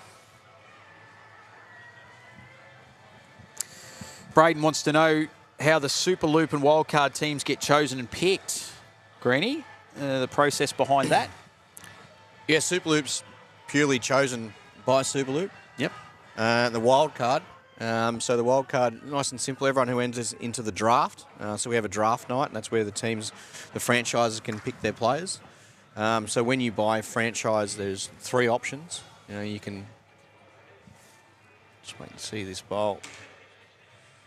There's 3 options with selecting players, or you can just go in with no pre-selected players, or you can select 1, 2, or 3. So there's 4 options in total. And then you fill your remaining players at the draft. The draft, that's right. And following the draft, then we select 3 people who haven't been selected or picked up by a team. And that's done at random. Yeah, random, complete random. Yep. And then each of those people get to pick 2 others to play in an event. So yeah, right. The first person pulled out, they get to play in event 1, and that was Tim Love. And then it's event 2 and event 3.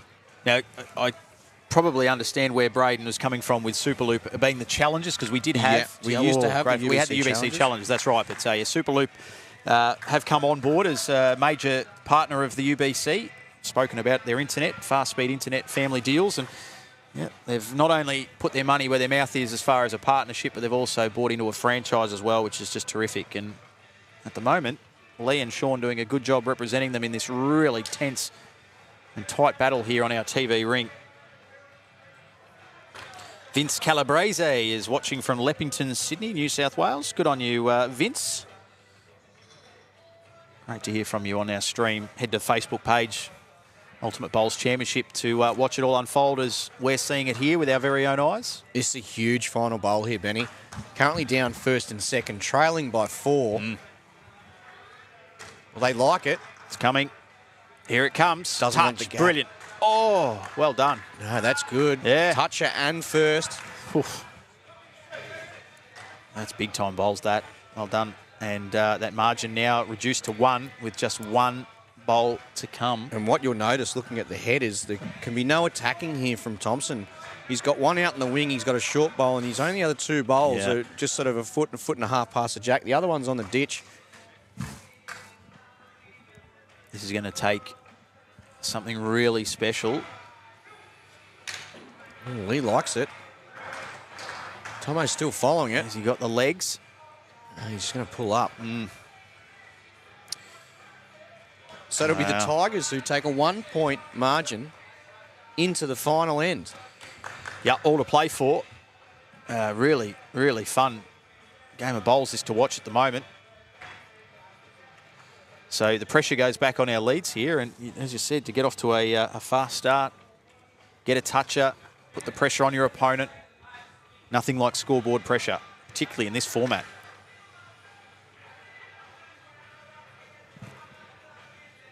Certainly think the Tigers too, just we talk from a fashion point of view, that they're in the top 5 for the kits.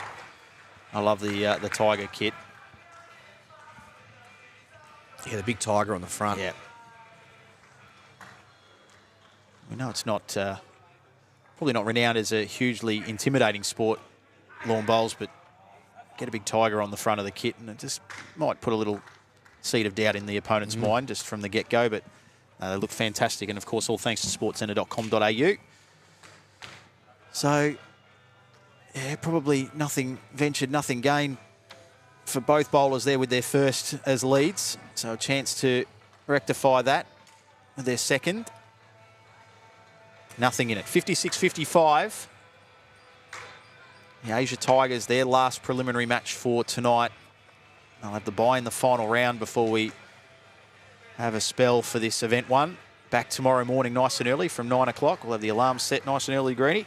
Yes, Are you, unlike Case, you using the opening hours of the gym as an excuse not to get a workout in the morning, or you just... Yeah, I left my pass at home. And I don't want to annoy them and ask for a new pass, so I thought I'll just skip it. Fair enough. Lee Stinson has just dragged that one underneath.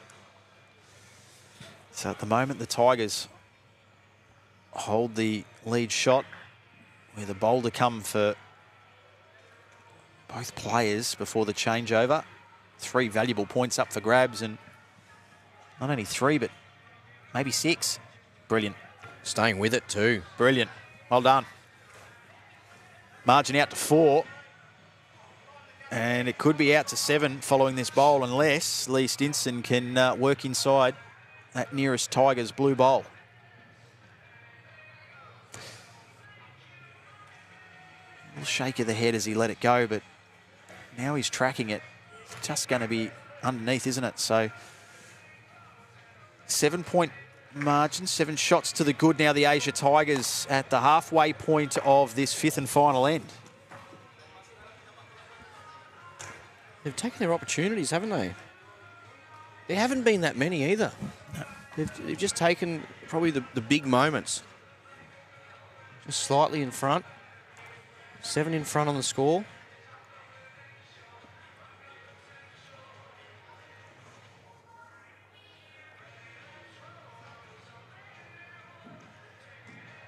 So let's see what the skips can deliver here as they bring this contest home. Colin makes a good point over in WA. We shouldn't complain about being up at 9. They'll be starting at 7, of course, over in the West. So it's a very salient point there, Colin. Nice to have you up nice and early with us tomorrow as we get back underway. Where there'll be a lot of jostling and jockeying for those positions inside the top 6 in the knockout rounds. Once that cash goes on the line, it's when things really start to get exciting.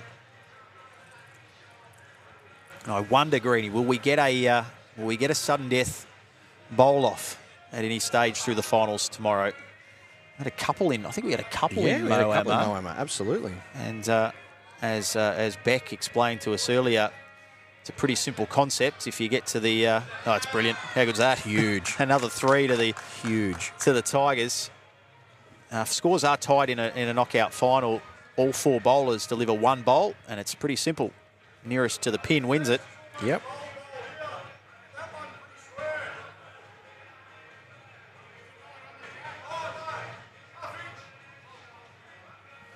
So now to Sean Thompson. They trail by 10, so they're also staring down the barrel of an ultimate end thanks to Superloop, so he needs to come up with something big here. Follows it down. It's turning. It looks good. Has he got enough legs on it? That's brilliant. Can he get to the jack? Oh, he he does. has too. Unbelievable. I thought for a moment there, well, you'd just be happy with shot considering how difficult that was in the first place. But then to get the little added bonus of another 3 shots for the touch. And look at that scoreboard tighten up again. It's back to 7, but while it's still not enough for Superloop as it stands, it gives them a live chance to pinch this one at the death. Oh, it sure does. Need a really close second here because all it's going to take is first and second. Brilliant from Sean Thompson. So let's see what the Tigers are made of here, and heading wide, trying to work this one in. Well, first and third is enough. 7 points, first and third. That's 13 and 5 against. That's 8 points. Yep. Wow, it'd be a 1 point. So He's just got to draw within it looks, it's probably just over a metre of room there. I'd say, yeah, a metre and a bit. So after what he delivered with his last bowl, Sean Thompson, you'd reckon he could do this with his eyes closed, but let's see what he does, because pressure can do funny things, but I'm backing him in here. I reckon we'd even be a 50% chance of getting this, Benny. Oh, you would be, Granny. Let's not get carried away with my ability at this stage. And it's tracking well. It looks good. Well, what a finish there. Another nail-biter that's come down to the last bowl. Amazing. And once again, it was the team that nobody saw as the winner with 4 bowls remaining, and they've clinched the game. 73-68. Yeah. Superloop challenges over the Asia Tigers, and just one more match to come this evening. There is one more round in Section B. The Newland Spiders and the Point will be getting it done here on our TV ring. Well done to Superloop. So they'll head to the next round where they take on the Streaky Bay Sharks. But as for defeated opponents, the Bowls Asia Tigers, as we touched on, they're now done for this evening. They'll be a little bit disappointed they couldn't quite close that out. But that said, Sean Thompson, with that second last bowl of his, that was Huge. massive. Huge. But the big news coming out of Warilla Yes. is Dr. Rebecca Jelly, who you'll obviously be able to hear very shortly. He's going to be joining up with Sarah Ashby. It's what the audience demanded. Yes. And There's been a telethon for the last hour and a half. I thought there's been a search And party for the last hour and a half. the telethon was to raise the funds that we needed for these two. Are we paying them by the word or? Well, actually, with Sarah, that'd be fine. We'd be at $5. So, but we're going to let these girls We work are. their magic. Greedy, sleep well. See you in the morning. Yes. And we'll see everyone else, of course, back here. Nice and early for our big day 2, which will start with another raft of preliminary matches. And then, of course, we'll get stuck into the finals, which will be getting underway from 2:30 p.m. That's Australian Eastern Standard Time. And preliminary finals, which will all run at the same time, 4 of those. So looking forward to having you join us then. But stick around because, as we said, the Newland Spiders and the Point are about to get things underway as round 8 for Section B will commence shortly. And all thanks to Super. Hey, yeah. You ever feel like someone's watching you? Why would anyone? Know what else is Super Hey, yeah. NBN plans? Check You ever out feel like someone's watching you? Why would anyone want to watch us laying subsea fibre optic cables to upgrade our internet?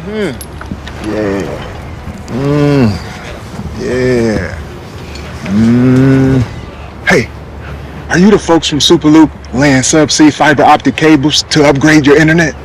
Yeah, we are. I thought so. Refresh your internet. Superloop.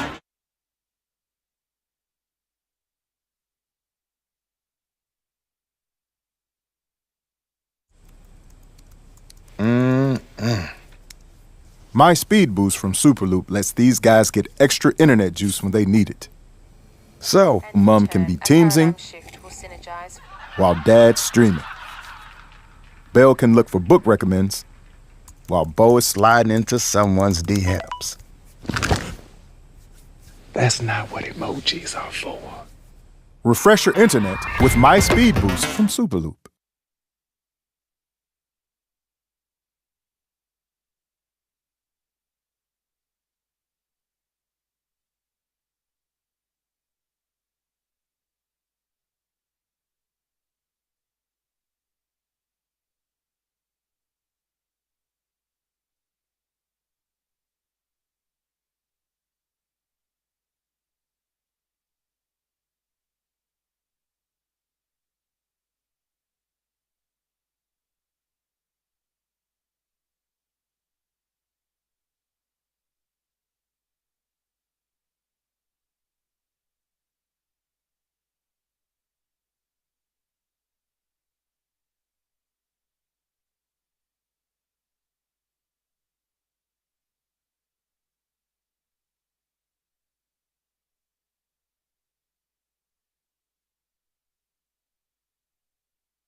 Wow, we weren't quite ready for you there. Bit of a show you've put on for everyone, Sarah. Brilliant start. All right, everyone, welcome to the final match for day one of event one here at the Warilla Bowls and Recreation Club, New South Wales, Australia. So the match we have for you now, you've just seen on our lovely graphic up there, but we have the Newland Spiders playing with the Blue Bowls up against the Point in orange. And over on the shot clock, we have Harley from the Point stepping up. Thank you, Harley. And Dale Rayner from Wellington, New Zealand on the tablet. And now is probably a great time to just say thank you to all of our wonderful volunteers. This event, or any of our events, essentially would not be possible without you. So thank you very much. And if anyone's in the area and wants to witness the action firsthand, no better way than actually on the rink, even as a shot clock operator or on the tablet itself. So come on down, we'll hook you up with a snazzy looking uniform, you get some meals and you get a really great time, so definitely do that if you can. All right, and in the commentary box with me I have Sarah Ashby. Welcome, Sarah. Hello. Second time today.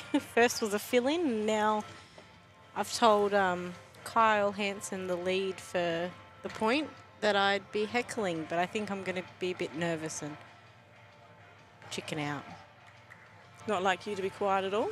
So those of you that maybe are just joining in now, our format of lawn bowls is a little different. Of course, we play just the 5 ends. It's 3 bowl pairs. Closest shot scores 10 points. Second, 5. Third shot, 3. Any toucher, regardless of where your bowl or the jack ends up, is 3 points. And at the conclusion of the leads bowls, so that's once we've had 6 of the 12 deliveries, whichever bowl is closest at that point, that team collects an additional 3 points. So we are rewarding brilliant draw bowls from our leads. We also, of course, have a 30-second shot clock in play. We like speed, we like fast, we like to keep things moving. Sarah, what's your favourite thing about the UBC? The people. Love all of them. It's me, isn't it? It is.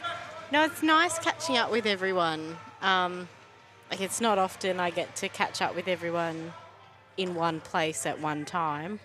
And it's just been nice looking across the back there and seeing everyone from different teams catching up, because we all live in different states. These guys are in, well, obviously these ones are in New Zealand. So it's not like we can just, pop down the road and say hi. So, all right, so we've got some great bowls there from our leads starting us off. Lead shot is going the way of the Newland Spiders. So the lead we have up there is Finbar McGowan. He plays out of Stoke Bowling Club, Stoke Valley, sorry. I get confused with Nelson there, in Wellington. And we have Sheldon Baggery Howley down Gore Way, which is right at the bottom of the South Island. And their third player, Keanu, is not playing in this match, but he is from the Northeast Valley Bowling Club in Dunedin. These three boys play together a lot.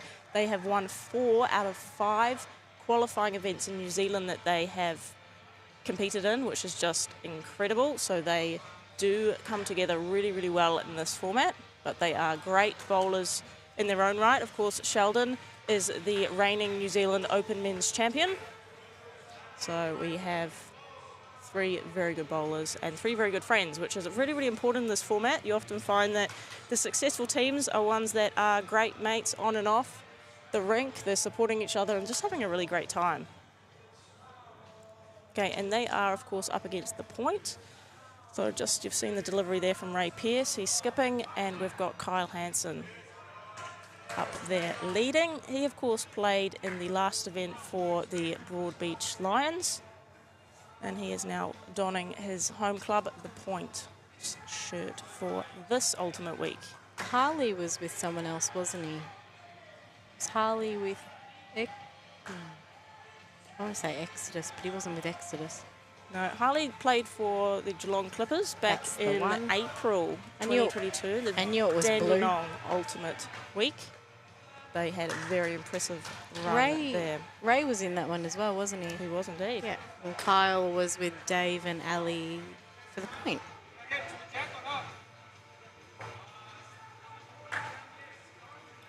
So Geelong did quite well David that year. Axon was playing for the Point last event. Said Dave. I misheard you. All right, so Newland Spiders leading 3-0. Obviously, 3 points are collected for that lead shot. You can see down in the bottom left-hand corner, we've got our scoring bug. So N1, bowl 12. You can see those 3 circles there, and they're just denoting the position of the head currently. So before this bowl changes everything up, brilliant bowl there. Great final bowl from Sheldon, toucher. And he's moved things around a bit. So first, second, and third up there is just denoting the position. So you can see it is blue, orange, blue. That might change now after that final bowl. Let's have a look.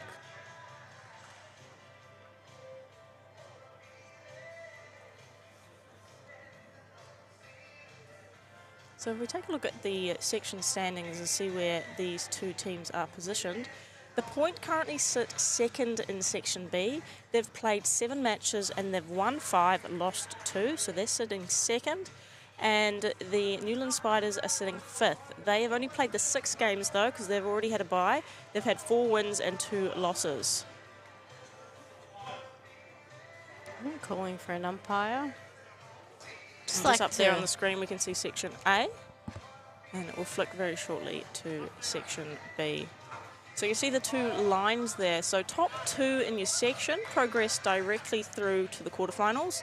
The next 4 will head on into the preliminary finals. So you want to make the top 6. Making the top 2 is that added bonus, of course.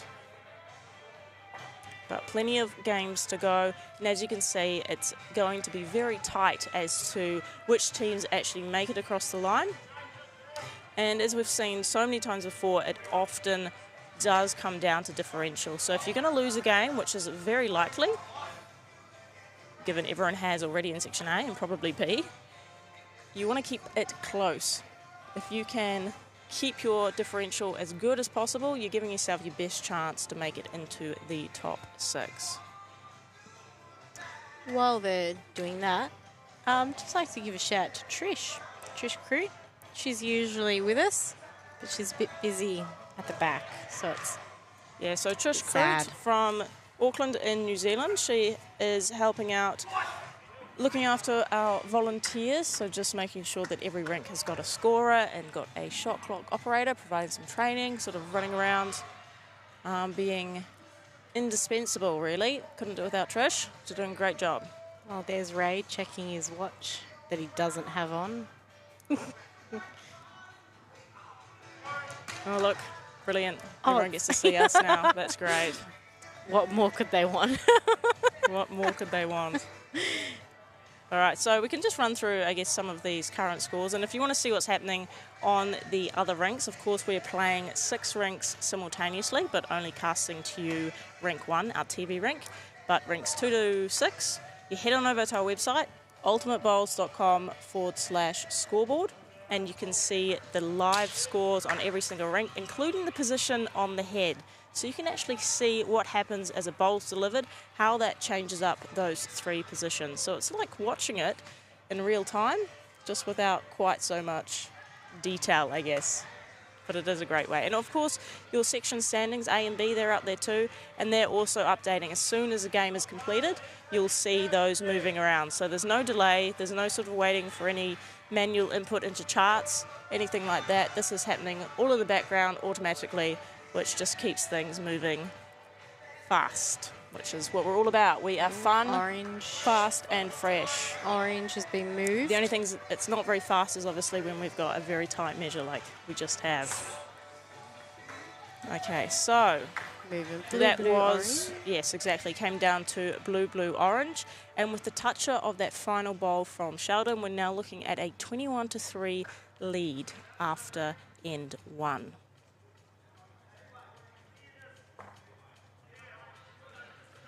There's Phil just flicking between the angles. Of course, we need to shout out to Phil. He's been fantastic Massive. on the mixer. Great job, Phil. Good job, champ. He's also fantastic with setup, coming up with innovative ways of doing things more efficiently and getting the most out of our setup. Did a great job with the tracks at the top of the Absolutely backboards. did. And what about the little attachments so we could have TVs up on the barriers? Very handy. Fantastic. Even drove up. Well done. It's not a short drive from Victoria. So great starting bowl here from Finbar. Putting the pressure on straight away. Now we know with this format, it turns around so quickly. So despite being up, you've got to make sure you are putting the nails in the coffin, because one slip up could see you flipping who has got the lead in an instant.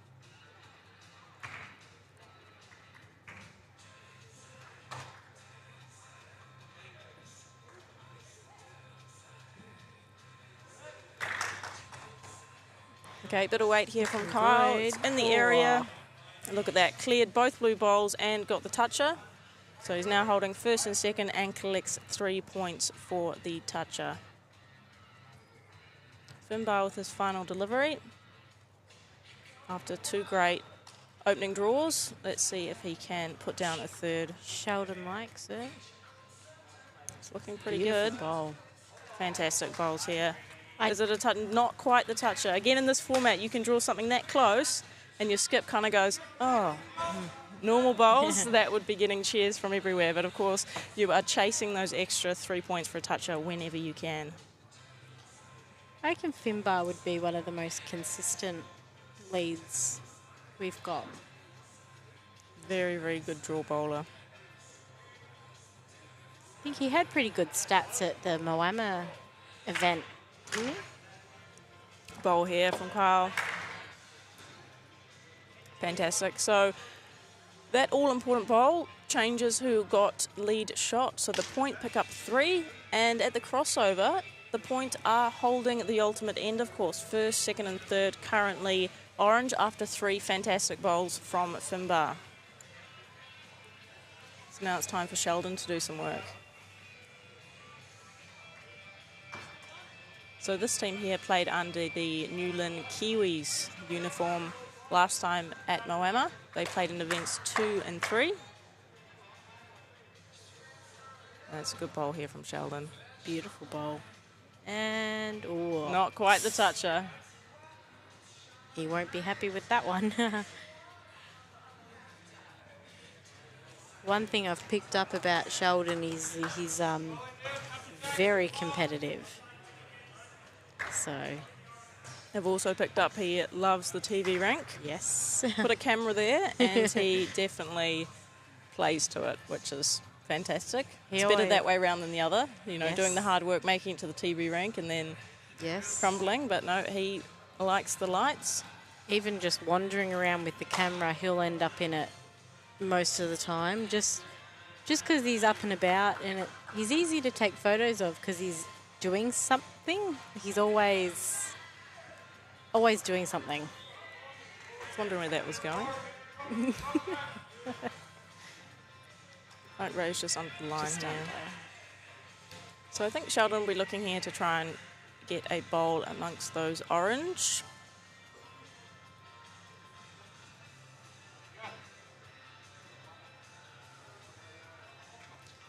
How does the qualifying work? Oh, great For those that question, don't Sarah. know. So in New Zealand and in Hong Kong, and hopefully some other locations coming into next year, we do run qualifying events where we have fantastic bowl here. Beautiful. Great draw bowls from the guys.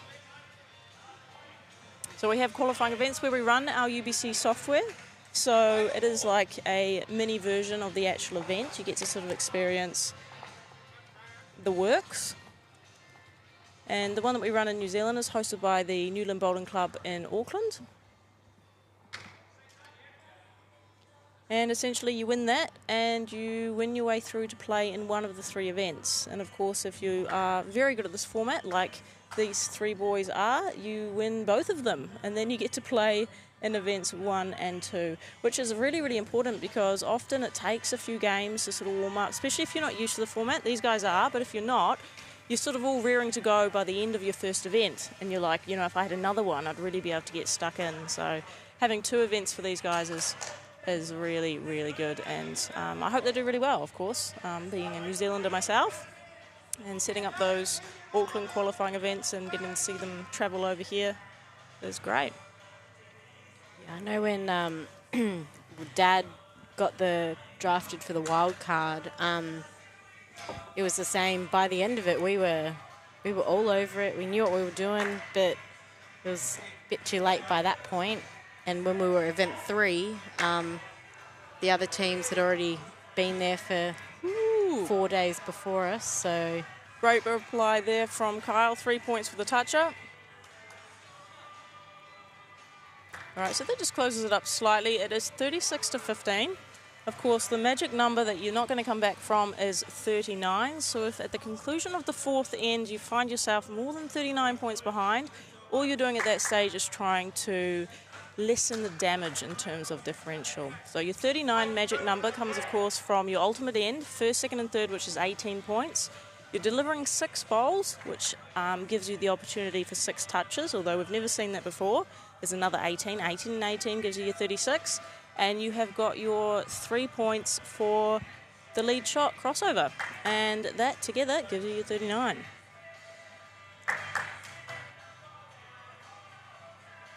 And here we're only playing in 3, so we've still got a wee way to go.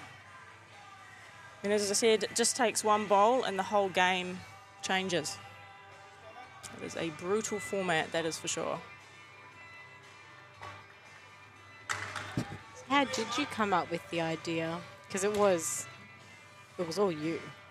No, that's not the case. Not the case. So Mike Carroll in Wellington, he is the big ideas man. He wanted to see... Where is he? Where's Sauce? Yeah, the Wellington Hornets aren't competing in this event, so he's back home in New Zealand. He did sort of say he was hoping to make it across later in the week.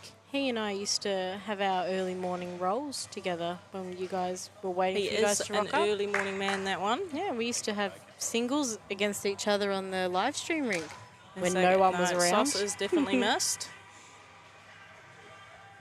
So yes, so he sort of had this big idea of wanting something exciting and fast and a big sort of festival to get basically all his friends together. And he got Mark Casey involved.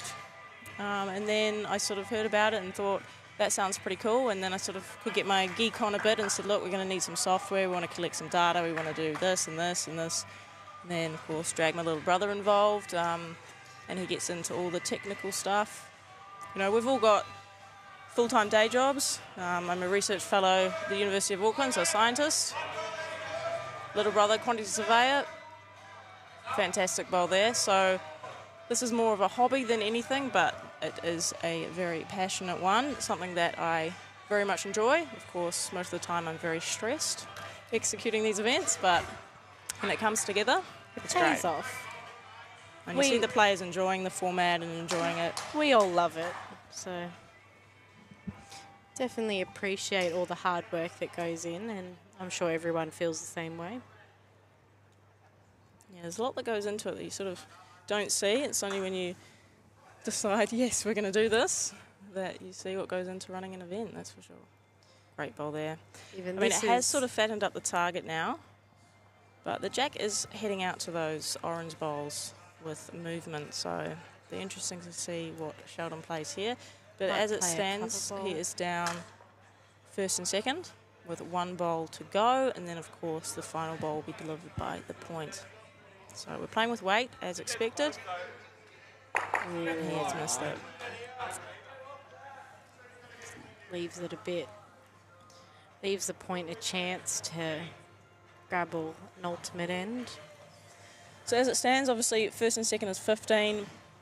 Third is 3, so that is a 12-point gain for the point in terms of climbing towards trying to regain that lead. All right, call this one here. Sarah, how's it looking? What's the track like? Good. It's just going to pull up a bit short, I think. I don't like it.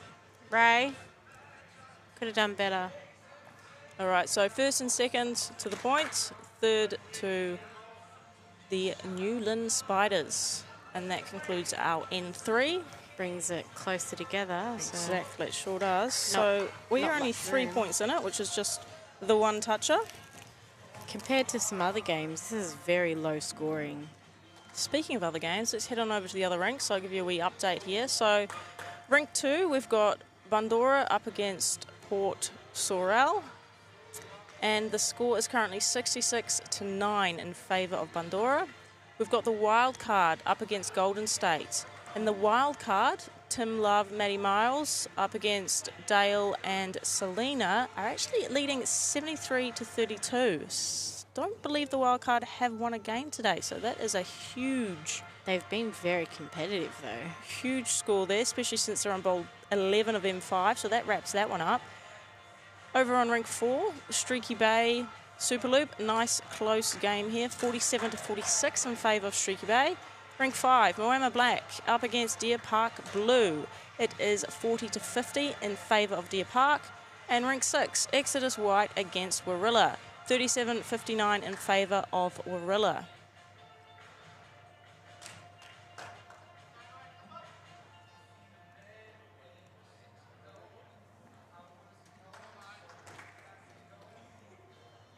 So as I said, if you want to keep an eye on those scores as they're updating in real time, just head to our website, ultimatebowls.com/scoreboard, and there you can see the current score, so all 6 rinks that are in place simultaneously, and of course the section standings, which are updating in real time there as well, as soon as a game is complete.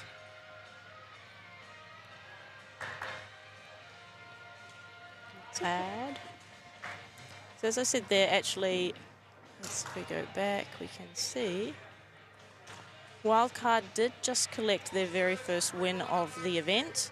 So they beat Golden State. So Wildcard is still bottom of the table there. Golden State are going to finish the day in 8th place. Of course, you need to make top 6 to progress. Top 2 directly through to the quarterfinals. Next 4 takes you through to the preliminary finals. Plenty of games still to go tomorrow. We have 12 sectional play games together, so plenty of movement still on the board. And as I said, if you're going to lose, you just want to make sure your game is as close as possible, because it always, so far, it always does come down to differential at some point. So if you can't win the game, just keep it close. All right, great improvement here on that. Toucher, 3, and that'll be lead shot as well. Absolutely. So that was a 6-point delivery there from Finbar. Orange. Just need to get it back somehow. Sarah, can you just be careful when you're slurping a drink? All right, so that brings the score to 45-36. I'm sure Phil can vouch for me. Mine didn't even get to my hand, so it couldn't have been me. Don't know who it was. Might have been Phil. It opens it up. Yeah, he's cleared out the front bowls, so it is definitely more visible from the mat now. But there are...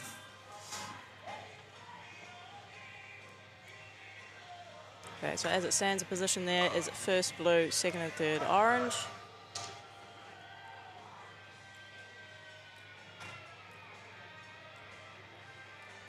Sheldon chasing this bowl. He definitely gets a bit of exercise up and down the rink when he plays. Beautiful bowl. And it is a good bowl here. Not a toucher though, no 3 points, but adds a bit of coverage. Those two are playing some great draw bowls out here on the TV rink.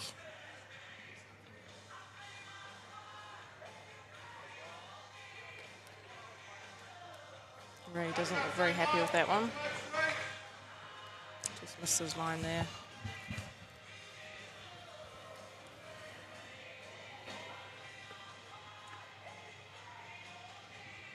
Right, there we go. We've got Dale on the scorer. She's looking a little bit lost, but I think she's just a bit tired.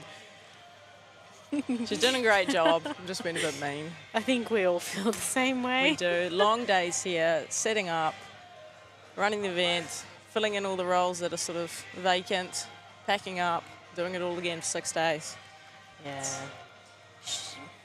We're missing, we usually have Stewie White from Moama and Chrissy coming to help us, but not here this time. No, definitely miss having them. Yes. It's always good having some experienced and capable hands helping out.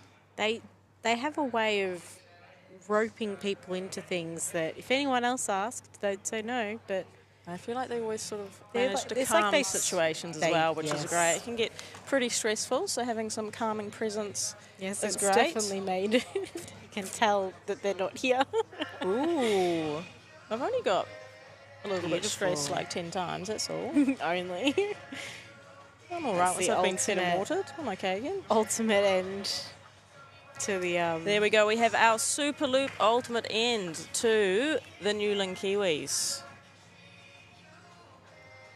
Now that is a huge change, I guess, in pace. It was very close up to there, but an ultimate end on N4 really does shake things up heading into N5, our final end of this match and the final end of our streaming here today. But of course, you can join us tomorrow. We are going to be on YouTube and Facebook. Back with you at a 9 o'clock start. So there's a couple of different, 9 o'clock start tomorrow.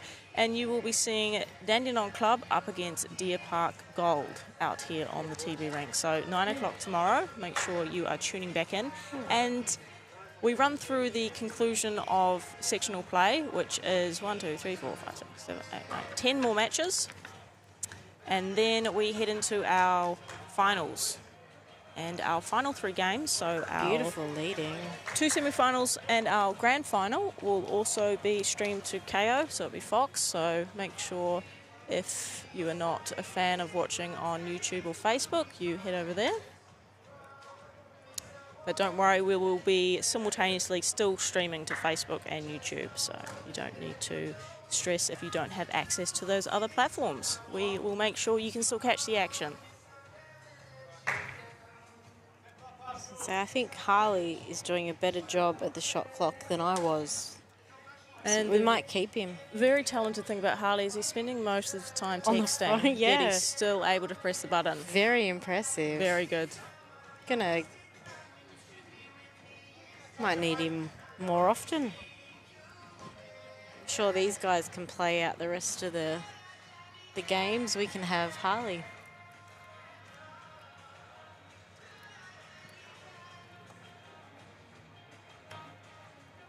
All right, so we are delivering bowl 6 here, and at the conclusion of this delivery, we will be allocating those 3 points for lead shot. Just gets the inside rub, not quite, so that is another 3 points to the Newland Spiders, courtesy of Finbar's excellent leading.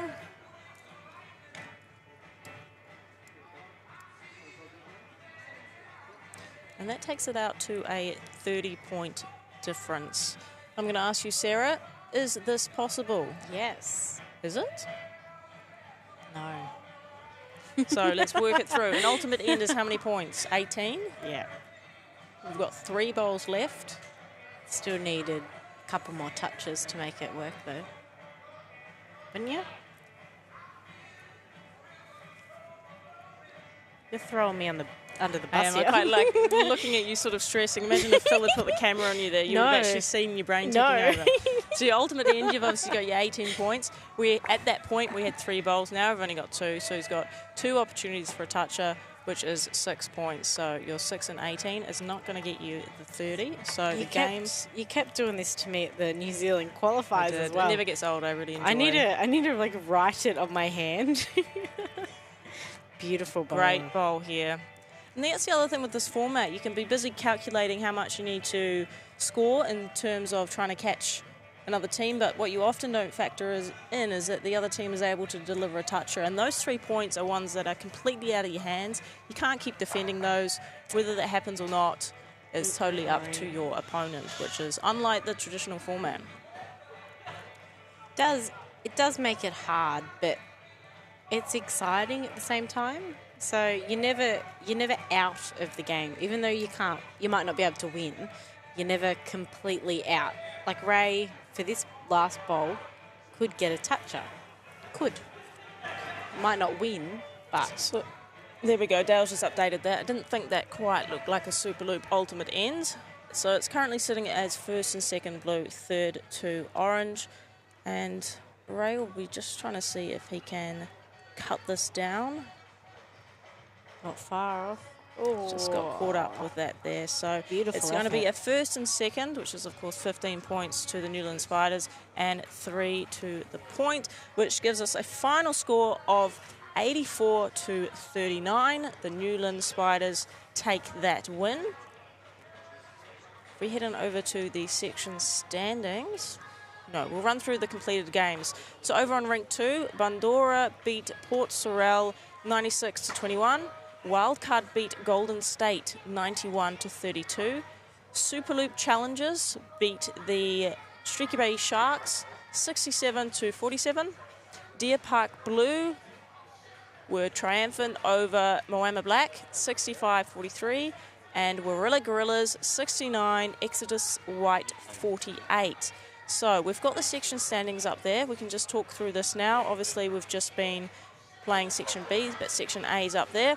Of course, every team is going to be playing a total of 12 sectional matches. Everyone's got a bye. We've got these sections of 13 teams. Got to play 5 each. Moving on into Section B there, Warilla Gorillas up the top, 6 wins. They've played 8 games though. Second place, Superloop Challengers, played 7, won 5. Newland Spiders also played 7, won 5. But I missed there. Superloop Challengers have a draw, so obviously 1 point ahead. Also on 15 points in Section B, we have the Point. They've played 8 games and won 5. 5th place, Deer Park Chargers Blue, played 7, won 4, 1 draw. And Streaky Bay Sharks are sneaking into that 6th position at the conclusion of day 1 of Event 1 with 4 wins of their 8 played. So you can see it is very close there for the teams that are just below the orange line. And so the 4 or 5 matches still to be played tomorrow are really going to determine who makes it through to the quarterfinals or through to the preliminary finals. And that there, I think, is the end of our stream for the day. So thank you very much for tuning in. And we will see you back here on YouTube, Facebook, whichever is your preferred platform, from 9 o'clock AEST time. We're Sydney. We are New South Wales. We're in Warilla. Head on down to catch the action live if you can, or come out and volunteer. We'd like that too. Otherwise, we will see you tomorrow. Thank you very much for tuning in. Hope you are enjoying the stream.